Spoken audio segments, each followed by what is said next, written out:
374. Apart from the one at the border of Xushui country and Xianxia country and the one at Qingfu Square, Qin Pingon either came and went in a hurry or just strolled around without buying anything. Today he decided to take Pei Qian and the others for a good tour of the ferry. Qin Pingon gave each of the 4 people in the picture scroll a small piece of money and allowed them to buy whatever they wanted. There was a saying of thousands, hundreds and tens in the mountain. A small piece of money was worth 1,000 taels of silver in the secular dynasty. A small piece of money was worth 100,000 taels of gold and silver.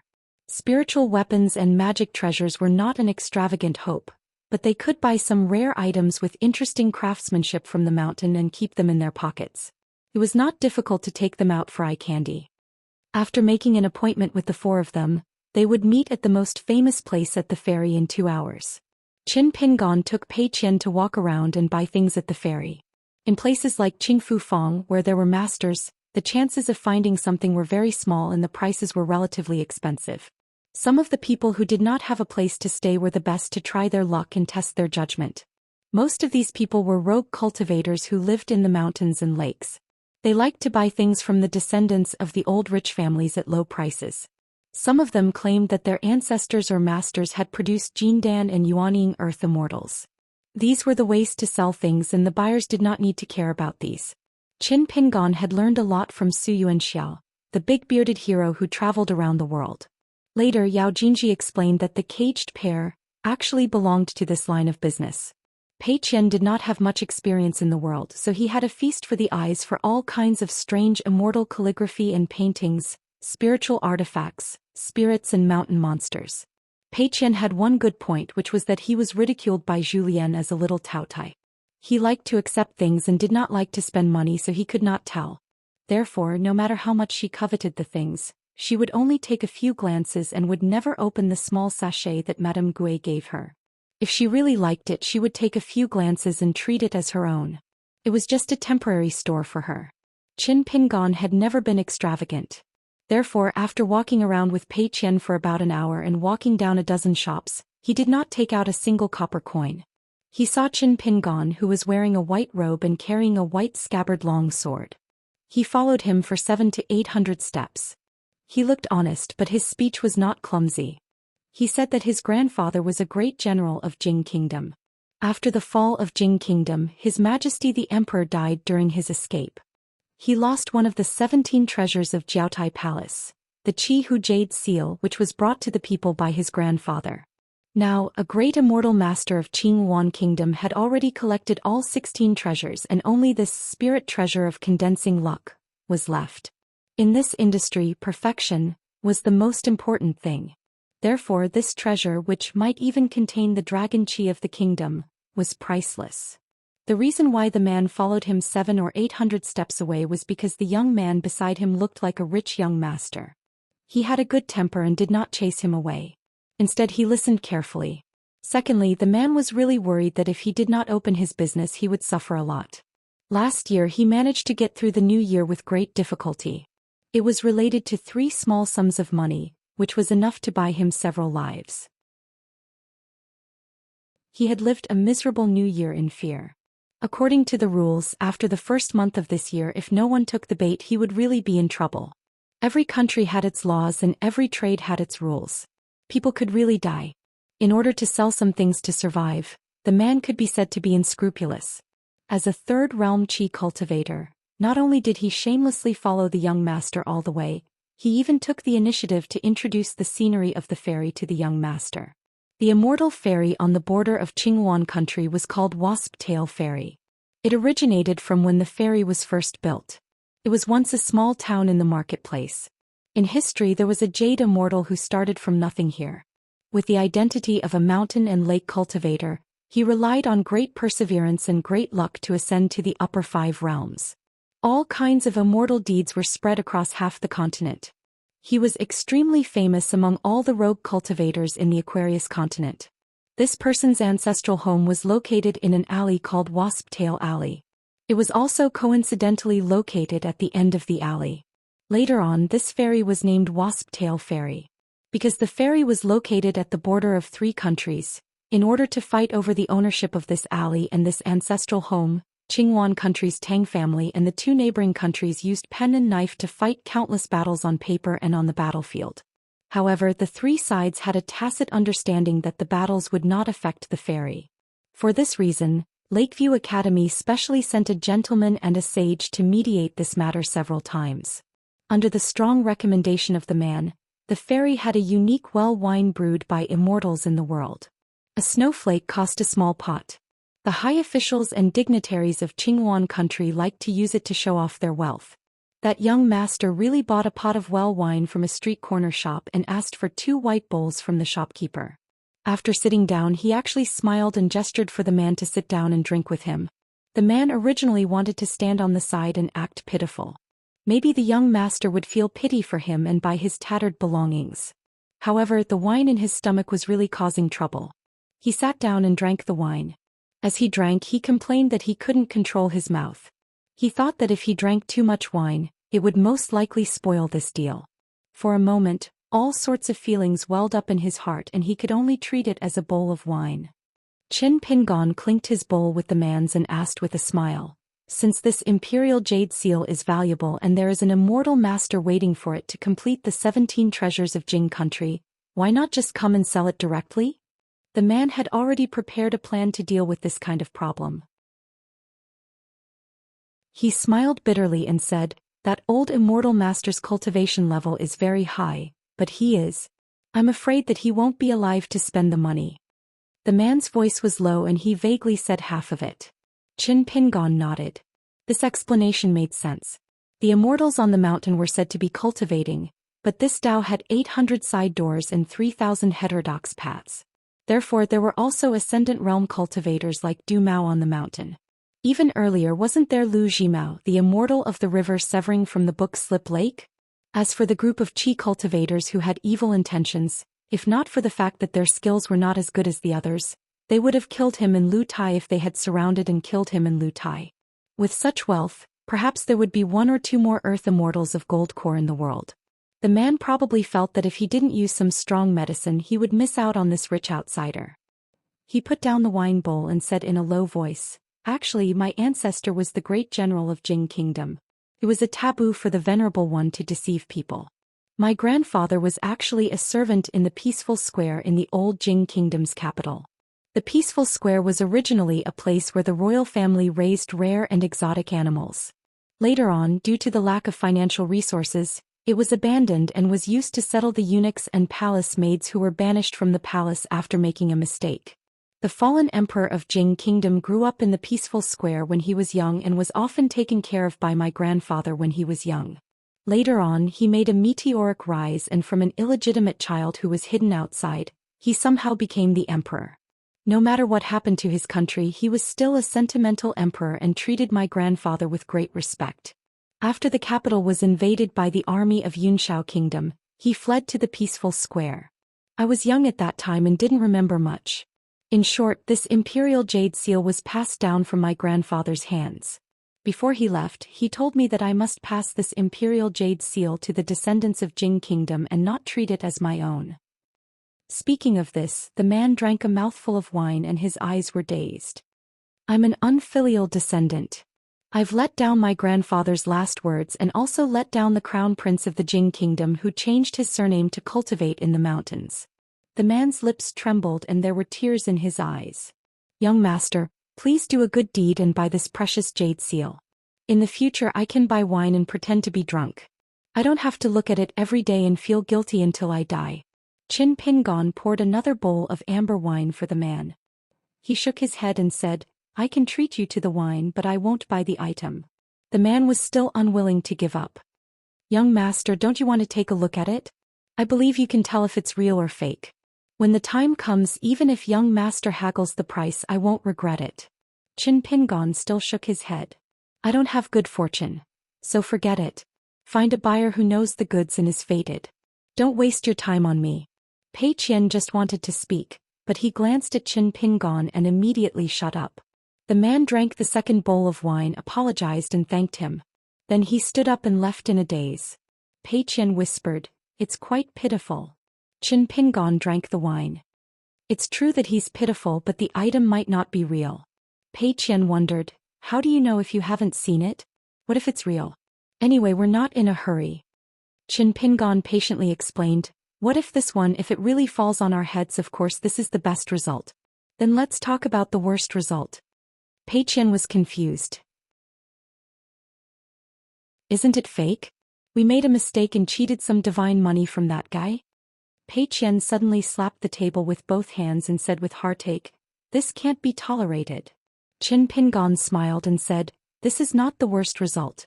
The worst situation is that we set up a badger trap for others. Not only will we be forced to buy and sell, but once we can afford the divine money, the other party will take a mile after taking an inch and simply kill us to rob us. Let's just talk about this person's character. After all, we're not familiar with him. Even if his nature is not bad, once he encounters a hurdle that he can't get over, such as owing a lot of debt, the person who owes the debt is weak and the person who demands the debt is ruthless. When the two are added together, then the pitiful person must be hateful. If we pity him now, who will pity us later? Pei Qian thought for a moment. We have a lot of people. Anyway, we're in the right. Why don't we beat them to death with 2 or 3 punches? Qin Pingon chested. When we're outside, if we only rely on our fists to reason, then Du Mao can meet us. Can't we meet others? Pei Qian felt wronged. But we're good people. Old thief Du is not an evil person. After being struck by lightning, being thrown into a frying pan, having his tongue pulled out, his heart cut open and red-hot iron poured into his mouth, Qin Pingon interrupted Pei Qian's nonsense. Where did you learn all these things? Pei Qian said with a lingering fear. Last time during the Lantern Festival in Old Dragon City, there was a lantern festival that Xiao Bai said was warning the world and educating people, shaking off evil and promoting good. At that time I stared at it for a while and felt that it had nothing to do with me. But the book said that if there is something wrong, then there is something wrong. Qin Pingon's sword-nourishing gourd was now filled with a small amount of medicinal wine, so it was not appropriate to store the fairy's specialty Immortal wine. He also had many jars of osmanthus wine given by the Fan family in his jade tablet. In fact, in the past year he had no shortage of good wine to satisfy his cravings, so he only bought 2 jars from the store. He planned to put them together with the osmanthus wine. When he reached Lualpa Mountain, he would bury them together behind the bamboo house. Every 10 years 1 jar would be raised. It could be considered one of Qin Pingon's rich family assets. On the other side of the Bee-Tail Alley, he met up with Zhou Xian and the other 3 who had arrived one after another. On this trip to the Bee-Tail Ferry, Qin Pingon did not take a fancy to anything particularly interesting. He only bought Pei Qian a beautifully illustrated sage book. The engraving was excellent and every word was full of spirit. Just as Qin Pingon was about to leave the ferry, a young man carrying an empty wine jug walked out of the alley. He was tall and sturdy, and there was a fine iron chain-like belt around his waist. Qin Pingon narrowed his eyes for a moment, but soon returned to normal. He planned to avoid trouble and pretend that he did not know him. Unexpectedly, the man saw Qin Pingon and quickly walked in front of Qin Pingon. He stretched out a finger and pointed. He probably vaguely recognized Qin Pingon but could not remember his name. For a moment he looked somewhat anxious. Whether it was a blessing or a curse, he could not avoid it. Qin Pingon could only smile and greet him. He said in the language of the Aquarius continent, "We met at the entrance of that small town. At that time I was inside with the gatekeeper and you were standing outside the gate. Your memory is really good. After so long you can still recognize me." The tall and sturdy young man smiled and nodded. He was somewhat happy. "Yes, it's you. Other than the gatekeeper, you are the first person I saw from the small town. I did not expect to see you here. At first I did not dare to recognize you. You have changed too much. You said that I have a good memory, but I feel that you are not bad. You are even better than me." Seeing that Qin Pingon was carrying 2 jugs of well wine, the young man with stubble on his chin laughed. "You have made a loss by buying this well wine. The real and authentic well wine is brewed from the 3 oldest wells. These 2 jugs of well wine were made by the merchants who went against their conscience and secretly built more than 10 new wells. The taste is not right. Let's go, I will bring you to buy the real old well wine. Otherwise you will have wasted your trip to Bee-Tail Ferry." He took a step and laughed.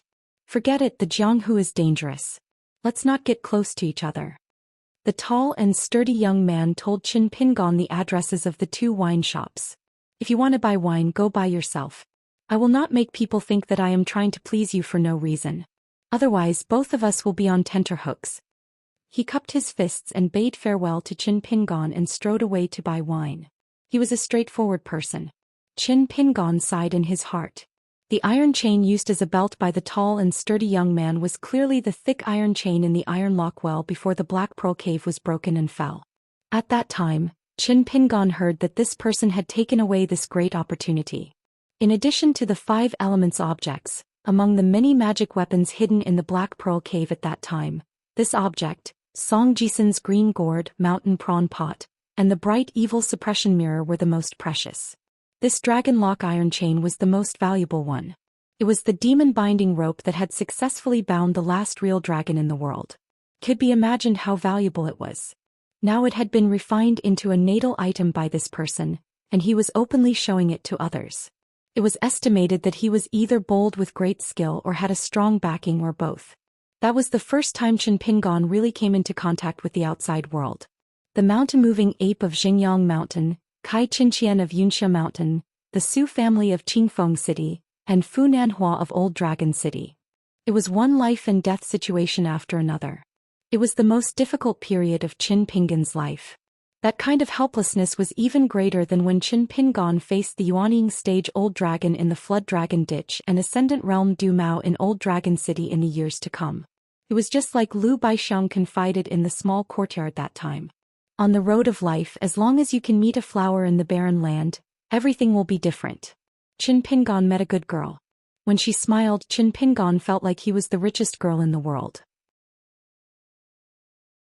How could he not like her? How could he not be willing to put her in his heart? The last time Old Dragon City drank with fan air on the roof of the medicine shop, Qin Pingon said, "The girl I like, she is already the most beautiful. But she is even more beautiful than the most beautiful.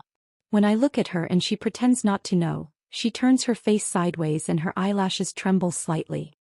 The story of quarrying stone at that time, Fan Air was a little confused and asked him, "How much do you like that girl, Qin Pingon?" Qin Pingon was a little drunk at that time, but he was holding the blade's strengthening gourd and laughing foolishly. When Qin Pingon followed the route to find the real Old Well wine, the burly young man didn't want to bump into the young man who left Liju Cave Heaven again to avoid arousing suspicion, so he deliberately chose a different wine shop. On the way, an old man with restrained spirit quietly appeared, came to the young man's side and said a small thing. The young man laughed angrily and said, "These guys have water in their heads. They really value money more than their lives. Pass a message to the person in charge and tell them to stop. Don't let them be a feast for others." He wanted to say something else, to take the opportunity to teach Tail Fairy a lesson, but when he thought of the difficult life of an itinerant cultivator, the young man shook his head helplessly. "That's it. There's no need to deliberately knock them down. It's all their own good fortune. However, no one in Tail Fairy is allowed to provoke the group of foreigners I just met. Also, take this opportunity to help old Liu pay off his debt in private. According to the rules, it's a small sum of money. After that, find a chance to scare old Liu again and tell him not to be a gambler anymore. His current wealth is enough for him to live comfortably for the rest of his life." The old man carefully asked, "If Liu Gonzi can't control himself in the future, will he gamble again?" The burly young man said, "Then he has only himself to blame. I can help him once but not forever." The old man wanted to say something but stopped. The burly young man shook his head and said, "Although that imperial jade seal is genuine, ordinary chi refinement warriors can't touch it. Master said before that we shouldn't underestimate the remnant luck of a fallen country. There are great blessings and misfortunes in it. After all, the Jiang family of Jing country still has a crown prince who is cultivating in the mountains. As for that guy who is bent on collecting the full set of Jing country's 17 treasures, he's on the path of dragon supporting technique. He's suitable, but we can't. If we can't control our greed, we'll be the same kind of people as old Liu. We might even be worse. It's unreasonable for us chi refinement warriors to cultivate immortality. If we continue to gamble with the heavens, we'll be tired of living." The old man obeyed the order and left. This old retainer who lived in seclusion at Tail Fairy was the golden core cultivator who saw Qin Pingon's aura at first glance. The burly young man sighed along the way until he bought a pot of wine and drank the mellow and authentic Immortal brew. Only then did his mood become better. When he was young, he was chosen by a wandering master who passed by the sea. He told the family that he had an excellent foundation and was accepted as a disciple. His parents happily agreed because at first, the elders in the family were certain that he was not suitable for cultivation. He was regarded as a good-for-nothing by his peers who matured early in the family and was treated with disdain. After that, he left the family at a young age and brought Bee-tail Fairy to his master. He lived in the shabby alley at the tail of the Bee-tail Fairy. In the past few years, his cultivation had risen rapidly and he had also seized many opportunities. However, the young man did not have any thoughts of returning home in glory and being proud of the high and strict family. He only wanted to secretly return home, meet his parents and repay the kindness of raising him. However, the young man had always been grateful to his elder sister who was born in the direct line of descent of the family's head branch. He would repay the kindness of a drop of water with a gushing spring. The people on the mountain liked to talk about it, but they would not take it seriously in their hearts. However, he was willing to take it seriously. Therefore, even if his master was very distressed, he still insisted on giving the little thing that he inadvertently caught as one of her dowry. It was said that the whole family was in an uproar at that time. They could not believe it. As a person, he did not owe money and did not feel guilty. He felt that this was quite good. Drinking wine, the proprietress of the tavern was an average-looking woman. She was honest and dutiful, guarding the ancestral craft and the old well. She was not very good at doing business. The business of cornucopia, which should have made a lot of money every day, was turned into a small business for her. Over the years, he had seen with his own eyes that the gentle-natured big sister next door had married and become a married woman. Year after year she sold wine. She would still blush and be embarrassed when she met with frivolous drinkers. However, wrinkles gradually grew on the corners of her eyes. The burly young man was glad that he had met his master. Perhaps one day the proprietress's grandson would be old and he would still have his current appearance. Although the wasp-tail fairy was a fairy for immortals, there were many common people who could not escape from birth, old age, illness and death. His master always said that these people at the foot of the mountain who had white hair and 60 years and 70 years old in their 70s were the root of the small group of cultivators on the mountain. Without them, the so-called cultivation was just an attic in the sky. The burly young man did not think too much about this. He was too lazy to think about it. In any case, when it came to cultivation, he had always liked to go with the flow. He did not take the initiative to harm others, and when he was harmed, he would not be soft-hearted. So his master had always advised him to choose one of the 3 emperors of Qingyuan Kingdom, the Yan family of Yunshao Kingdom, and the He family of Qingshan Kingdom. Then he would conceal his identity and go to court to sharpen his Dao heart. He would find the right medicine early on and resolve his inner demons, so that he would not have to rush to Buddha's feet when he reached the nascent soul stage. However, he had always refused to go. What was the point of interacting with emperors all day long? The emperor of the Tang family was extravagant and wanted to save face. He liked to compete with the immortals on the mountain in terms of wealth. The emperor of the He family of Qingshan Kingdom had strange hobbies. He had the shocking 5 beauties in the harem. The entire court was a mess. The emperor of the Yan family was ambitious and worked hard to govern, but he was vicious and merciless. He liked to use the abacus even more than the disciples of the merchant family. It was said that he had personally written a popular Qian Ben Chao, which said, "Money, sweet taste, great heat, is both poison and medicine." He drank a pot of wine and paid the bill. He filled the pot with a few dozen caddies of immortal wine from the well. He tied it to his waist and swaggered off. He also asked for 2 small pots of fine wine which he held between his fingers. The woman was not surprised by this. The entire Bee-tail Fairy knew that this young man's identity was not simple. No one dared to provoke him. He had lived in the depths of the alley on Bee-tail Fairy since he was very young and had never provoked anyone. It was said that he only looked after half of the alley for someone and was responsible for collecting rent. Those who were able to rent a house on Bee Path were either itinerant immortal cultivators with bulging wallets or the officials of the 3 kingdoms. The rest were the local forces who had bought the house directly. The latter treated the young man who grew up under their noses with great respect. The burly young man walked back into the alley and gradually entered the depths of the alley. 50 steps behind him in the middle of the alley, there were 2 big empty houses opposite the door. On the door there were two painted door gods that had not been changed for hundreds of years. On the left side there were two painted door gods and on the right side there were two painted door gods. When the young man walked past the two houses, he threw a wine pot in each hand. There were a total of 4 painted door gods on the left and right side, and each of them stretched out a golden arm to catch the wine pot and put it back into the door. Then on the two painted door gods, there was an inexplicable extra paper wine pot. After drinking the wine, they passed the wine pot to their nearby colleagues. After drinking the wine, the 4 painted door gods returned to normal. However, the beard of a big bearded door god seemed to be soaked, but it quickly dried up. The burly young man returned to the house that he lived in alone. It was cold and cheerless. It had been like this for so many years. His master liked to wander around. In the past he would solemnly vow that this time he would definitely find a beautiful master's wife. This time, it was not for the future master's wife who was sleeping in her mother's womb. It was a serious matter. He said that he was going for the glazed golden body of an upper 5 realms immortal weapon disintegration. There were a few pieces that fell on the territory of the Aquarius continent. If he could snatch one of them he would be rich and would have a wife. For this, his master even found a close friend. Otherwise, he might not be able to compete with a few old tortoises of similar age.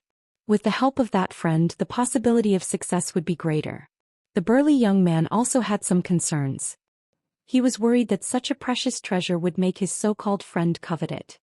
His master laughed and said that everyone in the Aquarius continent had this possibility, but this old tortoise who called himself jade-faced young gentleman would never do it. Although this person's temper was stubborn and smelly, worse than a stone in a latrine pit, this person was known as without a ghost in his heart on the path of cultivation. In this life, for the sake of his friends and for the sake of the sect's honor, he had fought to the death twice. After reaching the unpolished jade realm twice, he fell back to the nascent soul realm twice. This kind of heroic spirit might not even be found in the ascendant realm. Wind Snow Temple's sword master Wan Ting was now a military saint. In his early years he was also famous for his straightforward temper. He once threatened that as long as this person needed a sword, Wan Ting would not only immediately forge a sword, but would also personally deliver it to the mountain. It was the first time the burly young man had seen his master so calm, so he was relieved. For a moment he was curious about his master's old friend who was nicknamed Elegant and Unique. After Qin Pingon bought 2 more pots of old Immortal wine, the group went to the last sightseeing spot at Betail Ferry. It was a 1,000-year-old ancient apricot tree that covered several acres of land. The bottom of the tree was hollow and filled with copper coins and gold and silver. About this tree the man who called himself Lu Ganzi told a lot about it. Before the rise of Qingshan Kingdom from the ruins of Jing Kingdom, this old apricot tree had a story. First, the founding emperor of the Tang family of Qingwan Kingdom made an exception and conferred it as the tree of the emperor. Later, the emperor of Jing Kingdom did not want to fall behind, so he sent a court official to confer the tree. It was probably 1 grade lower, so the place was known as the Prime Minister tree. In the end, the emperor of Yunshao Kingdom also joined in the fun. 300 years ago, when Yunshao Kingdom was at its peak, a meritorious general rode a horse here and erected a monument. Therefore, the people of Yunshao Kingdom were still used to calling it the General Apricot. The tree of the emperor, the Prime Minister tree, and the General Apricot. One tree conferred 3 titles. It was a strange story. Under the tree, Pei Qian took out the small sachet that Aunt Gui gave her. At that time, other than a few emerald osmanthus leaves, there was also a small osmanthus branch about the length of her finger. It was full of osmanthus seeds. Even if it was broken off and separated from the tree, the fragrance did not diminish in the slightest. Moreover, the golden osmanthus seeds did not fall off. The osmanthus leaves and branches were all placed in the treasure box, occupying a space. She only took out the empty sachet to store the snow flower that Qin Pingon gave her as New Year's money, as well as a few copper coins that she earned through hard work. For example, when she begged Sui Yuyu to buy New Year's goods in Old Dragon City, she bargained for 1 copper coin each time. At that time she earned 7 or 8 copper coins in a spurt of energy and put them all in the sachet. Because Qin Pingon said that the sachet was not an ordinary item, Pei Qian did not dare to casually tie it around her waist. Usually she only dared to put it in her sleeve pocket. At this moment she was holding it with both hands, thinking that it would be nice if she could get some more apricot leaves and apricot branches. There were not many tourists around the 1,000-year-old apricot tree. The native people of the fairy would only come here to throw money and pray for blessings during the New Year or other festivals. Most of the passengers on the Bee-tail ferry were merchants who were familiar with this place. They did not believe in such things and were not willing to spend money. Therefore, at this moment, there was only Qin Pingon and his group, along with a few groups of children who were playing with each other. Further away, a few children were flying kites. On the high branches of the apricot tree, there were a few kites that unfortunately had their strings broken. Qin Pingon looked at the apricot tree that was faintly flowing with spiritual aura and was about to leave. However, he found that the little lotus person had drilled out from the ground and was standing on the hollow abdomen of the apricot tree, which was like a door, sticking her head out and looking around. Soon, another head popped out from the pile of money and looked at the little lotus person. The latter climbed out of the pile of money, straightened her back and put her hands on her hips. She looked very arrogant, but she could not hide the curiosity and joy in her eyes. The little guy's clothes were luxurious and comical. He wore a cute pocket-sized bright yellow dragon robe. There was an ivory jade tablet and a mahogany scabbard on his waist. Pei Qian pulled Qin Pingon's sleeve. Qin Pingon thought for a moment and took out a piece of snow and gave it to Pei Qian. He said with a smile, "Go. Remember to talk nicely to this little immortal. Don't offend her." Pei Qian ran over and squatted at the small door. After about the time it took to burn a stick of incense, Pei Qian returned with a full load. Qin Pingon did not know whether to laugh or cry. Without saying anything, he rewarded her with a chestnut. However, this time, the little lotus person unexpectedly stood on Pei Qian's side for the first time. She was dancing with joy and babbling. Pei Qian felt a little guilty. She turned around obediently and wanted to return the piece of grass in her hand. The G of soil as well as the pink sapling was returned to the apricot tree spirit. What a pity! She had even taken out 2 snowflakes to spend. This transaction could be considered a loss. The little lotus person was relatively stupid and did not know how to speak. The little thing dressed in fancy clothes was much smarter. It spoke the language of the Aquarius continent more fluently than Pei Qian. The little thing chattered with the little lotus person for a long time. At that time, Pei Qian did not understand. Then the little lotus person knocked on Pei Qian's boots and pointed at the piece of snow in Pei Qian's hand. Pei Qian began to bargain with the apricot tree spirit. At the same time, Pei Qian also boasted to it that the spiritual qi in her home was much more abundant than here. It was as thick as water and she could drink until she was full with just one mouthful. In the end, the silly little thing coyly made a small sapling on the ground in front of Pei Qian. It told Pei Qian to bring it back to its hometown and find a place to plant it. It must not mistreat it and must let it drink the water-like spiritual qi every day. Pei Qian agreed verbally and patted her chest loudly, but in fact she was already prepared to eat chestnuts until she was full. After Qin Pingon understood what happened, he took the soil and sapling from Pei Qian's hand and walked to the roots of the tree and squatted down. The little thing dressed in a dragon robe, hanging a jade tablet and carrying a saber, stood in the pile of money. Its eyes were full of vigilance. After a series of questions, Qin Pingon knew the truth. It turned out that it was about to enter the 5 middle states, but there was not enough anima qi here. To be precise, it did not dare to absorb too much anima qi. After all, there were a lot of qi trainers here and it was a fairy port for immortals. The reason why it could take root and practice here was because it relied on 3 so-called titles that were not so legitimate. In fact, the imperial court of the 3 kingdoms did not care too much about it, not to mention the power behind this fairy. The weakening of anima qi had always been the most taboo thing on the Mountain of Immortals.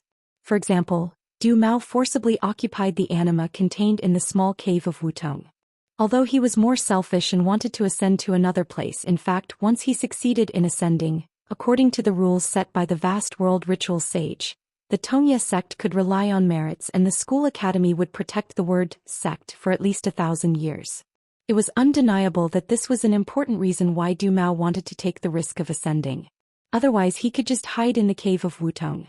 After Du Mao's failure in ascending, almost all the disciples of the Tongya sect changed from being in awe and love of the ancestor of resurgence to being extremely resentful of Du Mao. It was not an exaggeration to say that it was unforgettable. They regarded him as the eternal sinner of the Tongye sect. What the hell, ancestor of resurgence? He was the defeated ancestor who squandered the foundation of his ancestors. As for Du Mao's original intention of throwing himself into another big cage to find a way out for the Tongye sect, very few people thought about this. The purple-robed sword practitioner, the lord of the Tongye sect, and the old cultivator in the raw jade realm who was in charge of the archives of the Hall of Patriarchs, did not deliberately suppress, guide, and ease the anger of the people in the sect for some reason. Du Mao's lineage, such as the direct descendant Du Yan, not only lost the treatment of a Yuanying retainer, but also was questioned. The Du family's property was almost turned upside down to the sect to fill the vacancy. It was either one or the other, black or white. It was the two ends of a ruler. Especially when it was related to one's own interests, it seemed that this was human nature. Qin Pingon hoped that in the future, if one day he really opened his own sect, he would rather that from the beginning no one would think that he, Qin Pingon, was a flawless moral saint. In the end, if there was really an irreversible change, no one would think that he was an unforgivable evil person. Even if the people's hearts were scattered, he should strive for a good separation and try to achieve a good beginning and a good ending. The poison concubine of time travel Qin Pingon squatted on the ground and lowered his head to look at the ancient apricot spirit. He asked with a smile, "Didn't you discuss with the immortal masters here at Bee's Tail Ferry to be a consecrated guest or something like that? After finding one of the 5 peaks and signing a mountain pledge contract, they should be happy to see one more king of the middle 5 peaks who can't run away." The little fellow sat on the top of Qian Mountain with a worried face and said in a childish voice, "I also want to, but those stinky guys trust me, but I don't trust them. This is a troublesome place." Bee's Tail Ferry is adjacent to the 3 countries of Qingyuan, Qingshan and Yunshao. The few forces at the ferry are intertwined and no one is willing to submit to anyone. For money, they would secretly beat each other's brains out for no reason. For the mountain pledge contract, which of the 5 peaks do you think I should choose? Even if I foolishly choose one, won't the other 2 hate me to death?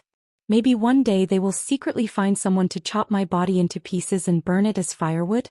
Although now the incense is bleak and I have to eat 3 meals, but at least I won't die.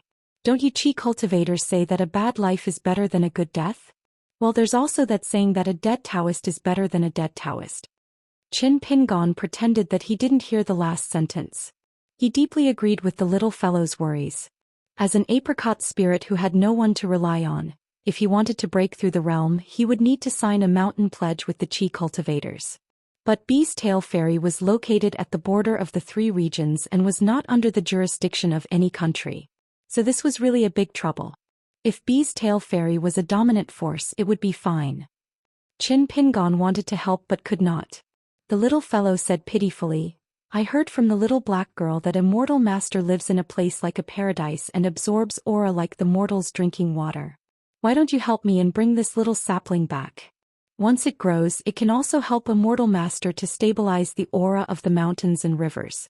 This is a mutually beneficial thing for both of us." Ordinary Qi cultivators, not mentioning the merchants who only care about money, just the farmers and the Yao family who wouldn't treat this as a blessing from the heavens. "Immortal Master who is passing by, you must cherish it well." Qin Pingon put the soil and the sapling on the ground and smiled. "Do you want to say, if you don't take what is given by the heavens, you will be punished instead?" The little fellow was dejected and scratched his cheeks. "The 2 little ones are easy to fool. You, the big one, are experienced in the pugilistic world. Sure enough, it is not easy to fool you." Once Qin Pingon planted this little sapling on his mountain, it was true that the sapling could help to stabilize the aura of the mountains and rivers. However, it was extremely limited. More importantly, it was constantly stealing aura for the ancestral tree. Therefore, it was definitely a money-losing business.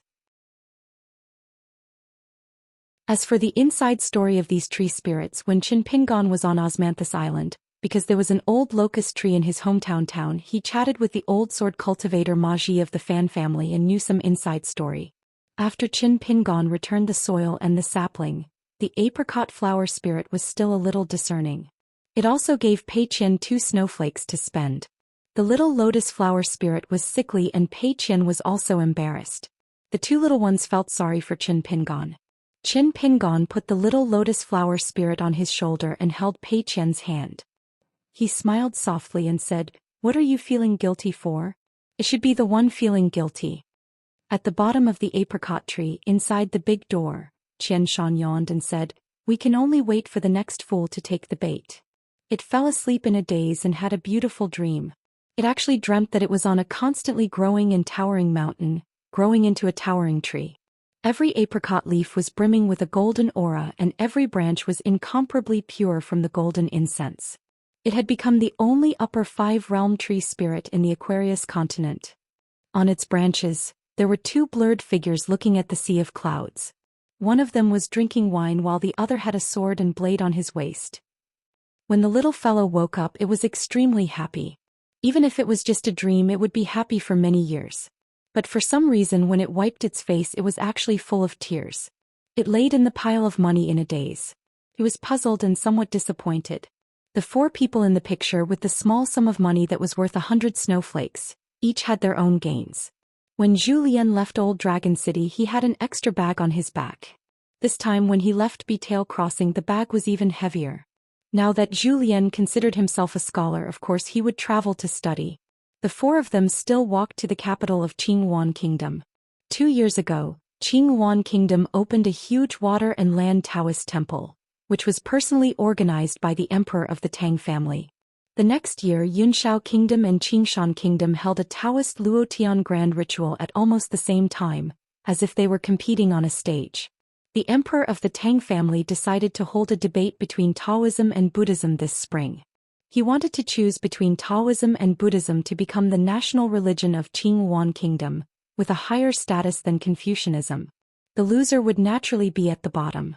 So Qin Pingon believed that Zhang Shanfeng and Su Yuanxia would at least stay in the capital of Qinghuan this spring. Probably because of the proximity to Beatail Crossing as well as the many Taoist temples and mountains within the territory, Qinghuan Kingdom did not belong to the kind of lawless place, where spiritual energy was thin to the point of being scarce. Compared to the Shui Kingdom that Qin Pingon passed by, there was much more spiritual energy. At that time he was a pure martial artist and did not have a deep feeling, only a rough feeling. Now that he had refined the water character seal as his natal item, he could slowly absorb spiritual energy. Comparing the two, he discovered the mystery. In the central part of the Aquarius continent, among the countries that Qin Pingon had been to, the Tsai Kingdom had slightly more spiritual energy. As for the Tsai Kingdom, Qin Pingon now had the talisman in his Fengtsuan item. There was also a white bone beautiful ghost that had signed a contract with him. It was just that Qin Pingon did not like her. After Osmanthus Island, he did not let her leave the strange talisman that was the place where she lived. However, when he reached Luopa Mountain in the future, he could let her out. With a mountain god overlooking the surrounding mountains and rivers, he believed that to the female ghost, it would also be intimidating. The orthodox mountain and river god of the Dali dynasty? It was not something that any dynasty in the Aquarius continent could compare to. God Dali? It could naturally be one level higher. Now, in the future, half of the Aquarius continent would already be in the hands of the Song clan. They only lacked the approval of a certain Confucian school in the central region. So, in the future, God Dali? And the god of the Aquarius continent? There would not be much difference. When leaving the border of Beatail Crossing, he found that travelers from outside to inside, regardless of whether they were chi cultivators or martial artists, had to hold a yellow talisman that was sold at the gate. When they entered, a rippling door would appear for them to pass through. The talisman was similar to the customs pass of the secular dynasty. This was something new. It was Qin Pingon's first time seeing this. The other crossings did not have this toll. Leaving Beatail Crossing, they did not need the customs pass talisman. After walking out of the gate, Qin Pingon asked the gatekeeper of a fifth realm chi cultivator sincerely for advice. That person saw that Qin Pingon's temperament was not ordinary, and that he walked out of Beatail Crossing, so he smiled and explained to Qin Pingon. It turned out that Beatail Crossing had a mountain and river array that was jointly created by the School of Yin-Yang and Mechanism Masters. Golden Core Earth Immortals could directly walk in, but those below the Golden Core needed a customs pass talisman that was worth 5 snow coins. Yes, once they forced their way in, they would alarm the patrolmen of Beatail Crossing. As for the talisman, it was a side branch of the barrier-breaking talisman, and also a request talisman for Beatail Crossing. They sent an immortal master to create it for this array. When Qin Pingon asked why other crossings did not need the talisman. When they were clearing the way, the Qi cultivator smiled playfully, stepped on the ground and asked whose territory this was. The direction of this gate led to the territory of Qinghuan Kingdom. Qin Pingon naturally replied that it was the Tang family of Qinghuan. Without waiting for the Qi cultivator to elaborate, Qin Pingon suddenly realized that the emperor of the Tang family was really good at making money. The capital of Qinghuan Kingdom was more than 1,600 miles away from Betail Crossing, and there were still more than 2 months before the debate between Buddhism and Taoism that began in the rainy season. Therefore there was no harm in walking there. After that, along the way they saw many Taoist temples of various sizes. The group did not believe in Buddhism and Taoism, but they generally went to the temples because of its reputation. Qin Pingon and Pei Qian respectfully offered 3 incense sticks as a courtesy to the gods. Wuxia did not believe in this and generally did not go in but just waited at the door. Zhou Xian also did not believe in this and only accompanied Qin Pingon and Pei Qian to walk around. Lu Baixiang only entered the temple to offer incense and was very pious. Sui Yuyu entered the temple to offer incense and was also very sincere. Qin Pingon reminded Pei Qian that it was okay to offer incense, but not to make a wish casually. Moreover, he could not kowtow and make a wish when he saw the bodhisattvas and deities in the temple. However, he also told Pei Qian that if one day he had a feeling and really wanted to make a wish, then he had to be serious and remember the content of the wish, as well as which temple and deity he was offering incense and kowtowing to. Once the wish was fulfilled, no matter how far it was in the future, he had to come back to fulfill the wish. Seeing Qin Pingon's solemn expression, Pei Qian was so scared that she did not dare to make a wish and only offered incense. Otherwise, when she thought of rushing from Longquan County to Qinghuan Country to fulfill the wish, she felt that if she did not die of exhaustion, her intestines would turn green with regret and she would cry half to death on the way. Moreover, when she went in to kowtow and offer incense, Qin Pingon also had a rule. He said that the money for offering incense could not be borrowed from others and must be paid by Pei Qian herself. Fortunately, along the way, Qin Pingon had asked Pei Qian to run errands several times. The skinny little girl received quite a few silver taels. After changing them into copper coins, it was enough for her to offer incense at the temple. Pei Qian did not feel that Qin Pingon was stingy with these few copper coins. She increasingly felt that Qin Pingon was much more generous to her, his first disciple, than to Old Wei and the other 3. This made Pei Qian very happy. During the awakening of hibernation in the wilderness of a small county in Qinghuan Country, even though they were more than 100 li away, Qin Pingon and the others could still feel the earth trembling and the mountains shaking. In the distance, dust flew up, covering the sky and the sun. There was a huge monster with a vague outline as if it was in great pain, roaring towards the sky. For a moment, countless birds in the forest flapped their wings and flew away. Qin Pingon thought for a while, then let Wei Xian and Sui Yu rush over first to see if there were any innocent people harmed. Right now, his injuries had not completely healed, and he also had to weigh the compatibility between the lake of spiritual energy and the pure Xianxia. Although his martial arts realm was still at the bottleneck of the 5th level, his true strength was only at the level of the 4th level. Wei Xian held the sweet Du Jiaxi. Sui Yu carried the sword of infatuation on his back. Both of them were good at both offense and defense. Even if they were in danger, it would not be difficult for them to escape unscathed. Qin Pingon didn't deliberately hasten his pace. When Sui Yu and Wei Xian returned, they said that there was the so-called Earth Bull over there. A large group of cultivators from the mountains and lakes had somehow found this Earth Bull that had been hibernating here for hundreds of years. They wanted to kill it and obtain the heavenly materials and earthly treasures from its body. However, they were stopped by 2 meddlesome people. One was a young Taoist priest with a peachwood sword, and the other was a bearded man with a saber. The 2 sides did not come to an agreement and started to fight. There was a great disparity in strength between the 2 sides. Besieging and killing one side was inevitable. There was even a Jindan cultivator personally presiding over the situation. Qin Pingon patted the sword-cultivating gourd and jumped up high. Flying swords 1 and 15 flew out of the gourd. Qin Pingon stepped on the flying swords step by step and hurried away like an immortal riding the wind. The 4 people in the painting looked at each other. Pei Qian held the mountain walking stick and looked left and right. What's going on? Sui Yu flashed away.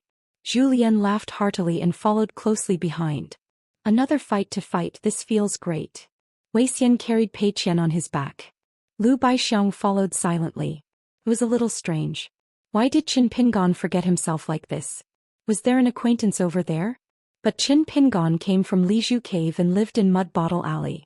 Even if he was an acquaintance, shouldn't he be the 9th realm warrior Jing Dafeng, the 10th realm great master Li Er, the sword was Chao Shi and the Lord of Heaven Xiesher?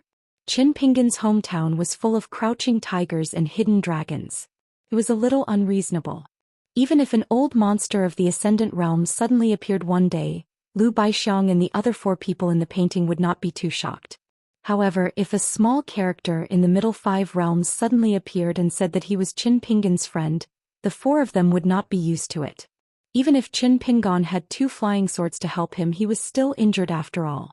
His pure genuine qi was somewhat hindered, so his speed was still about the same as Sui Yu's group on the ground. In a huge call with countless broken stones, a yellow earth bull that was seriously injured and had to show its true form was lying in a pool of blood. In front of it stood the embarrassed young Daoist priest and the bearded swordsman. The 2 of them stood back to back, surrounded by more than 20 qi cultivators like wolves.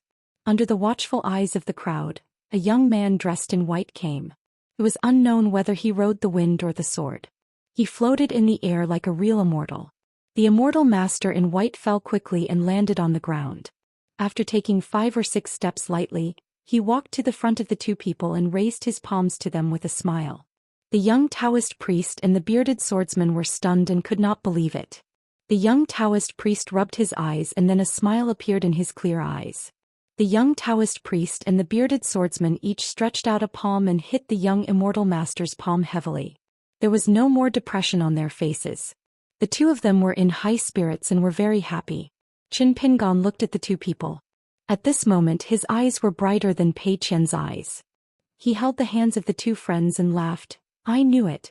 In the world only my 2 friends Zhang Shanfeng and Xianxia are willing to do such a thankless thing.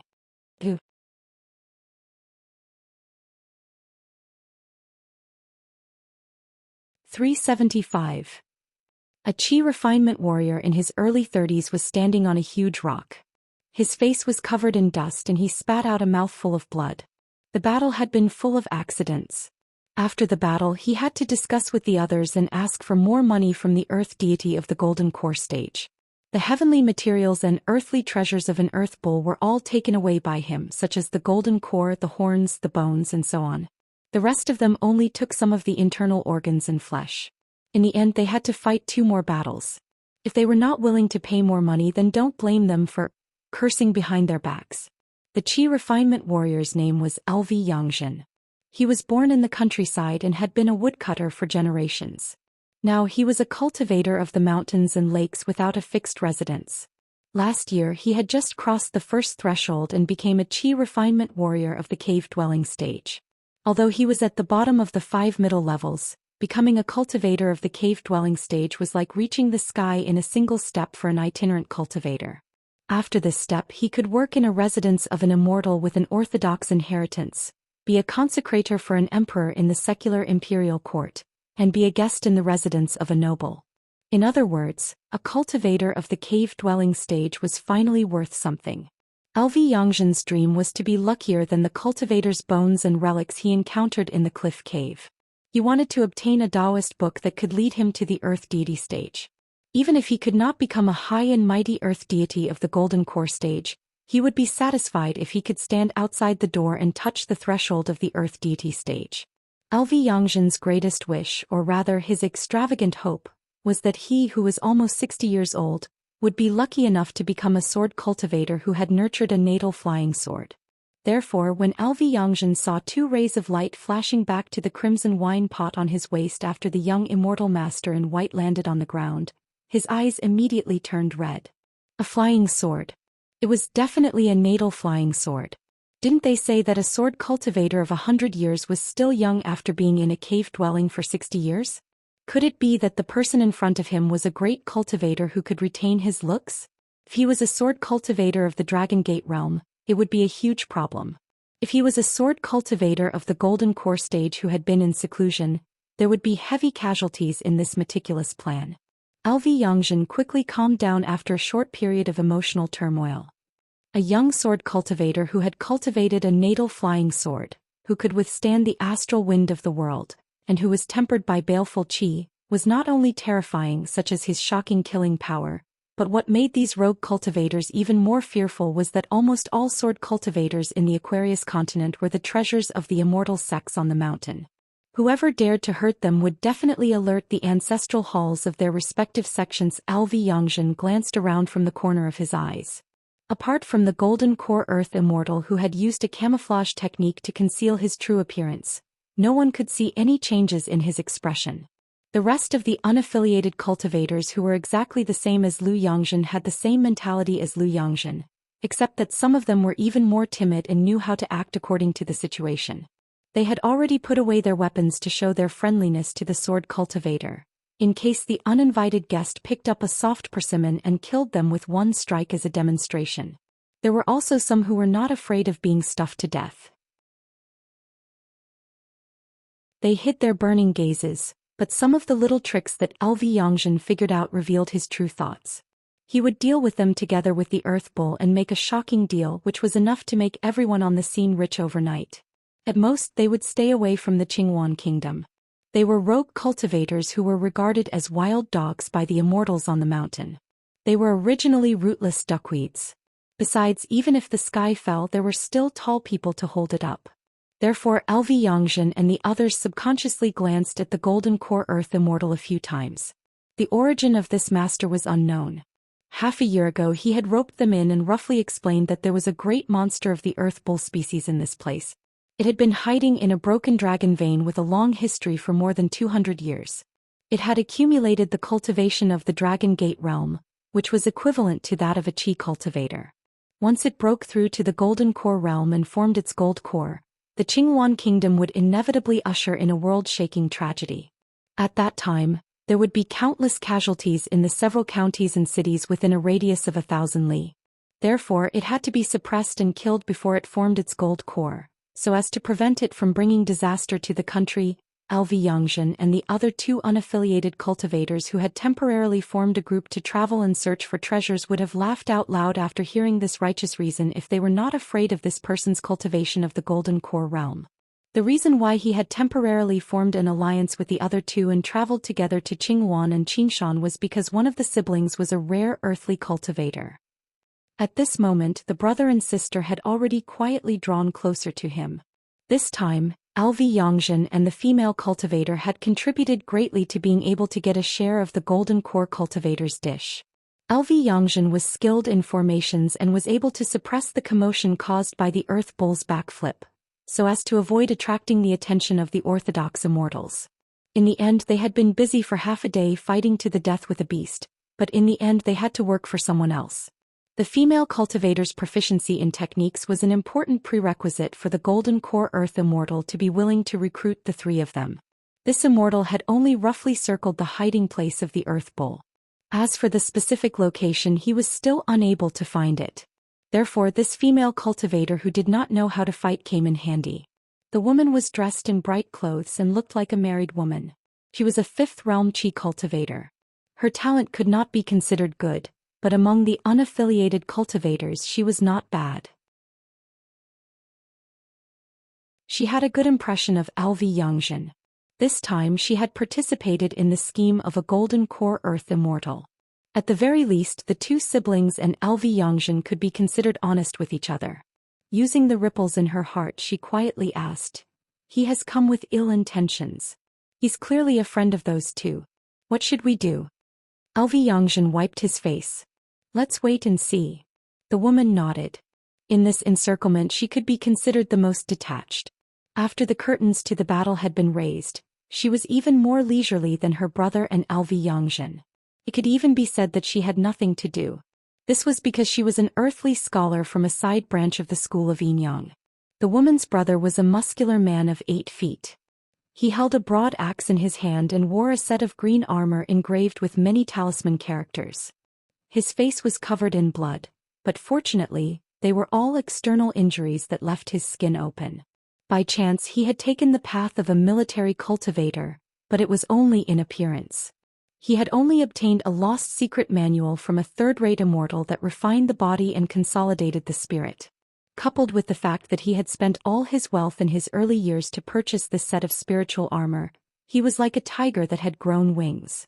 He was rather famous around the borders of the kingdom of Xianxia. However, the one who was truly making money was not this muscular man in armor with impressive battle prowess, but his earthly scholar sister. The Qi practitioners in the mountains, especially those who did not have a teacher or sect, had a great deal of knowledge when it came to finding treasures. Other than the so-called chance of the great path that they had stumbled upon, they could also find clues from the local county records. In addition, there were maps hidden in the yamen. They needed to examine them on the spot and ask the local woodcutters, fishermen, and other common people who often traveled mountains and rivers. Only then could they find a chance to make a fortune. This required the help of magistrates and earthly scholars to open up the mountains and ask for directions. Magistrates were rumored to be able to see the face of the world clearly. They could use the stars to divine the fate of people and the fate of countries. Earthly scholars were skilled at finding dragon points. They were particularly sensitive to the minute changes in spiritual qi. Once they found it, they would have to pass through a hurdle. The heavenly treasures of the world were often closely guarded by ghosts and spirits. This had always been the most fatal obstacle for the earthly cultivators. Independent cultivators often traveled alone. They were not like those mountain sects with immortal dwellings. Once they found a location like this, they could move out in full force. If they really could not, they would find one or two immortals with whom they were friends, so it was very rare for them to fail. Once the independent cultivators were certain that they could not obtain the treasures by themselves, they could only find a partner. As for why they did not find the immortal sects on the mountain, wouldn't the chances of success be higher?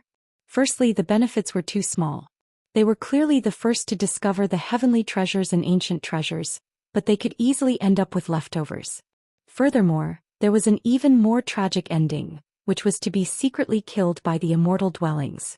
One had to know that independent cultivators had always been despised and hated by orthodox immortal masters. They were lonely souls and wild ghosts among the Qi cultivators, vermin of the spiritual Qi of heaven and earth, and scrupulous cultivators of the evil path. Why did the Jade Roar Realm cultivator senior in the history of Beetail Fairy have such a high reputation among the independent cultivators of the Aquarius continent? It was because this senior had once spoken out the hearts of thousands of independent cultivators. I just want to stand and eat my fill. The names were recorded. One was in the sect's ancestral hall, and the other was in a certain imperial court near the mountain gate.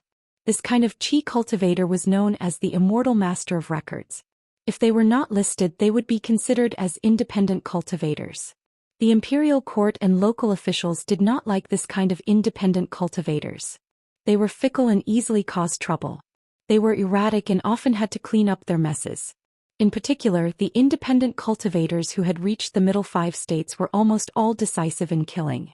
They were ruthless people who had forcefully opened a path in countless bloody storms. They were temperamental and did not care about worldly affairs. When they walked in the human world, they did things without scruples.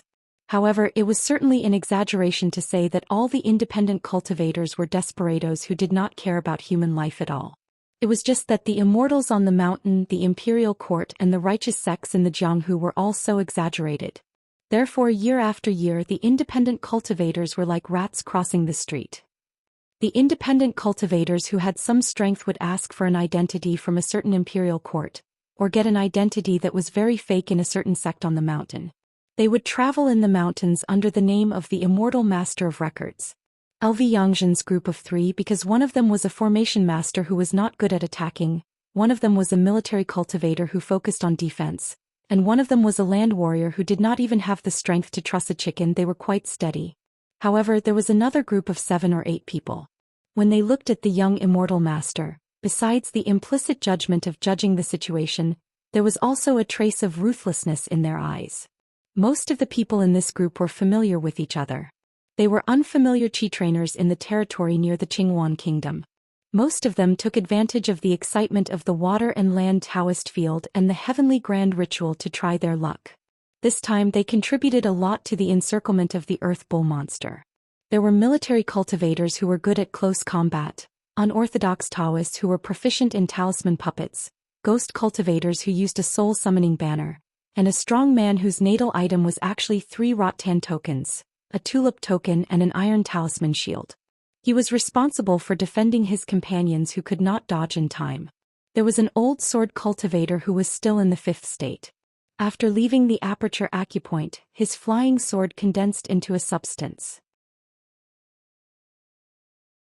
It was completely black, more than 2 feet long, wrapped in wind and thunder, and had a strong smell of blood.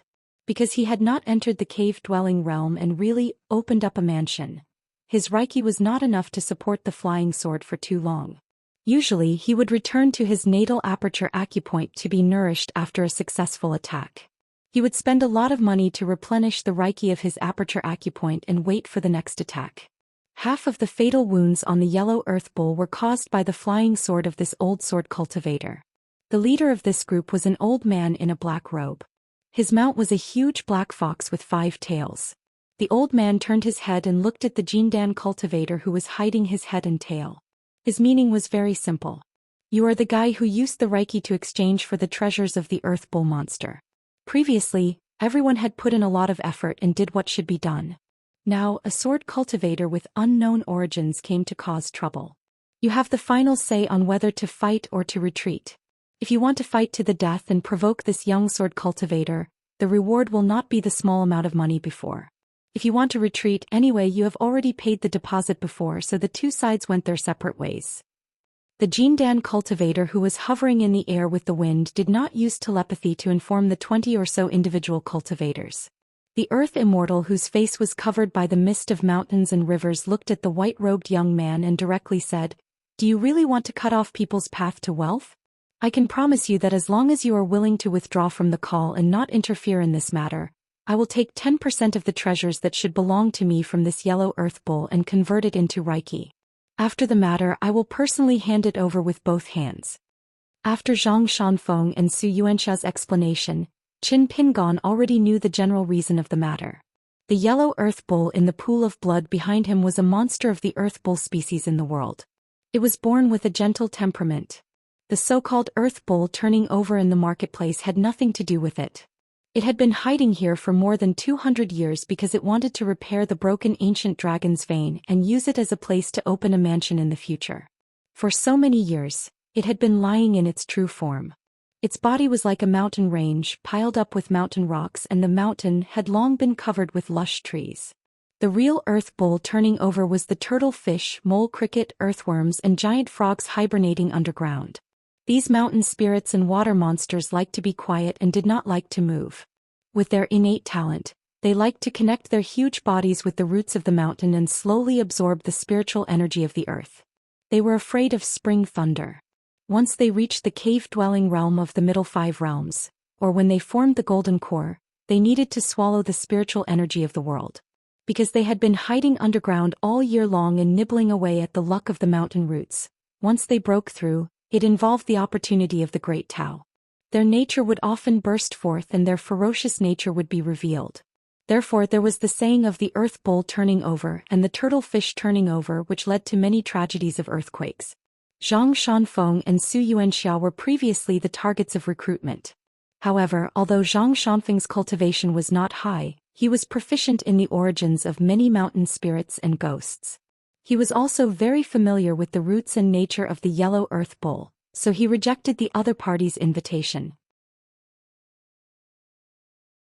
The real tricky part was that Zhang Shanfeng knew that once the yellow earth bull was really in the Dragon Gate realm, it was only 1 step away from the core formation realm. If it was besieged and attacked, even a clay bodhisattva would be angry. Even an honest person would burst forth with blood and qi, let alone a monster.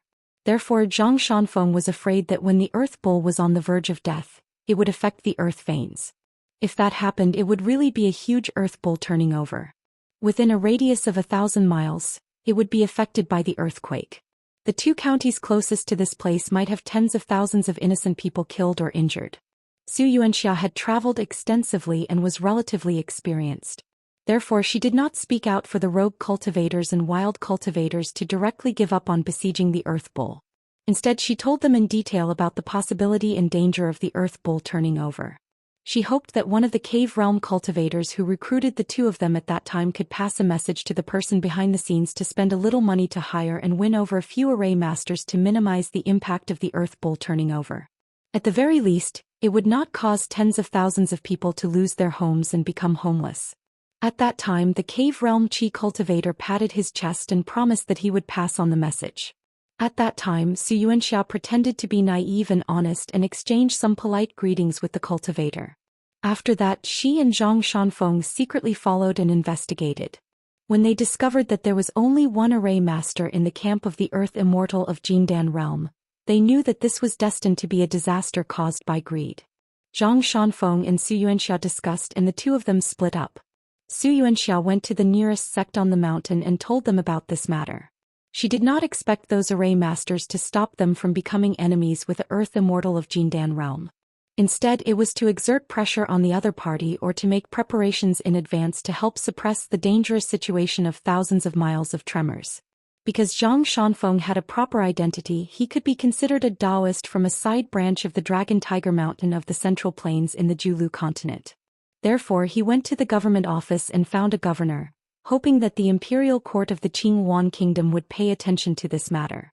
It would be best if the emperor of the Tang family could send a royal consecrator to this place to supervise. Even if it was to reinforce the Earth Immortal of Jindan realm, it would be fine as a means to win him over. However, it was necessary to set up a few great formations of mountains and rivers around the hiding place of the Yellow Earth Bull. The governor who held real power in his hands was easy to talk to. He promised to immediately report this matter to the imperial court and ask for help from the Immortal of Jindan realm on the mountain within his jurisdiction. He would strive to send a message to the capital via flying sword. However, this powerful minister of Qingwan kingdom was quite pragmatic and shrewd. He asked Zhang Shanfeng to hand over 2 valuable items. Otherwise, it would be a false alarm or he, a foreign Taoist, would make irresponsible remarks. How could he explain it to the Immortal of Jindan realm and His Majesty?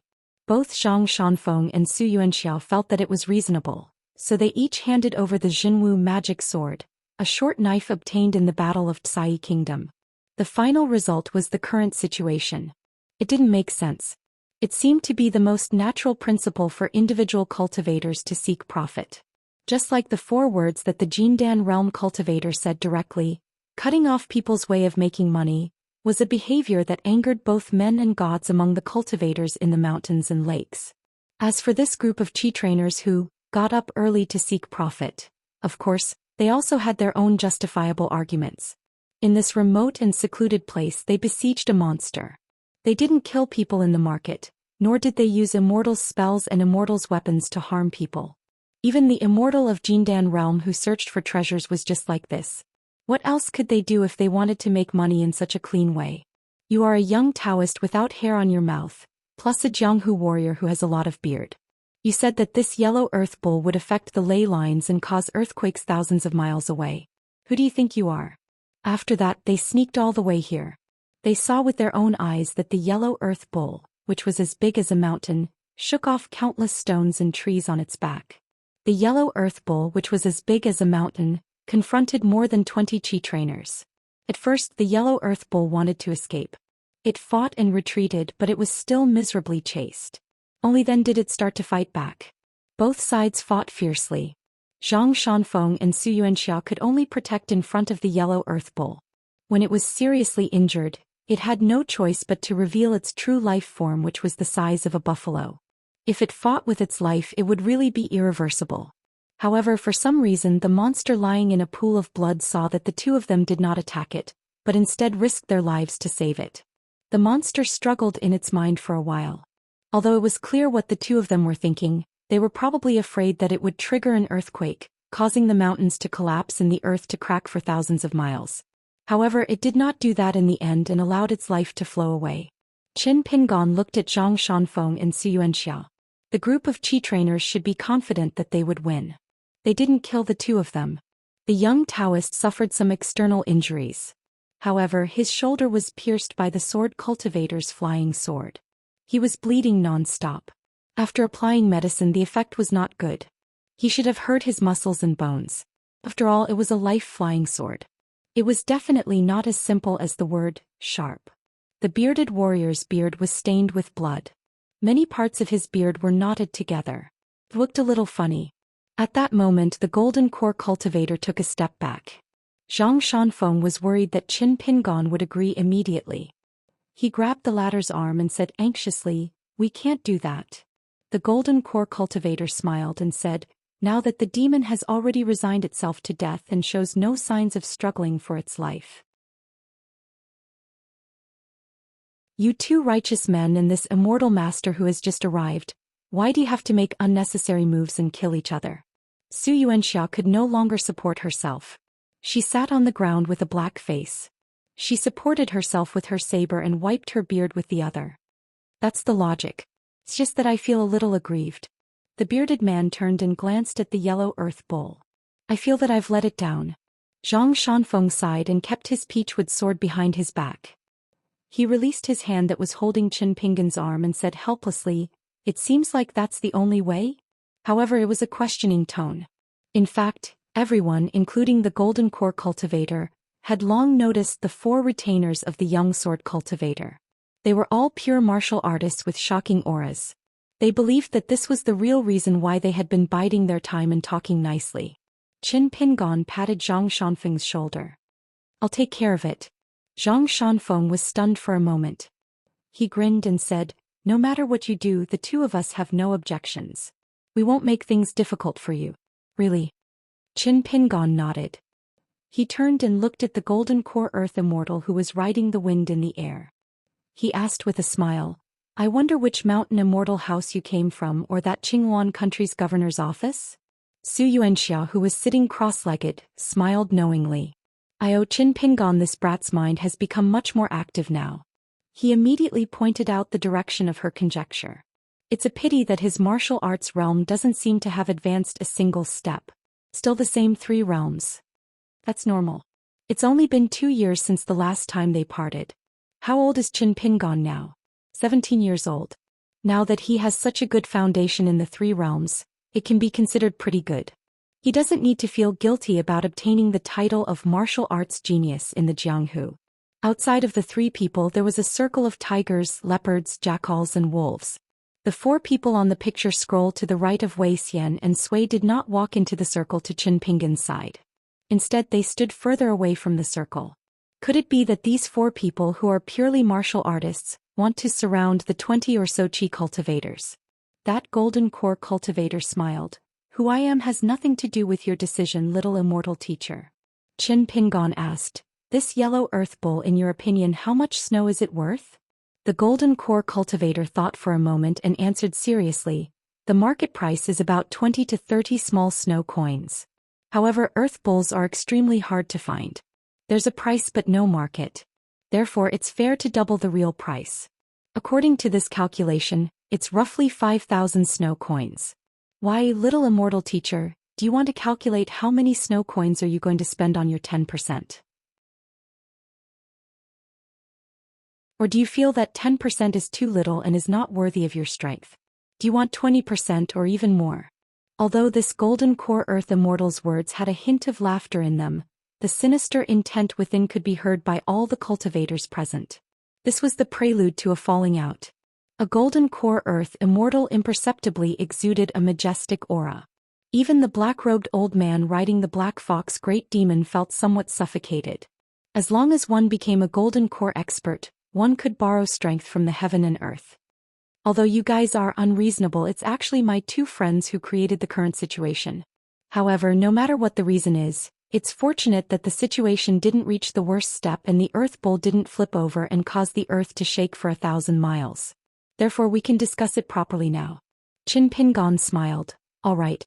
This yellow earth bowl that you guys are determined to get, we'll calculate it according to your price of 50 small snow coins. After deducting my 10%, here's 45 small snow coins. Take it." Everyone watched as the white-robed immortal cultivator threw a large handful of small snow coins towards the golden core earth immortal who was quite far away. The earth immortal frowned and waved his sleeve. More than 40 small snow coins flowed like a stream and circled around him, preventing them from actually getting close to him. Then he looked at them one by one with rapt attention. There was no tampering with the divine coins and they were genuine snow coins. Xianxia and all the other independent cultivators were jealous and suspicious. How could there be such a business in the world? The Golden Core Earth Immortal cultivator didn't immediately put away the small snow coins. It was equivalent to 4,500,000 taels of silver in the secular dynasty. Not to mention the Qing Yuan kingdom, which was known for its wealth in the southeast of the Aquarius continent, just the Xianxia kingdom. How much did the imperial court's annual tax revenue amount? Therefore this was a huge fortune. Even an Earth Immortal like him didn't think it was a dispensable income. The Earth Immortal continued to observe the slowly flowing divine coins as he asked, "May I ask this young master, where is your home of immortals?" Qin Pingon smiled and said, "I asked you where you came from before, but you didn't answer me either." The Golden Core Earth Immortal smiled and said, "Then may I ask, young master, why did you spend money to buy this yellow earth bowl?" "Senior, you don't have to worry about this." Qin Pingon thought for a while and threw another 5 small snow coins to the Earth Immortal. "Senior, please distribute these 5 to the other immortal masters. Take it as my apology for being late but first served." In this way the mountain and lake cultivators' eyesight improved a lot.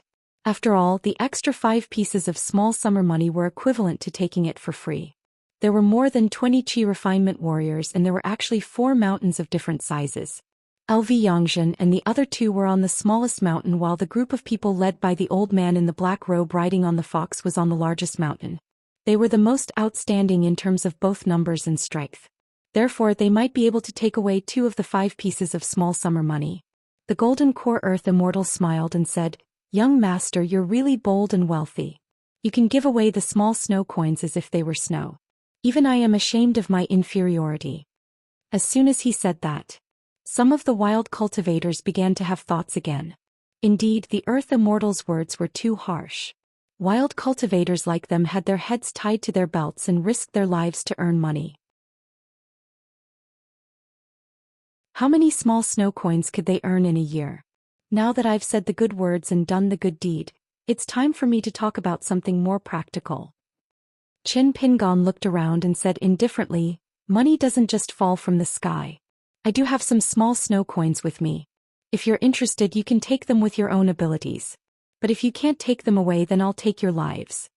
The Golden Core Earth Immortal suddenly put away the 50 small snow coins and asked with a smile, "Aren't you worried that I'll just walk away? I can't carry a yellow earth bowl and parade it through the streets, but with 50 small snow coins I can come and go as I please." The Golden Core Earth Immortal asked again, "Aren't you afraid that I'll buy your lives with the 50 small snow coins I've already got? Everyone, including me, earned twice the amount of money. Why not?" Qin Pingon stretched out a hand, "Just walk and buy as much as you want. As long as you're happy. I've been annoyed with you for a long time. Please run away or commit murder so that I can kill you." The Golden Core Earth Immortal was silent, as if he was weighing the pros and cons. All the wild cultivators were waiting for the Golden Core Earth Immortal's decision. At this moment the severely injured yellow earth bull spoke in human language and looked at the back of the snow-white robe. "Immortal Master, why do you have to do this?" Qin Pingon did not turn around. He reached out to hold the blade's strengthening gourd at his waist and said softly, "I think you're more human than most people. It's that simple. From now on I hope you can continue to cultivate well. In the future there will be another kind Golden Core Earth Immortal." 6.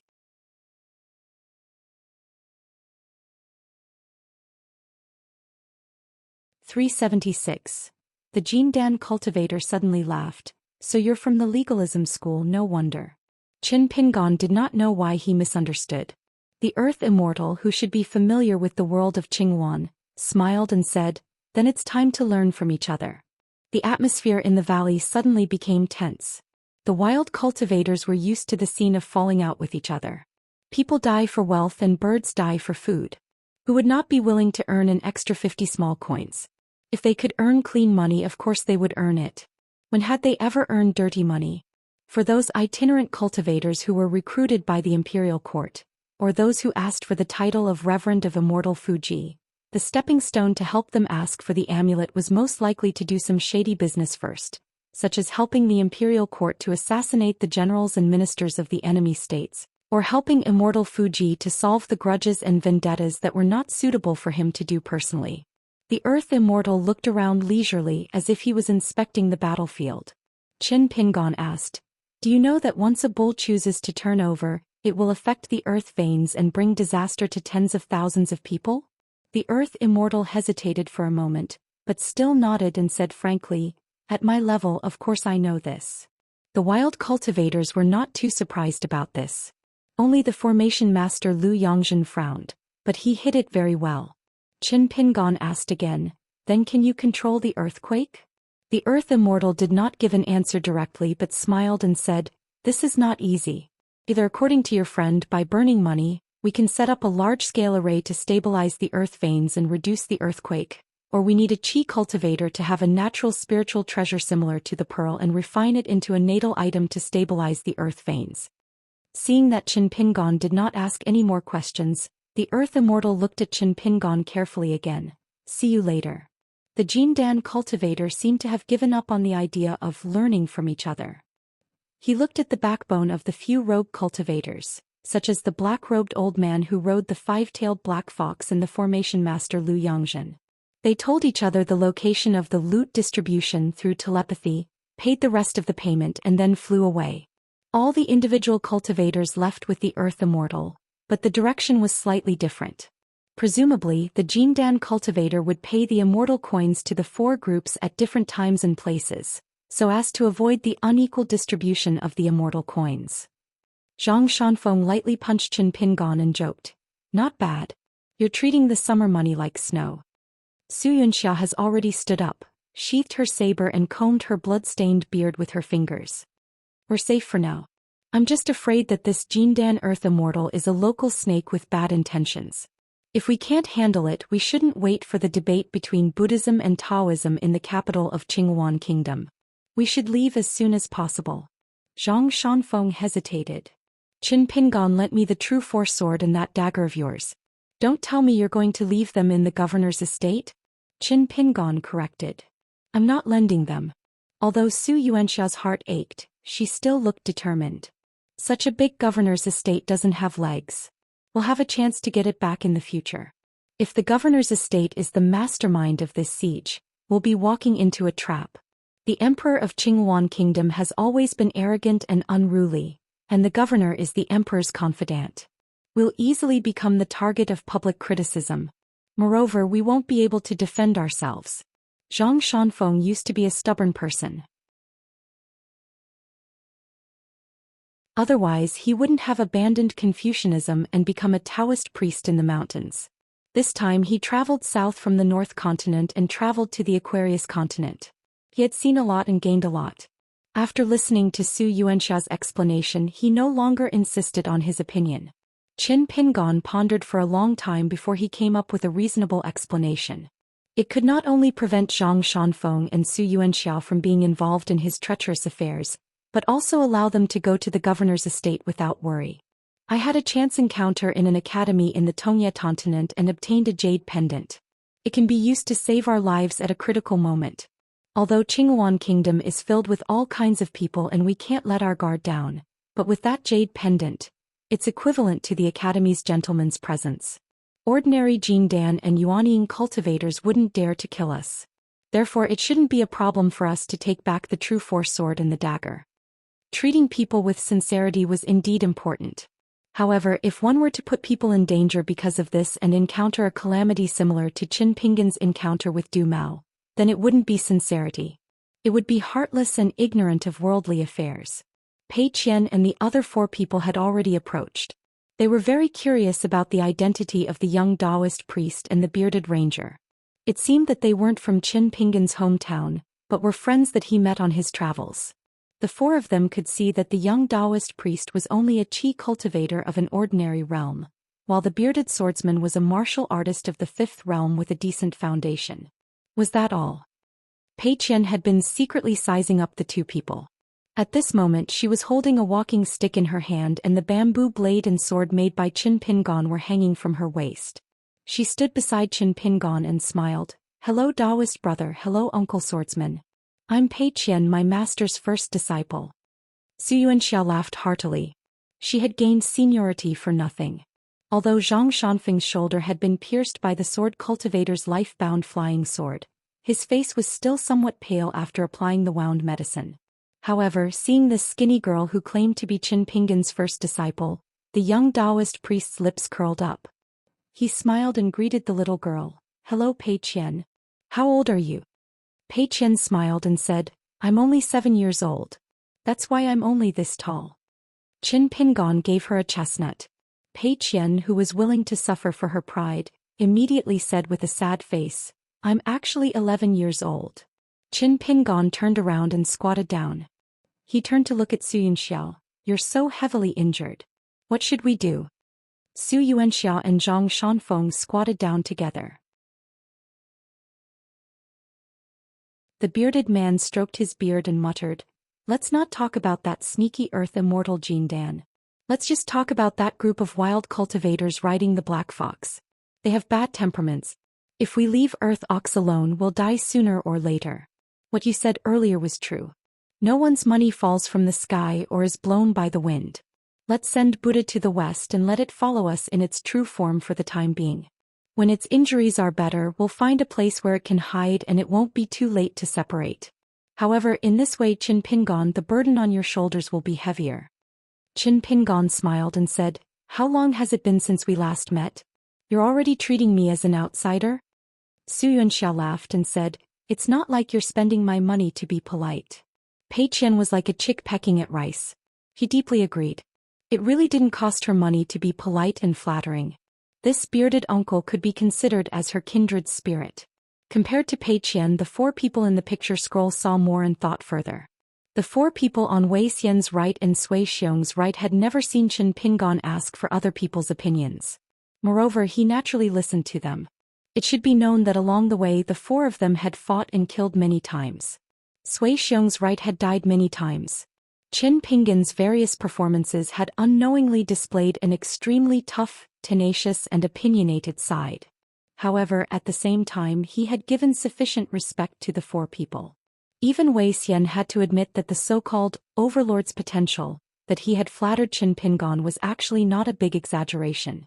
If it was during the chaotic times of the Lotus Blossom Blessed Land, perhaps Qin Pinggan would be his opponent on the battlefield. Qin Pinggan looked at the yellow earth ox and said, "Can you appear in human form?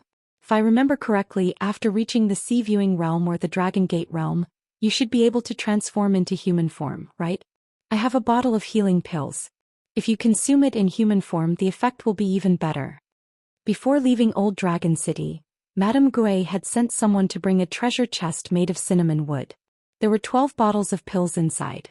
He did not spend a lot of money. Every bottle was needed by an Earth Immortal. Instead, it was the most cost-effective for each step of the middle 5 realms. After hearing Qin Pinggan's question, the Dragon Gate Realm monster that had injured its Dao foundation shook its head. Zhang Shanfeng explained, "Compared to ordinary mountain spirits and water monsters, it is more special. Just like a water dragon, the purer the 5 elements, the harder it is to transform into human form. For example, it needs to reach the Golden Elixir realm." Qin Pinggan suddenly understood and nodded. "It's okay. This time when we go to the Governor General's manor, we will try our best to avoid the big cities and choose the scenic paths." Zhang Shanfeng smiled and said, "We are familiar with this. In these 2 years, we have visited many places in Qinghuan and Qingshan Kingdom." After Qin Pinggan took out a pill that was suitable for qi cultivators of the Dragon Gate realm, the yellow earth ox could already struggle to get up after consuming it for half an hour. Although it was still covered in wounds, it could walk without hindrance. After all, the earth monster in the world was known for its tough physique and amazing endurance. Furthermore, the Dragon Gate monster had confessed that it had refined a green glazed landscape vase as one of its natal items. It could store the spiritual qi of the world. Qin Pinggan knew what it meant, so he directly gave all the pills in the vase to the yellow bull.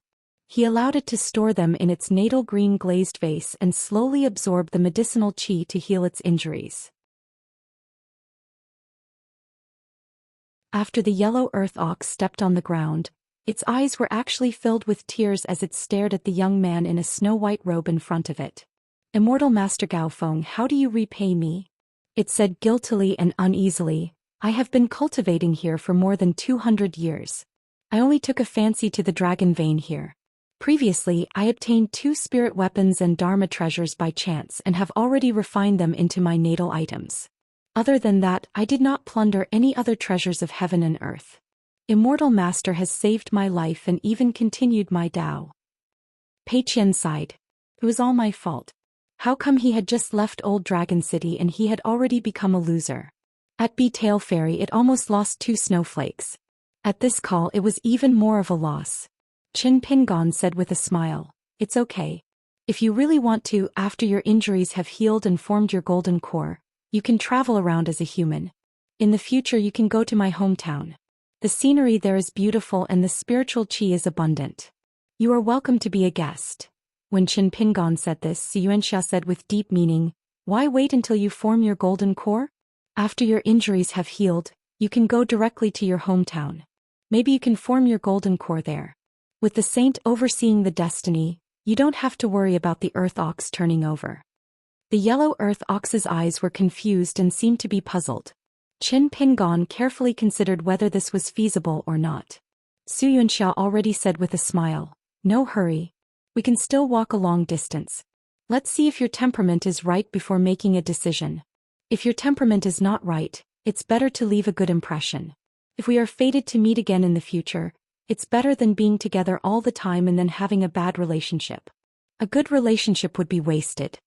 Zhang Shanfeng said in agreement, "It's feasible." Qin Pingon had no objection.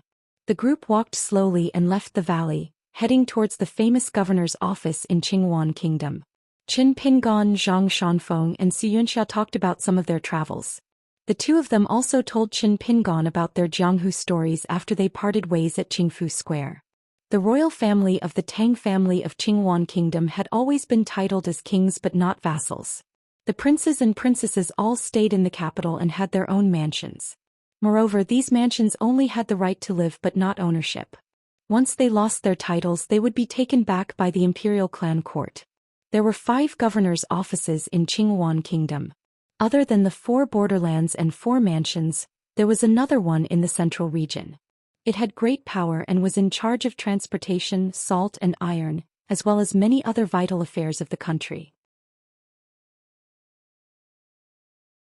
Ordinary monarchs were afraid of the danger of having a powerful official in their hands and the worry of having a separate government. In the hundreds of years of Qingwan Kingdom's history, the country was prosperous and the people were at peace. Moreover, it had always been a performance that outsiders couldn't understand even if they cracked their heads. Could it be that none of the high officials of the border who were far away from the emperor had ever had any ambition? Each and every one of them was conscientious in their duties and worked hard for the emperor of the Tang family until they died. No matter what, the Qingwan Kingdom located in the southeast of the Aquarius continent was like a paradise, a pure land. Especially after the war in the central region was in full swing, it caused many scholars to move south and abandon the north. The 3 countries of Qingwan, Qingshan, and Yunshao absorbed tens of thousands of descendants of powerful families who moved south. Among them, the Qingwan Kingdom had the most people. Of the current 5 governors of Qingwan Kingdom, the 4 closest to the border all relied on their military exploits on the battlefield or their status as relatives.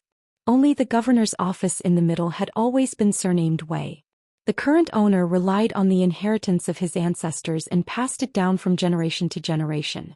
Moreover, for the past 300 years, the family's bloodline had always been supported by a single seedling. It seemed to be on the verge of collapse, but it just didn't fall. It had been an iron crop governor for over 300 years. The current governor Wei, the one who had asked Zhang Shanfeng and Su Yuanxiao for the Zhenwu sword and dagger, after the inheritance was passed down, he no longer traveled around the mountains and rivers. Instead, he lived in seclusion. However, relying on the various deeds and rumors from his early years, his reputation in the 3 countries of Qingwan was not small. He was skilled in Qingzi, cursive writing, annotation of Buddhist scriptures, and painting of Buddha statues. Especially the latter, there was a saying that it was unparalleled for a time. It was difficult to obtain it. Regarding this Governor Wei, who was in the prime of his life, his reputation in the scholarly and literary circles was extremely good. He was praised as having a graceful bearing, a candid and honest person, solemn as the wind at the foot of a pine tree. Among the noble ladies and young ladies of the capital, there were even more favorable comments. It was rumored that when this governor was traveling, he had entered the mountains with several good friends to visit immortals. He was mistaken by a woodcutter as a banished immortal and kowtowed to him, exclaiming that he was an immortal. This time the capital of Qingyuan Kingdom was holding a large-scale debate between Buddhism and Taoism. Governor Wei would head to the capital to be responsible for the safety of the capital. He was allowed to bring 6,000 elite soldiers up north to be stationed in important areas around the capital. From this, it could be seen how much the emperor of the Tang family relied on and trusted him. It was to the point that there were some groundless rumors in the Jianghu, saying that the ruler and official were homosexual. It should be known that for this debate between Buddhism and Taoism, the two rulers of Yunshao country and the He family of Qingshan country would both come to the capital of Qingyuan Kingdom. Furthermore, for Governor Wei to bring soldiers up north was something that the two rulers of other countries did not regret. This was even more strange. On this day, a tall and sturdy young man came to visit the governor's manor. He did not disturb any outsiders. Governor Wei Liang was receiving guests in his study. Wei Liang was only 30 years old and had a handsome appearance. Wei Liang was in a high position, but he was very casual with this young man. It was not a slightly distant politeness, nor was it a deliberate warmth. The tall and sturdy young man was clearly an old acquaintance of this governor. He did not sit across from Wei Liang. Instead he stood under the bookshelf flipping through things. Wei Liang smiled. "Jiang Yun, it seems that the family favors you and is willing to hand this matter over to you. This way it will save me a lot of trouble. When the time comes I will be in the light and you will be in the dark. I trust that this debate between Buddhism and Taoism at the end of spring will not cause too much of a disturbance." The tall and sturdy young man was the one who lived at the end of the small alley at the Beetail Ferry. He had probably left half of his hometown and used a camouflage technique on the metal chain belt that he had refined into his natal item to avoid attracting attention in the city. The young man called Jiang Yun casually flipped through a book. There were many side notes, densely packed. Furthermore, there was a mixture of black ink and red ink. Clearly, Governor Wei Liang had read this book more than once. Jiang Yun turned his head. "Old Wei, you must not let your guard down. Your emperor has made such a big mess. Right now the situation is very complicated. Other than me, there seems to be other people hiding in the family and their cultivation is definitely not low." Wei Liang smiled but did not speak. Jiang Yun was somewhat helpless. A tiny Qingyuan kingdom dares to hold a debate between Buddhism and Taoism, and purposely make such a big scene. The emperor of the Tang family does not understand the danger of the conflict between the three religions. But do you not understand? Our Yunlin Jiang family, how did we migrate to the Aquarius continent?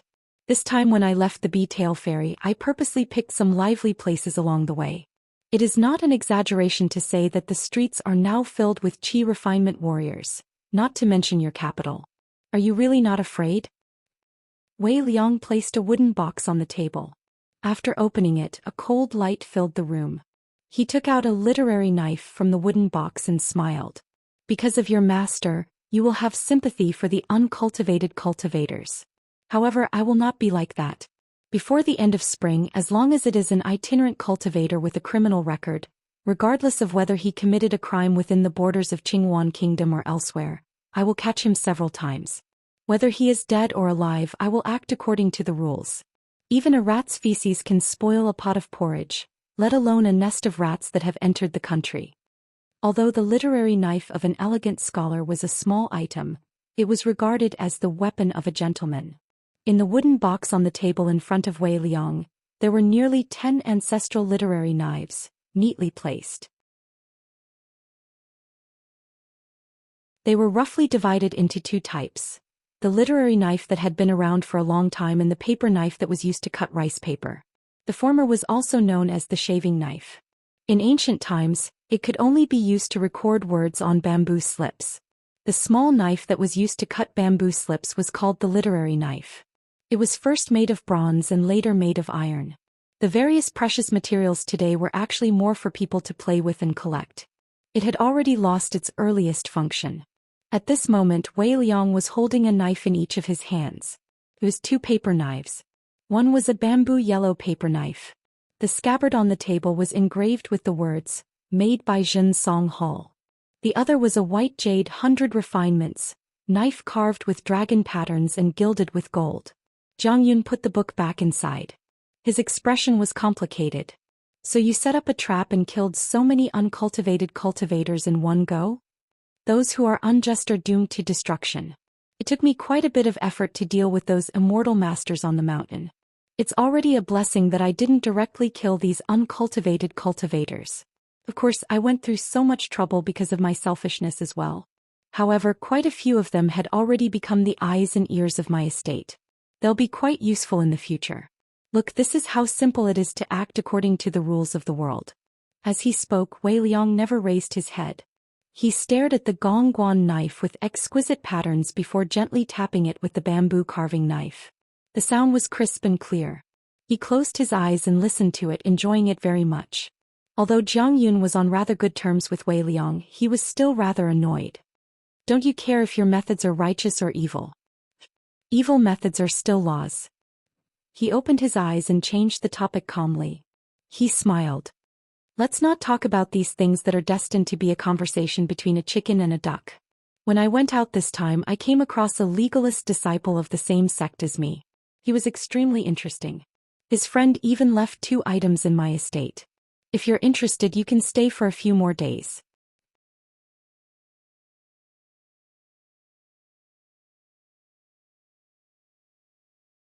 (377) They actually found a bamboo hut that had been abandoned for many years by a lake in the mountains. The original appearance of the hut was still vaguely recognizable. Presumably, when it was first built, it was very exquisite. It was most likely built by a rich hermit who liked to fish. The group settled down here, each with their own tasks. Qin Pingon went to cut 2 slender old bamboo poles, one long and one short. When he returned, Zhou Xian had already lit a bonfire. Qin Pingon squatted beside the bonfire and slowly smoked the bamboo poles to increase the toughness of the fishing rods. Otherwise, if something big in the water came into contact with light, the bamboo poles would break with a slight tug. Qin Pingon handed the short bamboo pole to Pei Qian, asking her to learn from him. Inside the bamboo hut, Zhou Xian was exchanging knowledge with the bearded man. The 2 of them sat a little far away from the others. Zhou Xian seemed to be showing off the Immortal book that the old man surnamed Sun gave him. The man and woman fought, sweating profusely. The young Daoist and Lu Baixiang sat on the ground playing chess. Wei Xian squatted at the side, still waiting for the outcome to be revealed. The yellow earth ox was keeping watch in the forest near the bamboo hut. Facing the beautiful landscape, Sui Yu left the bamboo hut while there was no one around. He took off his boots and sat on the edge of the bamboo raft-like foundation. He put his snow-white feet into the water and placed the infatuation sword across his knees.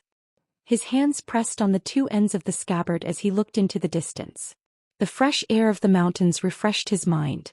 Qin Pingon swung the 2 fishing rods a few times to test the size of the arc. Pei Qian stood beside him and imitated him.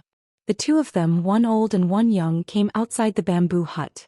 Qin Pingon began to tie the fishing line and hook. Pei Qian followed suit, but if she missed some details, Qin Pingon would help her retie the line and tighten the hook.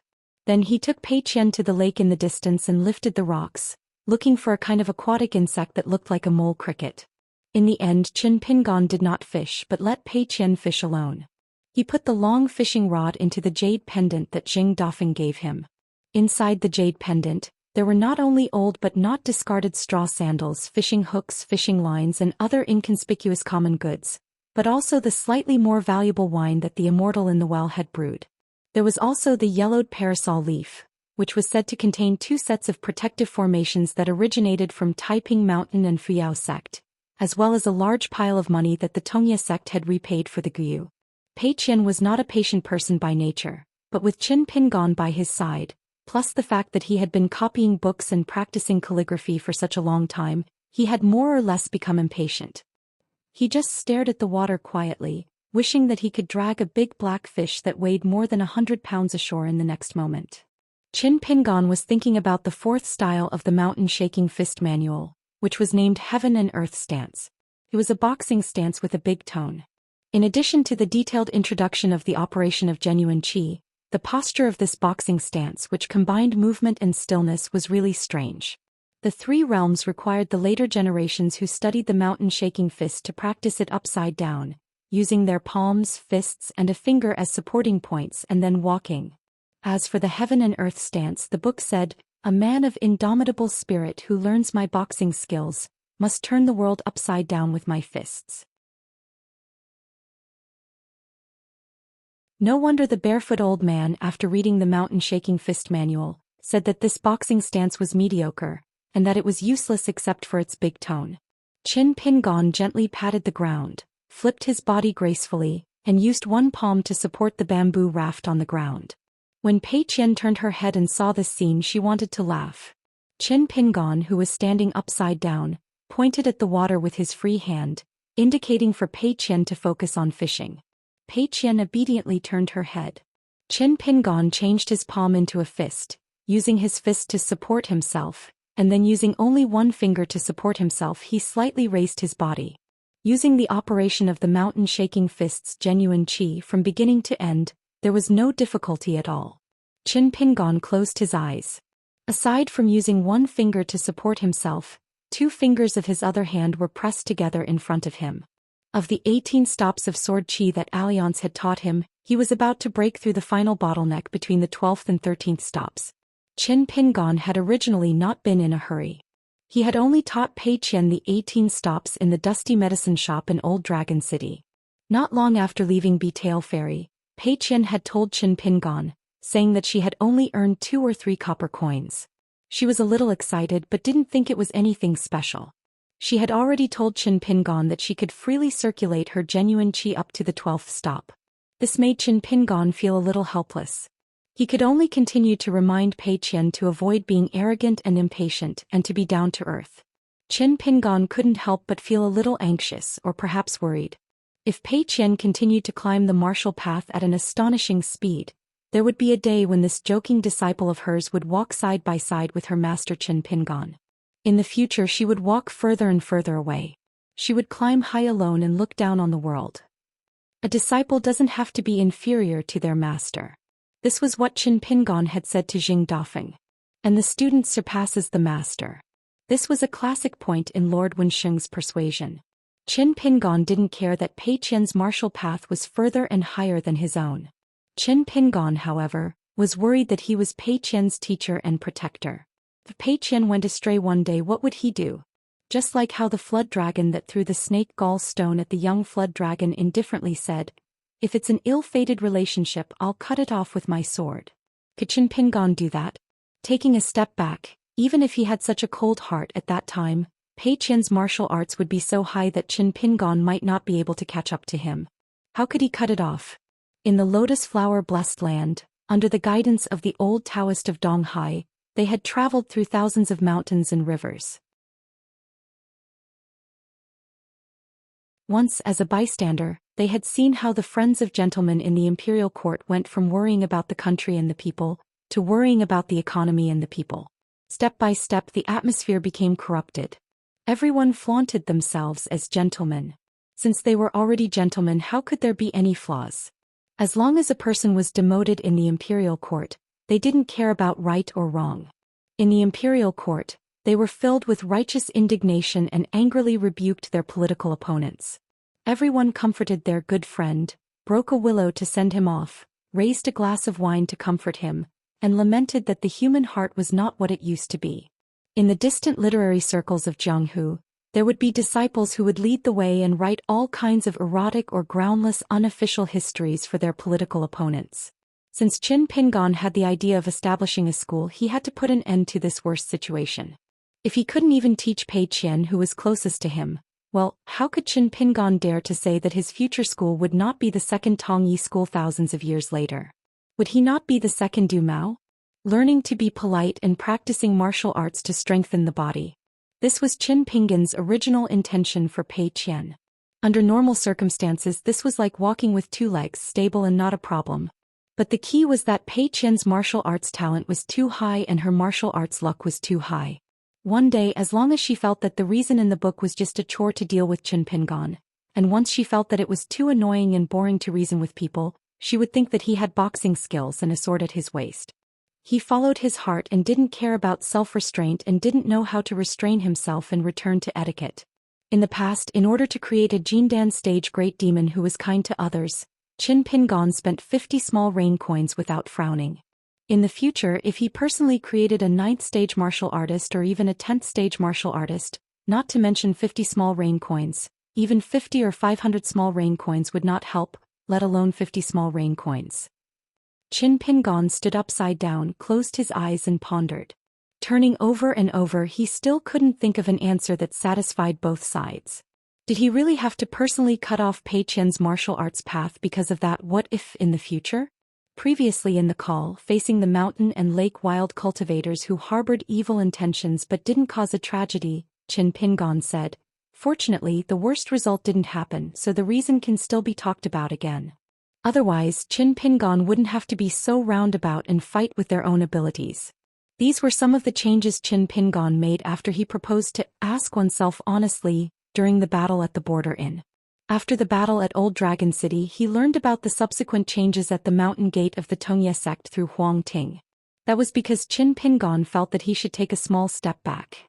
Things differed from place to place and from person to person. He should learn more about this small step and ponder more. Otherwise, the world would use having a clear conscience as an excuse everywhere and there would be more wrong and wrong. Pei Qian, who was angry at the fish for not giving her face, suddenly touched her slightly painful cheek, only to find that Sui Yu was winking at her. Pei Qian followed Sui Yu's line of sight and saw Qin Pingon not far away. His brows were tightly furrowed, not quite the same as usual. Sui Yu withdrew his finger that was flicking Pei Qian's cheek with water droplets and continued to look into the distance. Pei Qian gently put down the fishing rod and tiptoed to Qin Pingon's side. She squatted there and stared at her master's brows. Could it be that her master realized in hindsight and now began to feel sorry for the 50 small summer coins that had been wasted? Qin Pingon opened his eyes and looked at the black charcoal face that had not yet turned white from the wind and the sun. He asked with a smile, "What's wrong?" Pei Qian thought for a moment. "Master, is there something worrying you? Tell me about it." Qin Pingon slightly exerted force on his wrist and turned his body upside down, returning to his normal standing position. Then he sat down cross-legged, somewhat hesitant. The matter was too far away and the reason was too great. Wasn't Pei Qian a little too young now?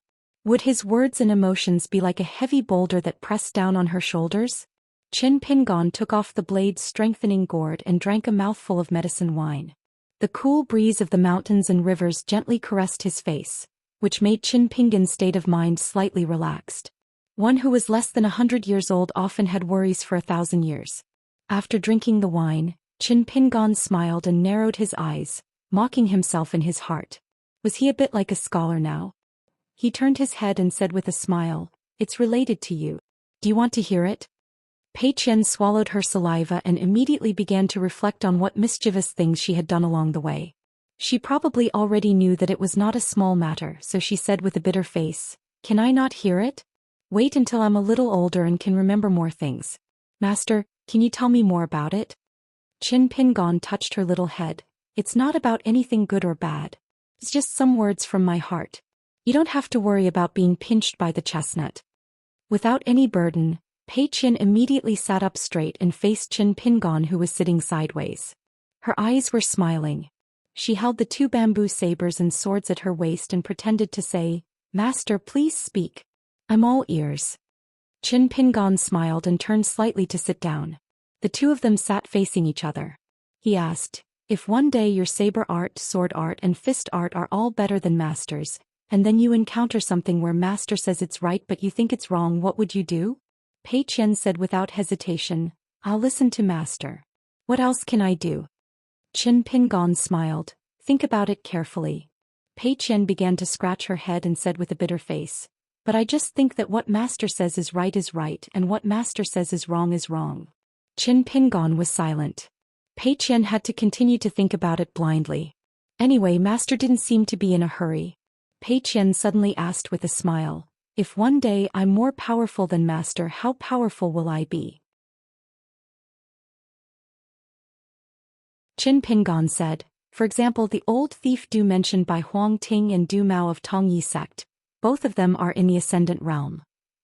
Qin Pingon added with a smile, for the time being we will only talk about cultivation, not good or evil. Pei Qian opened her mouth wide and exclaimed, "Oh my God, if you're so powerful, you must have a mountain of gold and silver at home. Can you count the money? It's too tiring to count money, but if you don't count it clearly, you will be afraid that someone will steal a few. Alas, when can I have the troubles of the rich?" Qin Pingon looked at the tan little girl who was getting more and more worried. He couldn't help laughing, leaned forward and patted Pei Qian's head gently.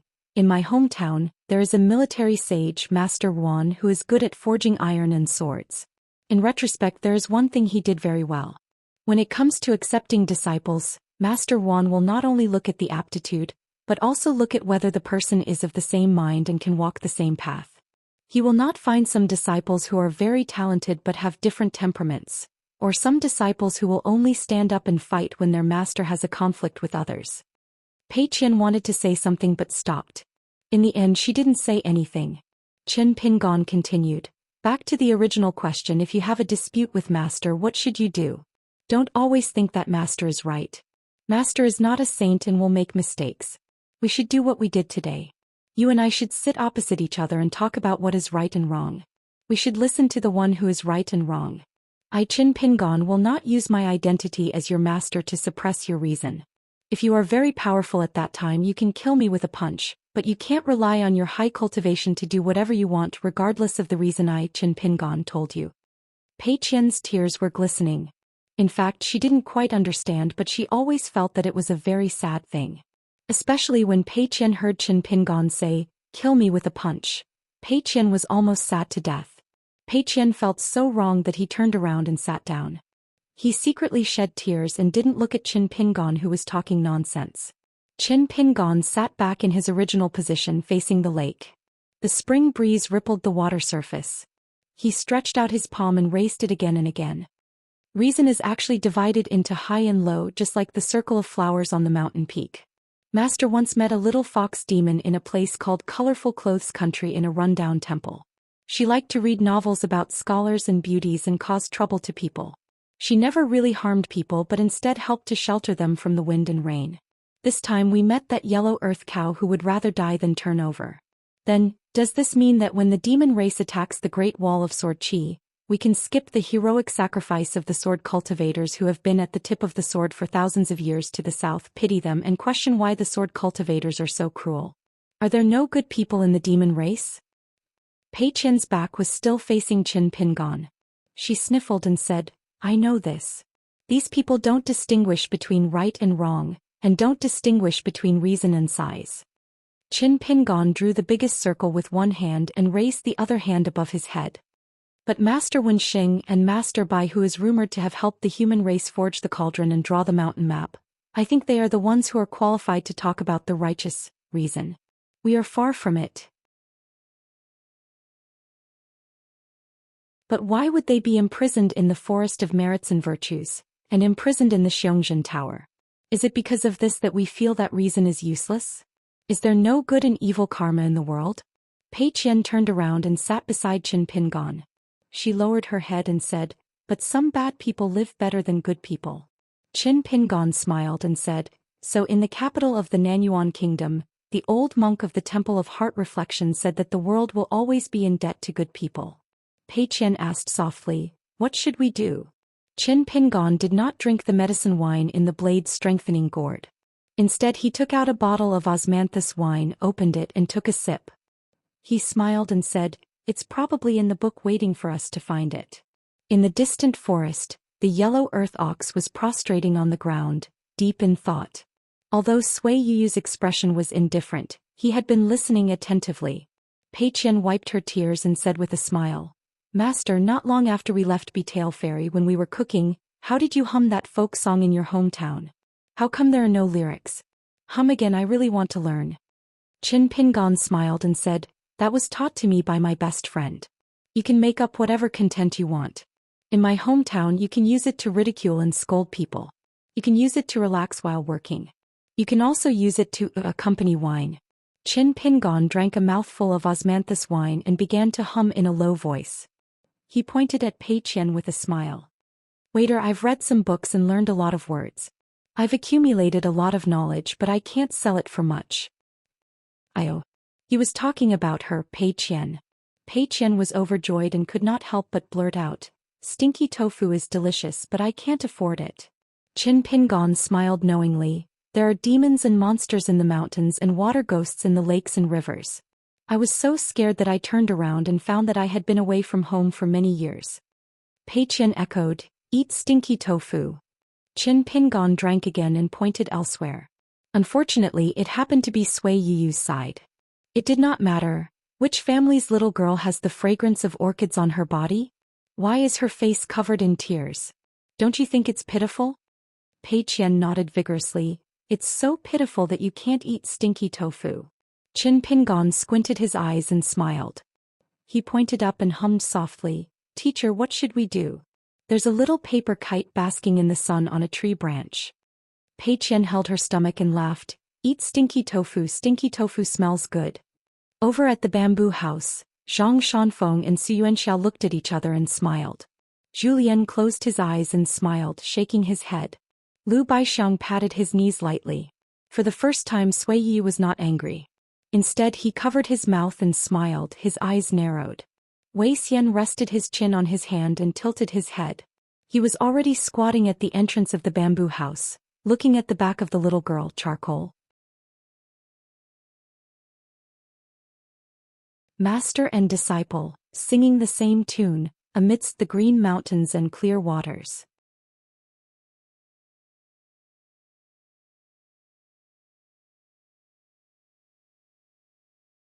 (378). 20 days later, Qin Pingon and his group passed by a mountain that was as steep as a woman's eyebrows. After entering the boundary of the earth, they had already met two groups of men and women.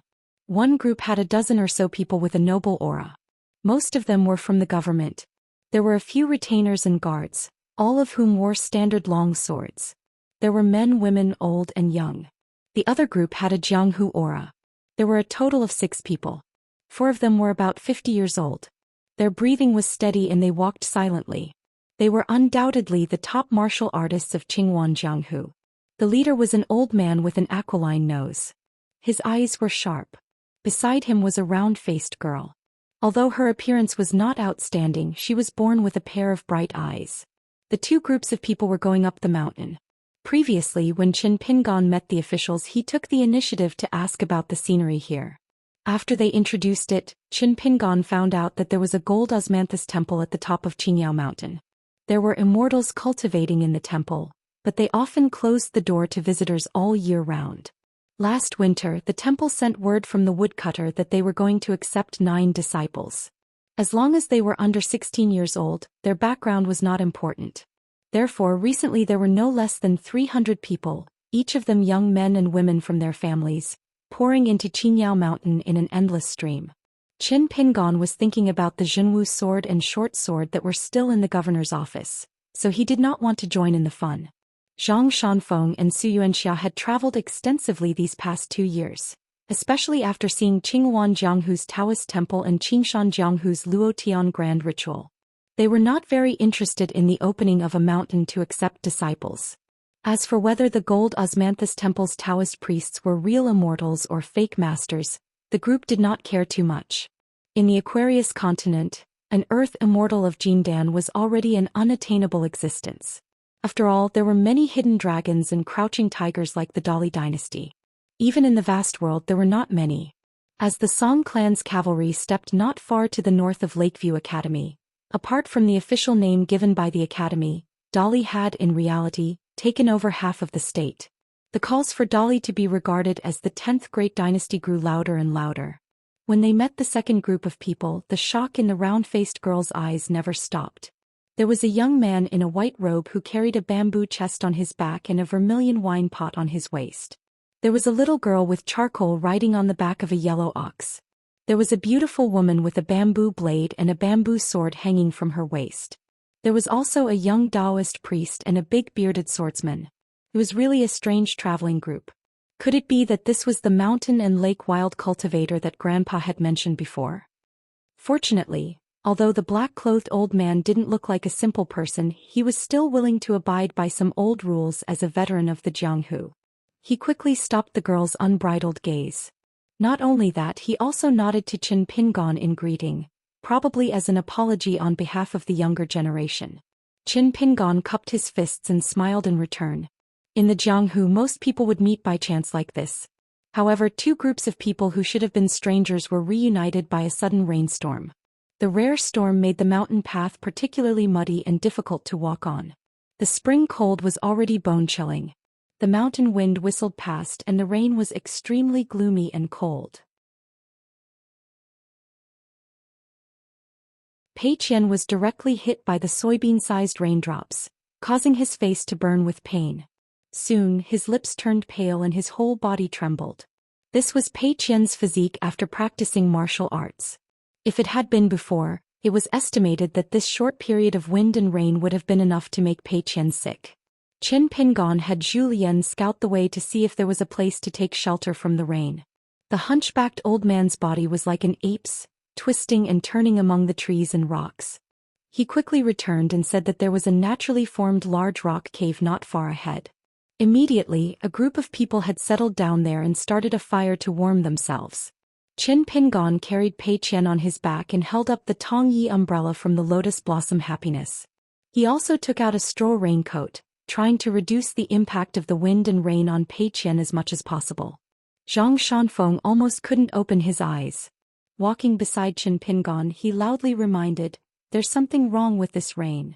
Qin Pingon nodded and took out a piece of yellow paper talisman made of relatively ordinary material. It was the lowest-ranking Yang Energy lighting talisman in the true alchemy works. Qin Pingon would use this talisman to open the way in mountains, rivers, dilapidated temples and unmarked graves to check the density of yin qi in the water and soil. Qin Pingon twisted the talisman with 2 fingers and gently shook it. After pouring his genuine qi into it, it was instantly ignited. Fortunately, the lighting talisman at his fingertips did not burn quickly.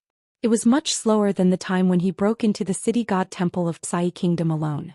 Out of caution, Qin Pingon did not extinguish the lighting talisman. He used it to open the way in case there was a trap ahead.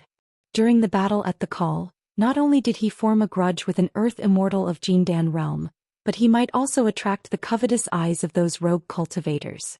He had to be careful. Not only that, Qin Pingon also asked the yellow earth ox whether it knew that there was a big demon that was the king of the mountains in this area. Although the yellow earth ox had not transformed into a human form, it could speak human language and shook its head. In the 500 years since I've been enlightened, not to mention the recent 200 years of hibernation underground, I've never heard of any mountain spirits or ghosts causing trouble in the Qinghuan kingdom. However, 300 years ago in a Buddhist temple 300 miles away from here, I saw a scene where a monk was talking about Buddhism and the scene of osmanthus seeds falling like rain. It was very magical. At that time, it was said that the golden osmanthus seeds that fell all over the temple came from the osmanthus trees on this Qingyao mountain. Xianxia stretched out her hand to support her bamboo hat and laughed loudly. Zhang Shanfeng and I have been to that Buddhist temple long ago. It's too famous and we had to go. However, other than the inscriptions on the wall, we didn't see anything else. The ruins of a few famous Buddhist cases had long been cordoned off and no pilgrims were allowed to enter. The two of us wandered around for half a day and saw a scene that I wrote down in my travel notes. In the twilight, there were 2 young Buddhist monks who were responsible for carrying the merit chests. They probably felt that there were few pilgrims around and there were no outsiders, so the 2 young Buddhist monks stood on their tiptoes and reached out their hands to randomly grab money. After half a day, the young Buddhist monk who took out a silver coin laughed loudly. The 2 of them carried the merit chests on their shoulders and the young Buddhist monk who took out the silver coin walked in front. When Zhang Shanfeng and I saw this, we were very amused. It turned out that the merit chests had to be carried to the back and there was a long flight of stairs to climb.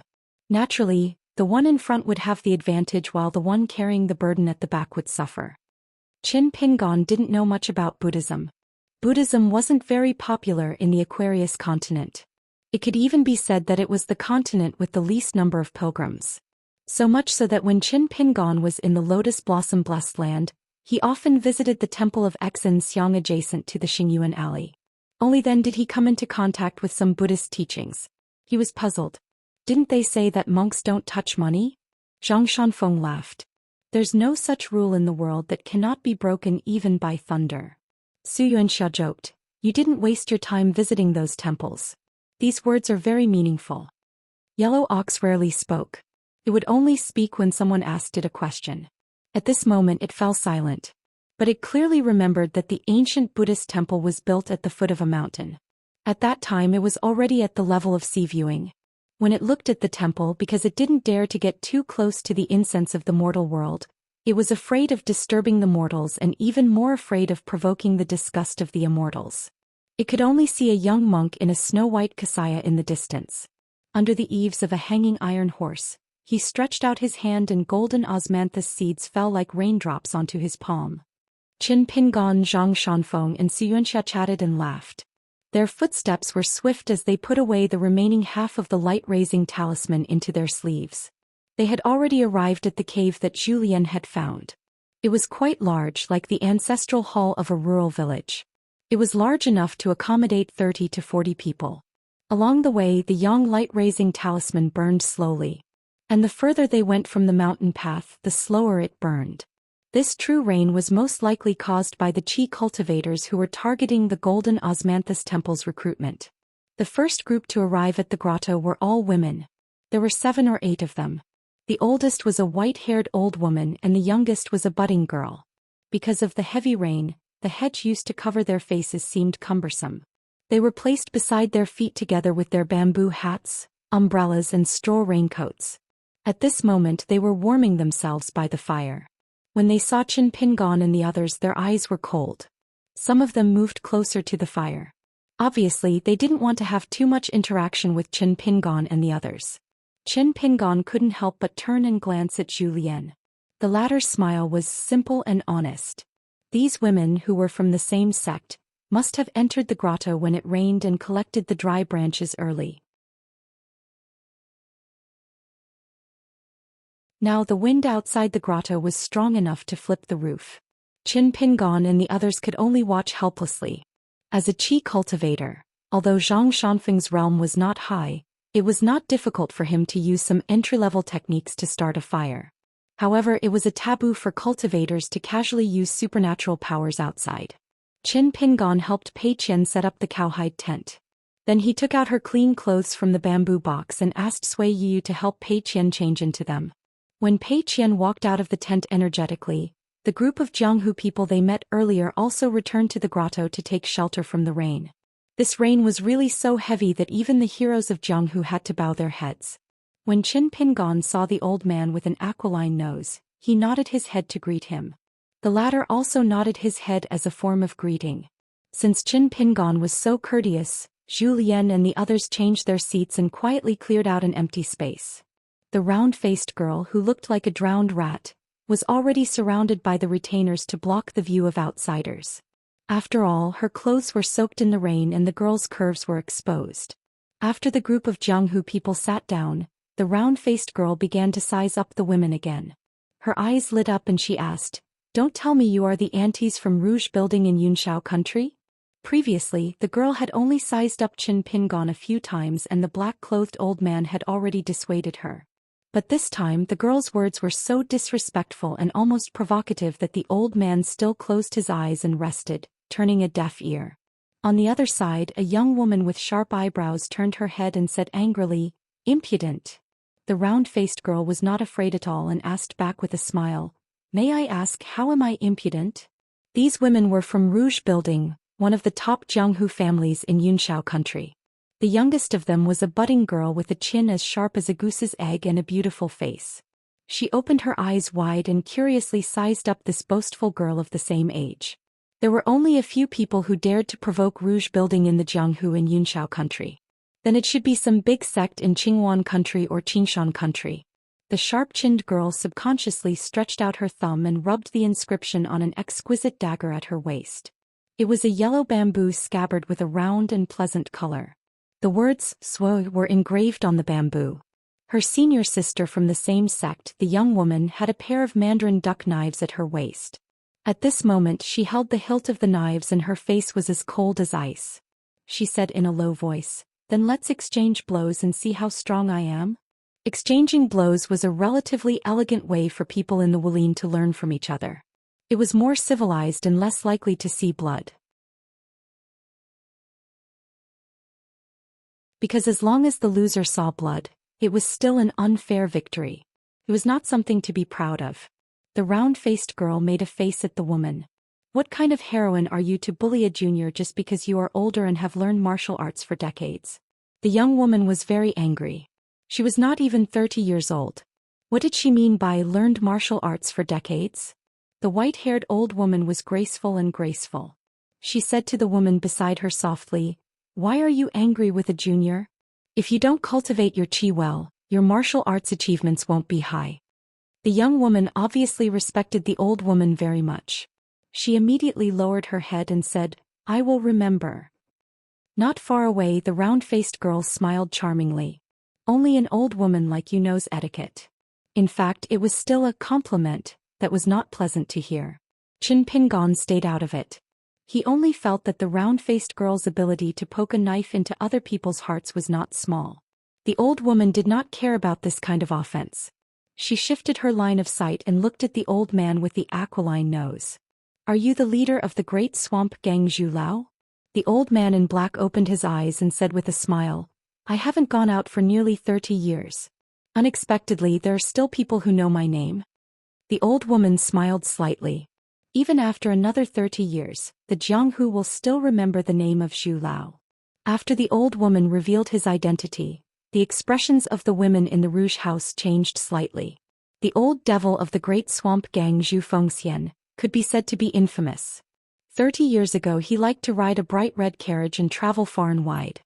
He galloped through the martial arts circles of several countries and stained countless people with blood. The number of righteous people who died under his hands, if not 100, was at least 80. Zhou Xian also had 8 disciples under his command. They were known as the 8 Kings of Hell and were awe-inspiring in Qinghuan country.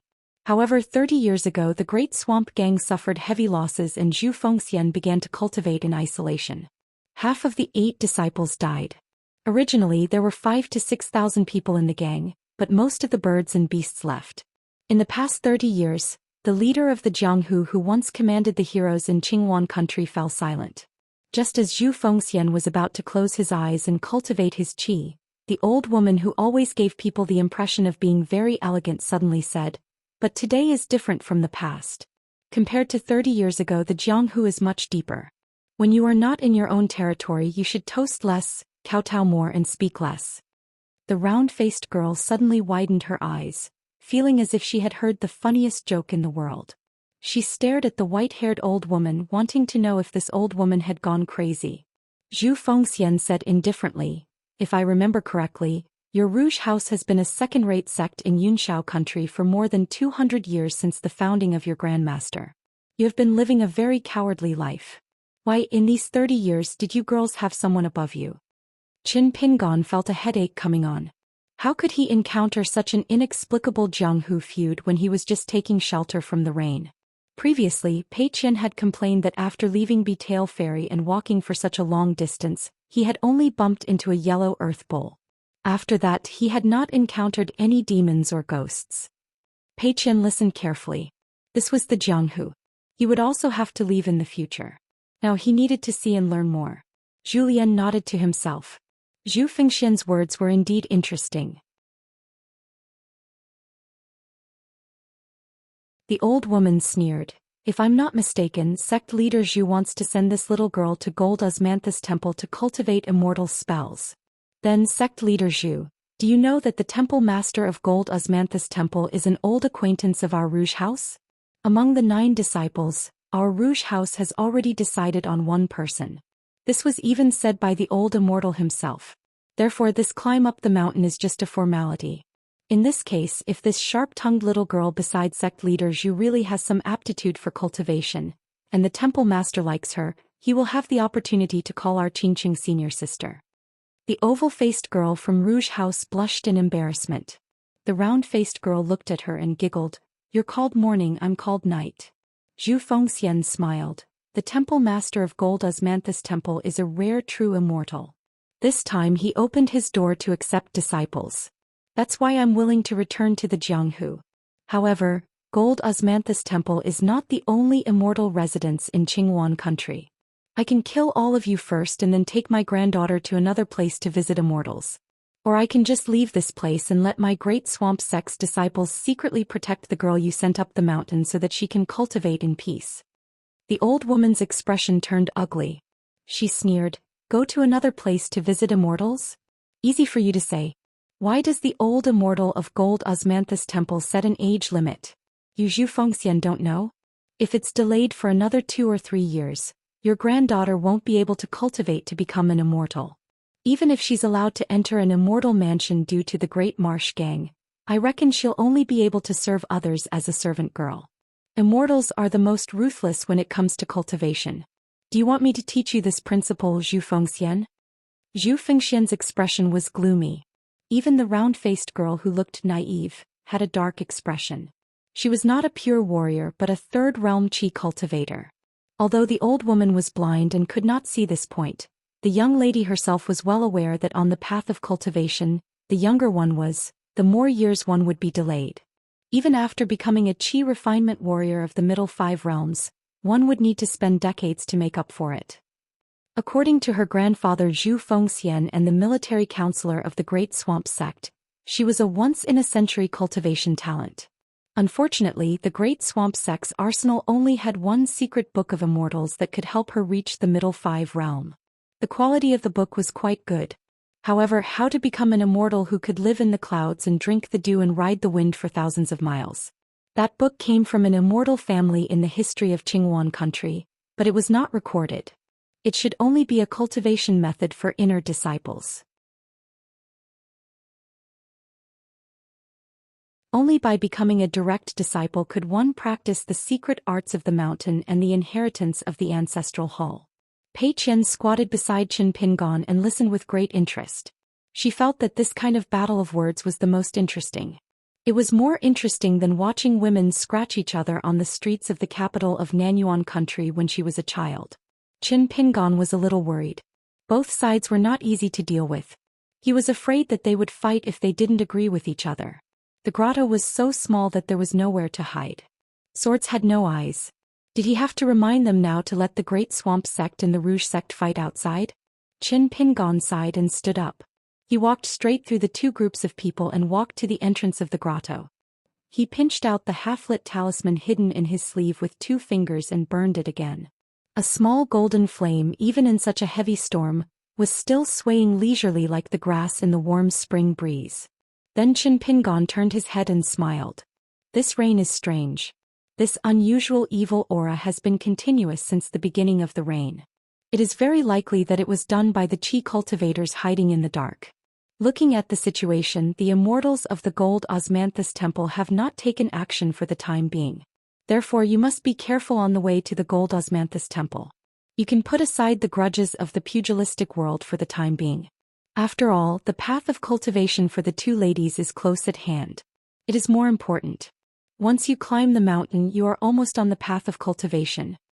Qin Pingon looked at the 2 ladies and said slowly, "Why should the path of cultivation become narrower and narrower? If you don't see eye to eye with each other, the path is so wide. You can just walk your own path." Zhou Xian smiled and nodded. "This young master is right. I hope that in the future you will have the opportunity to visit my Great Swamp Sect. I will definitely prepare a big banquet to welcome you." Although it was just polite words, these words were personally said by the old devil Zhou Xian. At least in the pugilistic world of Qingwan country, it was still worth a lot of gold and silver. The white-haired old woman glanced at the yellow talisman in Qin Pingon's hand and said with a smile, "Our family's Qingqing will definitely remember young master's priceless advice." The oval-faced young lady smiled sweetly at Qin Pingon. The yang qi-lit talisman on Qin Pingon's fingertips had already burned out and the golden flame was extinguished. Qin Pingon rubbed his fingertips and smiled.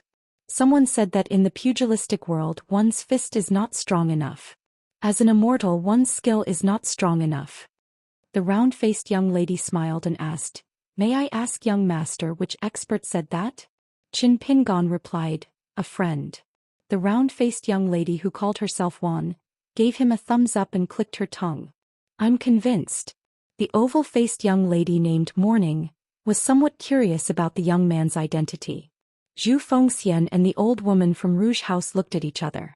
They were both experienced in the pugilistic world and didn't need to say anything. The small conflict between them was not worth mentioning compared to the cultivation of their juniors.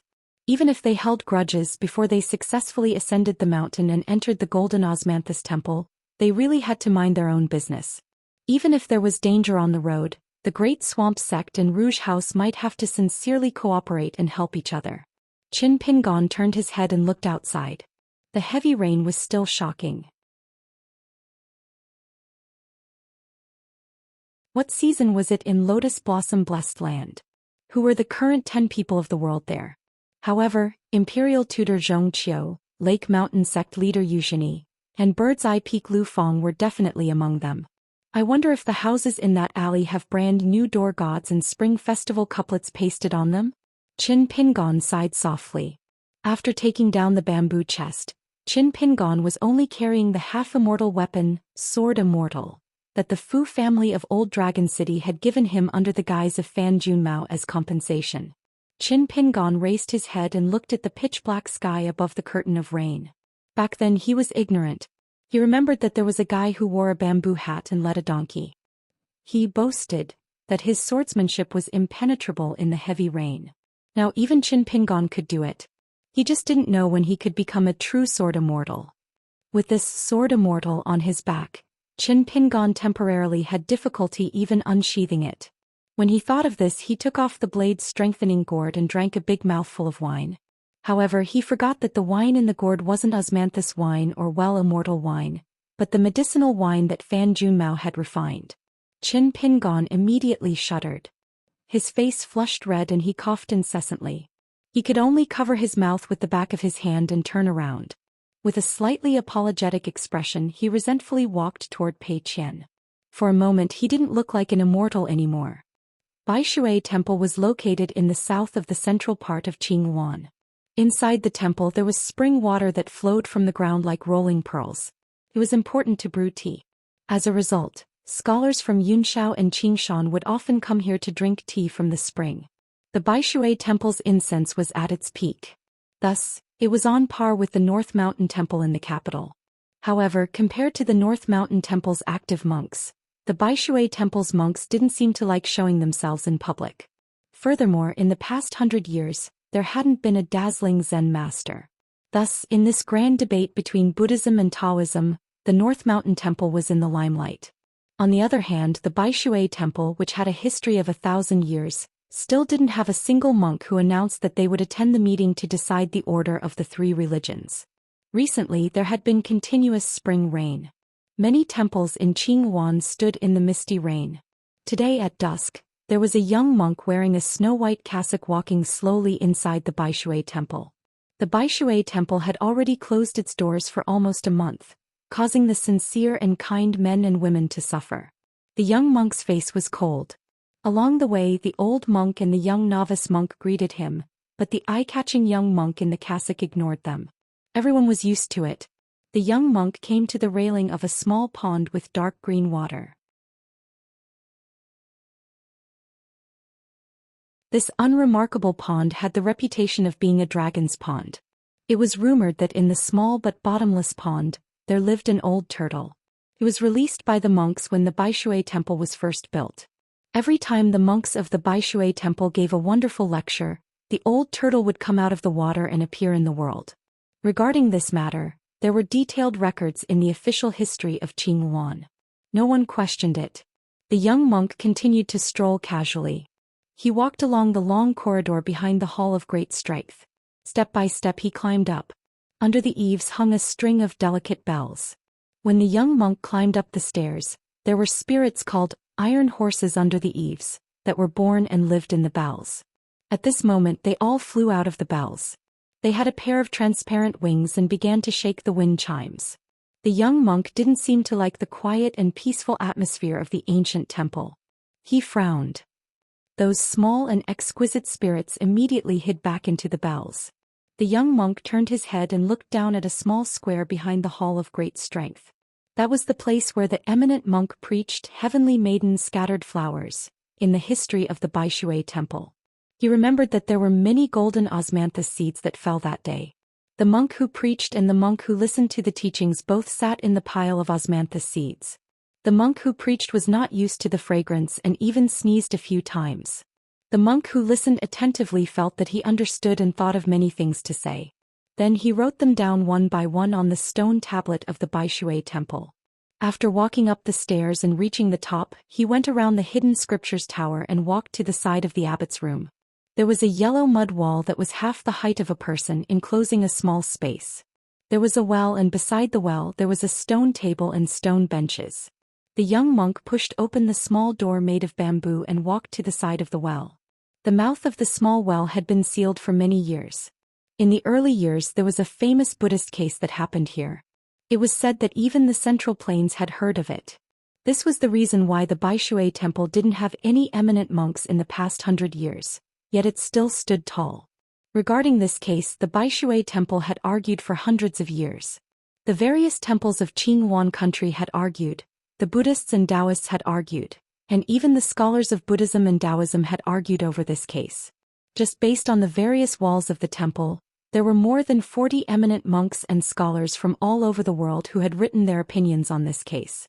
The Baishui Temple's hidden scriptures were abundant, and its unique good books were complete. It was the best in Qingyuan country.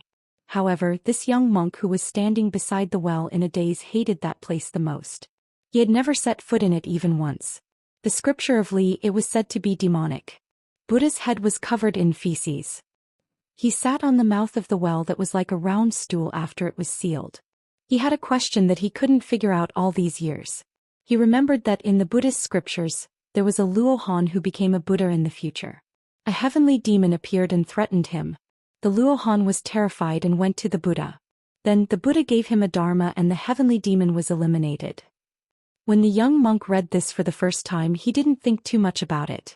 He only woke up in horror one day and then fell into endless pain.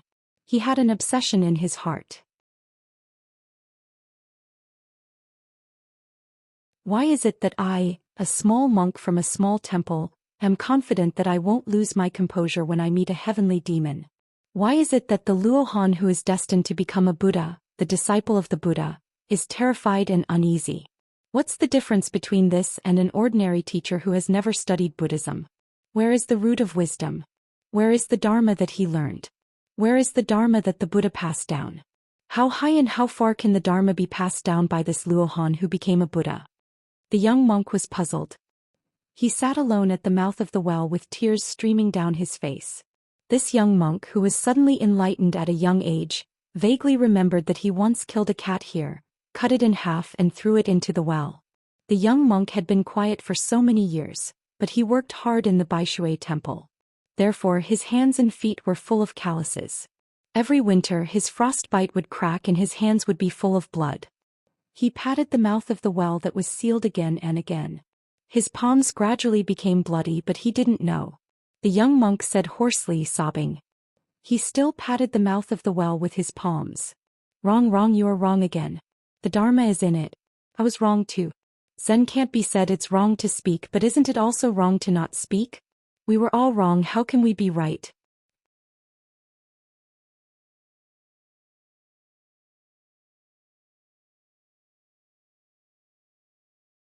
"379. The rain contained an unusual gloomy murderous aura. Once Qin Pingon pointed it out. The key to making the two groups of martial artists in the grottos give up was not the earnest advice about not walking on a narrow path, and it was not even the lantern-raising talisman Qin Pingon had shown. It was only because of one sentence: the old immortals of Jin Gui Guan have not made a move yet. This meant that Jin Gui Guan could either plan and act weak to lure the snake out of its hole, or he could not defeat the enemy and could only hide in the temple to avoid the sharp edge. No matter what the reason was, the Rouge House woman from Yunshao country was unwilling to put her family's life in a fight between immortals on the mountain. As for the old devil Zhou Xian, who had once set off a bloody storm in the Jianghu of several countries, he was even more mature and prudent.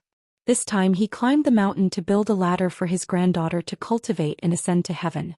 Jin Guiguan could conveniently take in a disciple that he was proud of. Both sides were just taking what they needed. The Great Swamp Gang was not inferior to others. Zhu Xian was unwilling to be a pawn for the Daoist of Jinding Temple. Qin Pingon returned to his original place. Pei Qian took out a small stone slab from somewhere and used it as a stool for Qin Pingon. She squatted on the ground and wiped the mud with her hands. She looked up and comforted him. "Master, you are still very elegant. There are some flaws in the ending stage, but they can be ignored." Pei Qian had often watched Liu Baixiang play chess with other people, and had been influenced by what he saw and heard. Pei Qian had learned quite a few things from the four people in the painting, such as Old Wei's art of war. When fighting on the battlefield, there's no need for the long snake formation or the dragon's gate formation. It's just a matter of fixed ranks and vertical and horizontal. In the end, it all depends on one's own ability. She learned some rules of zither and chess from Little White and learned some cooking methods with wine and dishes from Zhu Lian. Zhu Lian saw that she often helped and could endure hardships, so he gave Pei Qian a Jianghu Ranger book. Pei Qian was so absorbed in reading that he forgot to eat and sleep. He also asked Sui Yuyu about a lot of Jianghu slang, such as, "If you want to pass, leave money to buy your life. If you are bold enough to cut the path, take my spear," and so on. Zhang Shanfeng looked at the rain outside and was more worried. He whispered, "Such a heavy rain, and it has been falling for so long. Even a sea-viewing realm cultivator may not be able to withstand it, unless he has already set up a rain-attracting formation. But if it is really a rain-attracting formation, it is like throwing snow from the sky to the ground. So it is more likely that he is a Dragon Gate cultivator. I don't know what realm chi cultivator the Gold Osmanthus Temple Taoist is and whether he can cope with this rain that affects the fate of mountains and rivers." Zhang Shanfeng's voice was not loud, but Zhu Xian and the old woman of Rouge House were Wu Dao masters in Jianghu.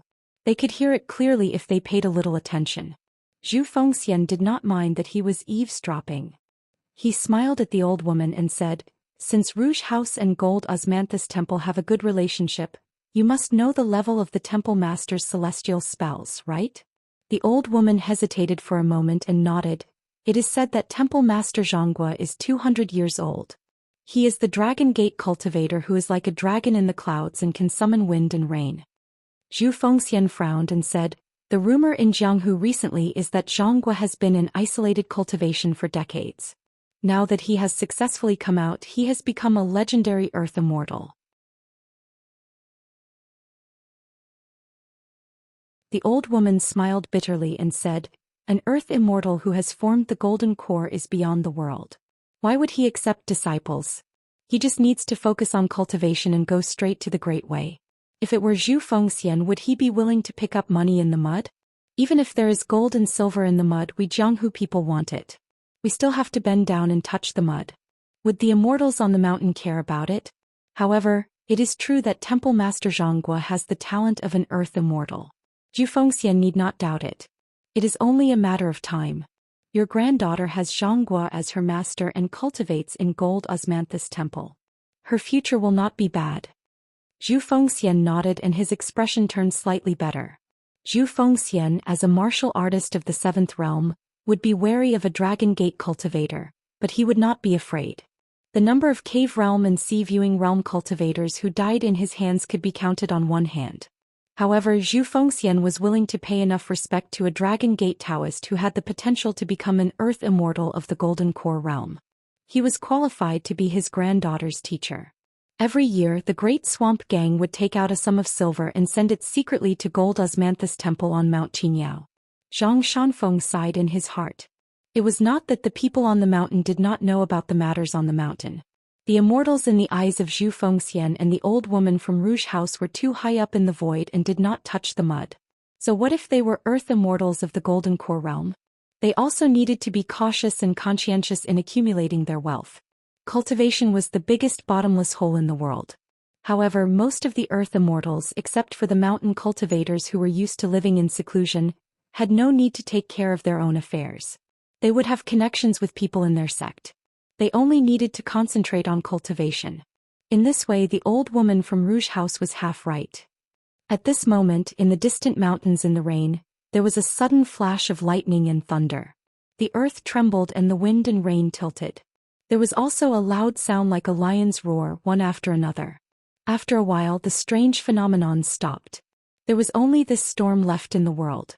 After about half an hour, Zhou Xian and Zhou Xian, who were on the right of Zhou Xian in the grotto, raised their heads and looked out of the grotto at almost the same time. Zhou Xian's expression was normal, but his heart tightened. Among the retainers of that young immortal master, there were two people who had keen intuition no weaker than his. One must know that he was one of the 4 great grandmasters of Qinghuan, Qingshan and Yunshao. Although the battle with the Immortal 30 years ago had damaged some of his martial arts foundation, and after 30 years of healing he still had not recovered to the peak of martial arts and was reduced to the bottom of the 4 great grandmasters. But he, Zhou Xian, was far from being in dire straits.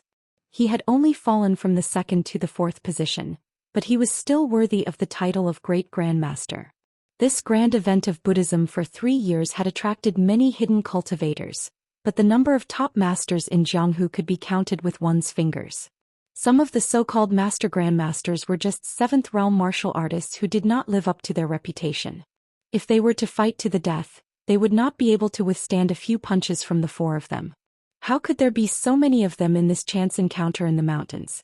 Other than the beautiful woman with a sword, the seemingly amiable hunchback old man, the dignified man with a saber and the taciturn man, they were all Jianghu masters. This was the only reason why Zhou Xian had a whole new level of respect for Qin Pingon from the beginning to the end. Clouds follow dragons, wind follows tigers. If that young immortal master was a snake or a cat, how could he subdue these martial arts masters? The rain gradually lessened. In the curtain of rain, many young Taoist priests and little Taoist children came together. The leader of the group was a Taoist priest from Golden Osmanthus Temple. He had a handsome face and a charming smile. The Taoist priests behind him had umbrellas in addition to their own umbrellas. Only the Taoist priest at the front had nothing else in his hands. After entering the grotto, he put away his umbrellas gracefully, which was different from the noble young masters of aristocratic families. He had a unique charm. He looked at the crowd and smiled. There are demons causing trouble, trying to destroy the landscape of Golden Osmanthus Temple with the dark rain. Don't panic, our temple master and 2 close friends who came from afar have already put away their supernatural powers. You can rest assured and follow me up the mountain. No one has escaped. The old woman from Rouge House secretly glanced at the young girl, Qingcheng. Her eyes were full of uncontrollable excitement. Previously, when the old woman saw the thunder, she already had some guesses and was very excited.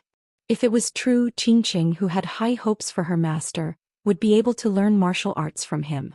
At this moment, hearing that the handsome Taoist priest confirmed that the temple master's close friends helped, the old woman thought of the immortal's face on the portrait that her ancestor treasured.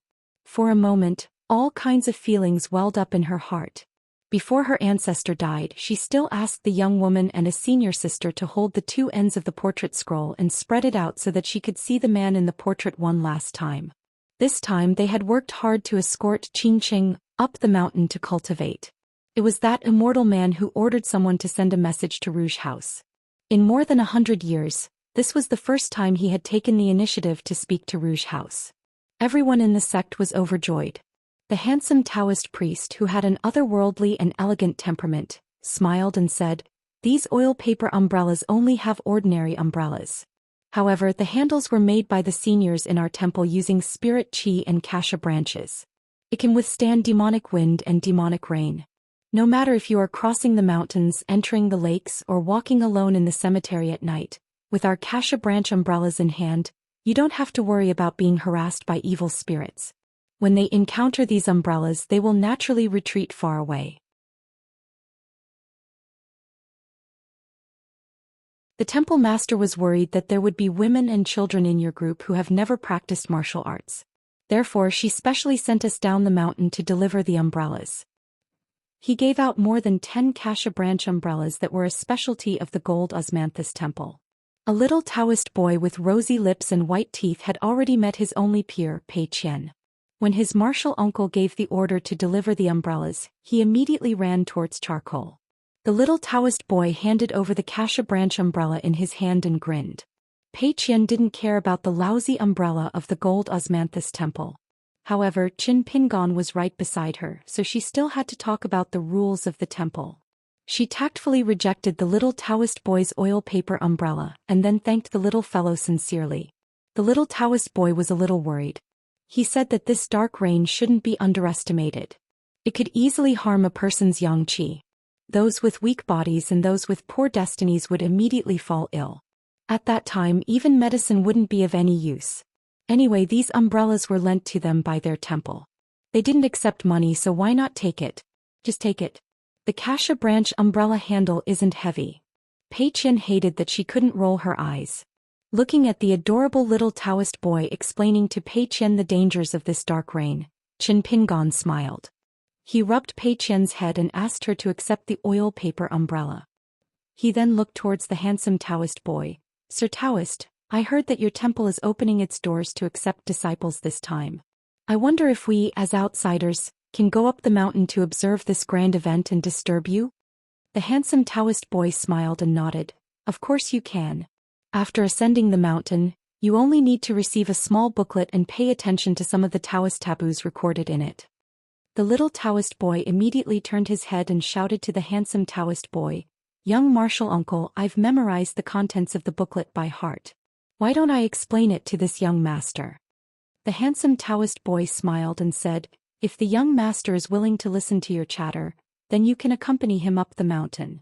Qin Pingon clasped his fist and thanked the two Taoists of the gold osmanthus temple. He smiled and said, Thank you, Taoist boy. Thank you for your trouble. Qin Pingon turned his head and looked towards Xianxia and Zhang Shanfeng. The two nodded lightly, indicating that there was nothing wrong with climbing the mountain and entering the temple. After making up her mind, Xianxia was even more delighted. The gold osmanthus temple closed its doors all year round and refused to accept guests, causing outsiders to be unable to appreciate its elegance. There was a rumor at the foot of the mountain of Qingwan country. The source of the golden osmanthus came from the 1,000-year-old osmanthus trees behind the gold osmanthus temple. There was even a wandering immortal who descended and visited the Taoist temple. He pointed at the osmanthus trees and said, It was planted in this month. Yellow earth ox didn't even enter the grotto before. After all, it was a monster. This time it encountered an unforeseen event. The Taoist temple's cultivators might be suspicious. Once the gold osmanthus temple's suspicions were aroused, Qin Pingon would have to explain a lot. Fortunately, Yellow Earth Ox was also well versed in the disputes on the mountain. It told Qin Pingon through telepathy that it had been waiting at the foot of the mountain recently. Unless an Earth Immortal was patrolling, it wouldn't be easy to discover its whereabouts. Qin Pingon then told it to be careful. The Taoist temple was at the peak of Qingyao Mountain. The path was muddy and it wasn't easy to climb the mountain. From the foot of the mountain to the gate of the Taoist temple, the path was only wide enough for 3 people to walk side by side. There was no need to expect a carriage to pass through. It could be seen that the gold osmanthus temple was indeed unwilling to deal with people at the foot of the mountain. When Qin Pingon and the others went to the Green Tiger Palace in Qingjing Mountain, they built a total of 3,000 steps of pill stairs. It was even more magnificent than the walls of the Imperial Palace. The gold osmanthus temple wasn't big. It could only accommodate 40 to 50 Taoists to cultivate. Those people who brought their juniors up the mountain had already asked people to build thatched cottages halfway up Qingyao Mountain as a place to stay. The gold osmanthus temple didn't stop them. Some of the quick-witted Jianghu sects from Qingwan country saw that the gold osmanthus temple was easy to talk to. They simply hired dozens of young men halfway up the mountain and started to build cottages. The scale of the cottages they built wasn't inferior to the inns and restaurants in the marketplace. The golden osmanthus temple was an uncommon forest temple. However, according to what that handsome Daoist said, the temple's property didn't completely belong to the Daoist lineage. Moreover, when the temple master accepted a disciple, he would receive a golden jade certificate issued by the Green Wan country's imperial court. As long as one entered the temple master's tutelage and wasn't a simple Daoist who lived in the golden osmanthus temple to cultivate, they would be registered as an immortal master. Perhaps this was the reason why the rich and powerful families of Jianghu were willing to bring their juniors here. Only those Taoist palaces would have a total of 18 heads. The gold osmanthus temple only had 40 to 50 people. Naturally, it wasn't that particular. Excluding the temple master, there were only 5 to 6 deacons and treasurers. The handsome Taoist priest Su Borui was the drumhead of the gold osmanthus temple. After all, no matter how small the temple was, the bells and drums were still indispensable.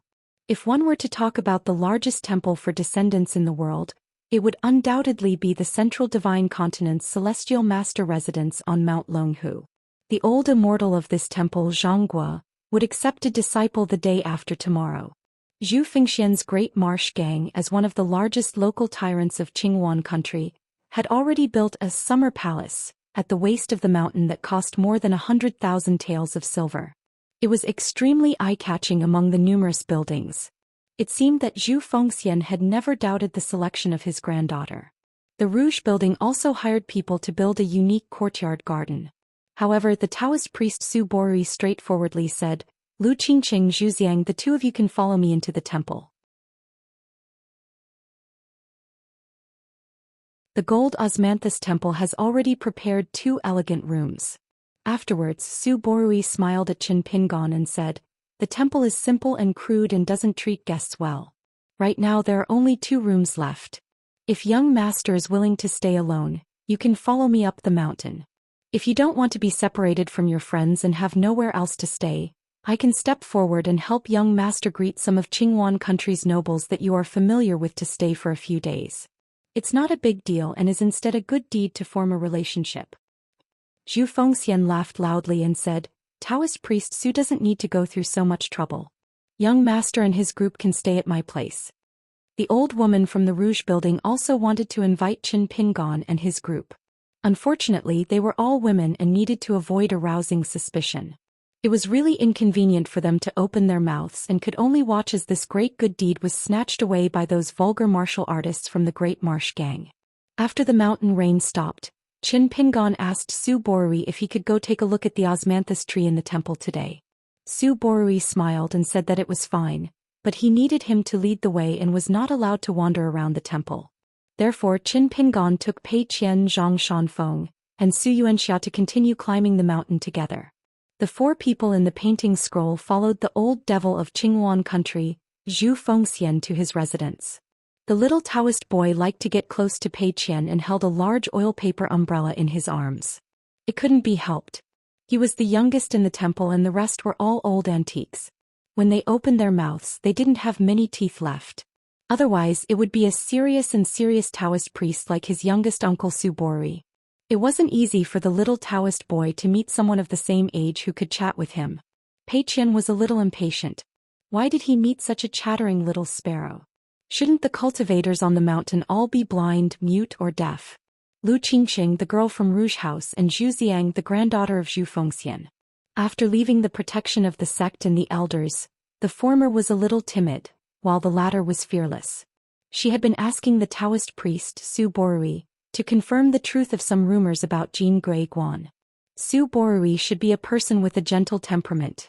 He answered them one by one without exaggerating or hiding anything. This made Zhu Xiang feel good about Jin Gui Guan. Lu Qingqing plucked up her courage and asked the round-faced girl from Great Swamp Gang softly, "So your name isn't Wan?" Zhu Xiang slapped her forehead. "How can there be such a naive Jianghu person like you?" Zhu Xiang was already being merciful by not directly saying that the oval-faced girl was stupid. Zhu Xiang glanced at the exquisite dagger on Lu Qingqing's waist from the corner of her eye. The bamboo sheath was inscribed with the word, Swa. She smiled and asked, "Your dagger is quite nice. Let me take a look?" Lu Qingqing shook her head and said timidly, "This is a relic of my great ancestor grandmother. I can't just give it to others." Zhu Xiang still wanted to pester her, but Lu Borui smiled and said, "Zhu Xiang, don't force people. If you cultivate with the same sect in the future, you have to be careful."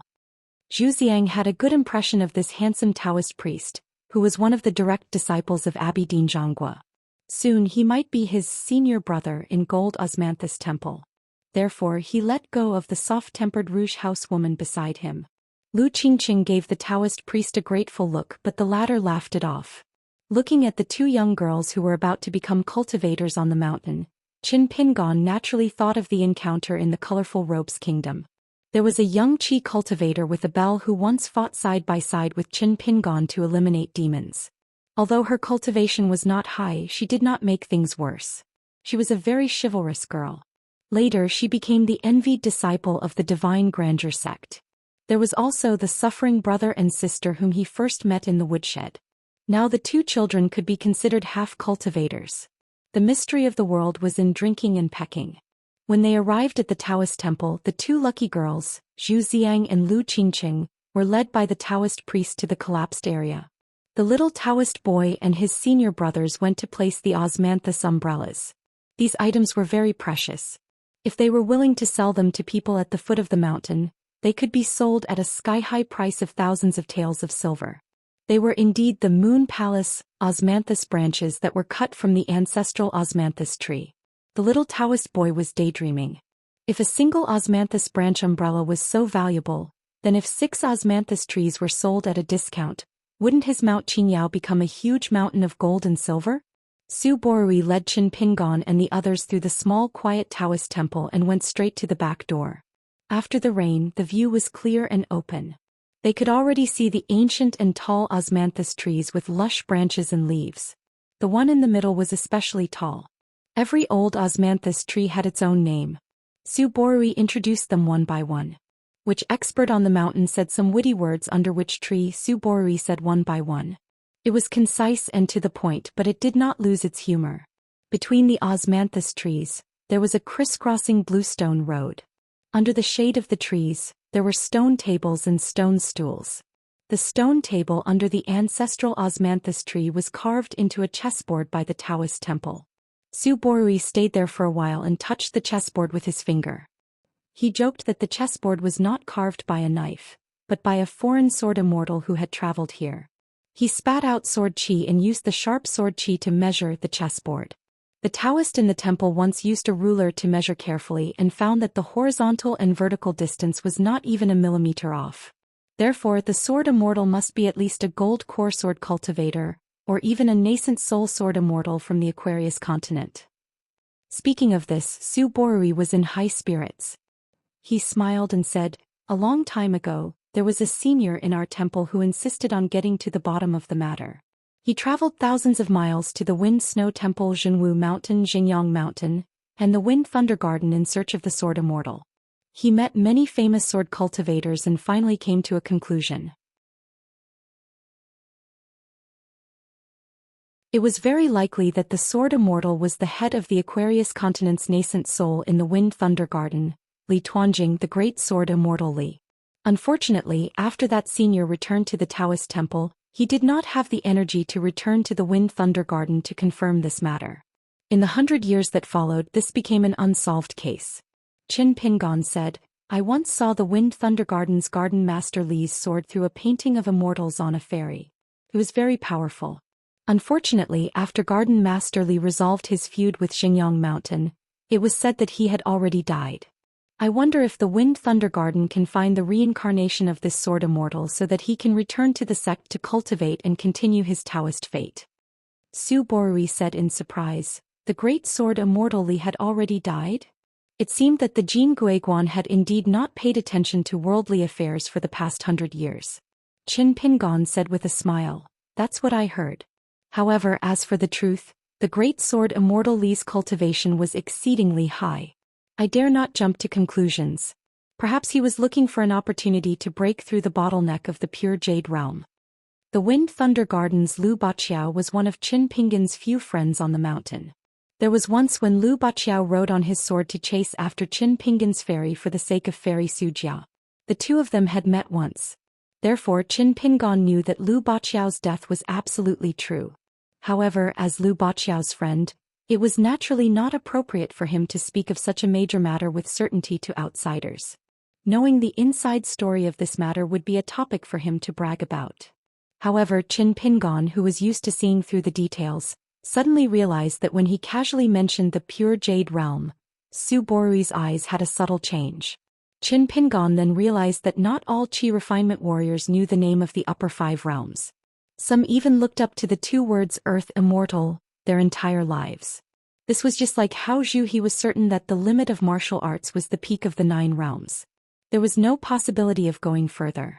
However, with Qin Pingon's current state of mind, he was no longer too concerned about such harmless mistakes. In the pugilistic world, one had to settle grudges with pure martial artists. One could also have to climb mountains to enjoy the scenery and interact with Qi refinement warriors. It might not be a good thing to keep a low profile everywhere.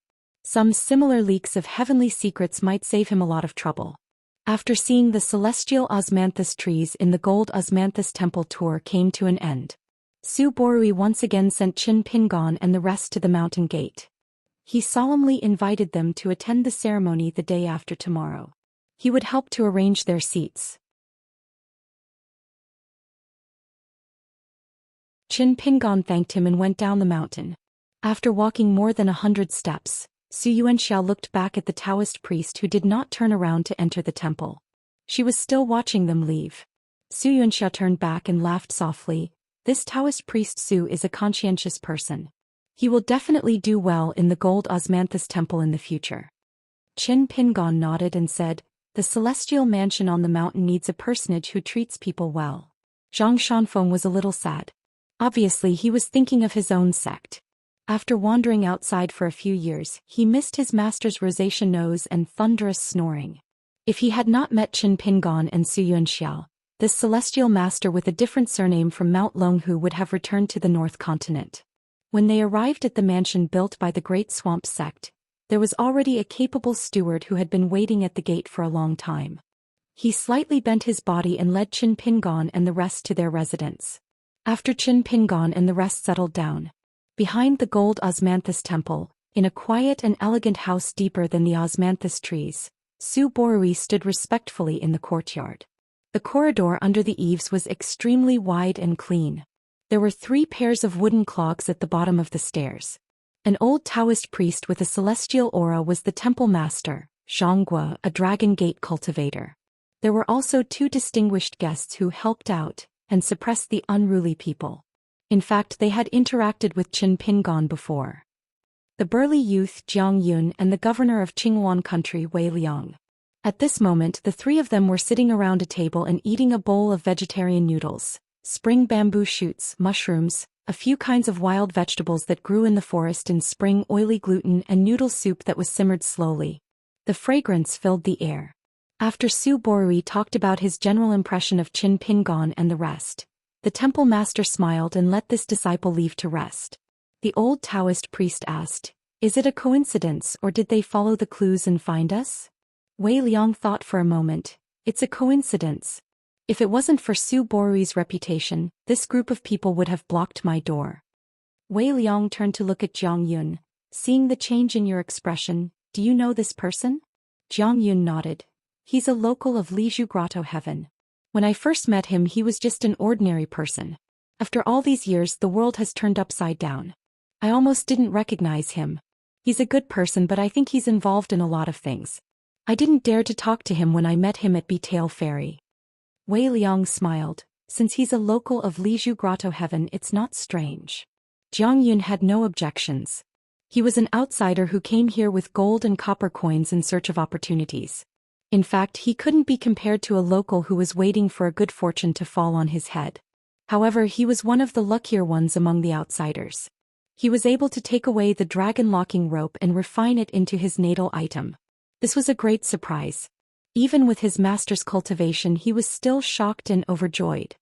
He laughed and said that he might have stolen a lot of the luck of the Yunlin Jiang clan to be able to obtain such a great fortune.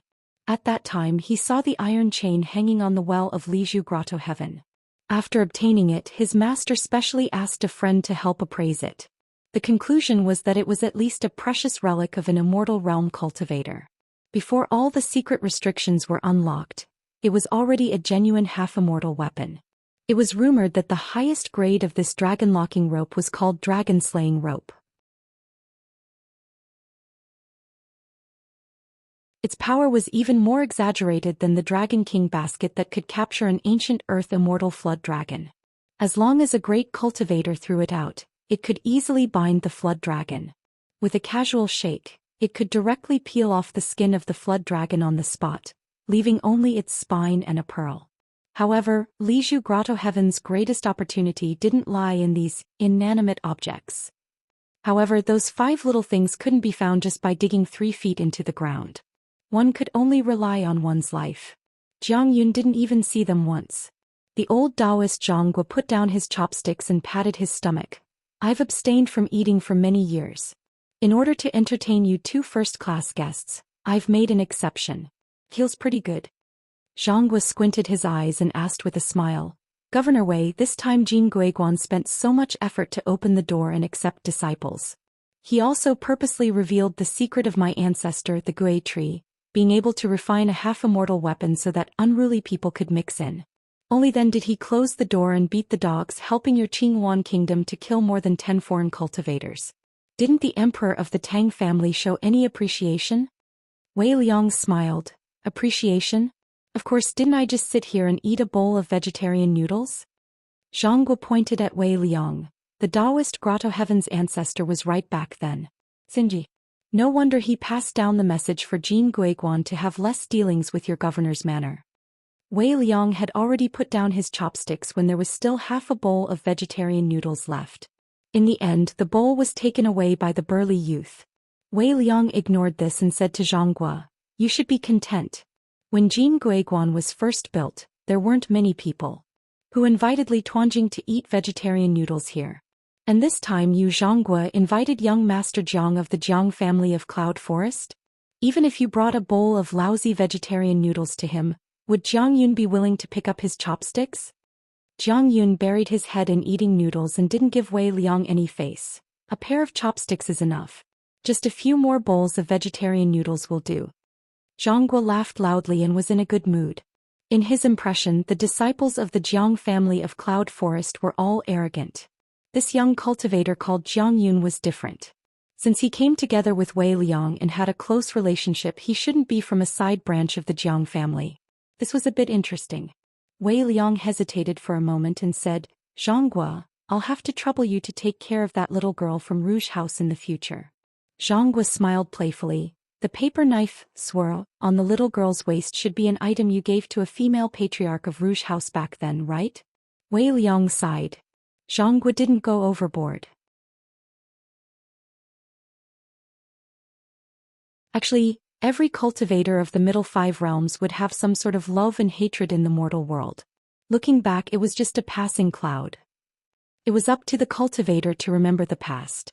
The enmity at the foot of the mountain in the early years would become very complicated when one party became an immortal. Cultivators held grudges. Their grudges were still fresh even after 100 years. Often, there would be some local wealthy families that would inexplicably encounter unexpected disasters. An undeserved disaster would usually be completely eradicated, leaving no one alive. Cultivators were sentimental. Then, dozens of generations of descendants of a certain person at the foot of the mountain might have been able to quietly enjoy the grace of their ancestors. Perhaps even they themselves didn't know why they could escape from the calamities time and time again. In the unseen world, it was as if there was always a big hand shielding them from the wind and rain. Zhang said, Among them, the one with the best aptitude is the little girl of the Great Marsh sect, Zhu Fengxian's granddaughter. Now she is already a 3rd realm Qi cultivator. She should be the only one with the aptitude of an earth immortal. As for the other 70 people, the highest achievement is only the little girl from Rouge House who has reached the cave-dwelling realm. At most, they have a chance of reaching the sea-viewing realm. Then, excluding Zhu Xian and Lu Qingqing among the remaining 7, I don't think anyone has reached the middle 5 realms. Wei Liang and Jiang Yun said in unison, Not necessarily. Zhang's eyes brightened. Which one? Wei Liang smiled but didn't say anything. Jiang Yun raised his head and also didn't give an answer. Instead, he changed the topic and asked, That earth bull monster, aren't you going to take care of it? Didn't you want to take it under your command a long time ago so that it can become the northern mountain deity of your Qingwan country? Your mount? Wei Liang shook his head and said, Forget it. When it comes to opportunities, we can only go with the flow.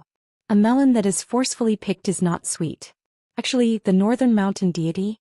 You told me a long time ago that this earth bull looks docile and harmless, but it has a fierce temper.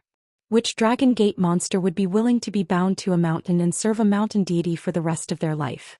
Riding on it and entering the divine path, this is the result of never being able to rise again.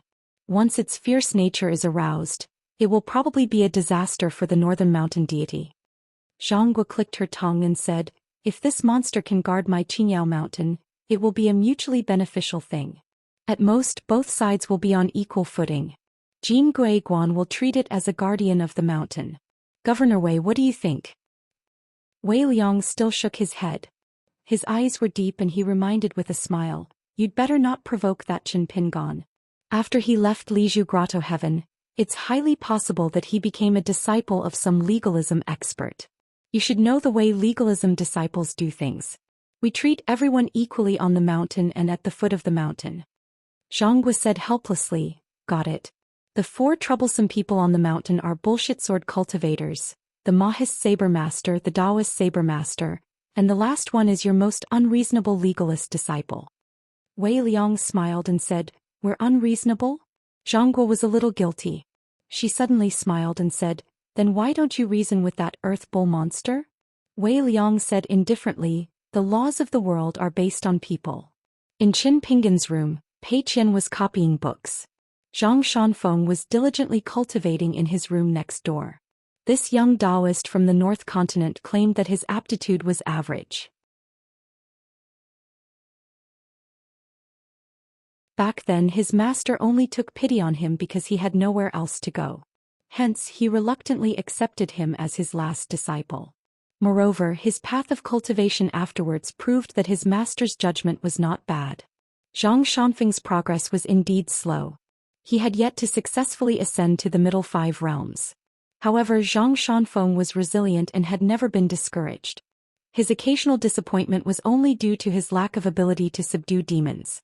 In this matter, his attitude was exactly the same as Qin Pingan's. It was nothing more than walking one's own path. As long as one did not compare with others, one's aptitude would not matter.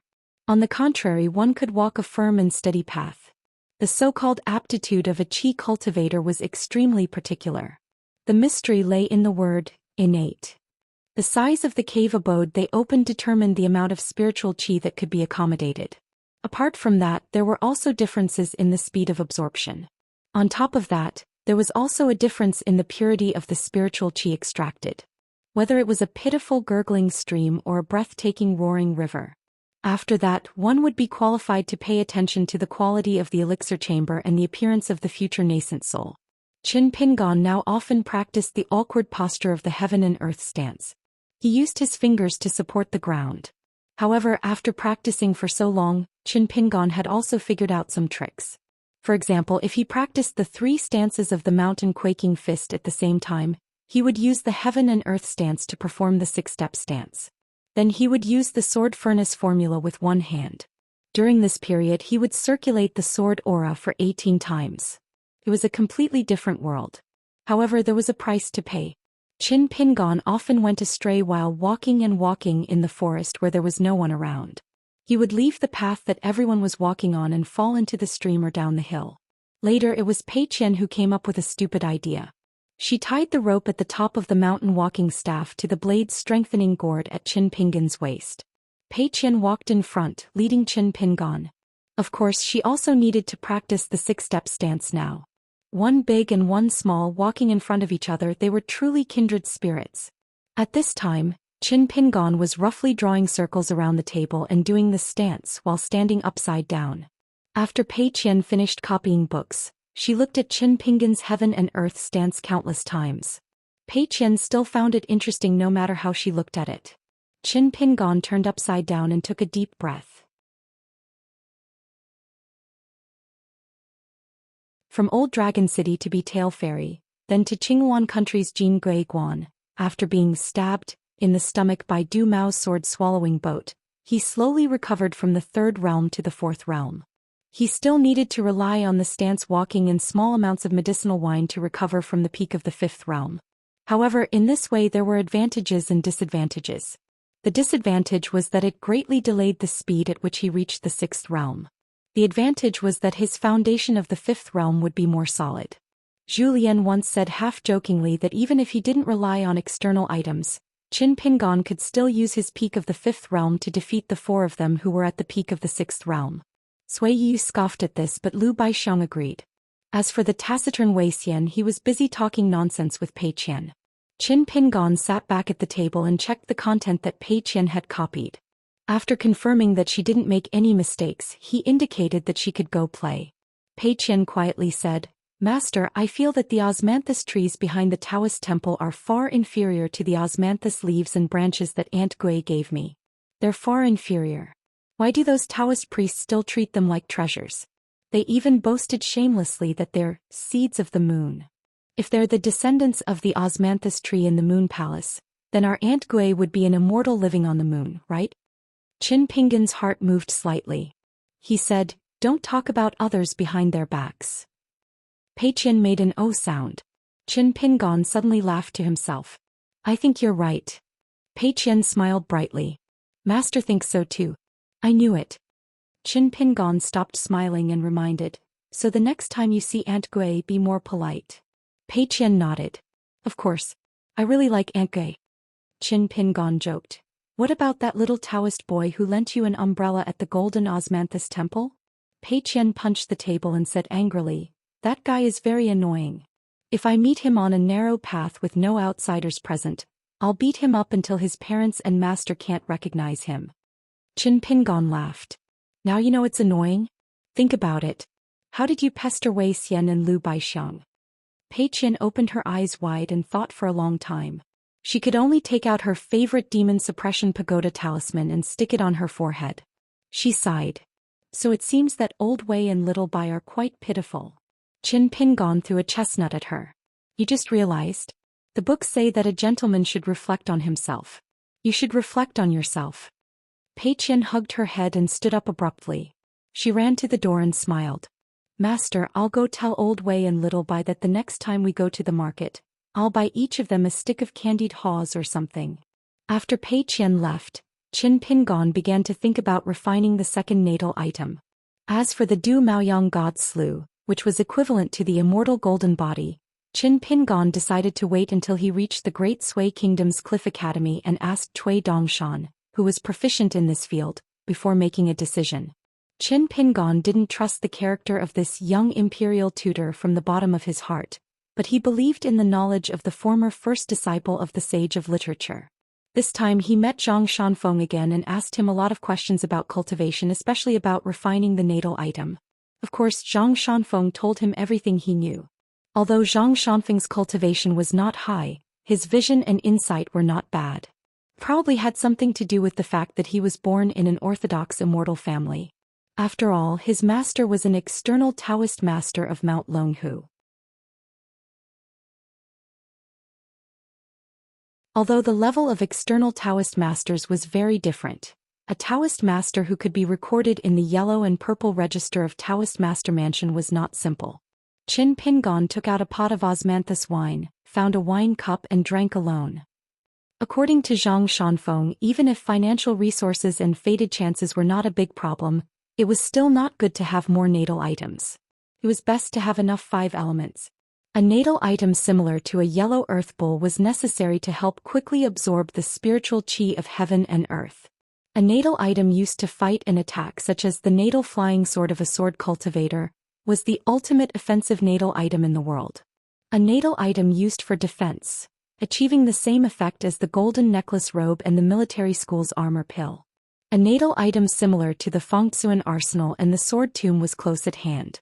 However, this kind of rare item was almost impossible to come by. A natal item nourished in the natal aperture acupoint would have an innate deterrent force against evil spirits and demons. It could also continuously increase one's yang qi and pass through many unpredictable places of yin qi. Zhang Shanfeng also said that refining a natal item was a double-edged sword. Since it was a natal item, once it was damaged, it would implicate the foundation of Dao and Shake. The consequences were unimaginable. Moreover, each natal item needed to occupy an aperture acupoint mansion. Once it was used to make up the number or did not consider the circulation route of spiritual qi, it was easy to have conflicting attributes. It would hinder the cultivation of the qi cultivator and it was possible to go mad. Zhang Shanfeng finally said that collecting the natal items of 5 elements was the dream of all qi cultivators except for sword cultivators.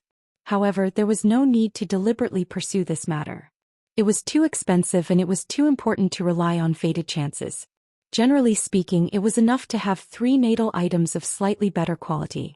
One for offense, one for defense, and one for qi cultivators to absorb and store spiritual qi. Most of the 5 states qi cultivators in the world were like this, except for those earth immortals who would pursue more. Qin Pingon was a little hesitant about whether or not he should refine the golden script gall given to him by the city god of Yanji County of Psai Country. However, it was said that in the green wooden box was the seal of Psai Country's city god of Tuoji County of Psai Country that was personally engraved by a certain generation's celestial master of Mount Longhu.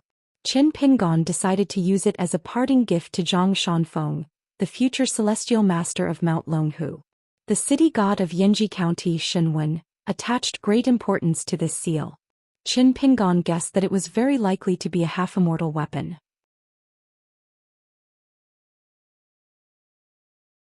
Shenwen said personally that as long as this seal was combined with the 5 thunder technique of Mount Longhu's direct lineage, its power would be shocking. Back then, when the seal was sealed in the city god's pavilion, it was able to block the invasion of the baleful aura of the huge mass grave outside Yanji County. It was enough to show that its quality was high and it was not something that could be achieved by a Dharma treasure. From the time Qin Pingon received the seal until today, he had not even opened the green wooden box once. The reason why he was hesitant about refining the golden script gall was that Qin Pingon had obtained a white bowl with the true shape of the 5 mountains of the ancient Yu country when he was in Psai country. Under Su Yuanxia's suggestion, he did not sell it at Qingfu Square in the end.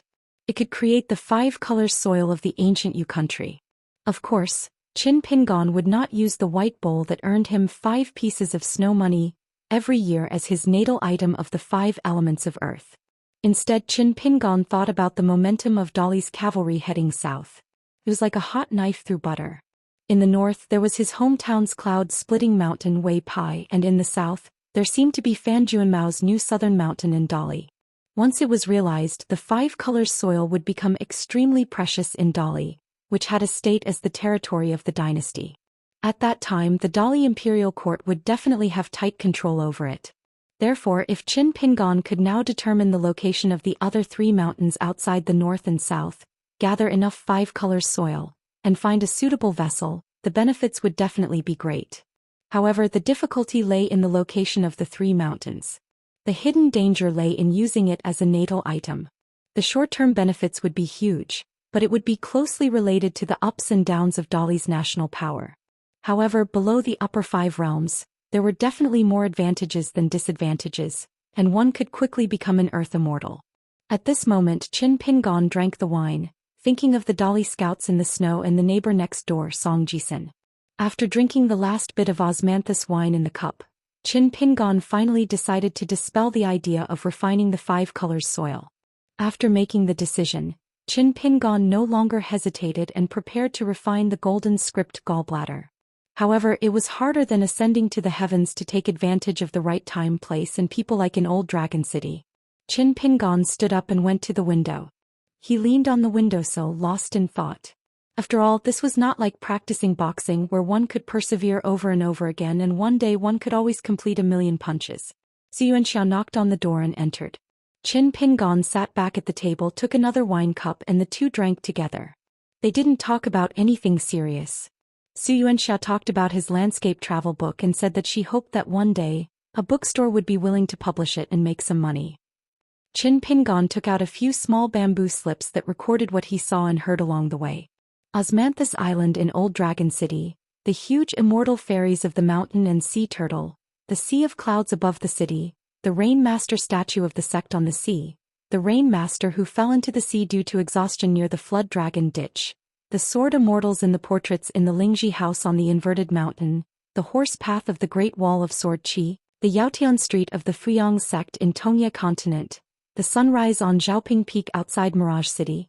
He handed these green bamboo slips with densely engraved characters to Su Yuanxia. Su Yuanxia asked some more details. Next door, the young Taoist priest Zhang Shanfeng was in the house.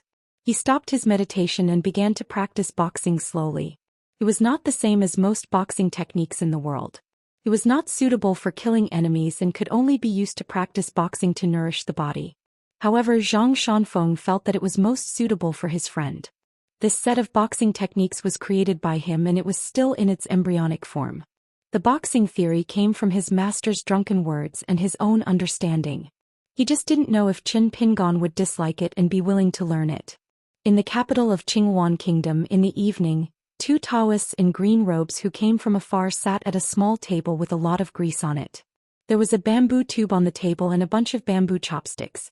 A thin Taoist priest in his 30s was familiar with the temperament of the other party, so he said solemnly, "Zhou Yuan, let me say it first. I can't eat spicy food."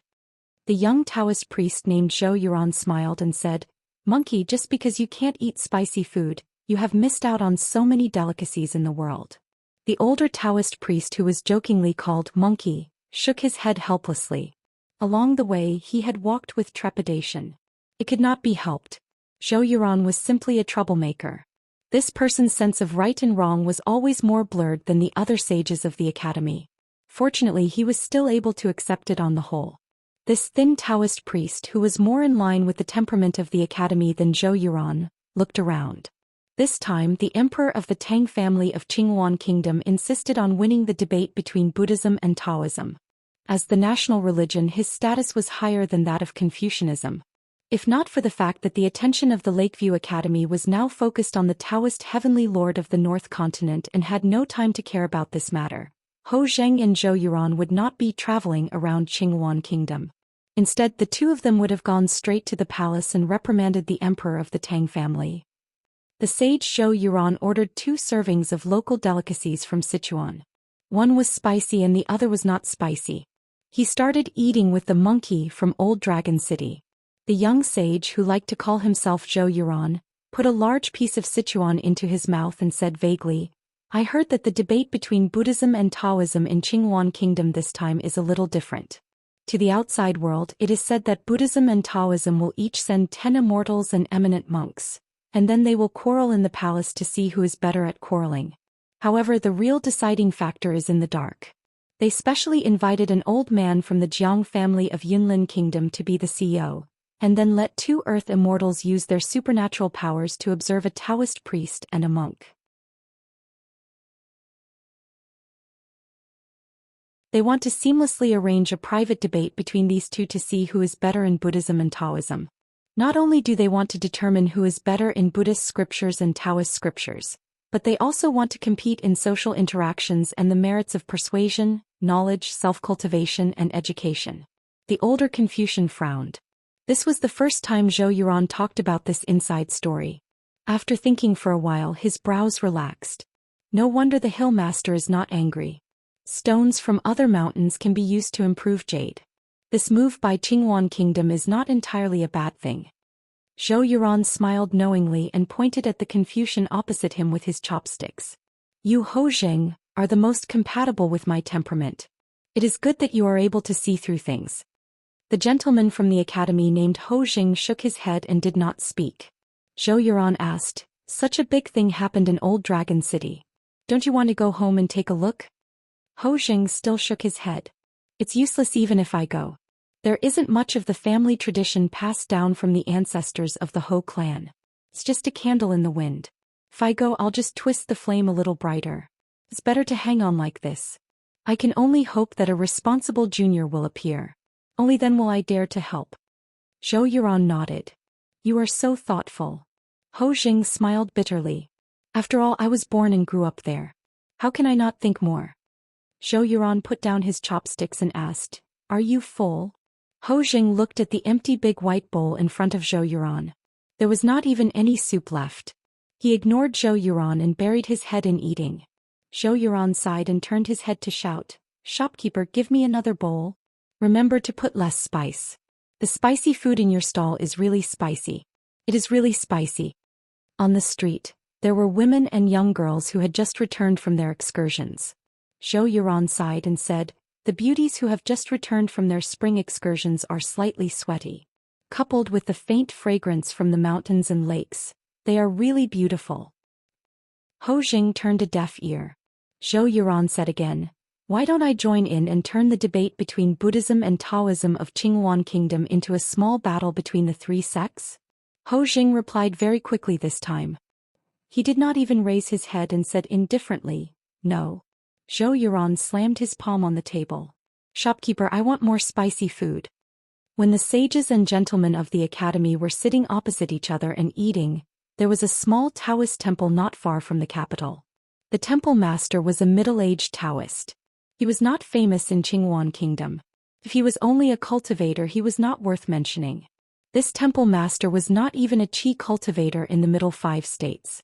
Compared to the ancient Taoist temples in Qingyuan Kingdom that were easily thousands or hundreds of years old, this Baiyun temple was only built a little more than 100 years ago. The feng shui treasured land in the capital had long been divided up by those senior Taoist temples and temples. The Baiyun temple, which was as small as a piece of tofu, had to be close to a noisy market. There were a few old trees in the temple, but these barely presentable trees caused a lot of trouble for the Baiyun temple.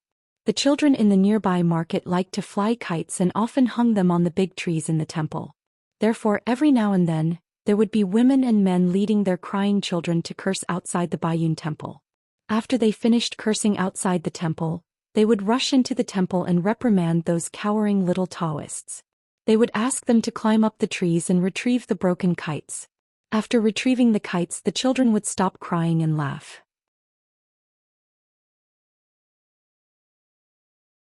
Most of the adults who delayed the work at hand were still cursing. It was inevitable that they would say that these obstructive trees should be chopped and burned as soon as possible. The haggard middle-aged temple master would actually walk out of the study room every time. He only dared to secretly stand in the distance with a sad face and let his junior brothers or his own disciples block the disaster. Once his own little Taoist child secretly ran out and flew a kite with the neighborhood children he was familiar with. He accidentally got hung on a tree too. After a long struggle, he really felt sorry for the kite and still forced himself to tell the temple.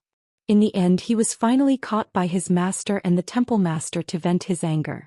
He was beaten so badly that his butt almost split open. However, on the same day, the little Taoist child was overjoyed. It turned out that there was a porcelain doll that he had coveted for a long time in his bed. He showed it off to the other Taoist children for a long time. At this moment, it was already dusk. The middle-aged Taoist priest raised his head in the small study room and stared at the words in the book for a long time. His eyes were slightly sore. On the 4 walls of the study room, there were 2 bookshelves that reached the top. In addition to a whole set of Taoist scriptures, there were also many Buddhist scriptures and Confucian classics. The middle-aged Taoist priest had already read them all carefully. Just the small regular script that he wrote based on his reading experience over the years had more than 900,000 words.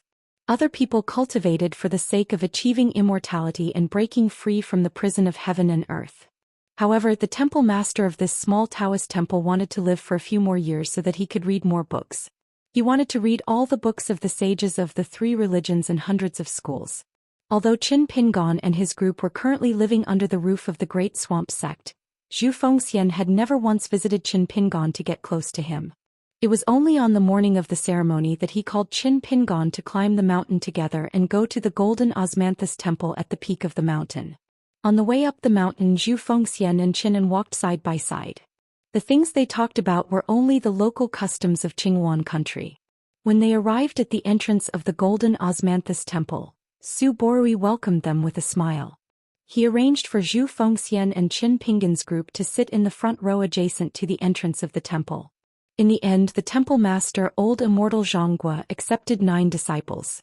Zhu Xiang and Lu Qingqing were among them without any suspense.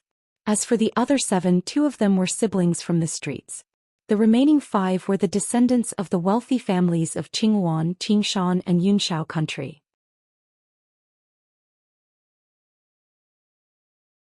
Including Su Borui and the other 2, there were a total of 12 direct disciples of the temple master. The little Taoist priest who lent the umbrella to Pei Qian was now the senior brother of the 9 disciples. He stood behind Su Borui and was so happy that he couldn't close his mouth. Then he quickly looked at Pei Qian, only to find that she didn't even look at him. The little Taoist priest was a little disappointed. It wouldn't be an exaggeration to say that the ceremony of a Taoist master accepting disciples was complicated and complicated. It actually took almost 2 hours. After the ceremony was over, Qin Pingan Zhu Xian, the old woman from Rouge House, and the other leaders of various forces were all given an expensive osmanthus oil paper umbrella by Jin Guiguan. Zhu Xian still had to stay at the mountainside for a few days. After all, Zhou Xian had just become a disciple of the Golden Osmanthus Temple. If he wasn't acclimatized to the environment or wasn't used to it, Zhu Xian wouldn't feel at ease leaving the mountain. After watching the disciple acceptance ceremony for nothing and receiving an umbrella for nothing, Qin Pingan bid farewell to Zhu Xian and the old woman from Rouge Building. Qin Pingan and the others left Mount Qingyao and continued on their way. They followed the secluded and deep mountain forest path toward the Viceroy Manor. The yellow ox joined the group and Pei Qian sat on its back. The first time Pei Qian asked to ride the yellow ox, she was hit by Qin Pingan. However, the yellow ox didn't refuse and allowed Pei Qian to sit on its back. Compared to the 4 people in the picture scroll of Lotus Flower Blessed Land, Zhang Shanfeng and Xianxia knew more about the mountain, so they were especially surprised. After another 10 days, they passed by a village surrounded by mountains on 3 sides. At dusk, smoke rose in spirals from kitchen chimneys. Black roof tiles and white walls, richly ornamented buildings. It was a paradise. Qin Pingan and the rest walked along the mountain path. When they reached the village entrance, they found that they couldn't speak the language. Later on, a teacher from the village school hurried over and communicated with Qin Pingan in the language of the Baoping continent. Coincidentally, Qin Pingan found out that almost everyone in this village had the surname Qin.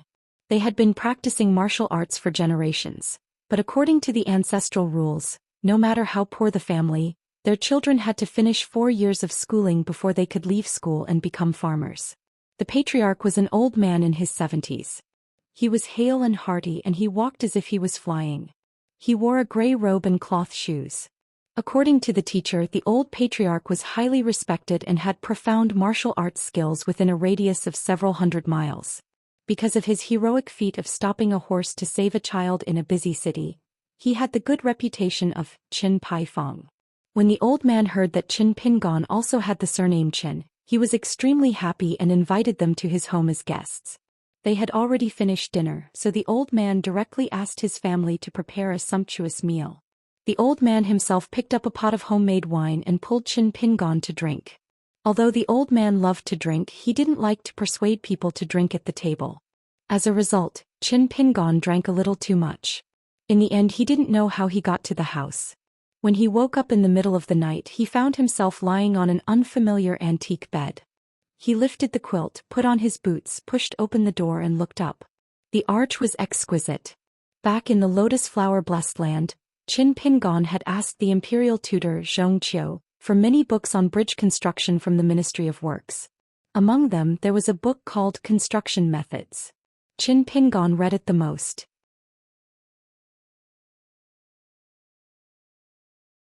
Not only was it about bridges, but it also introduced buildings, attics and other buildings.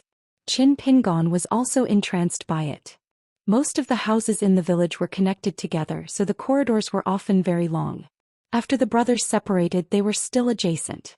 Qin Pingan walked out of the corridor and walked along the bluestone road until he reached the side of a pond. He stood there for the whole night. In fact, he didn't think much. He was just in a daze. The next day he was asked to stay by the old patriarch who couldn't refuse his hospitality. Although Pei Qian didn't speak the local dialect, she still played with a large group of people of the same age. That day when he called Pei Qian for dinner, the group of children were playing eagle-catching chicks. Pei Qian wanted to play with Qin Pingan. Qin Pingan smiled and hooked 2 fingers. He raised his hand and made a gesture of hitting a chestnut. However, he couldn't resist Pei Qian's pestering. Qin Pingan became the old hen protecting the chicks, and Pei Qian became the eagle catching the chicks. Pei Qian couldn't catch the chicks at the tail of Qin Pingan's group. Thus she swapped places with her peer. In the end, Pei Qian laughed the loudest. A young Daoist priest stood in the distance. He smiled and waved his hand, indicating that he was waiting for the master and disciple to come to the table to eat. Almost all the children dispersed and went home. Accompanied by the smoke and the afterglow, there were also elders at the door of their own homes, shouting the names of their children. Qin Pingon held Pei Qian's hand and walked towards Zhang Shanfeng. When the three of them walked in the alley, a short old Daoist with a brandy nose suddenly appeared in front of them. He was dressed in a black Daoist robe, with a lifelike bright red fire dragon embroidered on his left and right sleeves. Zhang Shanfeng was stunned on the spot. Qin Pingon held his breath and focused, as though he was facing a formidable enemy. Pei Qian only took a few glances before hurriedly turning her head away, not daring to take another look. Zhang Shanfeng quickly walked forward and asked in puzzlement, "Master, why are you here?" The elder glared and said, "If I didn't come to bring you back to the mountain to cultivate, were you going to marry and have children outside and have children?" Zhang Shanfeng turned his head and smiled helplessly at Qin Pingon. The gist of it was that his master was like that, so there was no need to take it to heart. After the young Daoist priest turned his head, the elder looked at the slightly pale Zhang Shanfeng in a daze. He then looked at his disciple's shoulder that had been pierced by the intrinsic flying sword. He stomped his foot and said angrily, "Who dares to hurt you? Tell me your name and I will stab his scarecrow." Zhang Shanfeng wiped his face with his palm. Having such a master, he was too ashamed to face Qin Pingon. Qin Pingon's expression was solemn as he cupped his fists and bowed to the old Daoist priest from the North Continent. The old man, who was a heavenly master of Mount Longhu with an external surname, nodded at Qin Pingon and spoke directly to him through the ripples in his heart lake. "Kid, your longevity bridge has been destroyed and rebuilt, right? It was a little rough. However, you are now the intrinsic item of water of the 5 elements, and you have refined it with immortality. Not bad, not bad." After the elder finished speaking, he looked at Zhang Shanfeng again and asked him to extend his palm. The old Daoist priest put 2 fingers together and drew a talisman in the air above Zhang Shanfeng's palm. After the talisman was completed, he waved his sleeve and a golden light flashed. Then the Jinwu sword that was supposed to be in the Governor-General's office and Su Yuanxia's dagger fell out of the air. Zhang Shanfeng was not surprised and reached out to catch the Jinwu sword and dagger. He did not forget to turn to Qin Pingon and explain, "My master's cultivation is not high. He is not good at other things, but he is very good at these unorthodox tricks." The elder smiled while stroking his beard. He was proud of exposing his last disciple's shortcomings. Instead of being ashamed, he was proud. Qin Pingon looked at the young Daoist priest and then at the old Daoist priest with embroidered fire dragons on his sleeves. He felt that Zhang Shanfeng was too ignorant and misunderstood his master too much. The elder seemed to draw a talisman on the ground with the tip of his foot. There was no trace on the bluestone floor, and then he asked Zhang Shanfeng to stand in it. Zhang Shanfeng wanted to say something but stopped. The elder said in an unquestionable tone, "I want to take you to Mount Longhu." Zhang Shanfeng walked into the talisman that did not seem to exist. He threw the dagger in his hand to Qin Pingon and said with a bitter smile, "Help me apologize to Brother Su. I was in too much of a hurry and had to leave without saying goodbye." Qin Pingon took Su Yuanxia's dagger and remembered something. He quickly took out the green wooden box from the Fengtsuan item and threw it to Zhang Shanfeng. Inside is a seal of the city god pavilion of Tsai Country's Yanji County. "I'll give it to you. It's best to use it with the 5 thunder execution." Zhang Shanfeng saw that the wooden box was old and looked very ordinary, so he put it away. The elder squinted his eyes and returned to normal in an instant. He said with a smile, "You can make a request and I'll count it 10 times. I won't wait if it's too late." Qin Pingon said without hesitation, "Then I'll have to trouble you to teach Zhang Shanfeng some profound Taoist techniques. I'd like to ask you to put in some effort." The elder laughed heartily and pointed at Qin Pingon. He said, "Good boy, you're cursing me in a roundabout way." The elder grabbed Zhang Shanfeng and the 2 of them disappeared in a flash. Qin Pingon found that there was no movement in the thin spiritual aura around the alley. Qin Pingon was lost in thought. Pei Qian pulled his sleeve and asked, "What should we do?" Qin Pingon came back to his senses and said with a smile, "Let's go eat."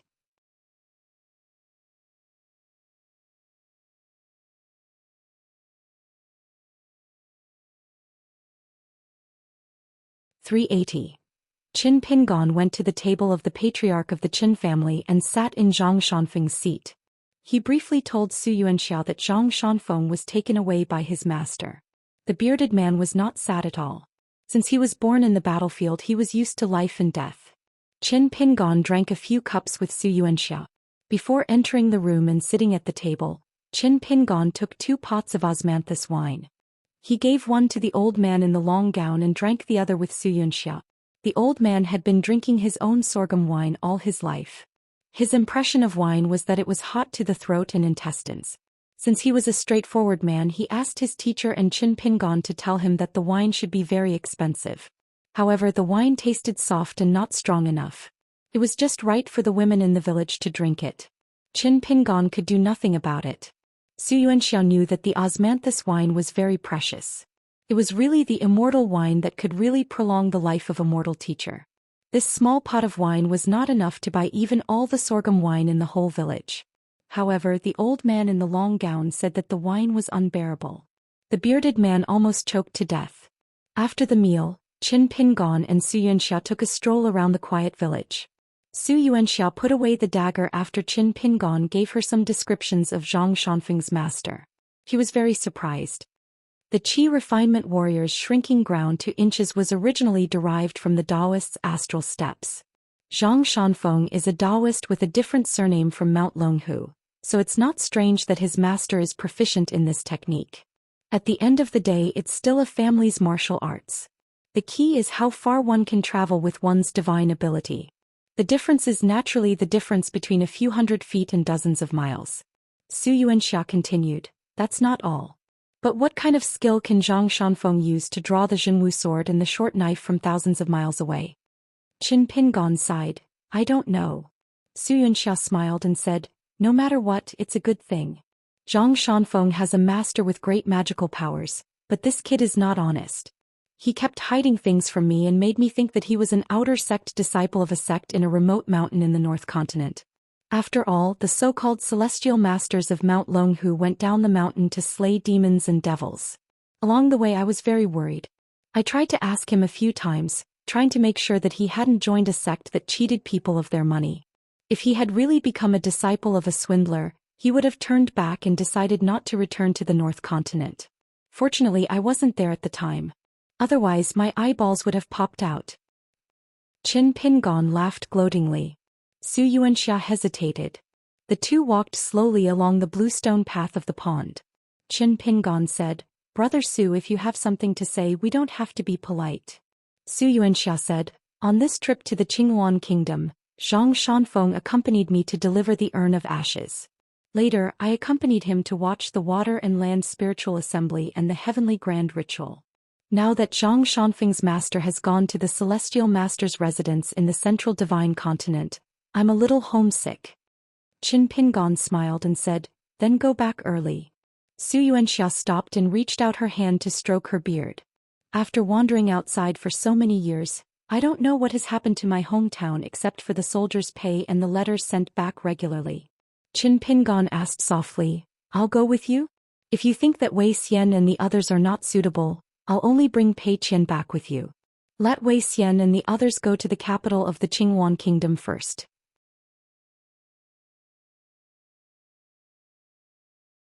Su Yuanxiao smiled and waved her hand.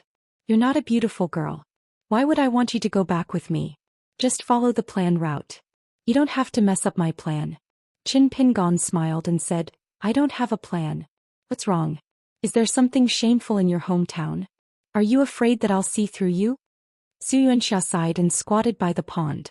She tapped the handle of her dagger on the bluestone and said, my family is quite well off. In the county, we can barely be considered a local noble family. I had a marriage arrangement in my early years. Before I left my hometown, I stole a glance at the girl. She was quite pretty. Actually, I liked her. At that time, I was ambitious and thought that I would be able to make a name for myself in 3 to 5 years. At that time, I would just marry her in a grand manner. But I didn't expect that I would be out for more than 10 years. Qin Pingon squatted beside Su Yuanxiao and comforted him. Brother Su, you're a real martial artist of the 5 states and you're familiar with battle formations. In your hometown, it shouldn't be difficult to become a general in the imperial court. Su Yuanxiao nodded and said, it's not difficult. Su Yuanxiao sighed and said, I'm afraid of returning home. Just thinking about it makes me nervous. When I was young, I fought for my life on the battlefield, but I didn't feel so worried. Qin Pingan thought about it. Since Zhou Xian wanted to return home alone, she must have her reasons. He said softly, I'm going to Xianxia Island in Book Lake to find a child named Gu Kan. He lived with me in Mud Bottle Alley in my early years. His master is Lu Zhimao, the Immortal of the River Severing. If everything goes well, I'll go to the Academy of the Great Sui Kingdom and find a few children who also came from my hometown. Brother Su, when you return to your hometown, if you have problems that you can't solve by yourself, don't forget that you still have two good friends in Jianghu. Since Zhang Shanfeng is not easy to find now, you can find me Qin Pingan. But it might be a little troublesome. You'll need to send 2 letters at the same time so that I won't miss them. Su Yunxia patted Qin Pingan's shoulder and pointed to the pond in front of them. In my hometown there's a pond like this. It's not even Jianghu. A martial artist of the 5 states with 2 good quality divine weapons is enough for me to show off. Even if the governor of a country sees me, he'll have to treat me as a guest of honor. Do you think everyone is like you, Qin Pingan? Qin Pingan handed over the blade's strengthening gourd and whispered, drink the wine inside. This is the real good wine. If you like it, you can take it. But of course you have to leave the gourd. Su Yuanxia was skeptical, but as soon as she drank a mouthful of the medicinal wine refined from the nascent soul old flood dragon's golden core, her face instantly flushed red.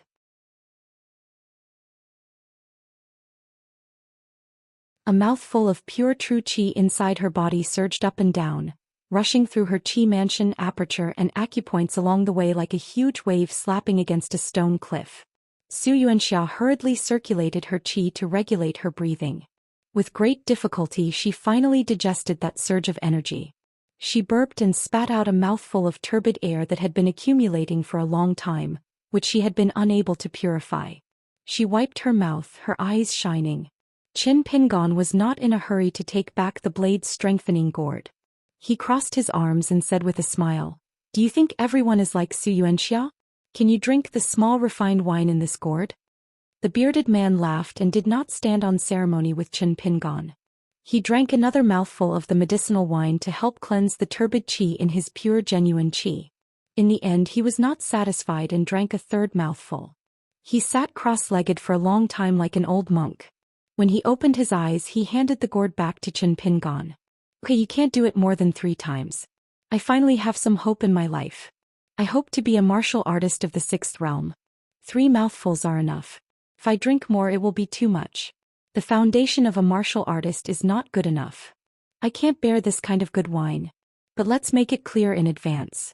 When I break through the last bottleneck of the 5th realm I will ask you for more wine. Qin Pingan was puzzled. Then take the wine. It will save you the trouble of asking me for it. Although Qin Pingan needed a small amount of medicinal wine to nourish his body and spirit, his martial arts cultivation had been on the right track. If he did not drink the medicinal wine, it would only slow down the rise of his cultivation. It was not like the timely help that Old Dragon City had given him after he received the sword-swallowing boat, which was the icing on the cake. However, for Su Yuanxia this pot of medicinal wine which could not be bought with money was more significant. In the small countries of the Aquarius continent outside the Dali dynasty, the difference between the 5th realm and the 6th realm was 1 realm. The treatment of the martial artists of the 5th realm and the 6th realm was very different. In the small countries in the corner, a martial artist of the 7th realm might be involved in the martial arts fate of the country. Then, a martial artist of the 6th realm who had a chance to reach the golden body realm would naturally be a treasure in the hearts of the kings of the small countries. Su Yuanxia glanced at Qin Pingan. This medicinal wine can improve one's cultivation without any side effects. Of course it is a good thing. But it may not be a good thing for a martial artist who wants to break through to the next realm to train his mind. With the medicinal wine, it is inevitable that he will feel lucky. When he practices martial arts in the future his hands will not be slack but his mind will be slack. Qin Pingan, do you think that all the martial artists in the world whose cultivation is close at hand and can clearly improve by drinking a mouthful, can really resist drinking a drop of wine? Su Yuanxia looked into the distance and sighed.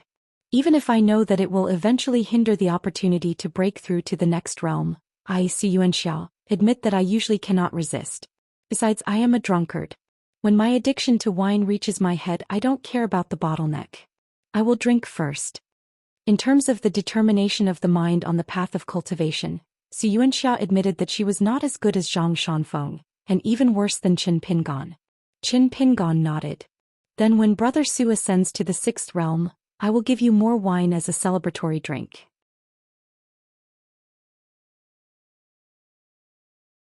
Xianxia suddenly said, if you have the chance to pass by Tsai Kingdom and Shushui Kingdom on your journey to the north this time, don't forget to visit Sword Saint Song, that pair of children in Yanji County, and of course that haunted house couple from back then. Qin Pingan smiled. Of course. I still have to treat Elder Song to a hot pot in return. Then I will see if that pair of children's cultivation is going smoothly. Finally, I will go to that old house and try the old granny's stewed meat with dried bamboo shoots. Xianxia laughed loudly. That's right, Qin Pingan is still the same old Qin Pingan. She patted this guy's shoulder again. The bearded man's grip was a bit too strong. He said boldly, Qin Pingan, you and Zhang Shanfeng have to do well. In the future, when you become successful and famous, let me hear about it in my hometown. When the time comes, I will be able to brag to people and have countless people cry and beg to invite me, Xianxia, to drink and tell them about the two of you. Qin Pingan cupped his fists and joked, Brother Su, I hope to hear your auspicious words. Xianxia stood up. Alright, it was fine before. I didn't feel anything when I wandered around. Now that I think about my hometown, it's like the alcohol worm in my stomach is rebelling. If I don't drink a mouthful, I will die of discomfort. Ah, my hometown is that jar of old wine. Alright, let's go drink. Qin Pingan stood up as well. Then I will accompany you to your residence to get your luggage and then walk with you. Xianxia glared at him and said, you are so wishy-washy. You have to learn from Zhang Shanfeng. You can just walk as you wish. How straightforward. Qin Pingan rolled his eyes and said, him? If Zhang Shanfeng isn't crying right now, then it means that he has grown up. Why don't we make a bet? Xianxia rubbed her chin. Then I bet that Zhang Shanfeng is secretly crying behind his master's back. Qin Pingan also rubbed his chin. Great minds think alike. Xianxia smiled and strode away. She didn't want Qin Pingan to see her off. The bearded ranger suddenly remembered that it was late at night. There might be women and children in the village who had gone to bed early. He stopped talking and turned his back to Qin Pingan. He waved goodbye without any hesitation. Qin Pingan stood in the same place. He was a little sad. About 2 incense sticks later, Pei Qian ran over in a daze. It was a little scary to run around in alleys at night. There was a yellow paper talisman stuck on her forehead. When she found Qin Pingan, she asked curiously, why did Uncle Big Beard run away? Did he owe master money and can't pay it back? Is he too ashamed to see people so he ran away in the middle of the night? This made Pei Qian a little annoyed. She stomped her foot and hit her palm with her fist. She said angrily, this poor bearded man is really not loyal. If he can't pay back the debt, he can borrow money from me in private. I won't tell master about this shameful thing.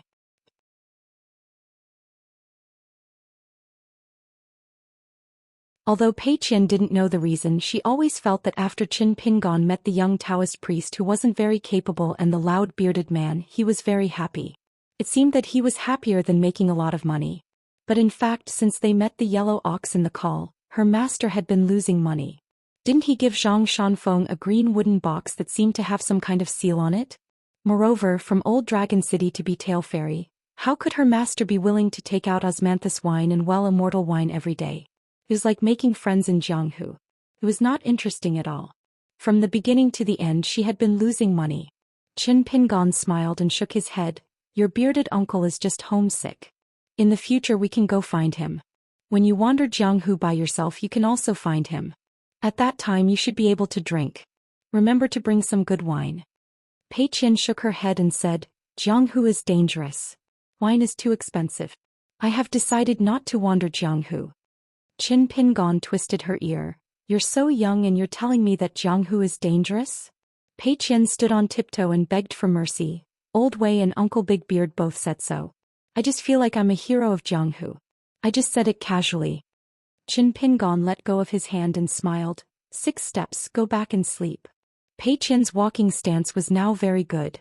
It was just that the sword furnace stance was still not good enough. As for the heaven and earth stance, Pei Qian really wanted to learn it, but she couldn't because she couldn't even hold up the stance. The night passed uneventfully. After Qin Pingon woke up, he didn't go out for a walk. Because in half an hour the martial artists in the village would gather to practice martial arts. Morning and night, year after year, it was unshakable.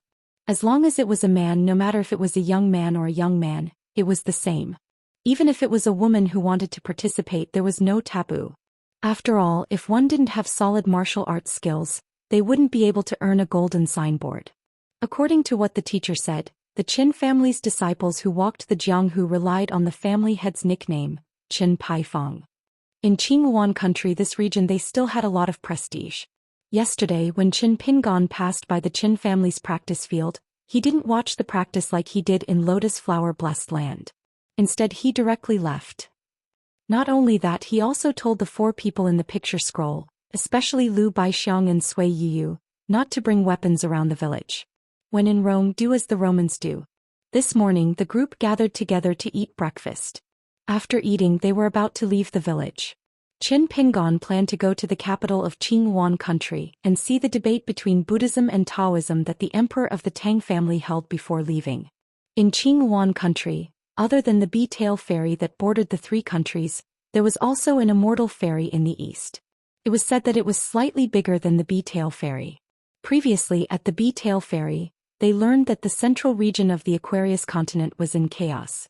The mountains and the bottom of the mountains were not safe. Many ferries that went there had temporarily stopped. Moreover, there was no ferry on the Book Slip Lake. The 2 ferries near the Book Slip Lake were in an important place in the capital of a country and a sect on a mountain. They were both met with disaster and were trampled by the Dali cavalry. Therefore, Qin Pingon wanted to go to the eastern ferry to try his luck. Otherwise, if he wanted to walk to the Book Slip Lake, it was really too far away. When everyone was eating porridge around the table, they all turned their heads to look at the courtyard outside the house.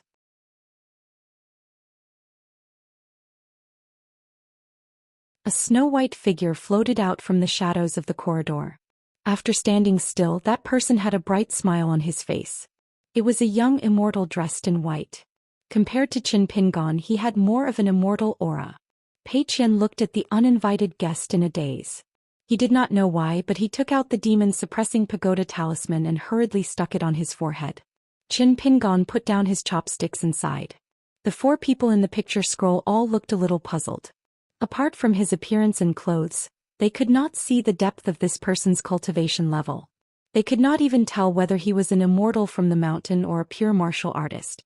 But the more it was like this, the more uncertain the 4 people felt. Qin Pingon stood up and stopped near the threshold. He asked, "Why are you here?" The white-clothed youth's eyes were brimming with tears, his lips trembling. It was very touching. He cried and rushed towards Qin Pingon, as if he wanted to hug Qin Pingon and complain about the pain of parting. "Student came too late to save you, teacher, and let you suffer so much injustice. Disciple Cui Dongshan will not be able to redeem himself even if he dies 100 times.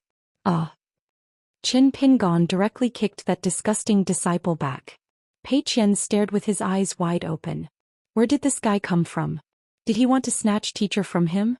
The white-clothed youth spun countless times in the air, his sleeves fluttering. He was as beautiful as a white cloud that was pushed away by an immortal. But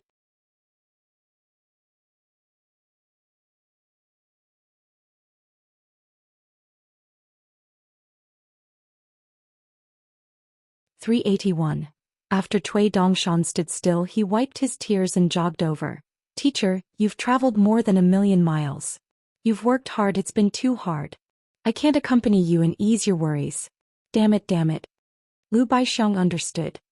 He remembered that Qin Pingon said that he had an anonymous disciple who was studying at the Cliff Academy in the Great Sui Kingdom. He knew how to play chess and could exchange pointers with him if there was a chance. Qin Pingon turned and sat back on the bench. Pei Qian, whose forehead was still pasted with the yellow paper talisman, hesitated for a moment before leaving his seat and sitting next to Qin Pingon. Cui Dongshan strode over the threshold but did not sit next to Qin Pingon. He first went to the kitchen to find a pair of chopsticks and finally sat on the bench with Lu Baixiang. Cui Dongshan was just about to pick up a piece of fermented bean curd for porridge when he suddenly put down his chopsticks. My heart hurts so much that I don't have any chopsticks left. Qin Pingon asked directly, Did you follow the contents of the letter I sent to Li Baoping and come here? But why did you come to Qinghuan Kingdom? I was going to Cliff Academy to find you anyway. Is it because of this debate between Buddhism and Taoism? Cui Dongshan laughed. Chickens pecking at each other for food, what's there to see? I'm afraid that if I'm not careful. In everyone's eyes, the arrogant young immortal suddenly slapped himself in the face. Will you die if you don't brag? After that, Qin Pingon didn't ask anything. Cui Dongshan just ate as fast as he could. After the meal, Zhou Xian and Pei Qian cleared the table. Cui Dongshan asked the hunchbacked old man if he needed any help. Zhou Xian politely said that there was no need. Cui Dongshan made an "oh" sound and followed Qin Pingon out of the house towards the courtyard. Lu Baixiang asked, when we have time later, can we play a game of chess? Cui Dongshan did not turn his head and waved his hand. No. When the white-clothed youth left their field of vision, everyone felt as if a heavy burden had been lifted off their shoulders. Zhou Xian stood at the door of the kitchen, rubbing his hands to wipe the water. He looked at Wei Xian, who was sitting on the steps, and asked with a smile, what do you mean? Wei Xian said calmly, the one who saw the abyssal fish. Lu Baixiang asked Sui Yu, do you think this person thinks that I am not qualified to negotiate with him, or is he afraid that he will embarrass himself? Sui Yu didn't answer the question. The skin is a little strange. Pei Qian poked his head out of the door of the main room, as if he had to hide from the handsome young man in white fluttering clothes. He was afraid that he would run out from the corridor in the blink of an eye.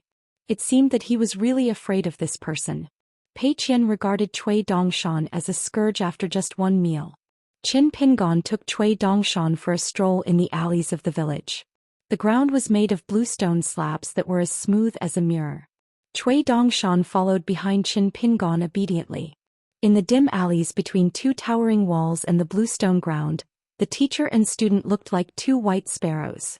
Cui Dongshan quickened his pace and walked side by side with Qin Pingon. He put one hand behind his back and patted the wall with the other. He said softly, I heard that you got a young spirit body of Du Mao, a great cultivator in the Ascendant Realm. This is the physique of an immortal realm cultivator, and its degree of toughness is sufficient to rival a martial artist of the 9th realm.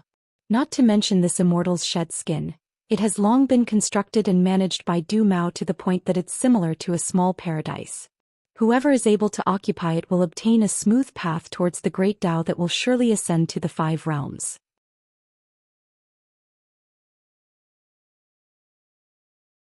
Qin Pingon asked, you heard? Who did you hear it from? Cui Dongshan smiled and said, I have my own ideas and I have my own ways. Qin Pingon asked directly, do you want this immortal's slough? Cui Dongshan's expression was complicated. He shook his head and said, my current skin is the immortal's slough left by the ancient times, and it is the body of a flood dragon in the land of Gushu. Compared with Du Mao's young spirit body, it is even more precious. It's just that it is a priceless treasure. Who wouldn't be envious when they see it? If you pity me and give me the immortal's slough with a wave of your hand, I will be so grateful that I will be willing to do anything for you. Qin Pingon asked, where can I find a powerful otherworldly item that is worthy of the immortal's slough? A heroic spirit from the ancient battlefield ruins? Or some ghost generals and ghost kings from the unmarked burial mounds? Cui Dongshan said with a cheeky smile, it turns out that you are quite familiar with the matter of a dove occupying a magpie's nest, but I have a bad news to tell you. Whether it is the ancient battlefield where countless ghost soldiers and generals wander, or the unmarked burial mounds where tens of thousands of people are buried, the things produced are still too small. In terms of cultivation, they are at most nascent soul realm ghosts, which can't suppress the immortal's slough at all. Once they enter, it is like a pot of oil and a water prison. The two corrode each other and neither of them will end well. So in the end, it still depends on your face and luck whether you can find an otherworldly item that is naturally tough and has extremely hard bones. As for the realm of the otherworldly item, it is actually not important. Qin Pingon silently remembered it in his heart and then said, we are about to leave for the capital of Qinghuan country. On the way we may pass by a governor's mansion. We may not necessarily pay them a visit, but they may take the initiative to come to us. I will tell you this first. Cui Dongshan bowed with both hands and said, as you wish, I have no objections. After leaving the village, Cui Dongshan only said some flattering words to Qin Pingon. He did not interact with Pei Qian, the four people in the painting scroll, and did not speak much. It was like he had an extra follower that was idle all day long. Other than the unusual appearance that day, Cui Dongshan's performance after that was really mediocre and extremely mediocre. When Liu Baixiang and Sui Yu were playing chess, he did not even go near them. When Pei Qian used that crazy demon sword technique, he did not even look. When Zhou Xian was cooking, he did not help. From day to night he just followed Qin Pingon obediently. One day they arrived at a small county. There was a civil and military temple in the county. However, the incense in the civil and military temple was dim, while the incense in the military temple was bright.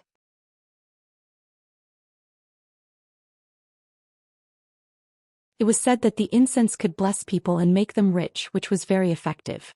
Therefore, how could the incense not be abundant? During the day, the noisy military temple was much quieter at night. The civil and military temple was not like the other temples in the area. Normally it was not closed at night. That day Qin Pingon, who was resting in the county, took Cui Dongshan to the civil and military temple under the dim light of night. He asked the four people in the painting scroll to stay in the inn to protect Pei Qian. The two went to the Confucian temple first.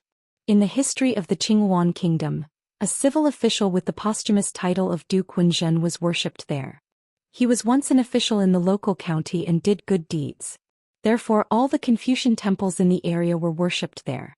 The reason why they visited the Confucian temple at night was that Qin Pingon had been overlooking the county from a distant mountain ridge.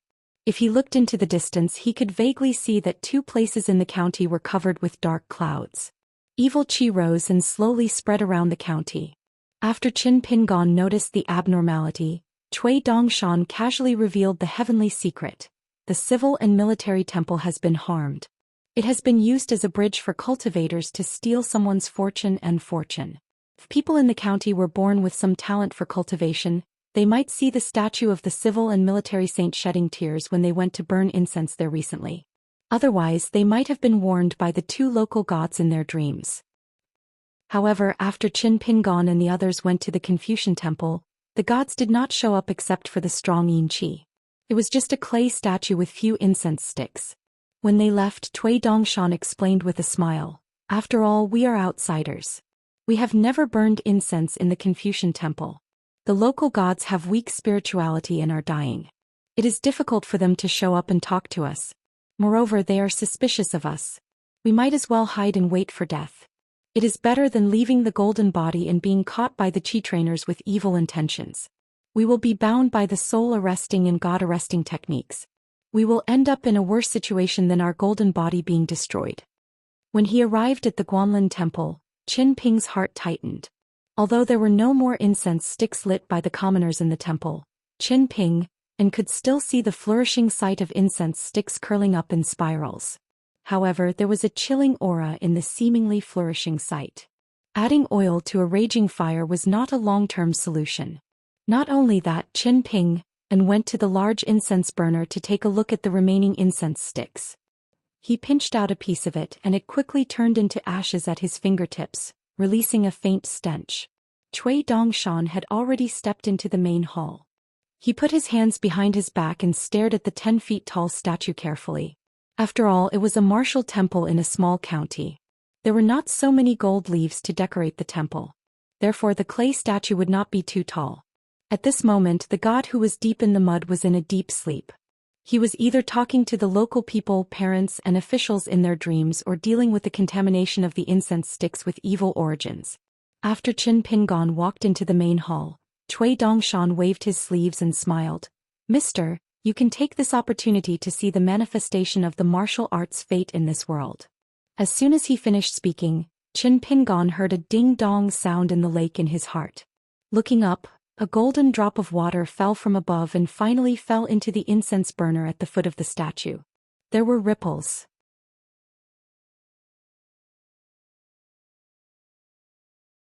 However, Qin Pingon waited for a long time and no more golden raindrops fell from the sky. Cui Dongshan sneered, "This is the martial arts fate of the Tang family of the Qingyuan kingdom. If it was in the early years of the Liu dynasty in any martial temple, there would be raindrops falling so fast that they formed a continuous line. This has nothing to do with the level of the god's position. It is only related to the length of the country and the thickness of the martial arts fate.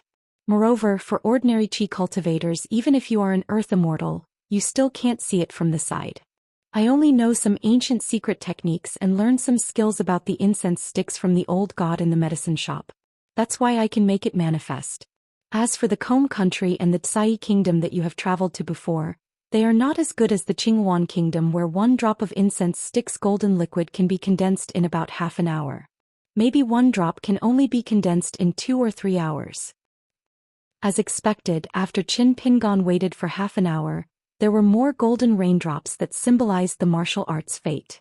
Qin Pingon was a little enlightened. When he was in the old dragon city, the sword spirit said that Pei Qian was a martial arts embryo. At that time it was the first time Qin Pingon heard this name. Thinking back to what Cui Dongshan said tonight, it was a little clearer. Thinking about it, it was similar to how the goddess of the buried river could see the amount of incense sticks every month at a glance, and how there were many spiritual herbs and immortal trees in the Immortal's cave abodes on the mountain to help manifest the amount of luck of the mountains and rivers. Qin Pingon smiled and said, "Are you waiting for me to ask about the martial temple in Dali?" Cui Dongshan gave a fist salute, lowered his head and smiled. "Mister, you are knowledgeable about worldly affairs. You have only traveled for a few years and you have such a temperament. You are indeed a genius, a god." Qin Pingon glanced at Cui Dongshan, hesitated for a moment and still asked, "Isn't the martial temple in the Great Duan Kingdom of the Central Plains more magnificent than you lose old country with a female martial god?" Cui Dongshan laughed. "Of course. Otherwise, why would the god of fortune of the Snow Mountain continent, the Lu family, be willing to bet on the Great Duan Kingdom? Other than the Shang family and the School of Vertical and Horizontal Studies, there are actually many Dao-seeking orthodoxies that have chosen the Great Duan Kingdom." Cui Dongshan then felt a little regretful. Other than this martial temple in the martial temple to observe luck, there are actually many more things that can be observed in the authentic martial temple in the capital city of a country. You can even see the increase and decrease, ups and downs because of a certain person. Cui Dongshan walked to the doorstep of the martial temple and sat down.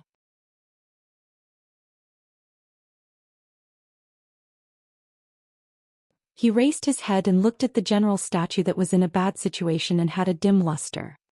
He sighed. "I heard that in the Great Duan Kingdom, a young man with frightening martial fate appeared. He was brought back by his master and entered the Great Duan Kingdom. On that day, the already exaggerated martial temple's martial fate changed from a river to a huge waterfall. It was like an incense burner in a pool, splashing countless martial fate water droplets, causing rumbling sounds. As long as you are a deity, you can hear the shocking sounds from far away outside the temple." Qin Pingon smiled. "That person is called Chao Ci. I have seen him at the Great Wall of Sword Qi. I even fought with him 3 times and lost. I admit defeat wholeheartedly. I hope that the gap between us will not be too big in the future and that we will have the chance to fight another 3 times. Cui Dongshan looked at the calm and sincere Qin Pingon and gave him a thumbs up. He praised from the bottom of his heart, "Sir, you are amazing. You have great ambitions." This flattery was the least flattering. If outsiders were present, such as the 4 people in the picture scroll, they might think that Cui Dongshan was mocking Qin Pingon. However, Qin Pingon knew that this was probably the most sincere thing that Cui Dongshan had said. However, Cui Dongshan sighed and said with a face full of pity, "Sir, it is a great loss to be in the same era as this person." Qin Pingon walked to the door and Cui Dongshan stood up. The 2 of them stepped out of the door together.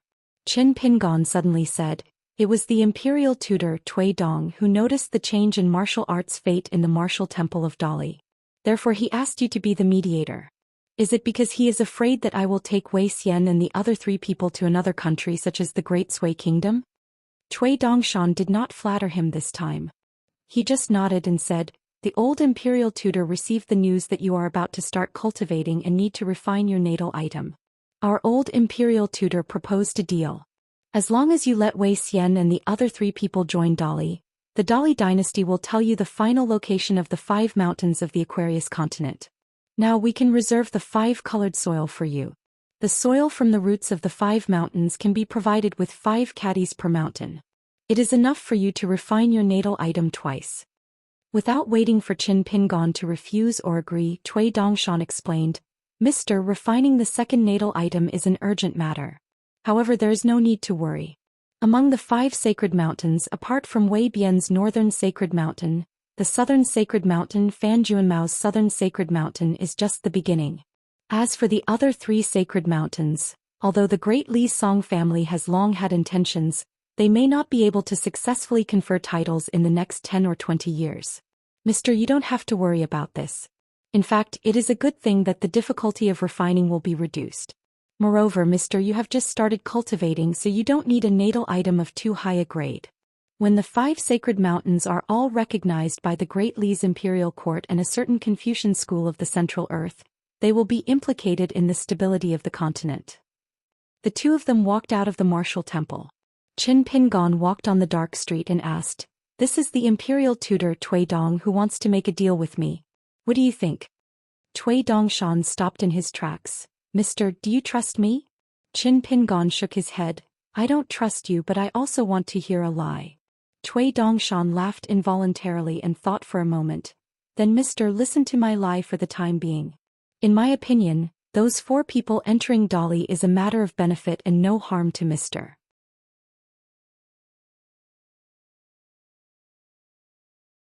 Why don't you take a price with the Song clan and give them 10 caddies of 5-colored soil first? As for whether Mister will change his place of origin from Dali to the Great Sui Kingdom or some other random place, it won't be too late to make a decision on the day when the 5 mountains of Dali obtain the legitimate status of the Aquarius continent. As for whether or not Mister will refine the natal item of the 5 elements of Earth, Mister will do it or not. It won't be too late to take the benefits first."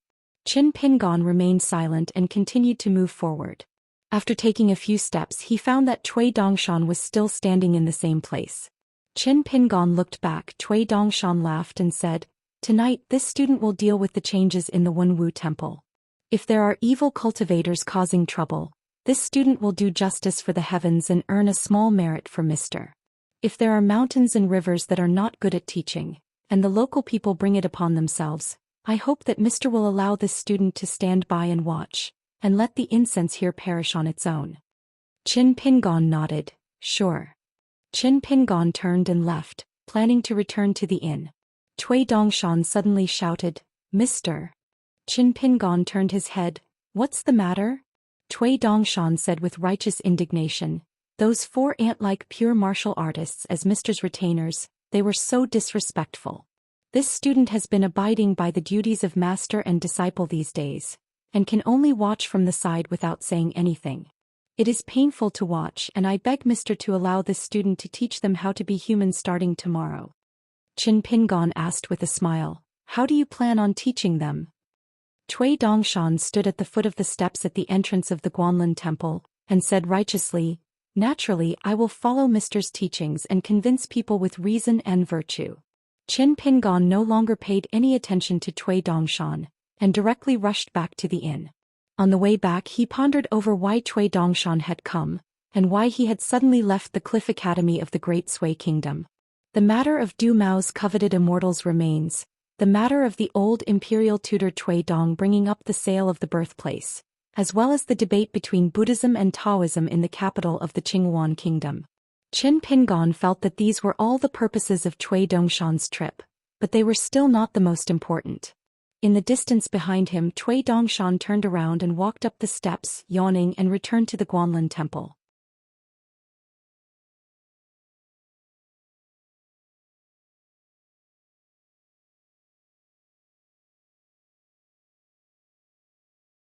(382). When Qin Pingon returned to the inn, he found that not only was Pei Qian not asleep, she was playing with a talisman stuck on her forehead. The 4 of them were gathered in the same room, waiting for the results of the Wenwu temple. Qin Pingon found it strange. They had traveled from the center of Tongya continent to Qingyuan country in the southeast of Aquarius continent.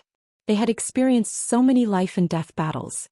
Logically speaking, they should not be interested in the Wenwu and Wenwu temples in a small county. Even if there was a demonic wind and demonic rain in a small place, it was destined not to cause any big waves. Qin Pingon quickly figured out the key point. It was very likely that tonight was the first time his student Cui Dongshan fought. Wei Xian and Sui Yu must be more concerned about it. After sitting down, Zhou Xian had already served tea. Qin Pingan said frankly, someone did something to the Wenwu temple. Cui Dongshan will handle it properly and will not delay tomorrow's trip. Sui Yu's temper was the most straightforward. He asked directly, this Cui Dongshan, is he really your student? Qin Pingan patted Pei Qian's head and told her to go to sleep first. Pei Qian said that she could not sleep and was afraid of ghosts. She also said that her sleeping posture was not good and she liked to kick the quilt. If the talisman on her forehead was rubbed off, ghosts and demons would have an opportunity to take advantage of her. Wouldn't she be unable to protect Sister Sui? This was because Qin Pingan had mentioned some rules and taboos to Pei Qian regarding talismans. For example, talismans were protective talismans that could be used to travel across mountains and rivers. They could deter evil spirits and make some of the deities and ghosts in the waning waters revere them. However, at the same time, they were also bright lights that could easily attract the greed and hatred of some malicious spirits that were not afraid of the strong winds of the mortal realm. Qin Pingan did not force Pei Qian to go to sleep immediately next door. He said to Sui Yu, although Cui Dongshan shamelessly came to me at the beginning, he is indeed my student now. Along the way you should have a general understanding of his temper. He is a very conceited person. As long as you don't provoke him, Cui Dongshan will not take the initiative to plot against you. There are many rules and regulations in the world, such as what I told Pei Qian before. Don't bully the mountain, don't bully the water, don't wait when you enter the temple to worship Buddha, don't wait when there are many people. These are actually what Cui Dongshan told me when I traveled with him. In fact, Qin Pingan did not say it too bluntly. Probably in the eyes of the Dali imperial tutor, the 4 people from the picture scroll who walked out of the lotus blossom blessed land were not worthy of his crooked thoughts. However, this kind of truth was too hurtful, so Qin Pingan was too embarrassed to say it. Just like on the day of their reunion, Cui Dongshan went straight to the point and talked about Du Mao's immortal slough. He begged Qin Pingan to generously give him the slough, but in his heart Cui Dongshan did not care much. Cui Dongshan was willing to pester Qin Pingan, but his true vision might not be on Qin Pingan at all. Mr. Qi, who had already passed away, had always been hidden in the shadows and behind the curtains. He was the old scholar who had lost his physical body, the sage of literature who had merged with the Tao, with the entire vast world, A Liang who had already ascended to the heavens beyond heaven and wrestled with the second brother of Taoism, and Lu Qin, the leader of Taoism who was currently in charge of the White Jade capital's 5 cities and 12 buildings.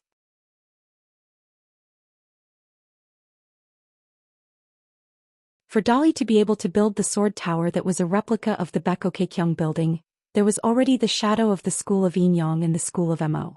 In addition, Jinwu Mountain and the Wind Snow Temple were the ancestral courts of the military school of the Aquarius continent, especially the former, which had long been deeply involved with Dali. In addition to the prosperous old dragon city at the southernmost end of the continent, the most powerful school of thought, except for the school of legalism and the school of Zongheng who had not shown themselves, the Dali dynasty had actually gained the favor of many forces outside the continent. This was where the Song clan's confidence in swallowing half of the Aquarius continent came from. The Dali cavalry and the vassal king Song Zhangqiang were fighting for the country on the surface, but how to defend the country was more of a test of the Dali dynasty's skill and foundation. These were things that Qin Pingan figured out himself after seeing the history of the lotus flower blessed land and seeing the long river of time. There was still some distance from the truth, but the general direction should not be wrong. And the whole game of chess of the Dali dynasty involved so many complicated forces. The specific planning and the person who helped the Song clan to prepare everything was the white-clothed youth, who stayed in the martial temple. Looking back now, Qin Pingan's travels in the Aquarius continent, the Great Sui Kingdom and the vassal Huangting Kingdom in the north, the Tsai Kingdom, Guyu Kingdom and the Shushui Kingdom in the middle, and the southernmost Old Dragon City in the southernmost part, actually fell on the chessboard of the imperial tutor Cui and did not leave the chessboard. It was just that the 2 imperial tutor Cui and Cui Dongshan, whose souls had been separated, each wearing a different skin, did not pay any attention to Qin Pingan. Lu Baixiang smiled and asked, "This Mr. Cui, is he a cultivator who has a profound cultivation and has returned to the origin?" Qin Pingan did not know how to answer and could only say, He used to be a disciple of the Confucian school.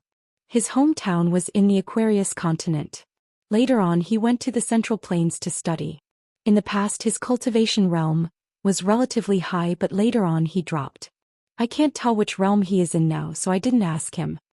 Zhou Xian smiled and said, previously, I heard young master say that the great cultivators in the world have strong bodies and are not inferior to the pure martial artists of the third realm of spirit refinement.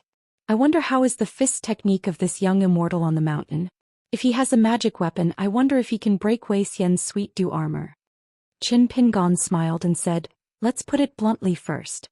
If any of you are willing to test Cui Dongshan, I will definitely not stop you, but you will have to bear the consequences. Pei Qian whispered, I don't dare to fight with him for the position of the first disciple.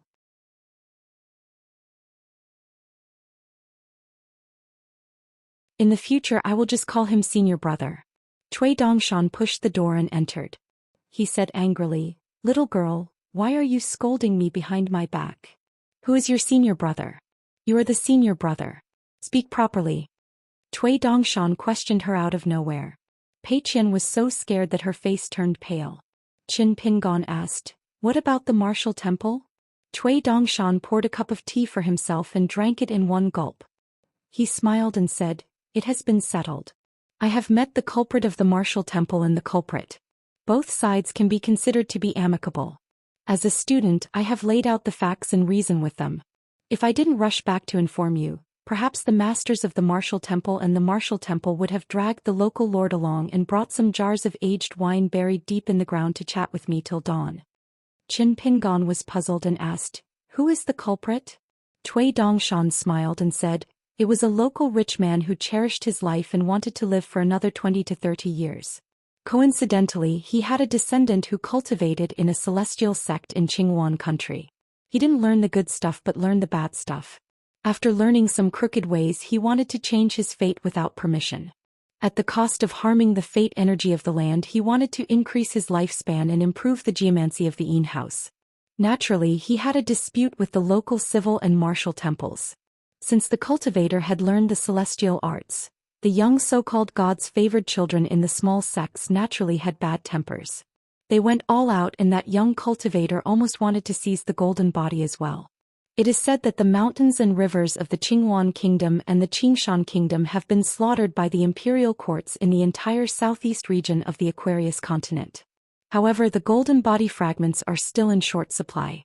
If the martial temple and the martial temple have a problem with the incense, the local cultivators will take action. Although it is a little unsightly, at least they won't be pursued to death by the sages of the academy. If the young cultivator and his backer operate properly, they can directly understand the matter in the royal study of the Qingwan kingdom. The news won't even reach the Lakeview Academy. Hearing this, Qin Pingan's heart was heavy. He took a sip of the medicine wine. Cui Dongshan's expression was as usual, as if he didn't notice his teacher's abnormality at all. He continued with a smile, the mountains and rivers of the Dali kingdom all have their own destinies and karma. It's just a little earlier. When the Dali dynasty really annexes a continent in the future, the banning of the temples will be a sure thing. The method will only be more ruthless. Now, to the north of the Lakeview Academy in the central region, there are already officials from the Ministry of Rights working together with the Qintianjian kingdom to follow the map. In the 2 years that you weren't in the Aquarius continent, just south of the Huangting kingdom and north of the Tsai kingdom, more than 4,000 temples that violate the rules and etiquette of the 62 kingdoms on the underground dragon path have been destroyed. This is because the officials from the Ministry of Rights of the Dali kingdom are all greasy and soft-hearted. Otherwise, the number would at least double. Regarding the banning of the temples, Lakeview Academy is naturally happy to see it happen. Even if they are unwilling to deal with the Dali Imperial Court, they still sent dozens of gentlemen and sages led by the deputy headmaster to help the Dali kingdom investigate this matter and draw a boundary for the Dali Imperial Court. The Dali kingdom has given Lakeview Academy a lot of face on this matter. After rambling on, Cui Dongshan put down the teacup and looked around.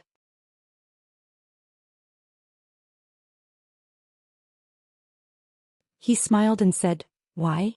Sleeping early and waking up early is good for the body. You don't know how to maintain your health. Do you want to delay my teacher's rest? Pei Qian was the first to get up and run away. The four people in the painting had different expressions. They didn't say anything and left one after another. Cui Dongshan was the last to get up and bid farewell to his teacher. Qin Pingon needed to lock the door. He walked to the door with Cui Dongshan. One was outside the door and the other was inside the door.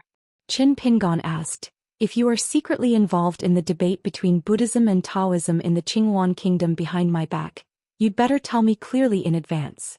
At worst, I'll go around the capital and wait for you at the Immortal ferry in the easternmost part of the city. Otherwise, when you and I turn against each other, you Cui Dongshan will do the dirty business of deceiving your teacher again." Cui Dongshan had an aggrieved expression on his face as if his crotch was stained with yellow mud. "Teacher, you have an open mind as clear as the wind and clear as the moon. When you and I traveled the Great Sui Kingdom, your student was always as warm as the spring breeze. How can you measure the heart of a gentleman with the yardstick of a villain?" Cui Dongshan wrung his hands and lamented, "I know. It must be because those four squires didn't know how to behave. Teacher, you have been with them for a long time, so it's inevitable that you are a little unruly. It doesn't matter. Tomorrow your student will..." Qin Pingon closed the door and said unhappily, "Get out." Cui Dongshan, whose white robe fluttered like an immortal, spun in circles in the corridor and went away. It should be considered as rolling sideways. When he passed by Pei Qian's room next door, Cui Dongshan paused for a moment. While spinning in circles, he kindly reminded, "Pei Qian, since you and I are from the same school, then let me tell you a piece of good news. As long as you don't open the window, you definitely won't see the ghost hanging upside down with its tongue out. As long as you don't poke your head out of the bed, you definitely won't see the female ghost wearing a bright red wedding dress and married to the ghost king in the mass grave. As long as you don't get up in the middle of the night to drink water, you definitely won't see the pale water ghost with a belly full of water plants after drowning in the water. Oh, by the way, some long-haired girls who died in vain like to curl up at the feet of little girls. Don't be afraid. No matter how you look at it, it's just a big mass of hair." Pei Qian hid in the bed, shivering and covering his ears with his hands. When he arrived at the room of the four people in the painting, Cui Dongshan, who was spinning non-stop, only laughed outside the door of Lu Baixiang's room. "I heard from my teacher that your chess skills are excellent. Tomorrow I'll learn how to play chess from you."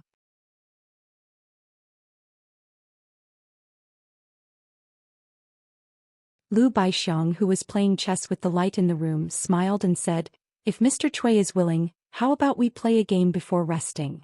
Cui Dongshan had gradually gone away. "Forget about it tonight. Things like chess, you have to pick a time and it depends on your mood." Outside the small inn, there were two immortals with golden bodies that couldn't be seen by the naked eye. One on the left and one on the right, one on the civil side and the other on the military side. With a straight face, they were like two door gods guarding the inn.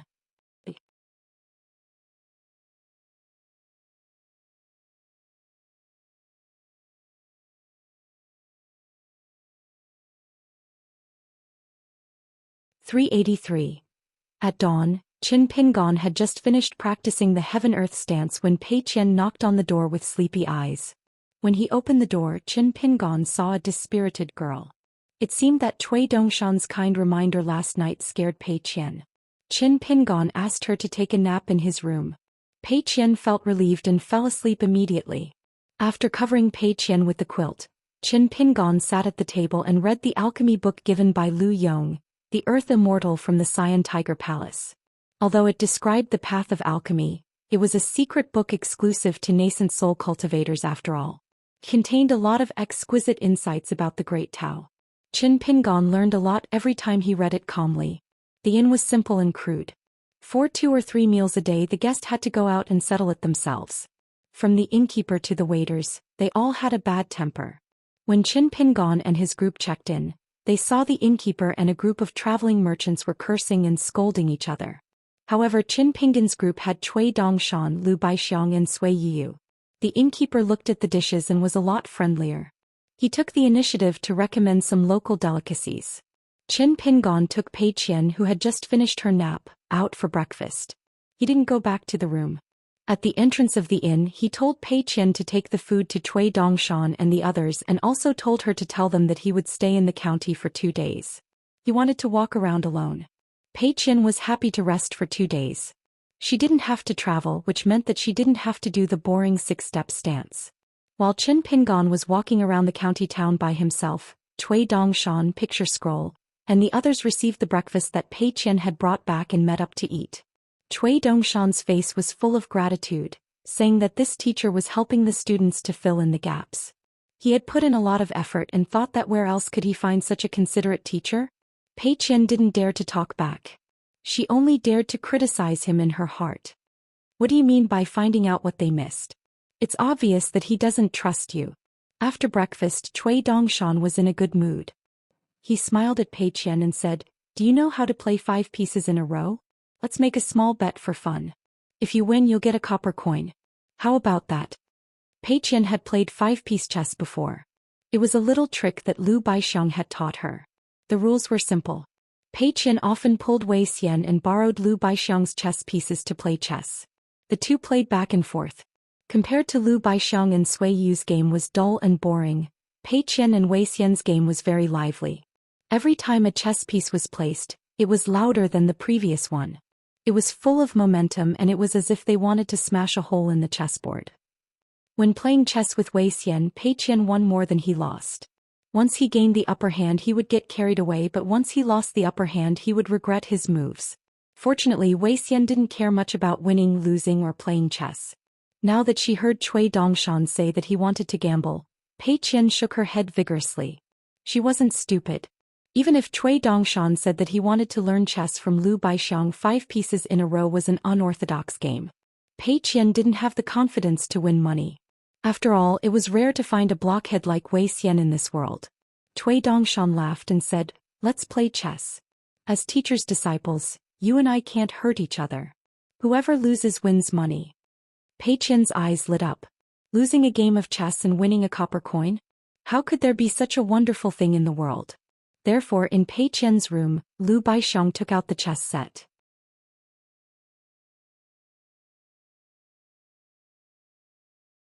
Cui Dongshan and Pei Qian, who were from the same school, didn't know their seniority yet, started to play 5 pieces in a row.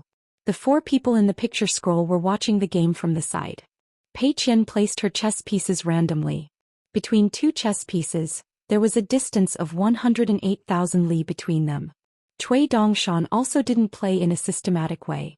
Sometimes he followed behind Pei Qian's pieces, and sometimes he played a piece in each direction. It seemed that Pei Qian was more likely to lose, but when the space on the board became narrower and narrower, Pei Qian was both distressed and surprised to find that it was easier and easier for her to play 5 pieces in a row. When the board was full of crisscrossing black and white chess pieces, Pei Qian actually won. No matter how she placed her chess pieces, it was always a 5 pieces in a row. Just like that, she lost a copper coin. Pei Qian regretted it so much that her intestines turned green. She couldn't wait to eat the board into her stomach. But when she glanced at Cui Dongshan, who was sitting opposite her and eating melon seeds, she didn't dare to act shamelessly. Cui Dongshan looked at the game and said regretfully, "I lost a game of chess, I lost a game of chess. It seems that my gambling luck is slightly better than yours. Why don't we play again? If you don't like one chessboard and can't fully display your chess skills, we can add another 2 or 3 chessboards. However, for each additional board, the bet has to be increased by 1 copper coin. As for me, as long as I win, I will immediately pay you money from my own pocket. However, you, Pei Qian, can add as many chessboards as you like until you lose and win money. Isn't that fair?" Pei Qian hesitated, but the table can't fit 2 boards. Cui Dongshan pointed to the ground. "We'll play chess on the ground. What's there to be afraid of? If there are many boards, we can even play outside the house, right? Anyway, the more boards there are, the more money you can win. I know you have a good memory, so I'll make do. Let's let Lu Baixiang or Sui Yu borrow 2 pieces of charcoal from the inn. When the time comes, I'll use the charcoal to draw the board. We won't use chess pieces. If anyone remembers incorrectly, it's also considered a loss." Pei Qian turned his head and glanced at old Wei. Wei Xian probably felt that this method of asking for a loss was too stupid and directly left. Zhou Xian rolled his eyes and left the house. On the other hand, there were 2 chess experts from Lotus Blossom Blessed Land. As expected, Lu Baixiang went to borrow some charcoal and returned. Sui Yu stood at the side with an indifferent expression. The two of them patiently stayed in the house, accompanying the two who were squatting on the floor and fooling around. Pei Qian's memory was excellent, and Qin Pingon and the other four had long been aware of it. Could be said that Pei Qian was outstanding.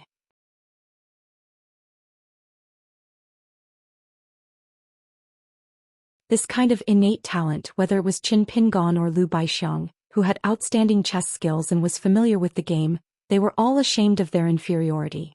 Therefore, after using up the 2 boxes of chess pieces, Pei Qian and Cui Dongshan were not only competing to see who was more shameless, they were also competing to see who had the best memory. On the ground there were already 2 more boards drawn with charcoal. If Pei Qian didn't add 1 more he would still win. Therefore he had no choice but to let Cui Dongshan draw another one. Lu Baixiang silently left the house. Sui Yu followed closely behind. In the corridor Sui Yu asked, "Can you see the depth?" Lu Baixiang shook his head and said, 5 pieces in a row is too simple. Even if I draw 10 more boards, Pei Qian still can't see the strength of this person. Sui Yu asked, "If you don't hide anymore and choose to do your best, how big is the gap between us?" Lu Baixiang smiled and said, "To be honest, you shouldn't be able to make me play tendons." The so-called tendons of the hand were the ingenious moves on the board. Most of them came from the situation of an evenly matched and intense battle on the board. Lu Baixiang's meaning was that he only needed to play step by step, like a bricklayer laying out the board. Everything was stable and he could win against Sui Yu. Sui Yu didn't feel any anger or humiliation. The difference in skill on the chessboard was clear. Along the way he often played against Lu Baixiang. If Sui Yu wasn't pushing then he was throwing. Almost no Go player in the world would say the words "I've lost." But pushing and throwing were 2 types of silent admission of defeat. Although Sui Yu had a strong desire for victory and defeat, she had always regarded this as a trivial matter. Winning or losing would not affect her swordsmanship, which was far more important than chess. Therefore Sui Yu could still afford to lose. Moreover, according to what Zhou Xian had mentioned by chance about the chess world of later generations, all the countries in Lotus Blossom Blessed Land held Lu Baixiang, the founder of the devil cult, in high esteem and were likely to select the strongest chess player.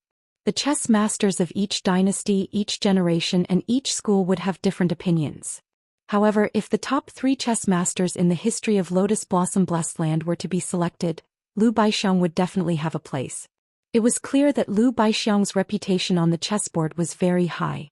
As for the other 2 people, one was Wang Jiuan, known as the Eternal Chess Saint, and the other was Huang, who was later confirmed to be a banished immortal.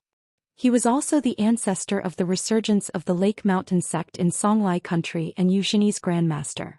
It was this person who relied on his sect's great reputation and his own unparalleled chess skills to abolish the position system. This caused a watershed to appear in the chess world of Lotus Blossom Blessed Land, dividing it into the ancient chess sect and the new chess sect. Wang Jiuan was younger than Huang? 60 years old Huang?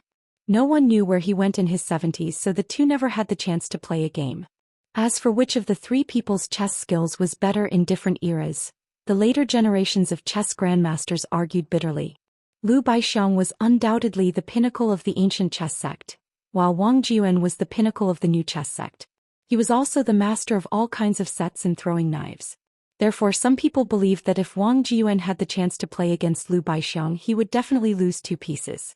Lu Baixiang was not qualified to sit on the same level as the eternal chess saint Wang Jiuan.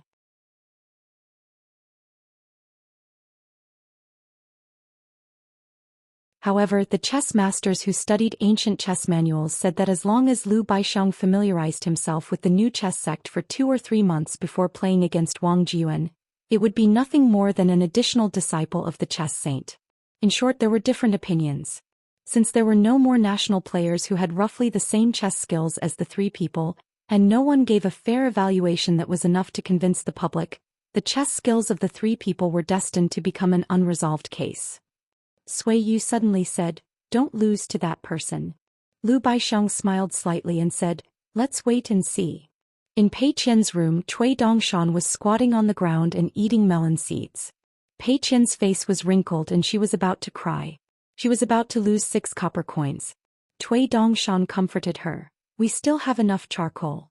The outcome is not decided yet. Just draw another one. The bigger the bet, the bigger the win." Pei Qian raised her arm and wiped her eyes.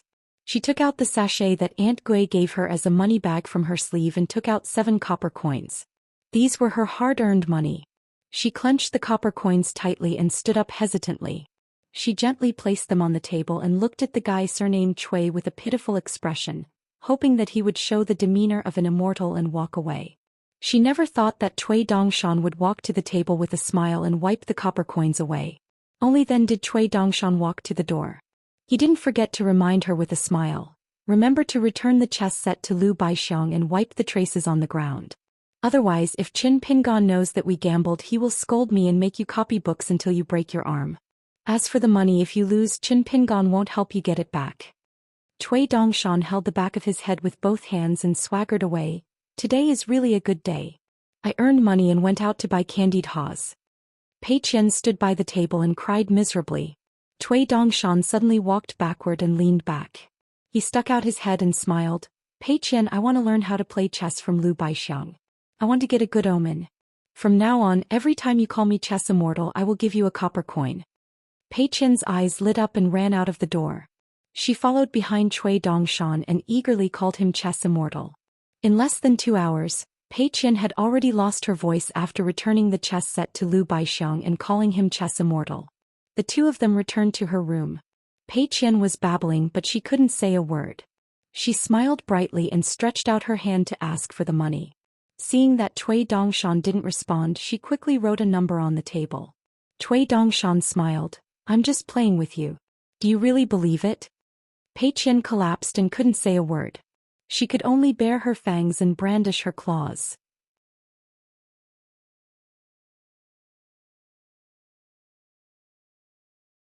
Cui Dongshan narrowed his eyes and stretched out his hand to poke Pei Qian's eyes.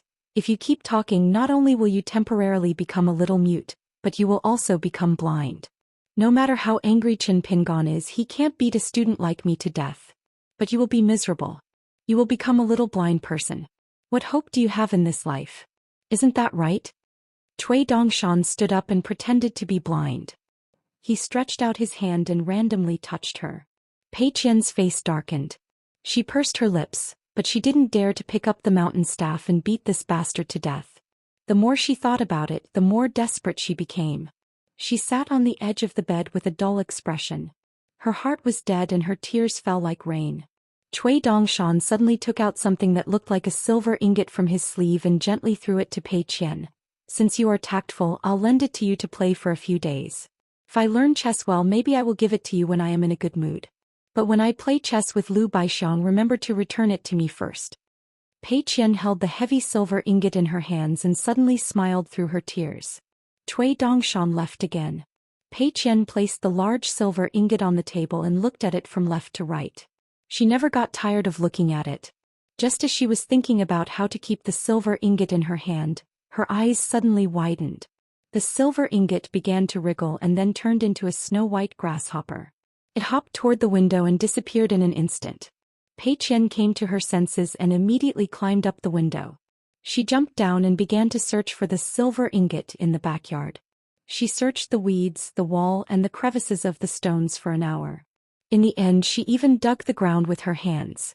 In the end, she still couldn't find the silver ingot that had turned into a grasshopper. Exhausted, Pei Qian sat on the muddy ground in a daze. This time she didn't even have the strength to cry. When Qin Pingon returned to the inn from the Confucian temple, he saw Pei Qian's gloomy and thin back. He called her a few times but she didn't respond. Qin Pingon had no choice but to jump out of the window. Pei Qian turned her head stiffly. When she saw Qin Pingon, she lowered her head and clutched the corner of her clothes tightly. Qin Pingon sighed and returned to the house. He went straight to Cui Dongshan and soon stood at the window. He shouted to Pei Qian, "You can win the 7 copper coins back if you can. If you can't, just admit defeat. However, you can play with Cui Dongshan's silver ingot. You still have to do as he says." Although Pei Qian was still heartbroken, she quickly stood up and climbed up the window. She jumped on the ground and carefully took the silver ingot that had turned back into a silver ingot with both hands. Qin Pingon pulled Pei Qian's ear and pulled her to the table. "You've grown up. You even know how to gamble with others now." Pei Qian sat at the table trembling with fear. She held the silver ingot tightly with both hands. Qin Pingon asked. Since you like to gamble so much, I'll give you the treasure box in the bamboo chest. Anyway, you have a lot of money now. You can gamble with Cui Dongshan many times. Do you want me to get it for you or do you want to go by yourself? Pei Qian looked flustered and shook her head. Qin Pingon slammed the table. Go get the treasure box. Carry it yourself in the future. Pei Qian turned her head away with a straight face. She didn't cry or beg for mercy. She didn't look at Qin Pingon or listen to him. Qin Pingon was furious. Pei Qian gritted her teeth and threw the silver ingot out of the window. Qin Pingon stood up and opened the bamboo chest next door. He took out the treasure box and returned to Pei Qian's room. He threw the box on the table and left.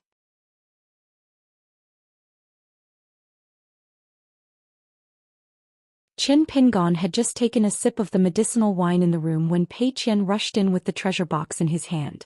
He stuffed the treasure box into the bamboo chest and ran away as fast as lightning.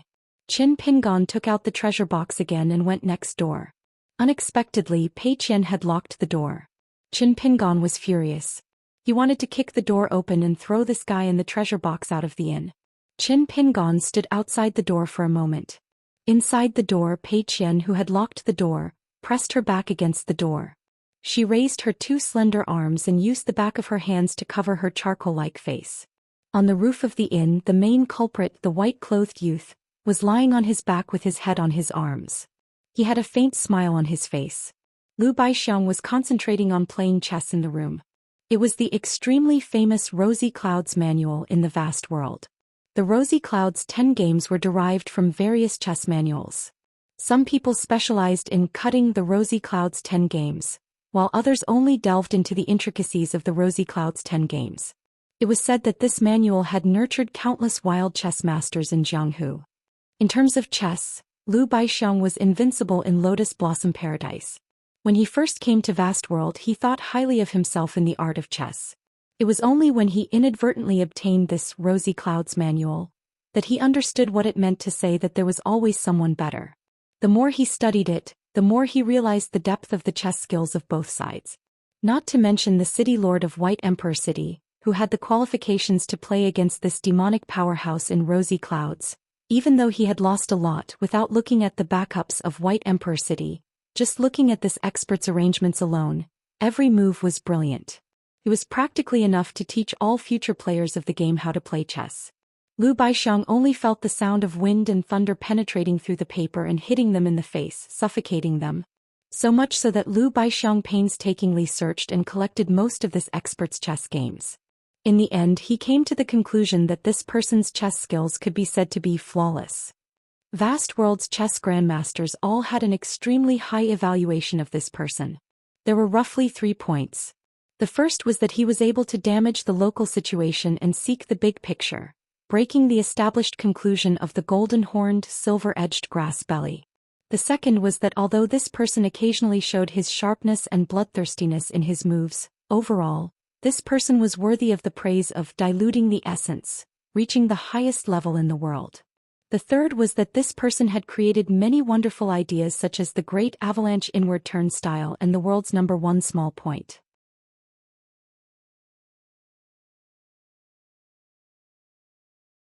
Although in the following 100 years, most of these ideas had been solved by chess experts one by one, or directly seen through by the city lord of White Emperor City in the Rosy Clouds 10 moves.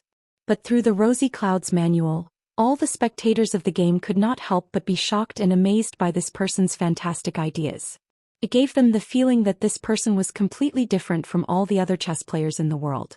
As for why Lu Baixiang had lost to the city lord of White Emperor City, he could only say that this person had been born at the wrong time.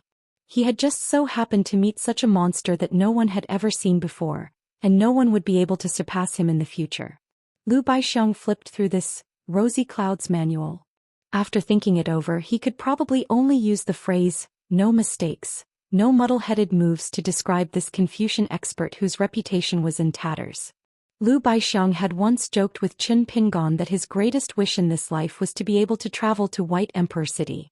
However, in the depths of Lu Baixiang's heart, the person he wanted to play chess with the most was not the city lord of White Emperor City, but the former head disciple of the sage of literature, Cui. Mr. Cui the Great. Lu Baixiang put down the chess manual and sighed. He should be able to go to White Emperor City. It was only a matter of time. However, would he be able to play against Cui? Playing 10 games would be rather hopeless. Although Cui was currently the imperial tutor of the Dali dynasty Qin Pingan's hometown. However, by observing people through chess, one could roughly see that this person had extremely high aspirations. Even if he, Lu Baixiang, were to meet Cui, it would be extremely difficult for him to play as he wished. Because Lu Baixiang knew that his chess skills were not enough. It was just that the later generations had ruined chess because of people, especially the Tongyi continent and the Aquarius continent. Their evaluation of Mr. Cui Da's chess skills was purposely lowered by a lot. Lu Baixiang's heart was captivated by the 3 words that this person had left for the later generations. It doesn't matter how you play first. The official's move is to clean up the battlefield.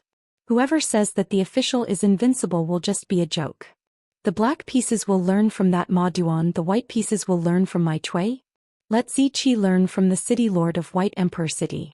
Learn from Ma Duan, you can learn 70 to 80%. Learn from Cui? Cui, you can learn 50 to 60%. Learn from the city lord of White Emperor City. Lu Baixiang took a deep breath and glanced at the chessboard on the table. He was about to get up and find Cui Dongshan. He estimated that he would be able to test out this person's worth by winning 2 out of 3 games. When Lu Baixiang walked out of the house, he saw Wei Xian walking back in with a strange expression. Lu Baixiang turned into the corridor and knocked on the door of the house slightly further away. Wei Xian stood at the fork and asked, "Are you looking for Cui Dongshan?" Lu Baixiang nodded. Wei Xian waved his hand, "There's no need. This guy also made a bet with Zhou Xian and has already left the county." Sui Yu followed him. Lu Baixiang was puzzled. What bet? Wei Xian said, "Cui Dongshan said that he wants to exchange moves with Zhou Lian. If Zhou Lian wins, he will give Zhou Lian something close to him.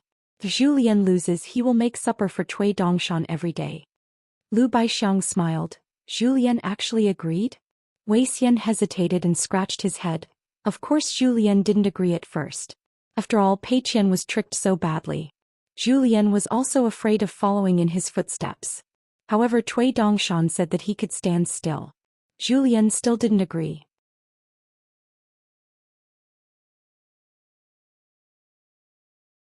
That guy also said that he couldn't move his hands and feet. Zhou Lian then asked if he was an Earth Immortal sword cultivator. Cui Dongshan said that he definitely wasn't. Thus Zhou Lian agreed. Sui Yu also went to watch the show. After only an hour, Cui Dongshan returned to the inn with a smile on his face. Following behind him was Sui Yu, who had a strange expression. Of course, there was also Zhou Lian, who was covered in dirt. Zhou Lian went straight to his room and slammed the door shut. Lu Baixiang, who was meditating in the room, didn't ask any questions. Sui Yu walked into the room and sat across from him. He said to Lu Baixiang, "Cui Dongshan said that he will soon come over to learn chess from you." Lu Baixiang smiled and asked, "How did Zhou Lian lose? Didn't he just sneakily become an 8th stage martial artist not long ago?" Sui Yu said helplessly, "That guy didn't move at all. However, this person has a lot of magic treasures on him. From beginning to end, Zhou Lian couldn't get within 10 feet of him. It's like walking a dog. If I were to play against this person, I wouldn't fare much better than Zhou Lian." Lu Baixiang poured a cup of tea for Sui Yu, but Sui Yu didn't drink it. He shook his head and said, "You guys play chess. I won't watch." Lu Baixiang smiled and asked, "What, do you think my chances of winning aren't high?" Sui Yu stood up. "I don't think this person's chess skills are that high. I just believe in one thing. As long as he gambles with someone, it seems that he won't lose." The thing that chilled Zhou Lian the most was that the man stood where he was and controlled the endless and dazzling magical equipment one after another. Not only did he beat Zhou Lian until he could not raise his head, he even cheered for Zhou Lian with a face full of regret, saying that an ant like Zhou Lian could only be a cook by his master's side. As for the thing that almost made Sui Yu draw his sword, it was that person who talked about Zhou Lian. He then glanced at her from the corner of his eyes and said that she was slightly better. After all, she was quite good-looking. My master might even sleep facing the right every night. Lu Baixiang sank into deep thought. After Sui Yu left, she habitually flipped through the Rosy Clouds manual. Not long after, that white-clothed youth came to her door sloppily. He had been eating melon seeds all the way here. After entering the door, he hadn't even sat down when he saw the chess manual that Lu Baixiang had just put in her hand. He said blankly, "You're just looking at this thing to learn life and death, chess tendon, chess set and chess theory?" Lu Baixiang asked back, "What's wrong with that?" Cui Dongshan sighed and sat down across from Lu Baixiang. He said with a frown, "Forget it, I don't want to learn chess from you." Lu Baixiang frowned. He picked up a chess piece and asked, "Why is that?" Cui Dongshan held the melon seeds that he had swindled from Pei Qian.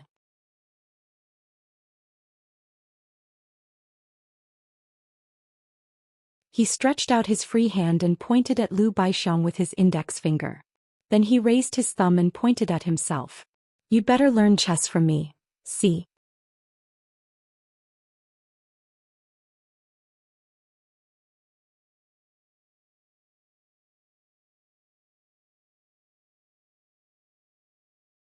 "384. Good."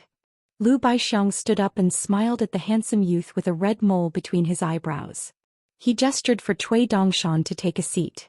It doesn't matter who is teaching and who is learning Go. This was one of the strongest Go players in the history of Lotus Flower Paradise. He had an intuition that today he might make a masterpiece of his life. Cui Dongshan sat down with one foot on the stool. He bent over and rested his chin on his knees. Compared to Lu Baixiang, who was sitting upright, the difference was like heaven and earth. Cui Dongshan stretched out his arm and gently brushed his finger across the edge of the box. "Languid," he said, "you haven't decided yet, right?" Lu Baixiang laughed involuntarily. He never thought that there would be a day when he would be looked down upon like this on the Go board. But Lu Baixiang would not let such a small matter affect his state of mind. He nodded and smiled. "I've just arrived, so I haven't decided yet." Cui Dongshan nodded. "According to the rules of the mortal world, you can first play 3 games with a 9th rank Go awaiting order. 3-2-1. The Go awaiting order will give the newcomer 3 stones, 2 stones and 1 stone respectively. Of course, winning or losing will not affect the final ranking. It is more of a kind of support and honor. Your luck, Lu Baixiang, is much stronger than your chess skills." The real deciding factor for the newcomer's ranking was, of course, the games with the 4th or 5th rank Go players. Cui Dongshan suddenly raised his head. "Maybe you think that you have a chance to make a perfect match with me. I might as well tell you that this is just your misconception. But you definitely won't be convinced, so I'll reverse the order. 1, 2, 3. I'll let you know your true weight. How about it? As for whether it's a set or an empty opening, it's up to you." Lu Baixiang shook his head. "There's no need to let me win. Even if I lose, I will know the difference between you and me." Cui Dongshan stretched out his finger and pointed at Lu Baixiang. "I like people like you who are fearless and blindly conceited. Alright, I guess if I let you win you won't agree. Then let's start with an empty opening. But I won't play. You, Lu Baixiang, will play black first." Lu Baixiang smiled and asked, "Then how many stones should I place?" Cui Dongshan restrained his smile and said impatiently, "Let's talk about it later." Lu Baixiang was a bit of a guest following the host's wishes. The box in his hand just happened to be filled with black stones, so he took the lead and began to play. Cui Dongshan allowed Lu Baixiang to take out the world-famous number 1 small tip from the iridescent cloud manual. Black 1, 3 and 5 occupied the corners, black 7 guarded the corners and black 9 small tips. It was not only indestructible, but also contained a faint murderous intent, as if a storm was coming. Cui Dongshan was unmoved. He played in a straight line and did not even use any of the no-loss countermeasures of the later generations. Lu Baixiang was like an old monk in meditation, immersed in the game of chess, completely forgetting himself. Cui Dongshan, on the other hand, was a chatterbox. Not only did he play the game carelessly, but he also began to talk nonsense as if he was teaching Lu Baixiang how to play chess. Actually, the seat system is more fun. The currently popular empty opening has its own advantages. It will make the chessboard bigger. But if you don't have enough skill, you'll use up all the ingenious patterns of the predecessors in the opening board. It looks like a bunch of flowers and brocades, but once it reaches the middle board, it'll be unsightly and unsightly, like an old farmer digging a manure pit, a mad dog randomly biting people, or catching a loach in a smelly ditch. It's very boring and it can make the spectators doze off.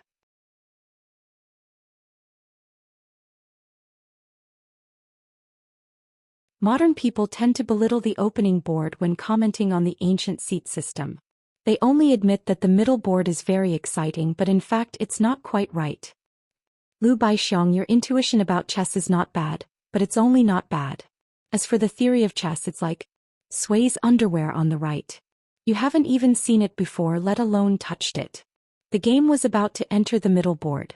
The long-winded Cui Dongshan had already covered the box with his palm. Lu Baixiang raised his head.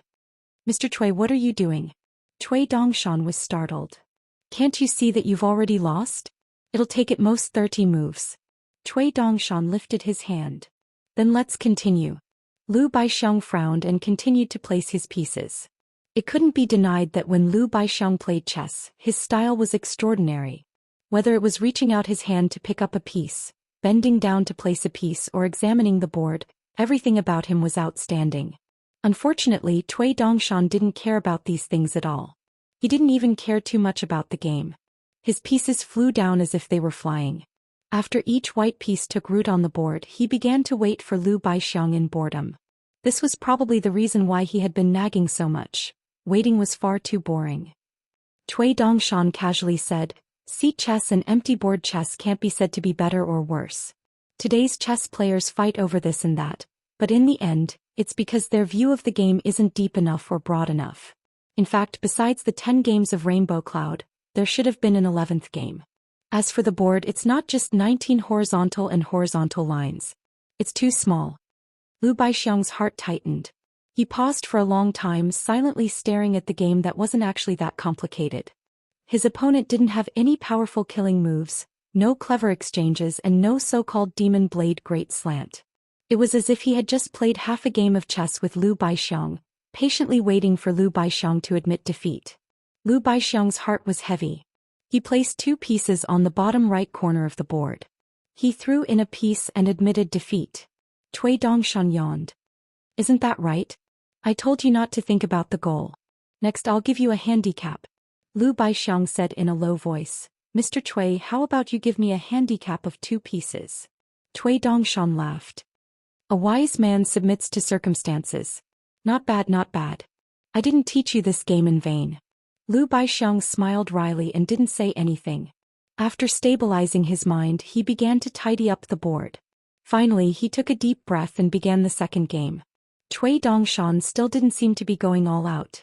He just asserted early on, "I haven't made any mistakes. Naturally I'll win." In the middle game, Lu Baixiang often needed to think long and hard.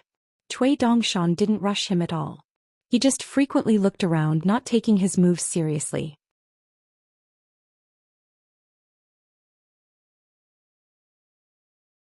After Lu Baixiang placed a piece, he asked for the first time, "Just no mistakes?" Cui Dongshan grunted. "Just like that. However, my so-called no mistakes are not for a normal 9th phase national player. You don't understand. This is profound knowledge that is thousands of miles away from the ground. How can it be taught to a student?" In the end, Lu Baixiang had dragged this game to the ending stage. However, he still threw in a piece and admitted defeat. Cui Dongshan's expression changed. His interest was piqued. He smiled and asked, "In the third game, let's make a little bet?" Lu Baixiang asked back, "What bet?" Cui Dongshan smiled. "My master told me that each of you have a sentence. I already know the general content. However, I also know that among you, there must be someone lying. It might not be completely false, but it should be half true and half false. According to reason, you, Lu Baixiang, are the most suspicious because that sentence of yours is the most nonsense. However, this isn't important. If I win the third game, you, Lu Baixiang, only need to tell me who you think is the most likely to be lying. You can name whoever you think is the most likely as long as you give me a name." Lu Baixiang didn't know whether to laugh or cry. "If that's the case, is there still any meaning?" Cui Dongshan said seriously, "There is." Lu Baixiang thought for a while, then shook his head. "2 games is enough." Cui Dongshan's face was filled with disappointment. "With your chess skills, it is not difficult to get a strong 9th phase in the Aquarius continent. Although it is only equivalent to a normal 9th phase in the Central Divine continent, it is not bad. Learn more chess and play more. In the future, in the Central Divine continent, where experts are as common as clouds, there will be a place for you, Lu Baixiang." You won't even dare to play 3 pieces? Lu Baixiang hesitated for a while, then asked curiously, Mr. Chui's chess skills in this vast world, can you be ranked in the top 10? Cui Dongshan rolled his eyes. Chess is just a small path. So what if I am in the top 10? Some of the upper 5 realms cultivators from the School of Yinyang and School of Techniques are proficient in this path. What happened next? Didn't they still get beaten up by cultivators of the same realm? Lu Baixiang's eyes were burning. If I may ask, how big is the difference between Mr. Cui and the city lord of White Emperor City? Cui Dongshan thought for a while. I'm lacking a black first horse platform. Lu Baixiang's mind gradually calmed down. He asked with a smile, if I let 3 pieces and win, what will Mr. Cui do? Cui Dongshan pointed at the Rosy Clouds manual. I will eat it. Lu Baixiang treated it as a joke. He could not help but ask, Mr. Cui and that Dolly Imperial tutor Cui Dong, how big is the difference in chess skills? Cui Dongshan glanced at Lu Baixiang but did not speak. Lu Baixiang said apologetically, I was rude. Cui Dongshan stood up and asked, how do you feel after losing 2 games? Lu Baixiang stood up as well.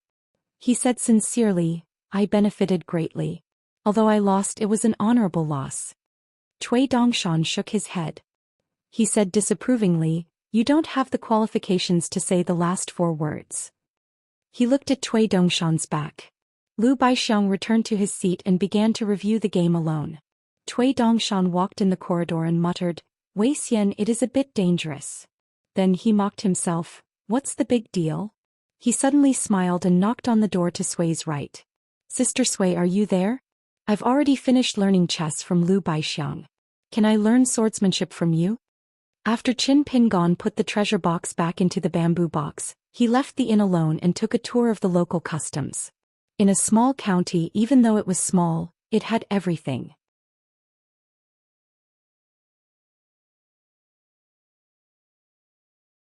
There were temples for civil and military officials, city god temple, county government schools, and all kinds of shops. The bumpy yellow dirt road, the budding willow trees, the crowing of chickens, the barking of dogs, and the brand new spring festival couplets. There were foreign peddlers hurriedly doing business without roots. There were children running around. Most of them were wearing new clothes for the new year. They were full of youthful energy. As he walked, he unknowingly walked to the entrance of a martial temple. He passed by a temple for the god of wealth. Compared to the deserted Confucian temple, this temple was full of incense.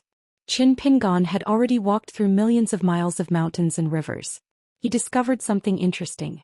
The people of the mortal world seemed to respect the gods but were not close to them.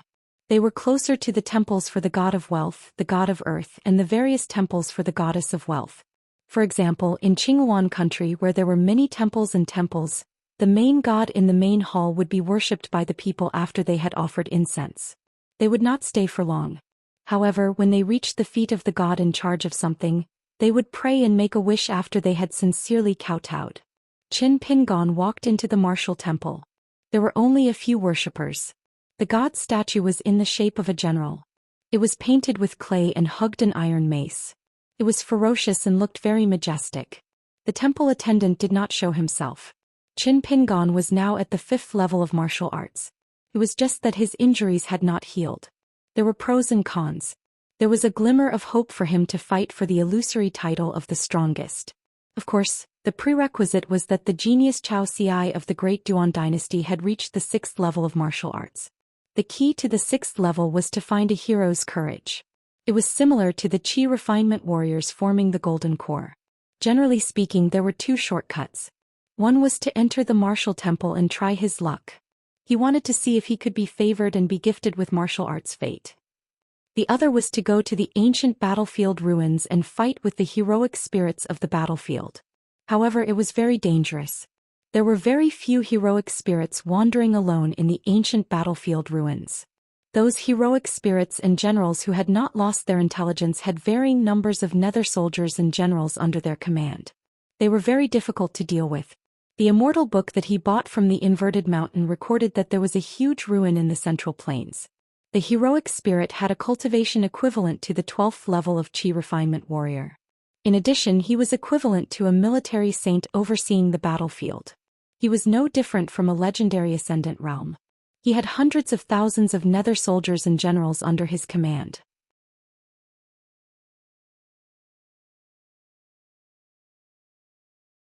It was said that before the great celestial masters of Mount Longhu succeeded the throne, they had to go there to train. There were even tragic cases of them dying. Qin Pingon had never held much hope for the gift from the Guanlin Temple. Today he had merely come here for a stroll.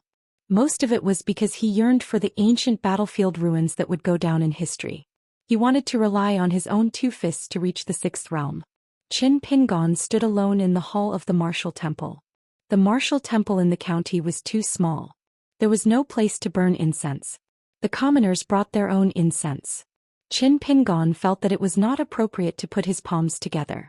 He simply cupped his fists and bowed to the martial saint as a martial artist. Then he turned and left. Outside the hall, the spring sun was bright and beautiful. Qin Pingon stepped over the threshold.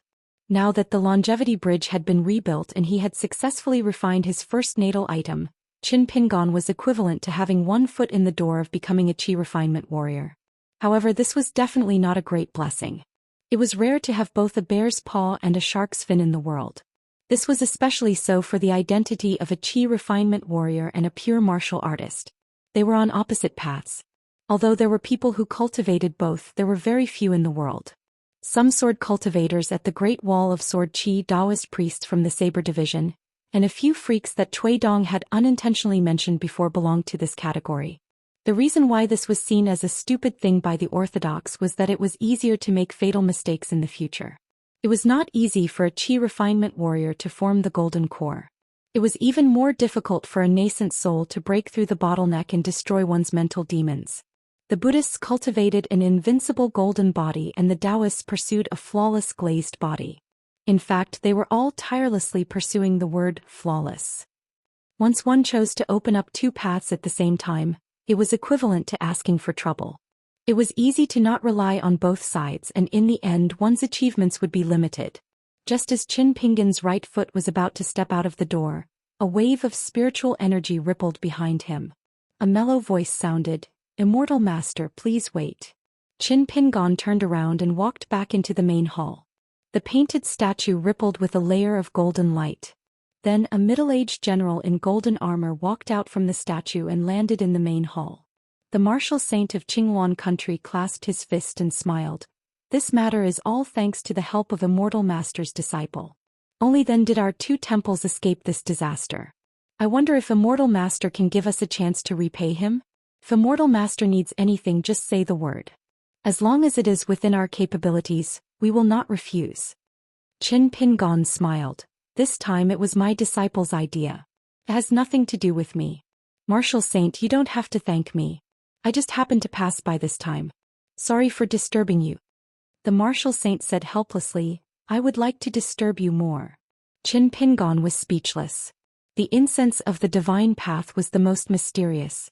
Qin Pingon had nothing to do, so he simply picked a praying mat and sat down. The martial saint set up a few concealment spells to prevent scaring mortals. He also sat down. Qin Pingon asked some questions about the origins and etiquette of the two temples. He also asked some questions about literary courage. These questions were mixed in with the other questions, so they were not out of place. The martial saint did not hide anything, answering one by one. Qin Pingon got what he wanted. He got up and thanked him before leaving. The martial saint only sent him to the entrance of the main hall.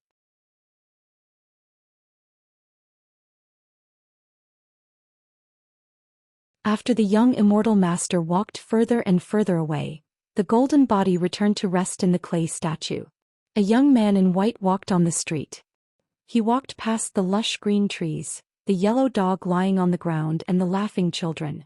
The young man muttered to himself, muttering to himself, "At your age there will always be things you can't do. Or things you can't do even if you try hard. What does it matter? It doesn't matter. But doing it wrong and doing it wrong are two different things. You're young, so you don't have to be afraid of making a mistake. But this is not a reason to not change. If you have sensible parents, they will beat you and scold you when you make a mistake. If you go to school, the teachers will hit your palm with a ruler and board. Little Treasure Bottle has Mr. Qi and Big Brother Li Shixing. Chao Qinglang has parents and now she's going to school. You have neither. It doesn't matter, I'll teach you. But what kind of teaching is the best for you? When I was your age, no one taught me. The young man walked past the spring festival couplets with very ordinary words and the door gods with crude drawings. He was not in a hurry to return to the inn. Qin Pingon suddenly remembered something. He turned into a secluded alley and took out a yellow paper talisman from the jade token in front of him. It was the one where the withered bone beautiful ghost of colorful clothes kingdom lived. On the Osmanthus Island to the inverted mountain, Aunt Gui and the old golden coresword cultivator, Maji, helped him sign a contract with the female ghost. However, Qin Pingon had suffered greatly from a female ghost in a wedding dress. He disliked otherworldly items. Since leaving Osmanthus Island, he had not given the female ghost a chance to appear. At this moment, after she saw the light of day again, she felt a little uncomfortable. Standing in the shadows, she was slim and graceful but also gloomy. She wore a gorgeous dress with wide sleeves. Her hands were hidden in the sleeves, but Qin Pingon knew that other than her beautiful face, the rest of the female ghost's neck was white bones. She bowed, revealing 2 snow-white, bony wrists.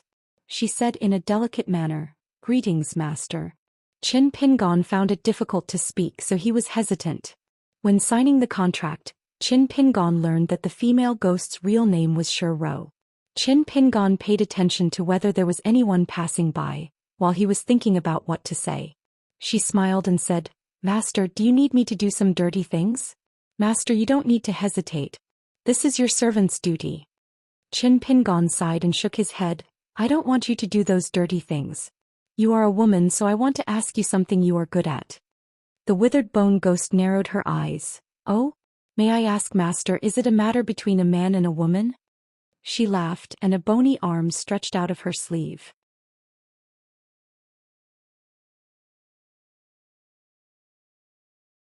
She covered her mouth and laughed, but her eyes were cold. "I didn't expect master to have such a strange hobby.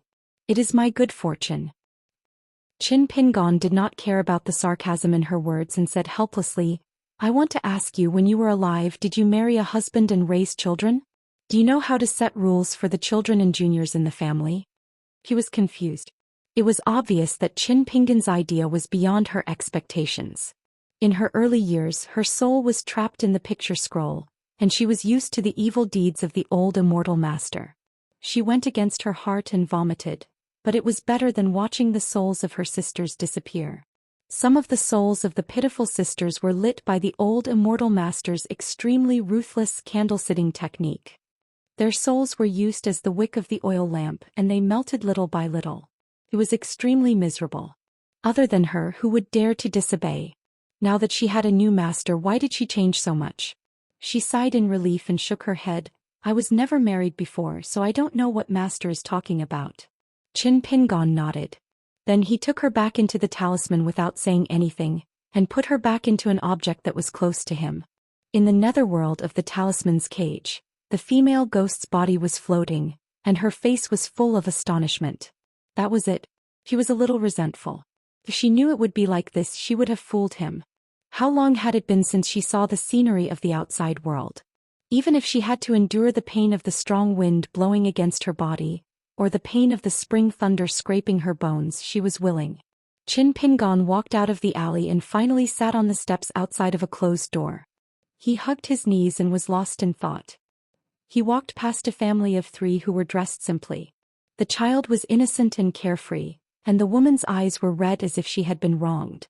The man smiled and said good things, holding a long strip of meat wrapped in oil paper in his hand. However, the more attentive the man was, the more annoyed the woman was. In the end, she simply took her son's hand and left quickly, leaving the man aside. The man's back was hunched and he was a little tired. This time he was accompanying his wife back to her parents' home. Several of his sons-in-law had gathered together. Some were government officials, some were teachers in wealthy families, and of course there was a farmer like him.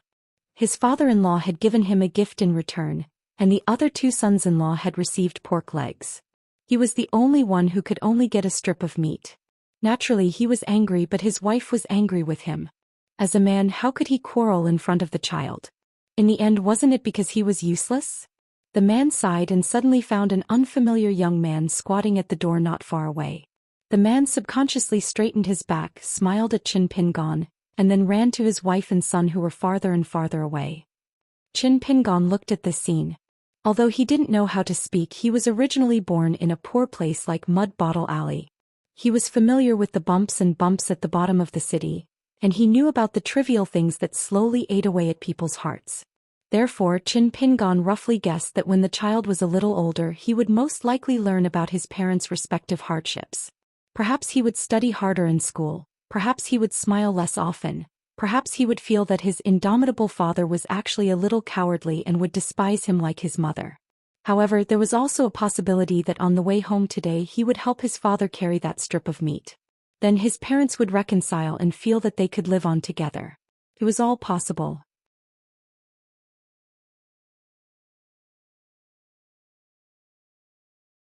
Pei Qian was copying books in her room. After copying the books, she quietly stood at the door, eavesdropping on the movements outside. However, after waiting for a long time, she didn't hear any footsteps. She squatted with her back against the door looking at her toes. In the beginning she wasn't used to walking on the mountain road, so the soles of her feet were full of bloody blisters. She didn't dare to use a thorn to prick them. Someone squatted beside her and helped her prick them one by one, and then applied some crushed herbs on them. Then it didn't hurt anymore.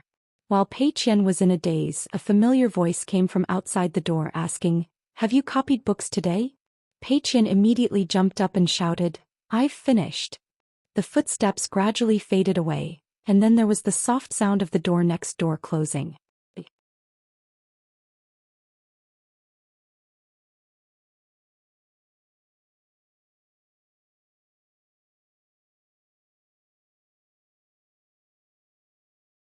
"385.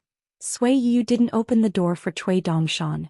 Even though Cui Dongshan told her that he could improve her swordsmanship, sword intent, and even her sword Dao by 3 feet, Sui Yu still didn't change her mind. Cui Dongshan rubbed his chin outside the door and changed his approach. He asked Sui Yu if she wanted to know how the real swordsman of the vast world looked like. Sui Yu was still indifferent. She used a piece of dragon-slaying platform to sharpen the infatuated sword. She bought this piece of dragon-slaying platform from Qin Pingon. When she got it, it was only as thick as a palm.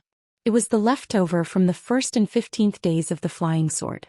Although the infatuated sword was originally a celestial magic treasure made by a cultivator and had the possibility of improving its quality, it was not a natal flying sword made by a swordsman.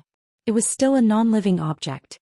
Therefore, unlike Qin Pingon's 2 flying swords that could be thrown out of the dragon-slaying platform, Sui Yu needed to spend a lot of effort to sharpen the infatuated sword. When the sword was sharpened, sparks flew everywhere, sputtering out mysterious 5-colored sparks. Sui Yu only knew that the dragon-slaying platform was known as the most precious sharpening stone in the world. As for the reason, she did not know for now. However, the process of sharpening the sword with the dragon-slaying platform benefited Sui Yu greatly. The subtle sword aura flowed, like clouds gathering and dispersing, drifting erratically. Some agile lines flashed on the sword blade, showing off its sharpness. It seemed that other than the infatuated heart of swordsmanship, there was also her bright and clear sword heart. Cui Dongshan found it strange. He had seen dozens of people like Sui Yu who were so passionate about the sword. Their temperament was actually the simplest. To put it nicely, they were sincere. To put it bluntly, they were one-track minded and did not know how to beat around the bush. To put it nicely, they were called swordsmanship. Moreover, she had been nurturing her sword aura all day long. What she really wanted was sword intent, which was not the pursuit of a sword master. Sui Yu obviously had the intention to change from a warrior to a chi cultivator. She was determined to become one of the top sword immortals in the world. Moreover, she was a silly woman who thought that the world revolved around her. Logically speaking, she should not be so shy. For the time being, Cui Dongshan had no way to deal with her. If he wanted to thank her, he would have broken the door and slapped her. But Sui Yu had Qin Pingon as her protective talisman. Inevitably, Cui Dongshan's hands and feet were tied. Many of his exquisite methods of teaching people's hearts could not be used, so he had no choice but to leave. He still had one more thing. As long as he said it, Sui Yu would not be unmoved. It was just that he was not willing to reveal it for the time being. After returning to his own house and closing the door, Cui Dongshan stomped his feet heavily and summoned the local earth god's edict. It was a gorgeously dressed and plump woman, which was quite rare. Cui Dongshan stood by the bed and leaned back. He kicked off his boots and asked the earth god, who had the lowest god position, to massage his legs. The woman squatted beside the immortal master's feet obediently. Her movements were gentle and extremely obedient. The world was cold and the earth was frozen. The 4 seasons rotated. Birth, old age, illness and death were all caused by qi. Those who ate qi lived for a long time. This was one of the origins of the qi cultivator. It involved the true foundation of Tao. The saints said that those who ate meat were brave, those who ate grains were intelligent, those who ate qi lived for a long time as gods, and those who did not eat would not die and become gods.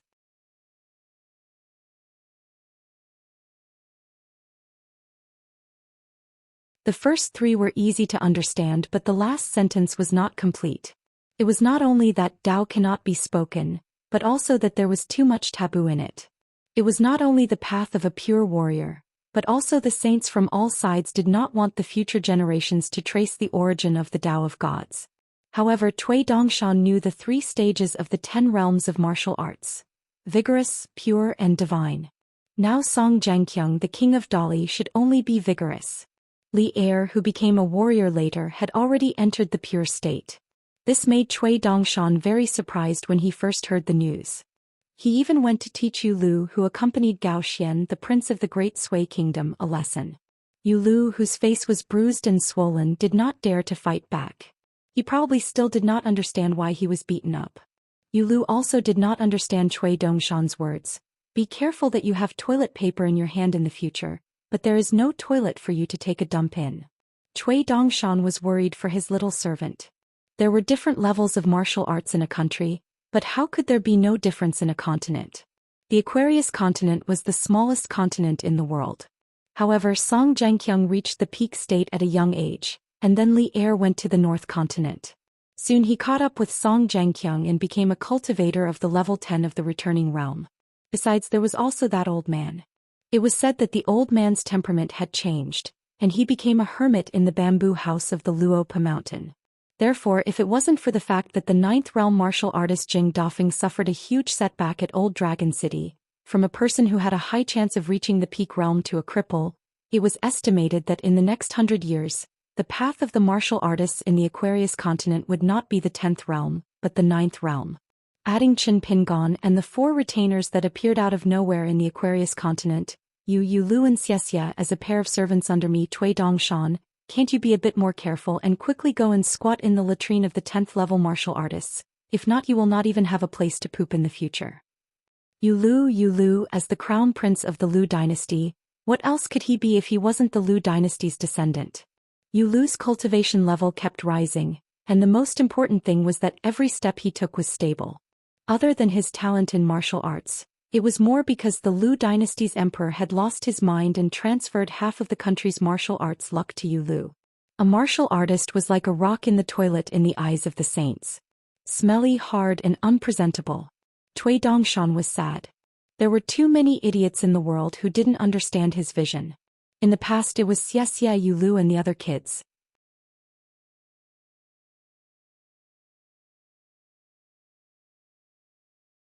Now it was Zhu Lian, Lu Baixiang and the other people around Chen Pingon. Little Treasure Bottle was better. It was just that the red cotton-padded jacket girl's temper was bad. Cui Dongshan laid on the bed and touched his forehead. Then, in a bad mood, he kicked the earth goddess out of the county. The woman smashed into the wall. No matter how weak she was still a deity who enjoyed the incense of the mortal world. She did not cause any commotion. She quietly got up and said while trembling, "This servant is stupid. Immortal Master, please don't be angry." Previously, this foreign immortal master of unknown origin had first detained her from the simple underground mansion at the martial temple in the county. Then, with a wave of his sleeve, he had dragged the martial sage's golden body out of the statue. After asking for the reason of the matter, he had settled the feud that night. With the help of this person, the 2 burning incense sages in the martial temple had recovered their pure golden bodies. What was even more puzzling was that the family that had produced an immortal disciple was full of joy, as if they had gained a lot of benefits. He had to be afraid. A young qi cultivator in the cave-dwelling state almost changed the feng shui of the county. She thought that this foreigner should be at least an earth immortal. She could not afford to offend him. The two orthodox deities of the martial temple who were extremely stubborn when they were alive were willing to be his gatekeepers. They stood outside the inn for a night to repay his kindness. She was just a small peasant who ate leftovers, and she was also a woman. How could she dare to show off her strength of character? Cui Dongshan sat at the table. On the table there was a pile of literati books that he bought on the way here. Most of them were works of famous writers in Qinghuan country. Cui Dongshan casually opened a book and began to yawn after reading a few pages. He waved his hand, "Come and help me turn the book." She hurriedly walked over and flipped the pages for this handsome young man. This was a skillful job. She had to pay close attention to the Master Immortal's gaze. If she flipped the pages too early or too late, she would definitely make the Master Immortal unhappy. Cui Dongshan read a few more pages and waved his hand. "There's nothing for you to do in the future." She did not dare to show the slightest hint of happiness. When she was about to leave, she suddenly remembered something. After weighing the pros and cons, she made up her mind and told Cui Dongshan the whole story of what she had seen before. It was when Qin Pingon left the inn for a short trip and went to the martial temple. After leaving, he met a talisman beauty in a secluded and shabby alley. After all, she was a local god. Being underground was equivalent to hiding in the feng shui. Unless it was an earth immortal, it was extremely difficult for cultivators of the middle 5 realms to find her traces. After Cui Dongshan finished listening, he said that it was a great contribution. He laughed and waved his sleeve, almost killing the local god. However, he stopped at the last moment and helped her restabilize her golden body. He only used 7 or 8 taels of pure incense. Otherwise, the county town would have a new local god. But even so, 7 or 8 taels of pure incense required her to accumulate close to 60 years of time. While she was frightened, she was also bleeding in her heart. However, she still did not dare to be angry. She only knelt and begged for mercy, sobbing, "Forgive me, immortal master." Cui Dongshan thought for a moment, then smiled and said, "You have made such a great contribution. I should reward you with the title of Mountain God of the Azure Phoenix Kingdom. As for your unauthorized investigation of my family's teacher, that is a capital offense. Contribution is contribution, sin is sin. Contribution does not make up for sin."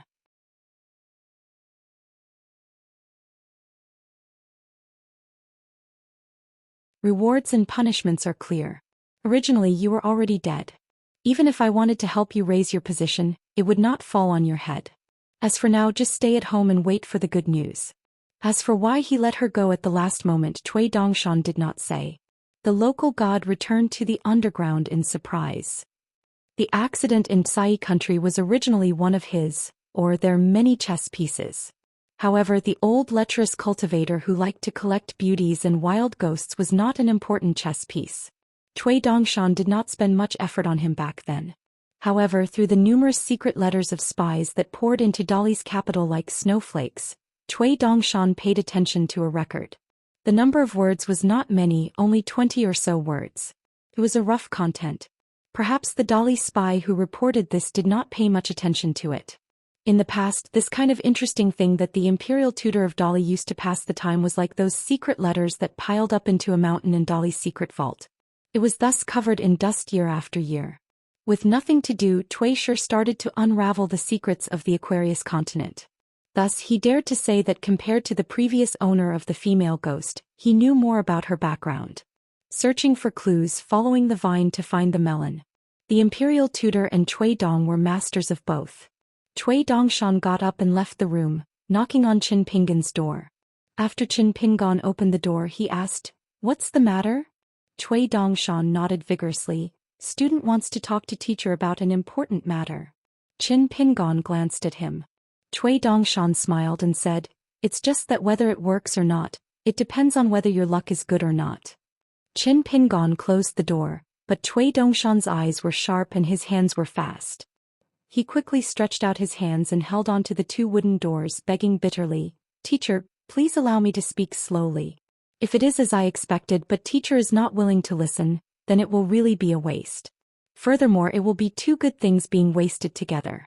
You will miss out on a great opportunity that is destined by fate." Student is not lying at all. Cui Dongshan initially thought that he would have to find another chance, but who knew that Qin Pingon would allow him to enter the house. Cui Dongshan closed the door and sat down with a smile. He poured a cup of tea for Qin Pingon and himself, then set up a restriction. It was the flying sword that he had won from the Central Plains sword cultivator through the chess game. A golden light that was as fast as lightning spun one round on the ground. The flying sword flew back to Cui Dongshan's forehead, but the golden light that was hovering on the ground did not dissipate. It was as though a golden well was drawn on the ground with gold powder.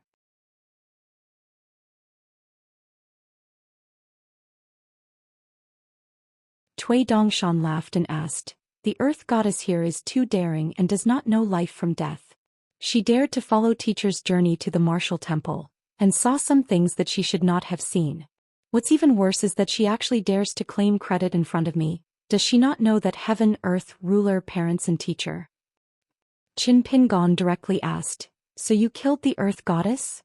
Cui Dongshan laughed and said, "How is that possible? I only spoke some principles with her peacefully, and told her to be careful and not do it again in the future. This earth goddess is also a well-educated and reasonable person, and it is obvious that she listened to me. So I gave her a good fortune and it can be considered as a small good karma." Qin Pingon saw through Cui Dongshan's thoughts with one sentence. "If you did not have to come here, I reckon that this earth goddess who failed to claim credit would have already been removed from the Qinghuan Kingdom's landscape register." Cui Dongshan laughed embarrassedly and said, "Teacher has wronged me too much, now I am always being kind to others." Qin Pingon drank a mouthful of tea and said, "Then let's talk about serious matters." Cui Dongshan drank the tea to moisten his throat and carefully worded his words. "About that seemingly useless Immortal slew, if teacher's luck is better, you might be able to get the best of both worlds." Qin Pingon's eyes widened. "Cui Dongshan, are you crazy? The female ghost in the talisman, let's not talk about whether or not her bones were hard enough in the eyes of the school of yin and yang. Even if you used the method of weighing weights, she was still a female ghost that couldn't be lifted. A female ghost. This Immortal slew is Du Mao's Yang's spirit body." Cui Dongshan's fingers gently twirled the teacup, and his expression was indifferent. He stared straight at Qin Pingon. "Why do you care about this? Even if you care, shouldn't it be about the female talisman ghost? Why do you have to work so hard?" Qin Pingon was stunned at first and then he nodded and said, "That makes sense." Cui Dongshan laughed and said, "There is no but, right?" With a thought, a piece of yellow paper talisman made of special material appeared on the table out of thin air, fluttering slightly. Qin Pingon used the talisman's door-opening technique, which was not very difficult, to release the withered bones and colorful ghost Shuro.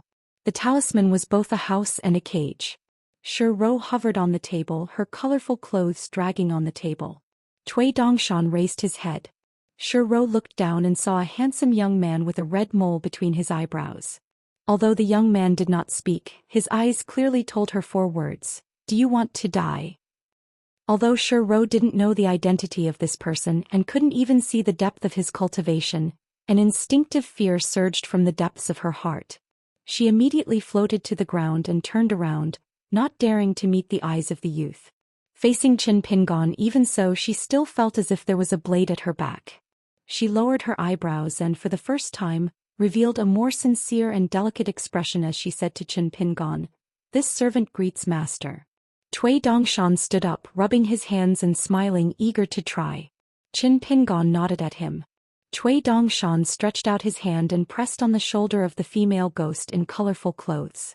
She looked as if she was struck by lightning. The evil spirit of an otherworldly item poured out in torrents.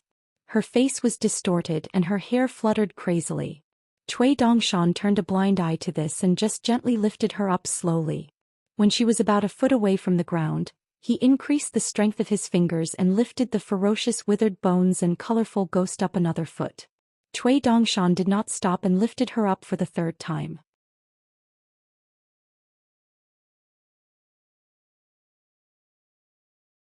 The female ghost Shuro's skeleton instantly loosened, as if all the bones had been removed from her body. It was as if she was a puppet being held in the air, so she did not collapse to the ground. Cui Dongshan loosened his hand, but the female ghost was still suspended in the same place. Her spirit was trembling and drifting. Strands of original evil spirit flowed out of her 7 apertures, almost like a living person bleeding from the 7 apertures. She opened her mouth wide as if she was wailing, but no sound came out. Cui Dongshan walked around her and lifted the female ghost 3 times. Each time he was very particular. The first time he used the fortune-teller's skill of weighing weight to measure her integrity. The second time he used the ancient witch's skill of plucking seedlings. The third time he was even more secretive. He used his improved method of summarizing, which was born out of a divine sense of reading created by the Confucian sages. It was the same as the method of reading from 8 sides.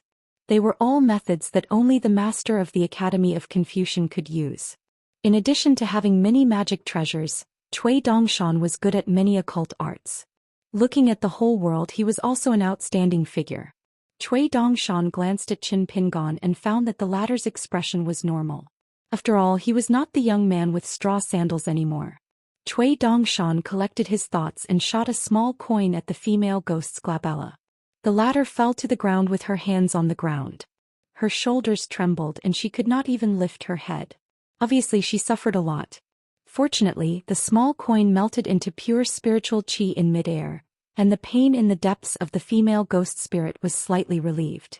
Qin Pingon asked, "How is it?" Cui Dongshan sighed, "It's okay. Your luck is quite average." The two sat opposite each other again. Qin Pingon said to the female ghost of dried bones who was staggering to stand up, "I have a shed that is equivalent to the immortal realm. Would you like to live in it?" The female ghost was shocked beyond words. She could not believe it and was speechless for a while. How could an otherworldly item like her enjoy such a great fortune? Not to mention Jingdan and Yuanying, who were earth immortals in the eyes of the secular world, the shed of an immortal would be coveted by unpolished jade cultivators. Perhaps even immortal realm cultivators would be envious. After all, if one could concentrate on refining an immortal's shed and use it as an armor for a wandering Yin god, it would be able to attack and defend. It would be like adding wings to a tiger. It was a magnificent feat, although she was an otherworldly ghost with low cultivation, or else she would not have been imprisoned by a cultivator who was not even an earth immortal. However, because of certain reasons, her vision was not low.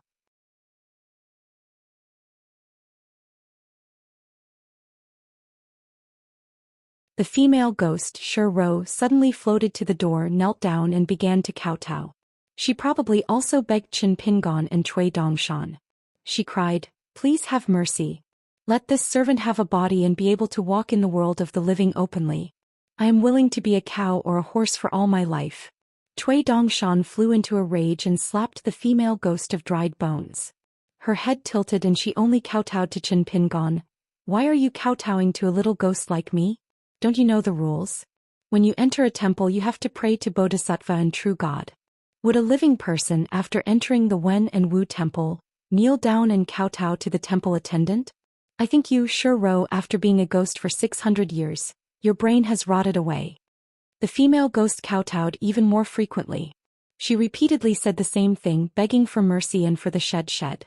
Qin Pingon suddenly asked, "When we were fighting in that alley, I did not mention the name Shuro to her. Cui Dongshan, how did you know?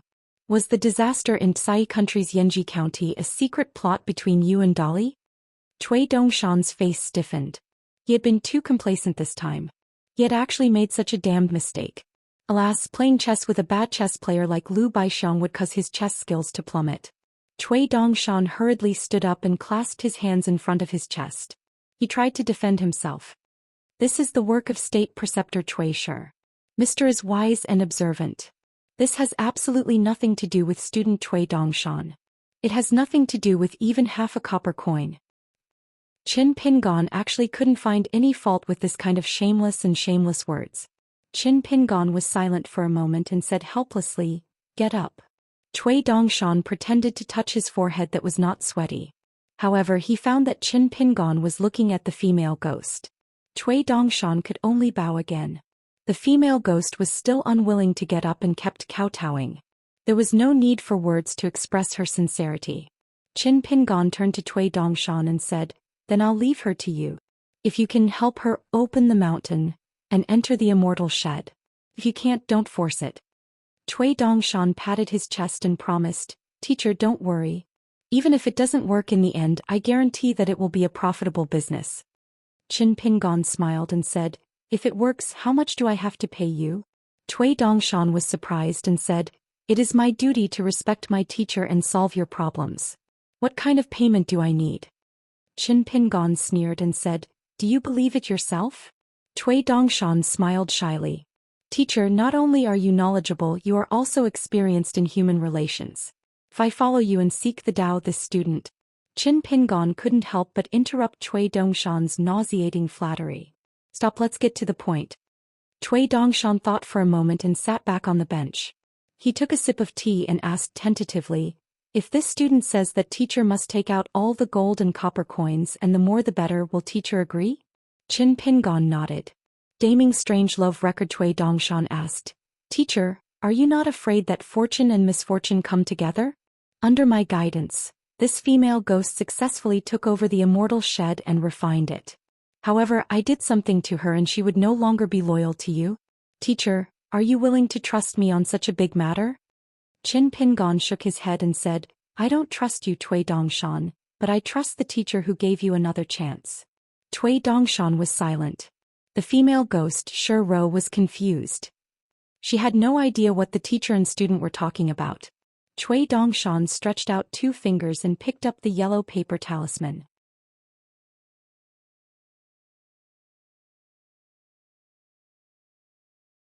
At the same time, the female ghost, Shi Ro, was pulled into the talisman and put into Cui Dongshan's snow-white sleeve. One must know that this talisman was already refined by Qin Pingon. The skeletal female ghost, whose mood was surging, floated in the dark void. She couldn't help but be in awe of the immortal youth with a mole between his eyebrows. She was not afraid of Qin Pingon, the real master who had signed a life-and-death contract. As for respect, it was even more out of the question. As for why? Because the world was like this. After Cui Dongshan put away the talisman, teacher, can you stay for a few more days? At most 3 days there will be a result. Whether it's good or bad, we can continue our journey. Qin Pingon nodded and said, yes. Cui Dongshan was a little embarrassed and guilty.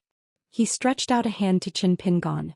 Qin Pingon took out a few bags of gold and copper coins from the Dali dynasty as an apology from the Fengsuan item. It was really going to be gone before he could hold it. Once the female ghost successfully entered the immortal's mold, it would be a terrible bottomless pit that needed to be filled with gold and copper coins. Then Qin Pingon took out Du Maoyang's body and let Cui Dongshan put it into his Fengsuan item. Cui Dongshan walked to the door and stopped. He turned his head and said with a smile, teacher, although we agreed in advance the way I dealt with those people, won't you be angry? Qin Pingon shook his head and said, it's not a big deal. Just do it.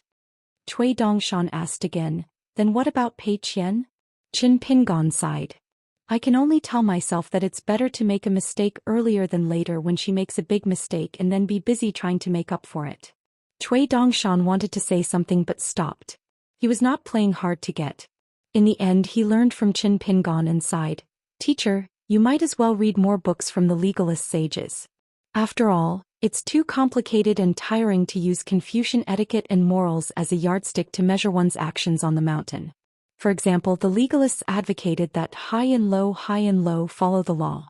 These are good medicine for the world and can also save a lot of unnecessary trouble. Even if you don't want to follow legalism, it shouldn't be a bad thing to use it to pass time and prove that Confucian food is good and legalist medicine is good. Qin Pingon smiled and said, okay, while I'm in the county, I'll look for a few legalist works to read. Cui Dongshan bowed and said, teacher, I'm ashamed of my inferiority. I've learned a lot. Qin Pingon said helplessly, why don't you compete with Wei Xian and the others in flattery? The 4 of them will definitely be convinced. When Cui Dongshan closed the door, he smiled brightly and asked, teacher, when you're free in the future, how about I teach you how to play chess? Qin Pingon was stunned. We'll talk about it in the future. Cui Dongshan smiled and left. The circle of golden light in the room dissipated.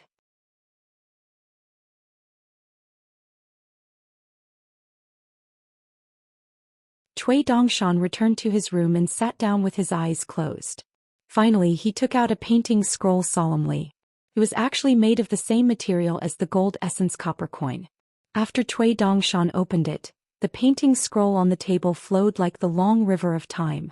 The scenes were endless, like the most realistic people and things in the world. The person in the painting was Qin Pingan. The people in the painting intercepted from the long river of time were mostly Qin Pingan and Song Jisin, the neighbors of Clay Bottle Alley. One involved the imperial tutor Cui Dong's own great Dao, and the other involved the direction of Dali's national power.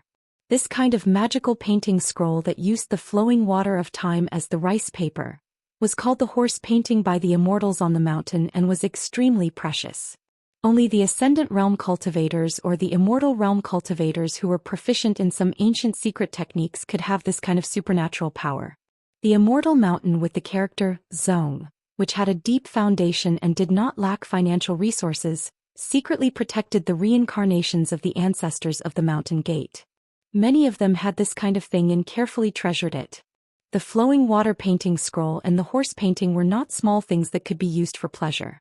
They cost a lot and involved the cultivation of great Dao. The words and actions of the people being paid attention to, their crying and laughing, the ups and downs of the state of mind and the ripples in the heart lake, would be completely recorded on the painting scroll. Even the Emperor Dali and Cui Dong's former ally, Song Jisin's birth mother, had never seen this painting scroll. Looking at Qin Pingan and Song Jisin, who were of the same age in the painting, little by little turned from a child to a teenager, Cui Dongshan fell into deep thought. The thing he was thinking about was the two people who were no longer in the painting scroll.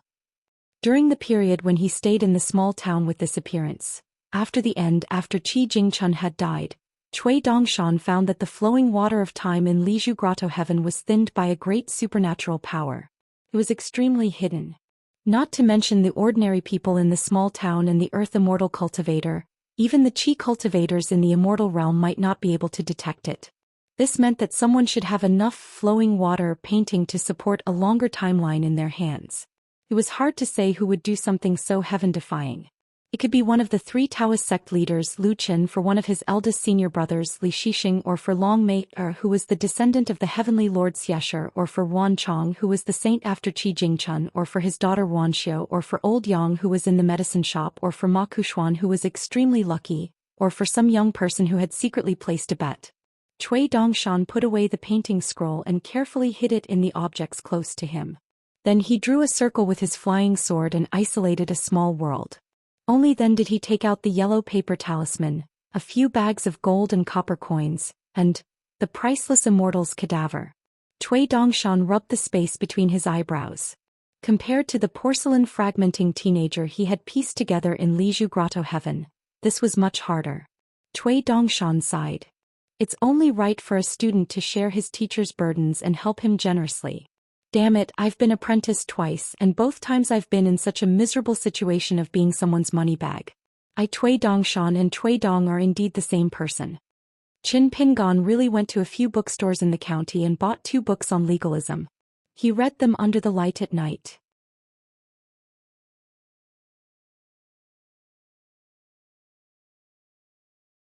In the twilight of the first day, the haggard Cui Dongshan came to Qin Pingan's house to complain. He asked for a pot of osmanthus wine and shamelessly took another pot. The next day Cui Dongshan's face was ashen. He staggered to Qin Pingan's house. Pei Qian was seriously immersed in copying books. Cui Dongshan asked the little girl to move closer and then lay on the table. He slept for an hour before waking up. He saw Qin Pingan practicing the heaven-earth stance and Pei Qian practicing the 6-step stance. He left silently, but of course he didn't forget the pot of peach blossom wine on the table.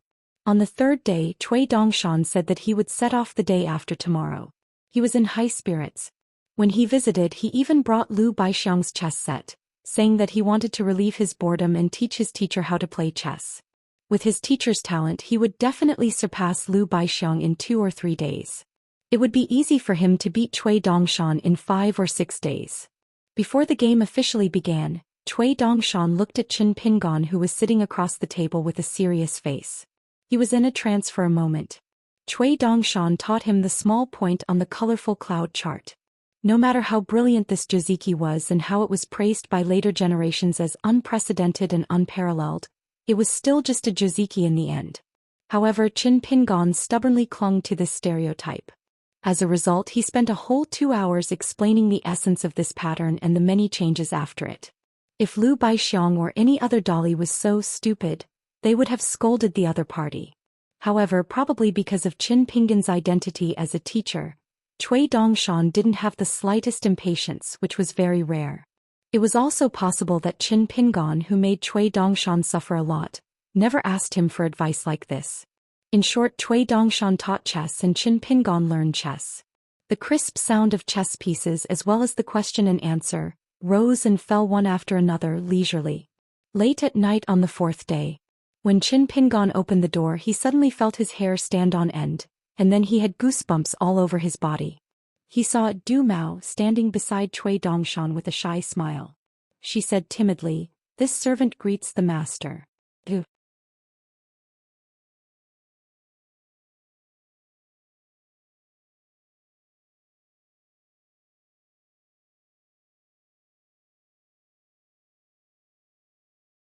(386).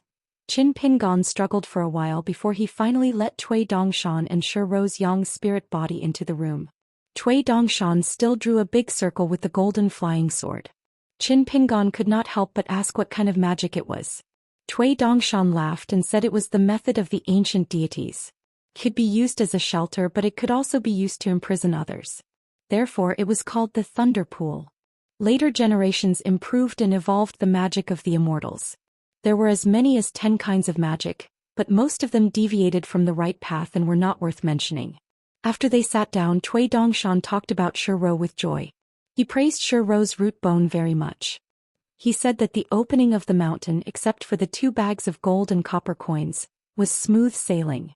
The glazed golden body stripped by the Ascendant Realm cultivator actually gave Shi Rou's soul great perseverance and great luck. It successfully became a fairyland for her soul. Now, although there was still some mutual rejection between Du Mao's body and Shi Rou's soul, it was just a matter of time and money, so there was no big problem. After Cui Dongshan said the good news, he began to nitpick. Opening the door and turning the guest into the host is just the first obstacle. Shi Rou is blessed by the heavens in terms of her bone frame. If there was someone who knew her stuff and was willing to spend money, it wouldn't be a problem for her to become one of our Aquarius continent's top 5 great mountain god. She has a good foundation, which is why she was able to gain such a huge advantage. However, her bone frame is good, but it doesn't mean that her cultivation aptitude is good. In fact, Shi Rou is a lonely spirit that has lived for hundreds of years, but she still couldn't cultivate anything. She couldn't become a ghost king. Other than her old master being unreliable, Shi Rou's cultivation aptitude isn't outstanding at all. Therefore, Shi Rou's bottleneck is rather terrible. She is destined to be unable to break through the restrictions of this glass golden body. Qin Pinggan took out a bottle of osmanthus wine. After Cui Dongshan received it, he raised his head and took a big gulp. He wiped his mouth. Luckily, after entering this mountain of gold, even if it is a pitiful little ghost moving money, no matter how little she moves after tens or hundreds of years, she will still be able to move out a rich person. After that, Shi Rou will only need to use her stupid method to gnaw on the hard bones. There will not be any big bottlenecks in her cultivation. This is the most enviable part of an immortal's shed skin. She can go all the way to the upper 5 realms without forming her golden core, nurturing her yuanying, and even ignoring the heavenly demons who wouldn't be envious. Cui Dongshan chuckled. Of course, Mr.'s mind is strong, you won't be envious. As for me, your student, I have a gem in front of me, there is no need for me to be envious. In the end, I am still not as good as Mr. Qin Pinggan reminded, no matter how much Shi Rou cultivates and accumulates the gold essence copper coins, I will keep 6 gold essence copper coins with me. Don't even think about it. Cui Dongshan said seriously, to have such a kind and benevolent mister as the master of those 4 ants in Lotus Blossom Blessed Land is really their good fortune. If they still don't know how to cherish their good fortune, they deserve to be struck by lightning. Don't worry, mister. Your student knows a little about Dragon Tiger Mountain's 5 thunder execution technique. I might even be more proficient in it than some of the Celestial Master's residences. When the time comes, Mr. just has to give the order and I will enforce justice on behalf of the heavens. Qin Pinggan shook his head. I still hope that I can have a good ending with those 4.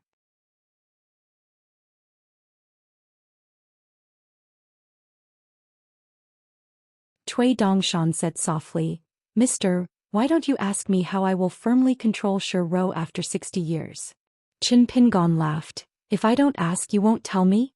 If we only talk about business and planning, I am far inferior to you. I trust you, and I trust that you will not be sneaky outside of the Great Tao. That would be looking down on you, Cui Dongshan. Cui Dongshan shed tears of gratitude. I didn't expect you to think of me as such a considerate person. Since Mister is willing to trust me, how can I not be loyal to you? Qin Pingon looked at the withered bones gorgeous ghost who was about to walk in the human world with Du Mao's appearance and asked, You won't regret it? Shuro smiled. Master, you don't know the sufferings of a ghost. You only hear the thunder in spring, the sound of the morning bell and evening drum, the righteous wind between heaven and earth, the murderous aura of autumn, the aura of war on the battlefield, the mountains, rivers, temples, and so on. These are the hardships of us wild ghosts. Moreover, it is easy for us to lose our last bit of intelligence and become a malicious ghost that only knows how to kill. Shuro talked tirelessly about the rules and the inside story of otherworldly items. Qin Pingon listened attentively. Only then did he feel less uncomfortable facing Du Mao. Cui Dongshan kept a smile on his face as he listened to Shuro's explanation with Qin Pingon. The matter of Du Mao's golden glazed body had been settled. Cui Dongshan only said that he needed to rest for another day tomorrow. Qin Pingon nodded and agreed. The inside of the house was like a celebration party. However, there were only 3 people and a bottle of osmanthus wine. In the end, Cui Dongshan stood up and said goodbye. Qin Pingon walked the 2 of them to the door. After closing the door, the white-clothed young man and the white-haired old man walked in the corridor. Although Cui Dongshan's face was full of joy, Shuro didn't know why she felt more and more frightened as she walked. When they arrived at Cui Dongshan's house, he grabbed Du Mao's head and pressed Shuro against the wall with his 5 fingers like hooks. He said with a stern face, You're just a small otherworldly item. You're even worse than an ant. How dare you boast in front of my master? Who gave you the guts? The golden glazed body was equivalent to the physique of an immortal. It was not inferior to the vigorous physique of a 9th-stage martial artist. Logically speaking, Cui Dongshan, who was only in the Earth Immortal realm, should only be scratching Shuro's itch. However, Cui Dongshan obviously used some kind of magical power that he didn't want to reveal to others. Her spirit surged like 5 strong gusts of wind blowing at the root of Shuro's spirit. It was so painful that Shuro's weathered face was distorted and tears kept flowing. Cui Dongshan raised his other hand and flicked at Shuro's forehead. Like a great bell, it sounded in Shuro's heart.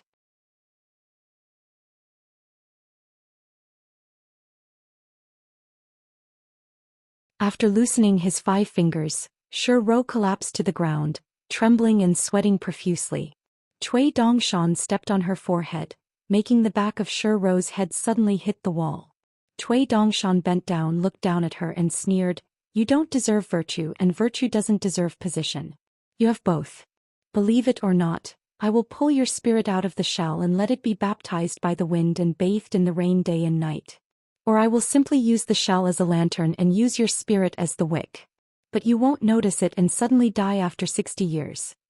Cui Dongshan increased the strength of his foot, and the wall behind Shuro's head cracked little by little.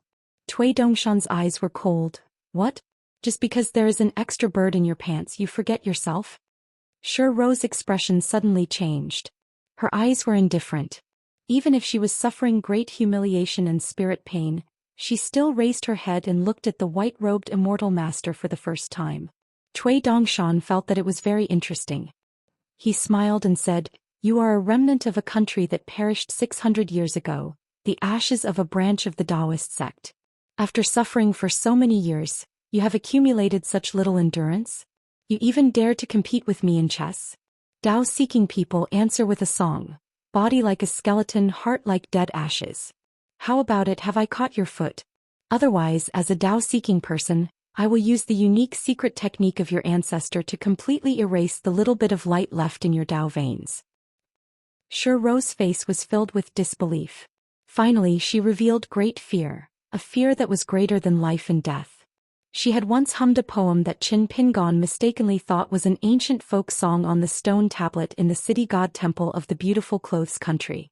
She originally thought that the old story from hundreds of years ago, Plus all the traces were destroyed by the forces of the Aquarius continent, and no one would know the inside story. And even if they happened to see the remnants of the poem in a random book, how could they accurately deduce her true identity? All of a sudden they had caught her true Achilles heel? Cui Dongshan extended 2 fingers, and the golden flying sword that flew out from between his eyebrows circled around his fingers. In the end, it actually drew a golden talisman that had long been lost. It was as if a solemn golden lotus had bloomed on Cui Dongshan's fingertips.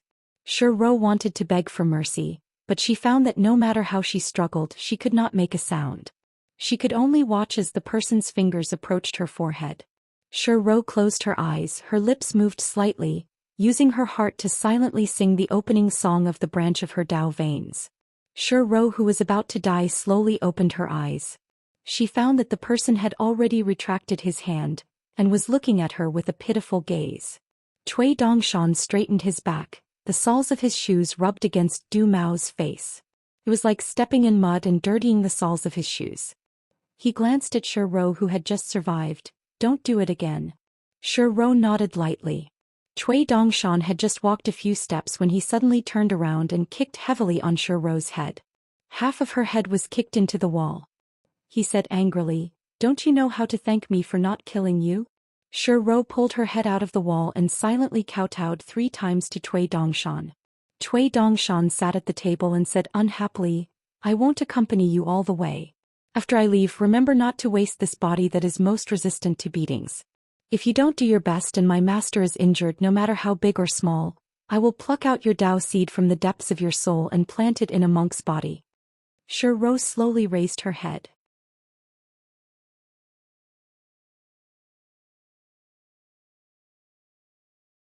Her face was full of sorrow. She looked at this immortal master who looked like a god but had a meticulous and vicious mind. She muttered, "How can there be such a terrifying person like you in this world?" Cui Dongshan sneered, "This is not taught by you. I learned it myself." Ro stood up and only dared to stand against the wall. Cui Dongshan slammed the table.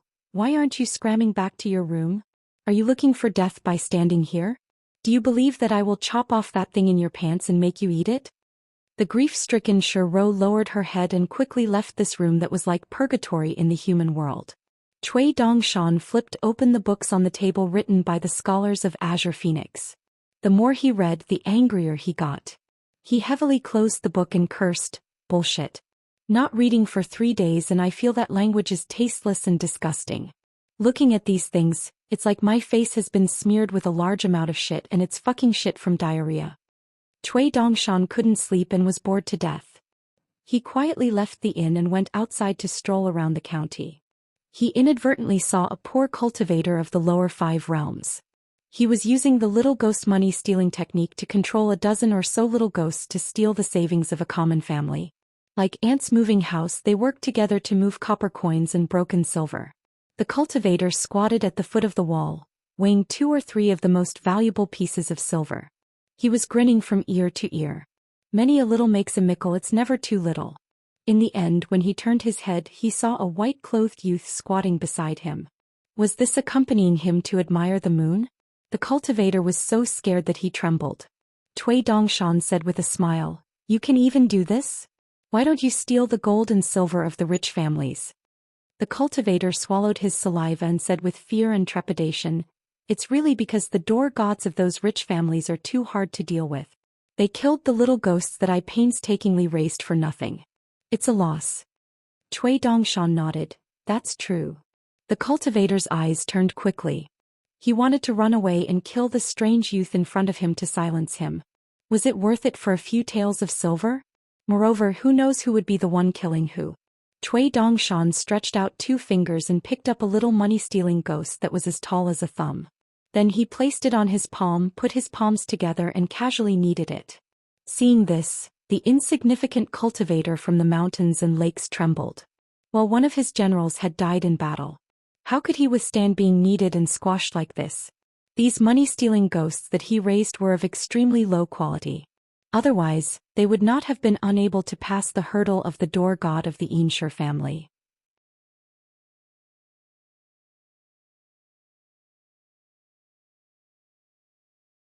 Just as the cultivator was feeling heartache, Cui Dongshan spread his hands. The little ghost that was grimacing in pain seemed to be wearing an extra layer of red clothing. He threw it on the ground and ordered, "Go steal a piece of gold from the rich families." The little fellow clenched its fists and ran away with its cheeks puffed up. It was running very hard. After about the time it took for an incense stick to burn, it really did carry a piece of gold that was the size of a fingernail back. The cultivator was dumbfounded. After regaining his senses, he hurriedly cupped his fists and said, "Immortal Master's remarkable abilities are truly an eye-opener." Cui Dongshan stood up and disappeared in a flash, leaving the excited cultivator behind. Cui Dongshan went to the civil and martial temples in the county town. He couldn't stand their reverence, so he chatted with them for a while and left soon after. He was really bored. Cui Dongshan casually gave the painted door gods of a family a finishing touch, so that the two door gods could condense the embryonic form of a golden body. They were still thousands of miles away from becoming real gods. They could only scare the most useless otherworldly items and block the evil spirit more. Then he went to the second richest family in the county town and broke the ridge beasts on the roof of their house one by one and threw them away. He was aimless and did whatever he wanted. Cui Dongshan was the only one who was so bored as an earth immortal. That night, Qin Pingon practiced the heaven-earth stance after Cui Dongshan left with Shi Rou. Then he walked out of the house and gently knocked on the door next door. He laughed angrily and said, "It's so late. Why aren't you sleeping?" Pei Qian was reading a knight-errant novel by the light. After Qin Pingon knocked on the door, she quickly blew out the oil lamp and rushed to the bed, pretending that she had just been woken up. "I'm sleeping. Why aren't you sleeping? Do you need me to open the door?" Qin Pingon smiled and didn't care about the lie. He reminded her, "You don't need to open the door. You can read anytime. Don't hurt your eyes. We don't have to hurry tomorrow. You can read it during the day." Qin Pingon turned around and left. Then he remembered something and said at the door, "After I leave, don't hide under the quilt and read with the oil lamp in your hand." Pei Qian opened her mouth wide. Her master was really something. He could even guess that. He had to agree. "I know." After Qin Pingon left, Pei Qian resisted the temptation and went to sleep, although she was still thinking about the Jianghu grudges and the sword shadows in the novel. However, she kept her eyes wide open and didn't feel sleepy. After a long time she slowly fell asleep. The next day after breakfast in Qin Pingon's room, Cui Dongshan was teaching Qin Pingon how to play Go. He was still playing Xiaojian. At first Lu Baixiang was watching from the sidelines. As soon as she saw the game she was entranced. Finally, during a break she quickly left and called Sui Yu over to watch the game. She said it was too wonderful for words. Sui Yu had once been defeated by Lu Baixiang's Xiaojian on the chessboard and was defeated so badly that she threw away her helmet and abandoned her armor. She did not believe in heresy and allowed Lu Baixiang to use this style for 3 consecutive games. As a result, she lost the initiative completely and lost miserably. It was to the extent that she made an exception and made a series of unreasonable moves, but was still unable to turn the situation around. Therefore, when Lu Baixiang said that her understanding of this world's number 1 Xiaojian was only 30 to 40% of its essence, Sui Yu was somewhat interested. She came over to watch how Cui Dongshan taught people to play chess and how Qin Pingon learned chess from others.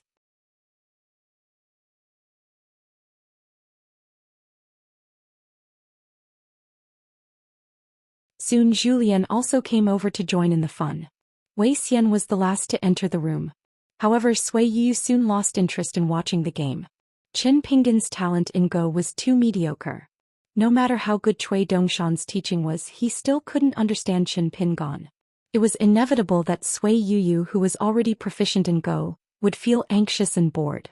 Therefore she silently left. During this time, Sui Yu couldn't help but take a few more glances at the old man standing behind Cui Dongshan. No matter how she looked at him, she felt that he was even more disgusting than Zhou Xian, an old sissy. You're a man, but you don't dare to look people in the eye. You also like to purse your lips and twirl the corners of your clothes with your orchid fingers. After Sui Yu left, Zhou Xian and Wei Xian walked out of the room one after another. During the battle in Old Dragon City, the battlefield was severely divided. Therefore, the 4 people in the picture scroll had never seen Du Mao of the Tongyi sect. As for the withered bones ghost Shiro who had always stayed in the yellow paper talisman, they had also never seen her. Therefore when Du Mao's immortal body appeared, Sui Yuyu and the others were all kept in the dark. They only thought that Cui Dongshan had picked up an outsider from some random corner. After lunch, Cui Dongshan began to shut himself in the room. The next morning the group continued their journey towards the capital of Qinghuan Kingdom. Originally there was a yellow bull in the group and it was very eye-catching. However, when Cui Dongshan rode the yellow bull, although it was still eye-catching, the passers-by who saw this scene only guessed that this handsome young man should be from a wealthy family. He brought his retinue to travel the Jianghu. It was a bit strange, but at such a young age he was already somewhat distinguished. With Cui Dongshan present, the journey was more casual and casual. The 4 people in the picture scroll each had their own taste.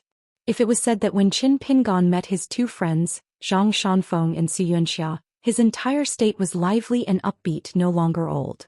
Then when he reunited with this disciple in a foreign land, he was leisurely with a sense of propriety. The interaction between teacher and student, although it did not conform to the norm of the secular world, Qin Pingan's shoulders still seemed to have lightened a bit of weight. Moreover, as the teacher, other than learning chess, Qin Pingan would also ask this disciple for advice on legalism. Along the way it was Cui Dongshan who fought to pay, not allowing his teacher to spend a single copper coin. Taking advantage of the idle chatter between Cui Dongshan and Qin Pingan, the 4 people in the picture scroll also gained a lot. Their understanding of this vast world became clearer and wider.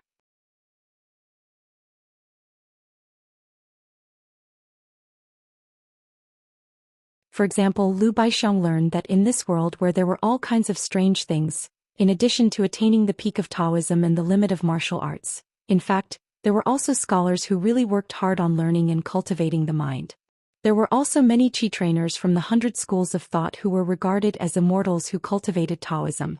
They valued the orthodoxy and looked down on the strength of cultivation. Sui Yu saw how Cui Dongshan's strange and variegated celestial spells fit in with daily life bit by bit. When there was no one around, Zhou Xian asked Cui Dongshan for advice twice. His idea was very simple. He just wanted to know how many celestial magic treasures this guy actually had. Wei Xian was still the most taciturn one. He was the only one who got along well with Pei Qian. The 2 of them were always impolite. Cui Dongshan was still the same as before when they left the capital of the Great Sui Kingdom. The 2 of them traveled together, occasionally disappearing for a while, and Qin Pingan never asked about it. Old man Shiro finally shook off some of her cosmetics. She no longer swayed her waist like a woman when she walked, no longer had the natural flirtatious look, and no longer unconsciously twirled her fingers. She finally looked like a proper white-haired old man. However, Shiro was still the least likable one in this group. Her status in Jianghu was probably even lower than that of a scalper. Pei Qian practiced the white ape's backswordsmanship and dragging blade style more diligently. After all, they were all forms and were still impressive, so she didn't have to suffer the pain of breaking her tendons and bones. Compared to the 6-step stance walking, she preferred to use the bamboo blade and bamboo sword that Qin Pingan made for her, and practice the set of blade and sword techniques that the female Taoist nun Huang Ting taught her. However, once Cui Dongshan, who was sitting cross-legged on the back of the cow, used a strange tone to criticize her backswordsmanship. Cui Dongshan held his stomach and laughed so hard that he directly fell from the cow's back to the ground. This hit Pei Qian so hard that she was depressed for a few days. Every day she only dared to practice the stance walking. The group of people arrived at the county closest to the capital of the Qinghuan Kingdom. It was unknown how Cui Dongshan found it.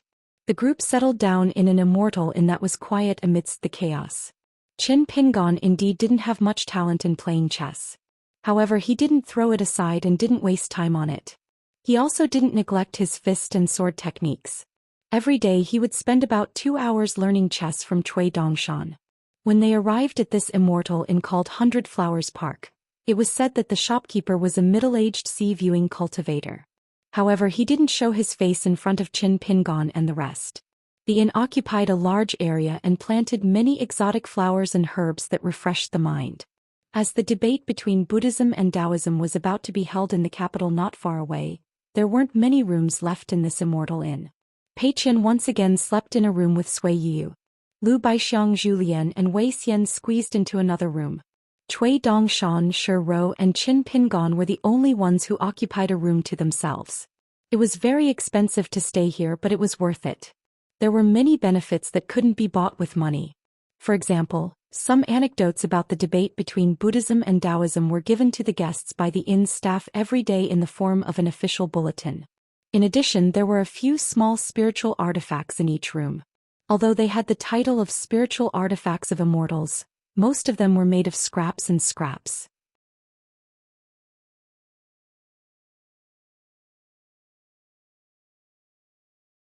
They were worth 2 or 3 snow coins in total, and they could be taken away by the guests. This made Pei Qian very happy. After saying good things to Sui Yu and getting the small objects in their room, he ran to Old Wei and Little Bai and invited them to eat melon seeds and fruits. He dilly-dallied and refused to leave the room. In the end, Zhou Xian was annoyed and asked Pei Qian to take the 3 small objects and disappear quickly. In the end, with the 4 objects in Qin Pingon's room, Pei Qian suddenly had 10 more low-grade spiritual objects. Immortals in the middle 5 realms didn't care about these things that looked good but were useless. Immortals in the lower 5 realms couldn't afford to live here. As a result, Pei Qian became rich overnight. The treasure box couldn't hold so many objects, so he had to temporarily put them in Qin Pingon's room. The place where immortals stayed must be quiet and distant. Moreover, after making good connections with the government, they could build a formation that hid wind and gathered water. The spiritual energy was much more abundant than in the marketplace. Furthermore, there were 2 painted door gods posted at the entrance of the inn. They were real talisman door gods. Once an evil spirit approached, a divine warrior clad in golden armor would walk out. They were sharp and could devour ghosts and demons. In addition, there would be a small plate of immortal vegetables and fruits on the table every day. It was the specialty of a farmer cultivator in the 100 Flowers Park. It was also the golden signboard of this inn at the foot of the mountain. When Pei Qian was copying books, she put down her brush to rest several times. When she twisted her wrist, she saw Qin Pingon staring blankly at the plate of dates and fragrant pears. She couldn't understand. She only felt that her master seemed to have remembered something unhappy. When she finished copying, she found that Qin Pingon was still sitting in the same place. He just turned his head and looked out the window. Pei Qian was a little worried and joked, "Master, what's wrong? Do you miss your wife?"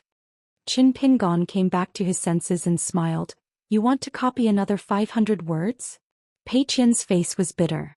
Qin Pingon stood up, patted Pei Qian's head, and began to practice the 6-step pile walking around the table. Pei Qian felt more and more strange. Nowadays, Qin Pingon mostly practiced the 3 piles of the heaven and earth piles. He didn't just practice the most basic and simple fist piles. Pei Qian put away her brush and paper and leaned on the table. She asked casually, "Master, you weren't afraid of ghosts since you were young?" Qin Pingon answered while walking slowly, "Not quite like you. I wasn't afraid when I was young. Instead, I really hoped that there were ghosts in the world. I often went to the immortal's tomb outside my hometown. When I was a little older, I went to the mountains to chop firewood and make charcoal.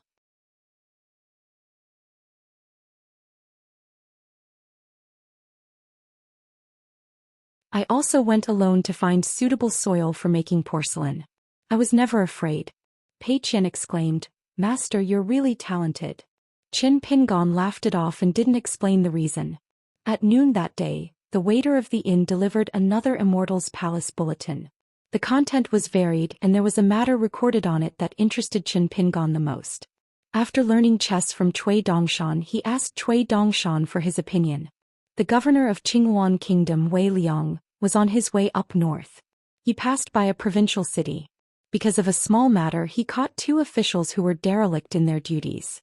One of them was a general who was corrupt and had taken hundreds of thousands of taels of silver. The other was a master of literature and ink. In the end, the former was only demoted, while the latter was executed first and then reported later. Cui Dongshan didn't think much and blurted out, "This is the style of the school of legalism."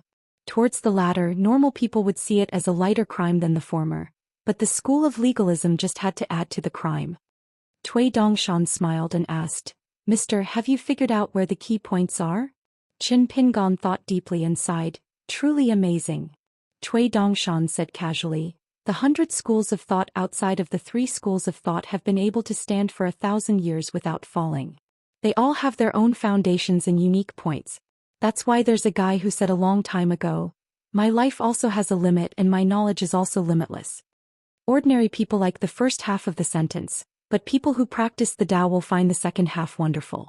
In the end, the 3 schools of thought and the 100 schools of thought have a lot of knowledge. If it's just a single school, I'm afraid that even if a cultivator spends his entire life, he won't dare to say that he has reached the end of knowledge. It depends on how you choose to give up. If you take it, how much of the knowledge you have truly turned into your own ability. If you give it up, is it like picking up sesame seeds and throwing away watermelons? Qin Pingon nodded. Cui Dongshan grabbed a fragrant pear and began to chew on it. He said vaguely, "It's just that knowledge is knowledge and people are people. There are some relationships, but there are no absolute relationships. That's why the affairs of the world are complicated. How a person lives, what books they read, and whether or not the books they read are all part of their own fate and karma. There are truly too many idiots in the world. They don't know that the most important thing is to let us know more about the ways of the world. It's a waste of the earnest advice of the sages of the 3 schools of thought and the 100 schools of thought. The sages impart knowledge, and the scriptures are like lanterns hanging in the night. The roads are different and the lanterns are different in size. It's a pity that the people of the world are blind." Qin Pingon did not comment on this. Cui Dongshan originally wanted to find something to talk about, so he changed the topic and talked about the glorious deeds of the little treasure bottle. He said that at the end of last year, Li Huai the little fool had an argument with his classmate. A book that had just been distributed by the academy was taken by his classmate and said that it was his. Li Huai could not produce any evidence. In the end, Li Baoping happened to pass by and immediately settled the case. She took the book and told Li Huai and his classmate that since they could not explain it clearly, they could just tear it in half and split it in half. Li Huai was anxious, but the other child happily agreed. Thus, Li Baoping threw the book to Li Huai and gave the other child a good beating. An old master who had been watching from afar laughed loudly.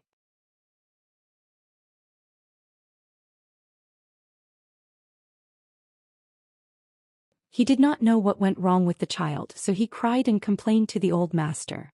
In the end, he was beaten again. Qin Pingon heard this and laughed heartily. Pei Qian listened from the side and sighed. "That fellow who stole the book is too stupid. There are indeed too many idiots in the world. What can I do about it?" Qin Pingon threw a chestnut at him. "It's not about whether he's stupid or not. It's that stealing the book was wrong in the first place. After stealing the book, he was smart enough to not give himself away. That's even more wrong." Pei Qian felt wronged. "I didn't say that it was right to steal the book." Cui Dongshan laughed. "There are many stupid and bad people in the world. Confucianism can't teach these people." Pei Qian agreed and nodded. "The legalism you guys were talking about is quite good. Seems to be very useful against bad people." Pei Qian immediately shut up, afraid that Qin Pingon would be angry. Qin Pingon laughed. "You're right to think that way, but you still need to read more books. Don't think that you have the right answer now." Pei Qian thought for a moment. Then Confucianism is better. She was already tired enough from copying that Confucianism book. If she added another legalism book, wouldn't she be looking for trouble? Cui Dongshan gave her a thumbs up. As expected of Zhou Lian's unyielding character. Pei Qian pretended not to hear. Cui Dongshan laughed. "Pei Qian, you have a good relationship with Wei Xian?" Pei Qian became vigilant and smiled. "Our relationship is just so. Cui Dongshan exclaimed, "You're quite smart. You know how to act according to the wind." Pei Qian rolled her eyes. When it came to her master, he would flatter her one after another. When it came to her, nothing good would come out of a dog's mouth. This fellow was really annoying. If one day this Cui guy angered her master and she, as the first disciple, learned peerless swordsmanship and saber techniques, she would learn from the ranger novels and clean up the house. Cui Dongshan seemed to be able to read Pei Qian's mind. He laughed. "What, with your clumsy swordsmanship and saber techniques, you want to arm wrestle with me one day?" Pei Qian was bewildered. "What are you talking about?" Cui Dongshan picked up a date from the small plate and gently smashed it on Pei Qian's forehead. "Little thing, you want to fight with me?" Pei Qian reached out to catch the falling date and pretended to throw it back. Cui Dongshan was as still as a mountain. Pei Qian tried a few times but Cui Dongshan just smiled and did not move at all. Pei Qian thought that she probably would not be able to hit this fellow. If she really succeeded, she would be the one to bear the consequences. She simply stuffed the date into her mouth and glared at him fiercely. Cui Dongshan suddenly panicked. Oh no, this date is the descendant of the spirit of the jujube tree in Baihua Park. Qi refinement warriors like us are not afraid of being pestered by the spirit.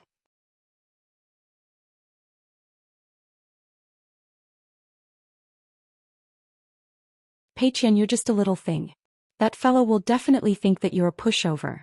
So before you sleep you must watch the door and windows carefully. Otherwise it will be too scary if tree branches crawl into the house in the middle of the night. As he spoke, Cui Dongshan even deliberately twisted his arm and vividly imitated how a tree spirit would sneak into the house to harm people. Pei Qian was so frightened that she immediately took out her beloved talisman and pasted it heavily on her forehead. Then she crossed her arms in front of her chest. Cui Dongshan sighed. This won't do. This talisman of yours is a pagoda demon subduing talisman. The plants and trees have turned into spirits. They won't fall for this trick.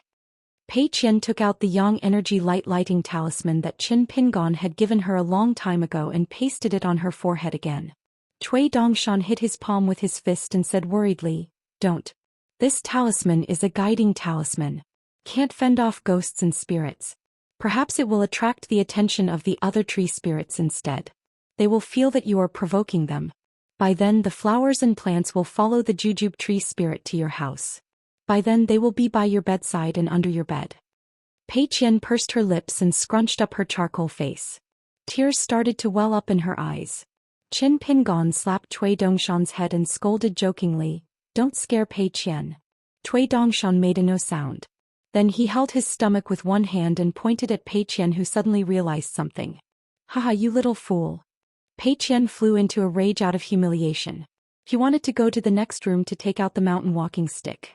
After all, she still felt that the crazy demon swordsmanship that she had created was more powerful. She would fight it out with him. Cui Dongshan saw that the situation was not good. He had already run away. After Cui Dongshan ran away, Pei Qian squeezed out a smile at Qin Pingon and said, Master, I was pretending to be afraid just now. Even without these two talisman, I will recite the sage books before going to bed at night.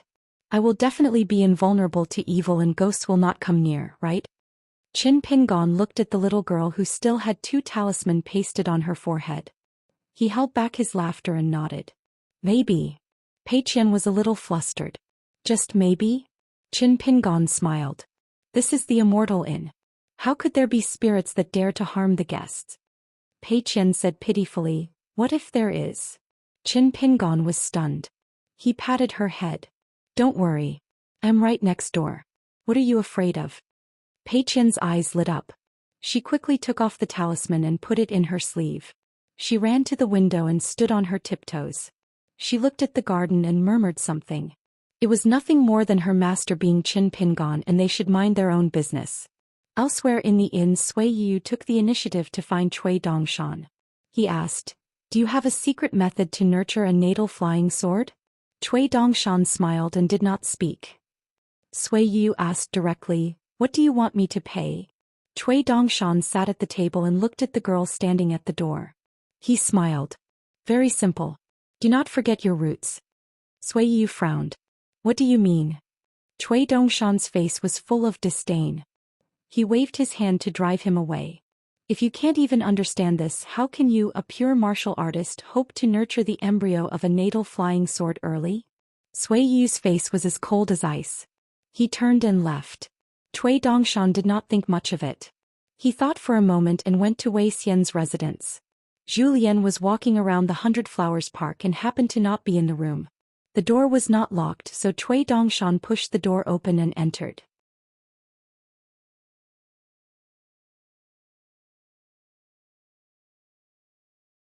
Wei Xian was looking at some local county records and unofficial histories he had bought along the way. He put down the book and asked, What's the matter? Cui Dongshan's cultivation swayed. After crossing the threshold, the door closed automatically. Cui Dongshan stretched out a hand and gently clenched it into a fist. You Wei Xian, don't look at the process. You only look at the result. Among the four of us, you are the worst chess player. But you are also the one who unintentionally learned chess. Sooner or later you will hit my master's weak spot. Why don't I just kill you today and be done with it? Wei Xian said indifferently, if you want to condemn someone, you can always find a pretext. Cui Dongshan waved his sleeve and a scroll fell on the table next to Wei Xian.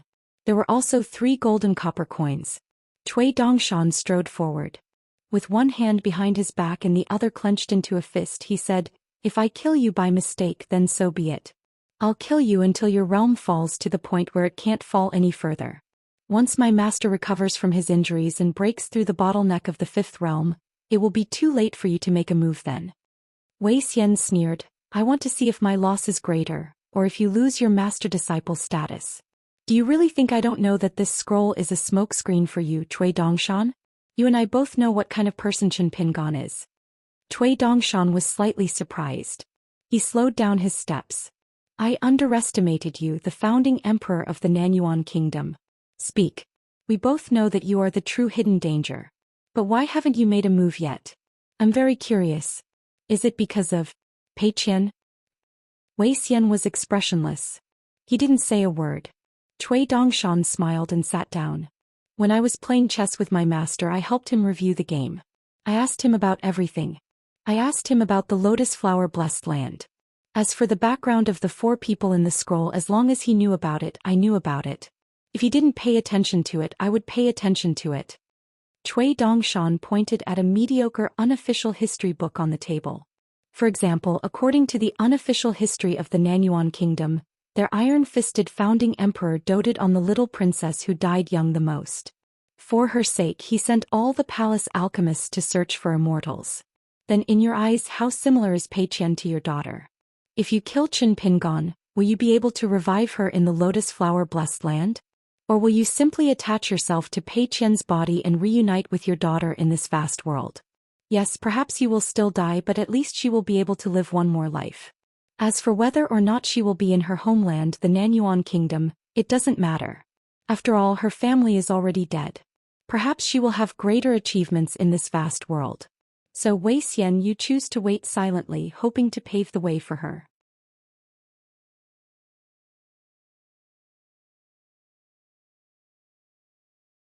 You want to accumulate more wealth and avoid the fate of dying young again? So, you must kill Chen Pingon, but you also want the many treasures on his body so that you can leave them for Pei Qian and use them as her cultivation resources in the future? Wei Xian clenched his fists under the table. Cui Dongshan clicked his tongue. My master said it well. That old senior's Dao skills are truly heaven-defying. Within the rules he gave Chen Pingon, Pei Qian and Yu Wei Xian. All of them have their own choices and plans within the rules. Wei Xian praised sincerely. Although I don't understand chess, Mr. Cui's chess skills are truly brilliant. Then Wei Xian smiled. But if I refuse to admit it to Chen Pingon, what can Mr. Cui do? Cui Dongshan laughed heartily. Wei Xian, do you really think you understand Chen Pingon? Let's not talk about my secret techniques that can capture your soul and force you to speak the truth. I dare say that as long as I tell you Chen Pingon's deductions, your fate will be, I will draw a circle with my flying sword covering heaven and earth. Then with his current cultivation level, Chen Pingon will beat you to death 3 times. The most important thing is that you, Wei Xian, are destined to never see the person you want to see the most in your life. Wei Xian loosened his fists under the table. He calmly said, that's true. This should be the first time Cui Dongshan directly called Chen Pingon's name in front of the 4 people in the painting. Cui Dongshan controlled the flying sword and drew a circle in the golden light. Then he took out the drawing of a horse and spread it open. He took out a section of the water of time and said with a smile, harmony breeds wealth. You don't have to fight and kill. You have a good temperament, but you still lose because of your narrow vision. Come, let me tell you a country bumpkin how I painstakingly pieced together a living person from a pile of broken pieces of natal porcelain in Black Pearl Cave. Open your dog eyes and look carefully. I'll let you know that other than the stinky god in your lotus blossom blessed land, I, Cui Dongshan, also have a chance to make you get what you want. I can't guarantee that I will succeed, but the chances are great. It's better than you, the founding emperor, taking risks right under my nose. Half an incense stick later. Wei Xian stood up. He lowered his head and cupped his fists without saying a word. After Cui Dongshan put away the painting, he also didn't say a word. Wei Xian raised his head and still cupped his fists. Mister, are you the imperial tutor of Dolly, embroidered tiger Cui Dong? Cui Dongshan raised his eyebrows. As expected of someone who was once an emperor. You can see the big picture from small clues. You're much smarter than Liu Baixiang. Wei Xian's eyes were burning. Lord Imperial Tutor, can you tell me exactly how you swallowed half of a continent with just Dolly's territory? Cui Dongshan smiled playfully. What makes you think you can make such a request of me? Wei Xian withdrew his posture and sat back down. Because Lord Imperial Tutor is willing to waste so much saliva in this room with me, a person who is bound to lose. I always have something that Imperial Tutor thinks is valuable. Even if I don't have it today, I will have it in the future. Cui Dongshan nodded and sighed. Old Wei, you're very smart. Chatting with you is not too tiring. Wei Xian hesitated for a moment and was about to speak. Cui Dongshan waved his hand. I know what you want to say. This is the key to your survival. Pei Qian is my master's first disciple. If you can really harden your heart and have bad intentions towards her and treat her like a puppet, you will be dead the moment you reveal any clues. It won't be me who will kill you, it will be Qin Pingon. Cui Dongshan's eyes were deep. You're waiting for an opportunity. Qin Pingon is waiting for you to make a move.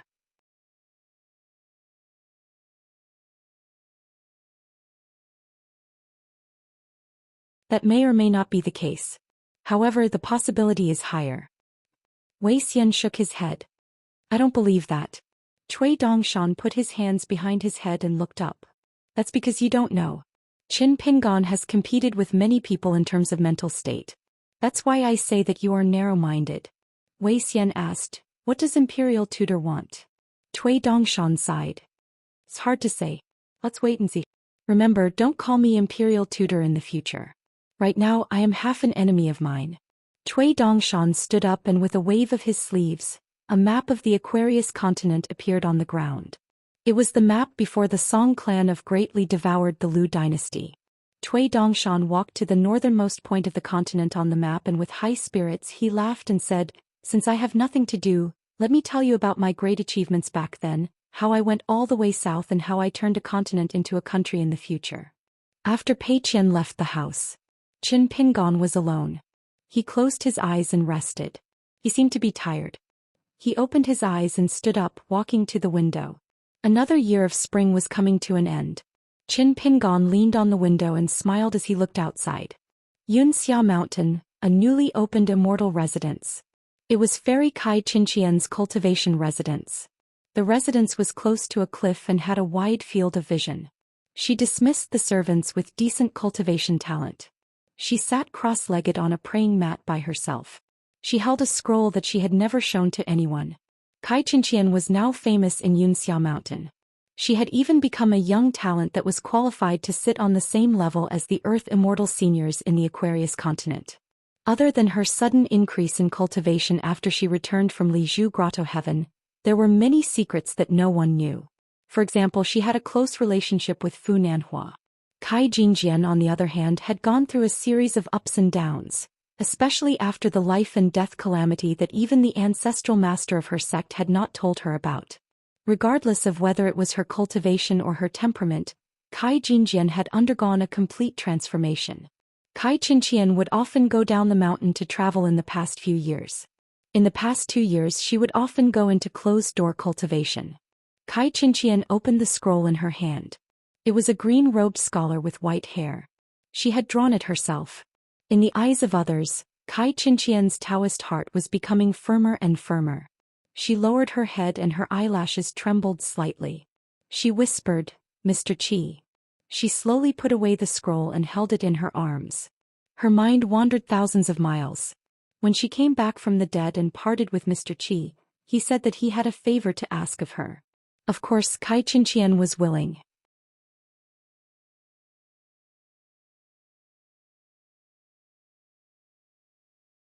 Mr. Qi asked her to send a time horse painting to the Great Wall of Sword Qi on the inverted mountain. And after that, Mr. Qi asked her to help send a few more scrolls over. The main character of the scrolls was the young man from Mud Bottle Alley. The content of the scrolls included the child Qin Pingon in Lizhu Grotto Heaven, traveling to the Great Sui Kingdom, and sending the sword to the south alone. The last one was before arriving at Sai Kingdom. After that, Mr. Qi thanked and said goodbye to Kai Qianxian. Kai Qianxian once plucked up the courage to ask curiously if she could browse the scrolls. Mr. Qi smiled gently and nodded. In the last scroll, Mr. Qi appeared and said some last words. It was for the person on the Great Wall of Sword Qi. I have a presumptuous request. Please consider it, Miss Ning. Qin Pingon will treat the world well. Then I ask Miss Ning to treat Qin Pingon kindly. If Miss Ning still doesn't like Qin Pingon in the end, it doesn't matter. Just don't let my junior brother be too sad about love. Tijing Chun thanks you. At this moment, Kai Qianxian raised her head and looked into the distance in a daze. Mr. Qi always made people feel as if they were bathed in a spring breeze. 7.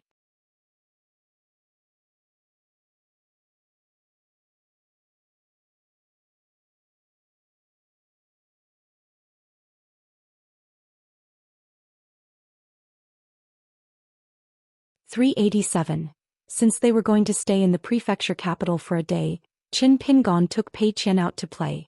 At a paper kite shop, he bought Pei Qian a specialty of Qing Wan, a wood harrier. When Qin Pingon paid for it, Pei Qian's heart ached. She tugged at Qin Pingon's sleeve and pointed to the pile of relatively cheap butterfly kites in the shop, saying that they were actually quite pretty. Qin Pingon rubbed Pei Qian's head and smiled, saying that she didn't need to save money. She knew how to spend money on daily expenses. Before buying the wood harrier, Pei Qian was both happy and distressed. But after buying it, she was only elated. She held the expensive wood harrier in her hand and smiled so widely that the corners of her mouth could reach behind her ears. He took Pei Qian to a few scenic spots that tourists had to visit. Town God Temple Street, Pagoda Temple, Steel Forest, and an old residence of the former Prime Minister. The morning passed by leisurely.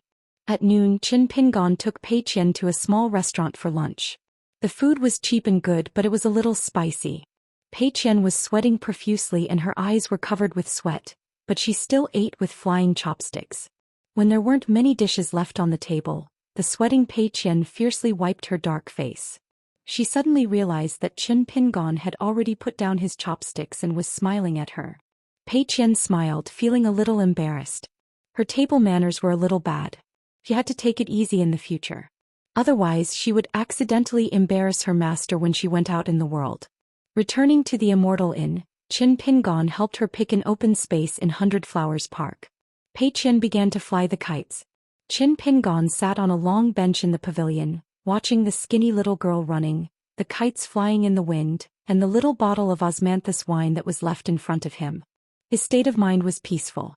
Pei Qian turned her head and asked loudly, "Master, do you want to fly the kites?" Qin Pingon waved his hand. Pei Qian then continued to run. The gardens of the 100 Flowers Park were filled with many different types of beauty, and nothing could be more beautiful. Cui Dongshan led Sui Yuyu toward the pavilion. After bowing, Cui Dongshan sat cross-legged on a bench, his back leaning against a vermilion pillar. Sui Yuyu, however, did not take a seat. He said, "Qin Pingon, I plan to leave this place and go ahead to the Yugui sect of the Tongye continent." Qin Pingon was not surprised. He nodded and said, "Be careful on the road." Sui Yu quietly waited for him to continue. However, Qin Pingon seemed to have said everything he wanted to say after he finished speaking. Sui Yu's face was cold. He neither left the pavilion nor opened his mouth to speak. The atmosphere was awkward as he confronted Qin Pingon. Qin Pingon looked at Cui Dongshan. The latter understood. He used the golden flying sword to draw a large circle around the pavilion, isolating it from the outside world. After all, it was not a true small world and may not be able to block the Earth Immortal's view of the mountains and rivers. However, in this way Cui Dongshan would be able to sense it. How hard would it be to casually kill a bullshit Jindan and Yuanying in a small place like Qingwan country? "Don't treat me, Master Cui, as a nobody."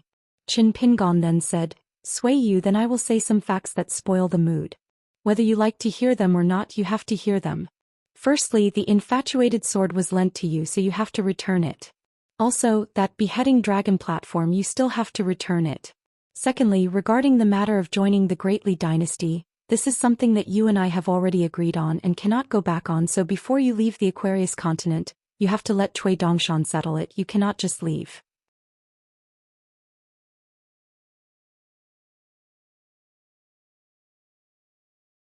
Thirdly, I will leave the painting scroll behind. However, once you change from a pure martial artist to a sword cultivator chi cultivator, whether the gold essence copper coin can continue to let you walk out of the painting scroll, this matter you and I are not sure. Therefore, other than going south, you have to be careful and not act on impulse. When you reach the Jade Gui sect, you have to control your temper. As a sword cultivator, sword cultivation is cultivation, but cultivation is not only sword cultivation. Sui Yu looked at Qin Pingon and slowly nodded. Cui Dongshan wiped the corners of his eyes and pretended to be choked with sobs. Touching. If I was a woman with a little conscience, I wouldn't leave. He turned his head to look at the kite in the air outside the pavilion. People only say that immortals are free and unfettered. I only envy mandarin ducks and not immortals. Qin Pingon and Sui Yu ignored Cui Dongshan's jesting. Sui Yu was silent. Qin Pingon said, "Have you prepared the travel expenses for the journey? Take it that I didn't ask, you definitely haven't. You won't be earning money along the way, then I'll prepare 2 money bags for you. A bag of secular gold and silver and a bag of snow coins. I don't even have a few pieces of small summer coins left, and I don't even have a single piece of grain rain coins.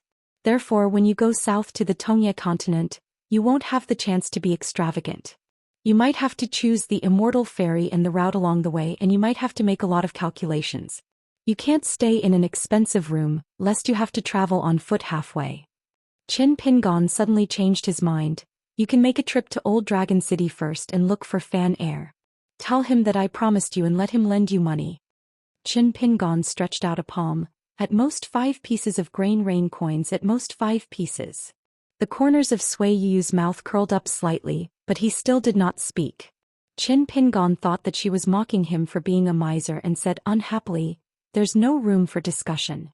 At most you can only borrow 5 pieces from Fan Air." Sui Yu nodded and said, "Okay." Cui Dongshan thought about it and did not overstep his boundaries and act as a child of wealth for Qin Pingon. In small matters he was a pitiful disciple who could not escape the fate of being a money bag.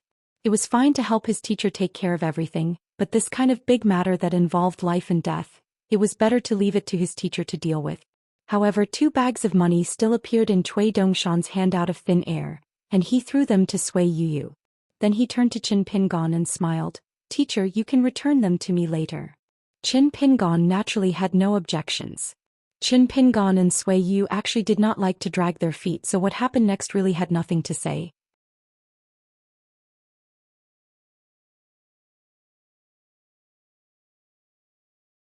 Sui Yu turned and walked towards the pavilion, and Cui Dongshan removed the restriction on the golden lightning pool. Sui Yu walked down the steps without turning her head, making Cui Dongshan click his tongue. She really was a spendthrift and a heartless woman. However, Cui Dongshan smiled knowingly, closed his eyes and clenched his hands into fists.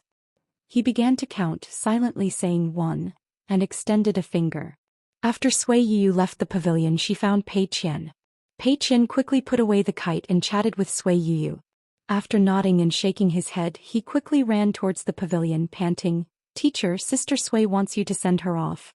You can just send her to the inn's entrance, there's no need to send her off." Cui Dongshan just happened to count to 10 and his fists turned into palms. He laughed loudly and winked at Qin Pingon. Qin Pingon felt that this was human nature, and quickly followed Sui Yu, who was gradually walking away. Qin Pingon followed Sui Yu and the 2 of them did not speak. When they reached the inn's entrance, there were 2 painted door gods as tall as a person on the door behind them. Sui Yu stopped and Qin Pingon stopped as well. Sui Yu did not look at Qin Pingon. She raised her head and looked at the clear blue sky and spoke softly. "Did you always think that I was a burden, so when I said that I was leaving, you felt much more relaxed?" Qin Pingon turned and looked at Sui Yu's face and laughed. "Don't always think of people so badly."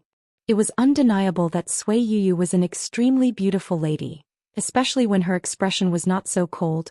It was like a flash in the pan, giving people a breathtaking feeling. I wonder if Sui Yu will meet a man she likes in the Jianghu, or if she will become a celestial couple with someone in the Jade Gui sect of the Tongyi continent, and most likely a young sword cultivator with shocking talent. Qin Pingon was curious about which man Sui Yu would like in the future, and was looking forward to meeting her again in the Aquarius continent, and seeing her standing side by side and greeting him. Upon thinking about all these unimaginable yet extremely interesting scenes, Qin Pingon could not help but laugh. Sui Yu turned her head and asked curiously, "What are you laughing at?" Qin Pingon did not dare to say what was in his heart as it was somewhat rude and frivolous. Sui Yu was thin-skinned and had a big temper, so he did not want to be stabbed by Sui Yu in a good farewell. Qin Pingon only said, "Take care." Sui Yu left with large strides, leaving behind a sentence to Qin Pingon. It was a soft and heroic sentence. "I will quickly become a sword immortal of the upper 5 realms." Walking to the end of the street, Sui Yu turned her head and looked, but Qin Pingon's figure was already gone, only 2 painted door gods. Sui Yu smiled and left. As if they had made an appointment, as soon as Sui Yu left, Lu Baixiang also came to ask for leave, saying that he wanted to visit all the large temples in the Qingyuan kingdom, including the Baishui temple, and then go to Qingshan kingdom and Yunshao kingdom. After a few years he could go to Qin Pingon's hometown Longquan County. Qin Pingon was in the room. He glanced at Cui Dongshan, who hurriedly explained, "It has nothing to do with me. Fai Lai used the 5 thunders technique to kill yourself." Lu Baixiang smiled. "It has nothing to do with Mr. Cui. It is me who wants to be alone, just like in the lotus flower blessed land, to explore the mountains and rivers to my heart's content. I hope that in 3 years, besides reaching the 7th realm, I can also reach the far travel realm, and be able to travel with the wind like a chi cultivator so that I can see the beautiful scenery on the mountain."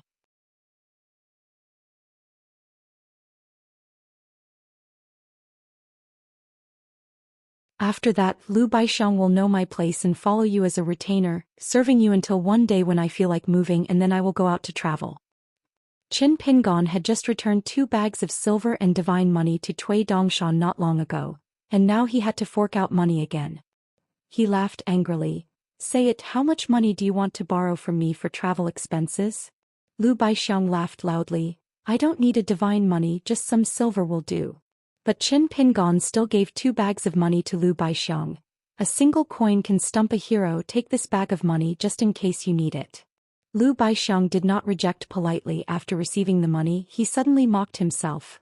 "If I die the moment I go out, wouldn't it be extremely embarrassing?"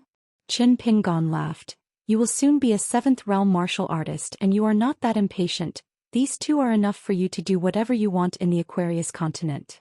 Lu Baixiang stood up and bid farewell. He cupped his fists and said, "Then goodbye." Qin Pingon cupped his fists and returned the greeting, "Goodbye." Qin Pingon joked, "This is the vast world, not the lotus flower blessed land. Don't mess around and create a demonic sect." Cui Dongshan said, "Lu Baixiang is not an immortal on the mountain. Establishing a sect in the martial world is not a big deal." Pei Qian suddenly shouted, "Xiaobai, wait for me." Pei Qian turned around and took out the money pouch that Lady Gui had given him. He took out a snow coin and ran to Lu Baixiang. "Xiaobai, give me your hand." Lu Baixiang laughed and opened his palm. Pei Qian placed the snow coin into Lu Baixiang's palm and said solemnly, "Xiaobai, this is for you. The gift is not light, but the affection is even heavier." Lu Baixiang held on to the snow coin and spent money to a small Pai Xiu, for her to take the initiative to take out a piece of divine money. Furthermore, it was a gift and not a loan. The affection was not light. Lu Baixiang laughed. "Don't worry, I have been traveling the martial world for the past few years, and will help you look for good things and see if I can get them, and the next time we meet I will give them to you as a gift." Pei Qian nodded his head with all his might and said in a serious tone, "You can play, but you must not delay your martial arts training. The path of martial arts is like sailing against the current. If you do not advance, you will fall behind. If you want to learn from me, you must practice your stance, copy books, practice your sword techniques and blade techniques every day. Be diligent and sincere. The clumsy bird flies first." Lu Baixiang smiled and stretched out his hand. "I know." Pei Qian nimbly dodged the palm that was rubbing her head and complained, "I will not grow tall." She quickly smiled brightly at Qin Pingon. "Master, rubbing my head, it is not a problem." Lu Baixiang laughed heartily, and finally looked at the young immortal in white who was sitting beside Qin Pingon with his legs crossed.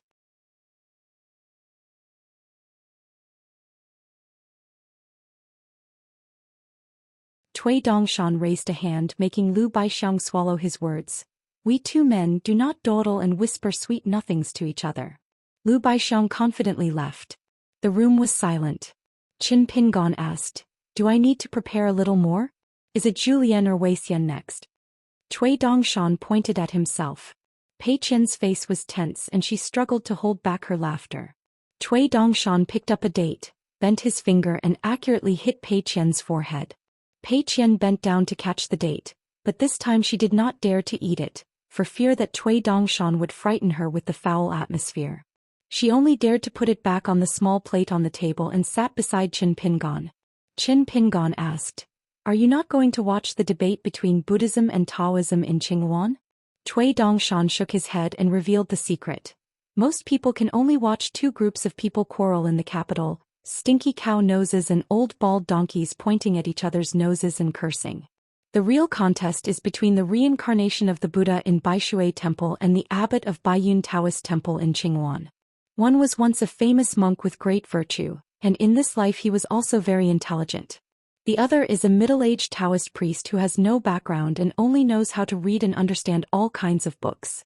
But these two people's debate will not attract many people's attention, but each of them is not a small trouble. Lakeview Academy Yunlin Jiang clan, and maybe many idle clouds and wild cranes from the sky, and some old bastards who rarely climb out of the water. Firstly, I have seen the world but I still look down on this debate. Secondly, I have too many enemies and it is not suitable for me to go there. Qin Pingon nodded. Caution is the parent of safety. Cui Dongshan stood up and bowed. This time, student needs to bring Wei Xian along. I hope teacher can agree. Qin Pingon chewed on the date and laughed. Shouldn't I be the one thanking you? Cui Dongshan did not say those words that no one would take seriously. He placed his arms on the table, intertwined his fingers and slowly said, "Now the situation in the center of the Aquarius continent is complicated. The mountain and the foot of the mountain are in a mess. The wild cultivators are taking advantage of the situation, especially the vicious ones. There are many earth immortals who want to fish in troubled waters, and many of them are from righteous sects and do not pay attention to their actions. That book Slips Lake was originally a smelly water tank with all kinds of fishes mixed in with the honest folk. Smelly fishes and rotten shrimps filled a large tank. So I suggest that teacher, after leaving the capital of Qinghuan Kingdom, first go to the Cliff Academy of the Great Sui Kingdom. You can go there and refine the golden script gallbladder as your second natal item. I will write a letter. Other than Dolly, you can directly send the rest of the golden copper coins to the academy. At that time, Mao Xiaodong will help teacher to guard the array. To teacher it is icing on the cake, but to the Gao family of the Great Sui Kingdom, it is an invisible help. Teacher, you do not have to feel that you are taking advantage of them. The Great Sui Kingdom is a country with a flourishing literary style. Refining the golden script gallbladder is the most suitable. After that, it is not a big problem to revisit the Tsai Kingdom and Shu Shui Kingdom, or to return to the Longquan County and visit the old house. After that, it is safe for teacher to go to Book Lake again. At that time, the central part of the Aquarius continent will have stabilized. Maybe a peace token issued by Dolly's Ministry of Rights will be able to make an earth immortal bow his head.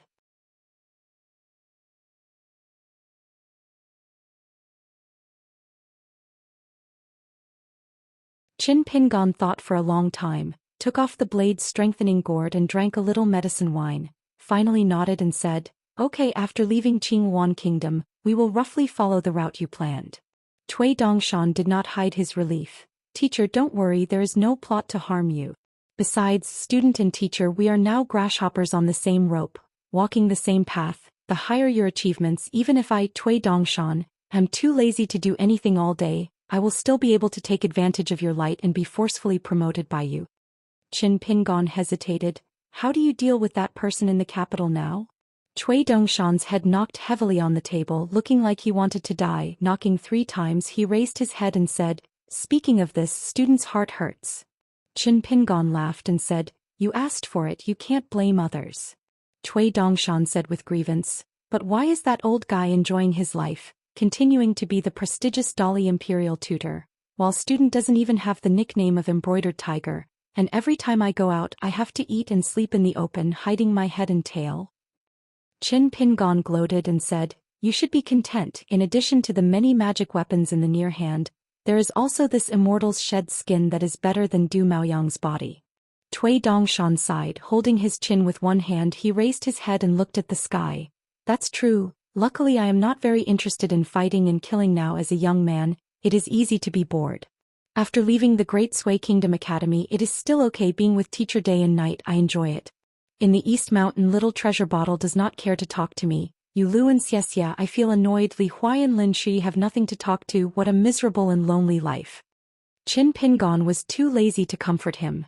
And what's more, this dolly embroidered tiger needs others to comfort him? What a joke.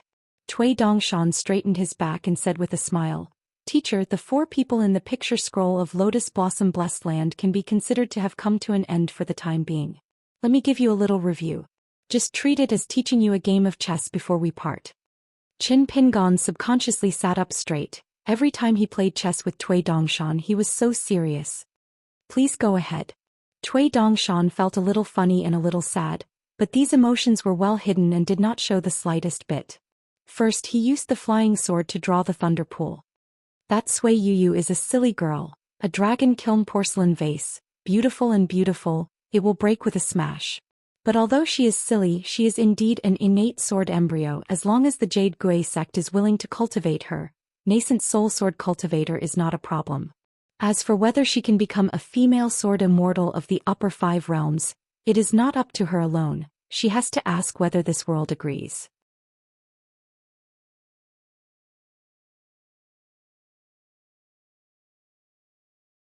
No matter what, this Sui Yu is the luckiest of the 4 people in the picture scroll. Teacher, you have taken good care of her.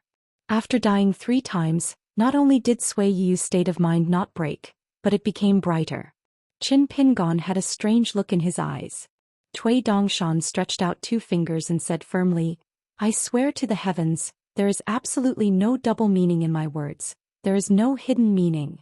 Qin Pingon handed Pei Qian a snow-white pear. Pei Qian covered the pear with both hands, twisted it a few times and then gently nibbled on it. Cui Dongshan continued, As for Wei Xian, this hot potato, I have already helped teacher settle it. In any case, he is just a silly man, there is no need to mention him. Cui Dongshan originally wanted to elaborate on the intricacies of this game, but when he saw Qin Pingon winking at him, Cui Dongshan immediately understood and changed his tone, skipping over Qin Pingon. Cui Dongshan glanced at Pei Qian, who was shaking his head and eating fruit. Eat, eat, eat, you only know how to eat, don't have any eyesight. As a result, under the table, Cui Dongshan was kicked by Qin Pingon. Cui Dongshan said resentfully, Lu Baixiang is very talented and has the potential to become a generalist. It is very difficult to reach the peak of martial arts. The 9th realm is not difficult, and the 10th realm is not an extravagant hope, unless a great fortune falls from the sky. Of course, in the future Dali dynasty, a warrior of the 9th realm will still be a transcendent existence with a certain amount of martial arts fate. At that time, with Lu Baixiang's intelligence, I will teach him some unorthodox methods and he will still be a good lackey. No, a good fighter, a good retainer. Pei Qian glared at him and said, In front of my teacher, speak properly, don't talk nonsense and insult old Wei and little Bai. Cui Dongshan smiled and said, Let me tell you the charming story about this pair. Pei Qian immediately smiled and said, It is a great thing to know that you are wrong and change. It is a great thing. Teacher has a student like you, it is not a loss of face. Cui Dongshan imitated Pei Qian's tone, stretched out a hand and shook it lightly and said, It is also a great thing that my teacher has a good disciple like you. Pei Qian pretended to be stupid and smiled.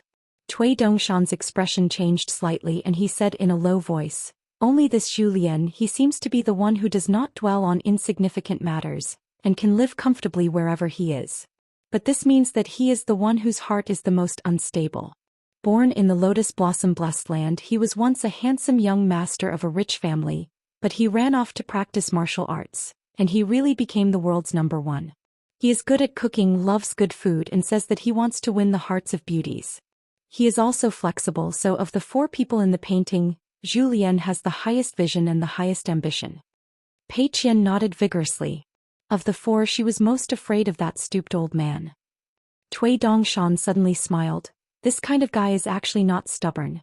Teacher, if you don't teach him well, who knows when Zhou Xian will sell you out. But if you teach him well, there will be an unexpected surprise. At that time, of the 4, Zhou Xian will be the only one who is willing to die for you.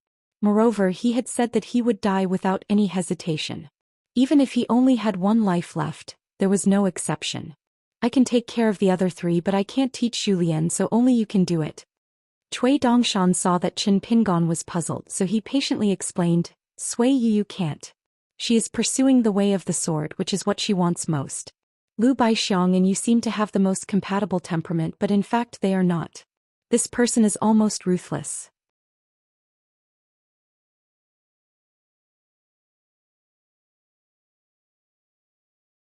Then Cui Dongshan stopped speaking and secretly told Qin Pingon in his heart, Wei Xian feels that he cannot die.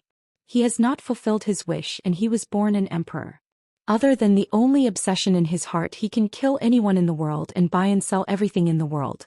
Regarding this obsession, please don't blame me for being nosy, but I still need to use my connections in Tongyi continent to dig up Wei Xian's imperial family in the early days of the founding of the Nanyuan kingdom.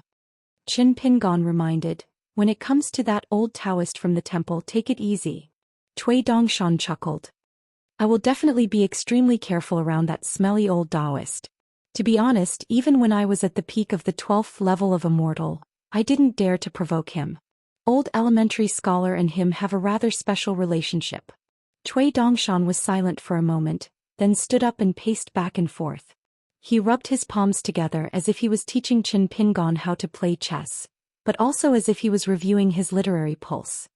He said softly, Teacher, remember, whether it is a disciple or a student, a mountain can be mixed. There cannot be only one kind of person, especially not everyone can be like you.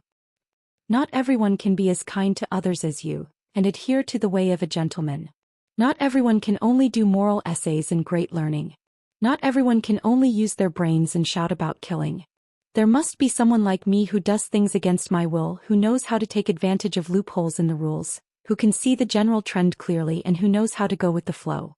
I can be the kind of evil person who makes people hate me. I can set off Sir's good side so that Sir's image will always be high and bright. There must be people who are willing to only recognize you, and your life and death is her life and death, and the former is even more important.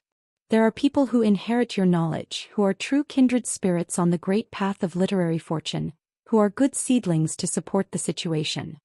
There must also be people who can intimidate the evil, the unorthodox, and the hypocrites such as Zhou Xian. There must be a family background such as the one in the bamboo house in Luapa Mountain. Well, you should already know that he is my grandfather. There must be people who are funny, who show their innocence and childishness, so as to prevent a mountain from being too lifeless, such as the 2 water snakes and fire pythons that I helped you subdue in Huangting country. In short, when you reason with people, there must be people who can stand up and help you convince people with reason. When you compare notes with people on the great path, there must be people who can stand up and help you convince people with virtue.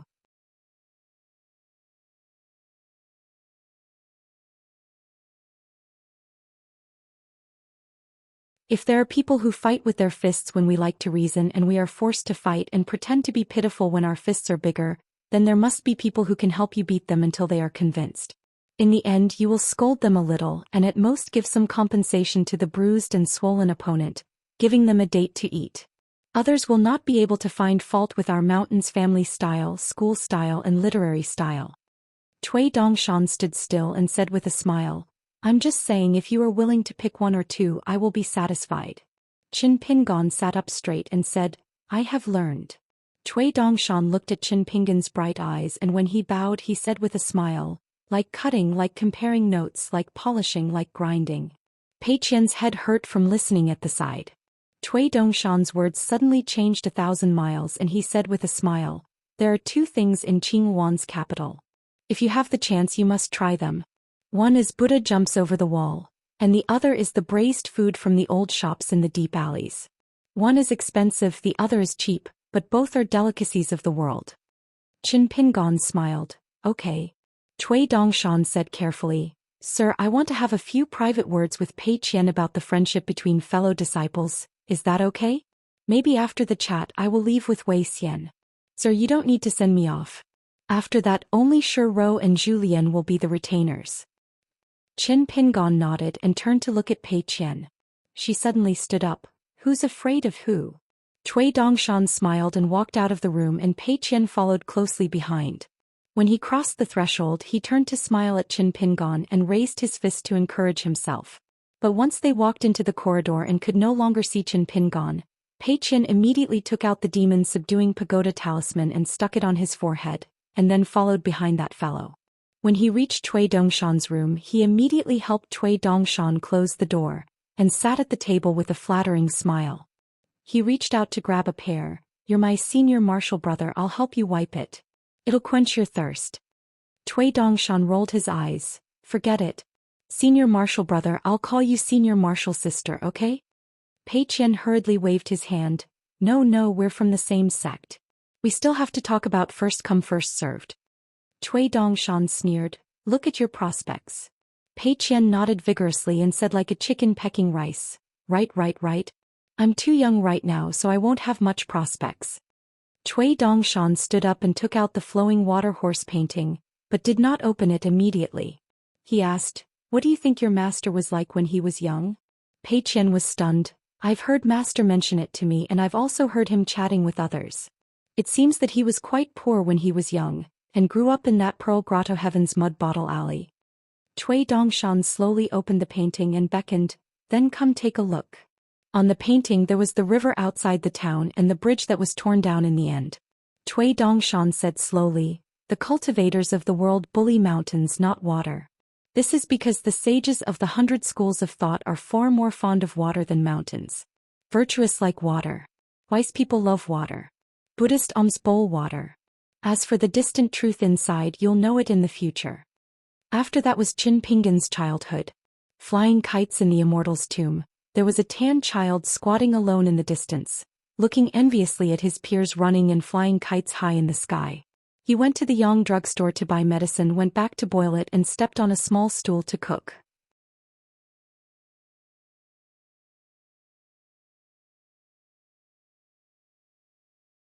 He secretly ran to the Immortal's tomb to pray to the dilapidated statue. Later, under the hot sun, he carried a basket about his size and went up the mountain to pick herbs. In the end, his shoulder was burning with pain. He took the basket and walked at the foot of the mountain, crying loudly. He was so hungry that he walked back and forth in Mud Bottle Alley. Finally, a woman opened the door. The flowing water of time flowed slowly and the scenes changed slowly. From a child to a teenager. In the end, the scene stopped at the east gate of the town that day. Qin Pingan stood at the gate, waiting to run errands to deliver letters and earn copper coins. Pei Qian stared without blinking and his expression kept changing. He watched for more than half an hour. During this time he was so engrossed that he muttered to himself, "This Song Jisun and GQ both deserve to die. I happen to have a knife and a sword. In the future I'll cut off their heads with one knife and pierce their hearts with the other." No wonder master knows how to weave straw sandals, make books and everything. Master also covets candied haws. Why did master run away? Didn't the man selling candied haws want to give master a bunch? I don't understand. This sissy man in the dragon kiln is a bit like that old man called Shuro. This tree in the tomb, is it the regular tree that master talked about when he was chatting with Xiao Bai? Why does that old man Yao always like to scold master? He's blind. The big sister outside the door, could it be that she's the girl that master likes? She's not much better than Sui Yuyu. It seems that she's not as good as Huang Ting, who taught me sword and knife skills. Cui Dongshan put away the scroll and put it away. Pei Qian sat on the stool silently. Cui Dongshan sat at the side with an indifferent expression. When your master and I went to the Lotus Flower Blessed Land, he didn't drink much. But when he mentioned you, Pei Qian, he drank a lot. He said that he thought that all the parents in the world would want to leave all the good things for their children. Later he realized that it wasn't like that. How could there be a mother who secretly hid a steamed bun and chose to eat it alone in the middle of the night? Even if her daughter was starving to death, she was not willing to take it out. Pei Qian lowered his head. Cui Dongshan said indifferently, "I have to thank you, Pei Qian. From the beginning to the end, you let my master know more about the stupid and bad people in the world." Cui Dongshan asked, "Do you know what were the 3 most difficult times for your master when he was in the small town?" Pei Qian leaned on the table and muttered, "One was if that woman didn't open the door, so master was especially good to that little slug. Another was the first time he went up the mountain to pick herbs, so master was especially grateful to that old Yang. As for the last one, I can't think of it."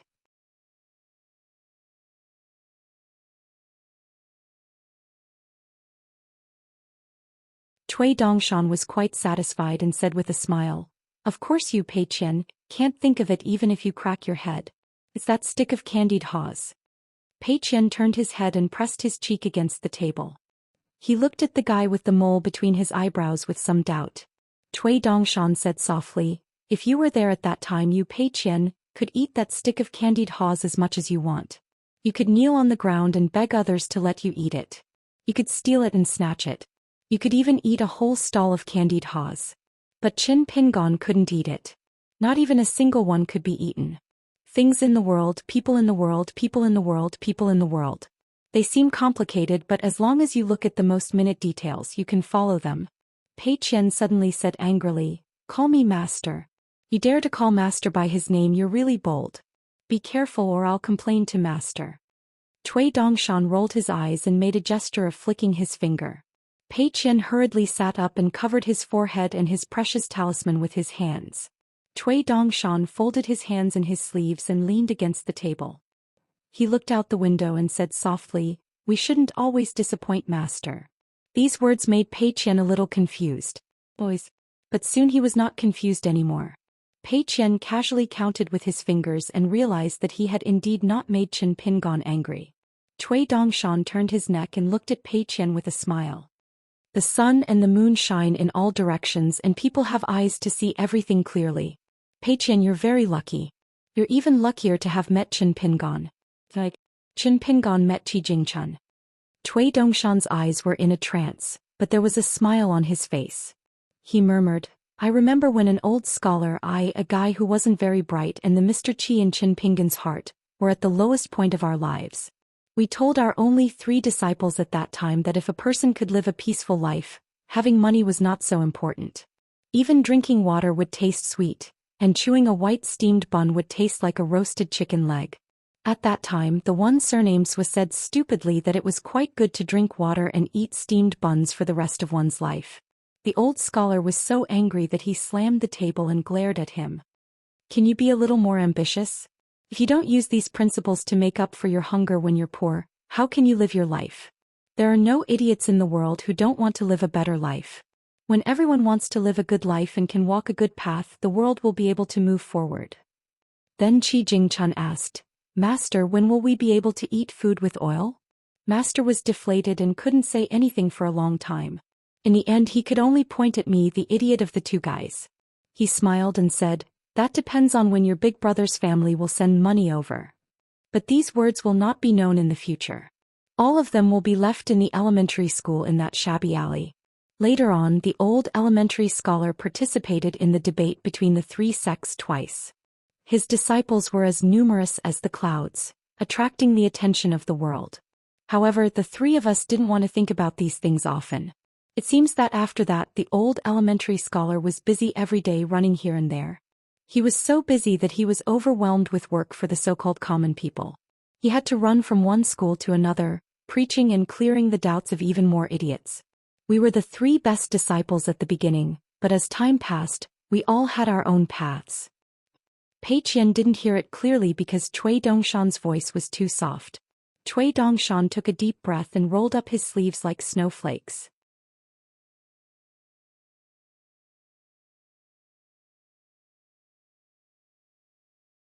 He turned to look at Pei Qian and smiled. The heart leaves the body like a bird out of the cage. Bright and clear like colored glass. The bright moon hangs inside and the body and mind are happy. Since you are not suitable for master's fist skills and have started to practice the sword, then you must practice the sword. The sword is the fastest, as fast as the wind and lightning, so fast that one sword can break 10,000 techniques. If you want to practice the sword will be in the scabbard and the enemy's head will roll down. Pei Qian wrinkled his dark face.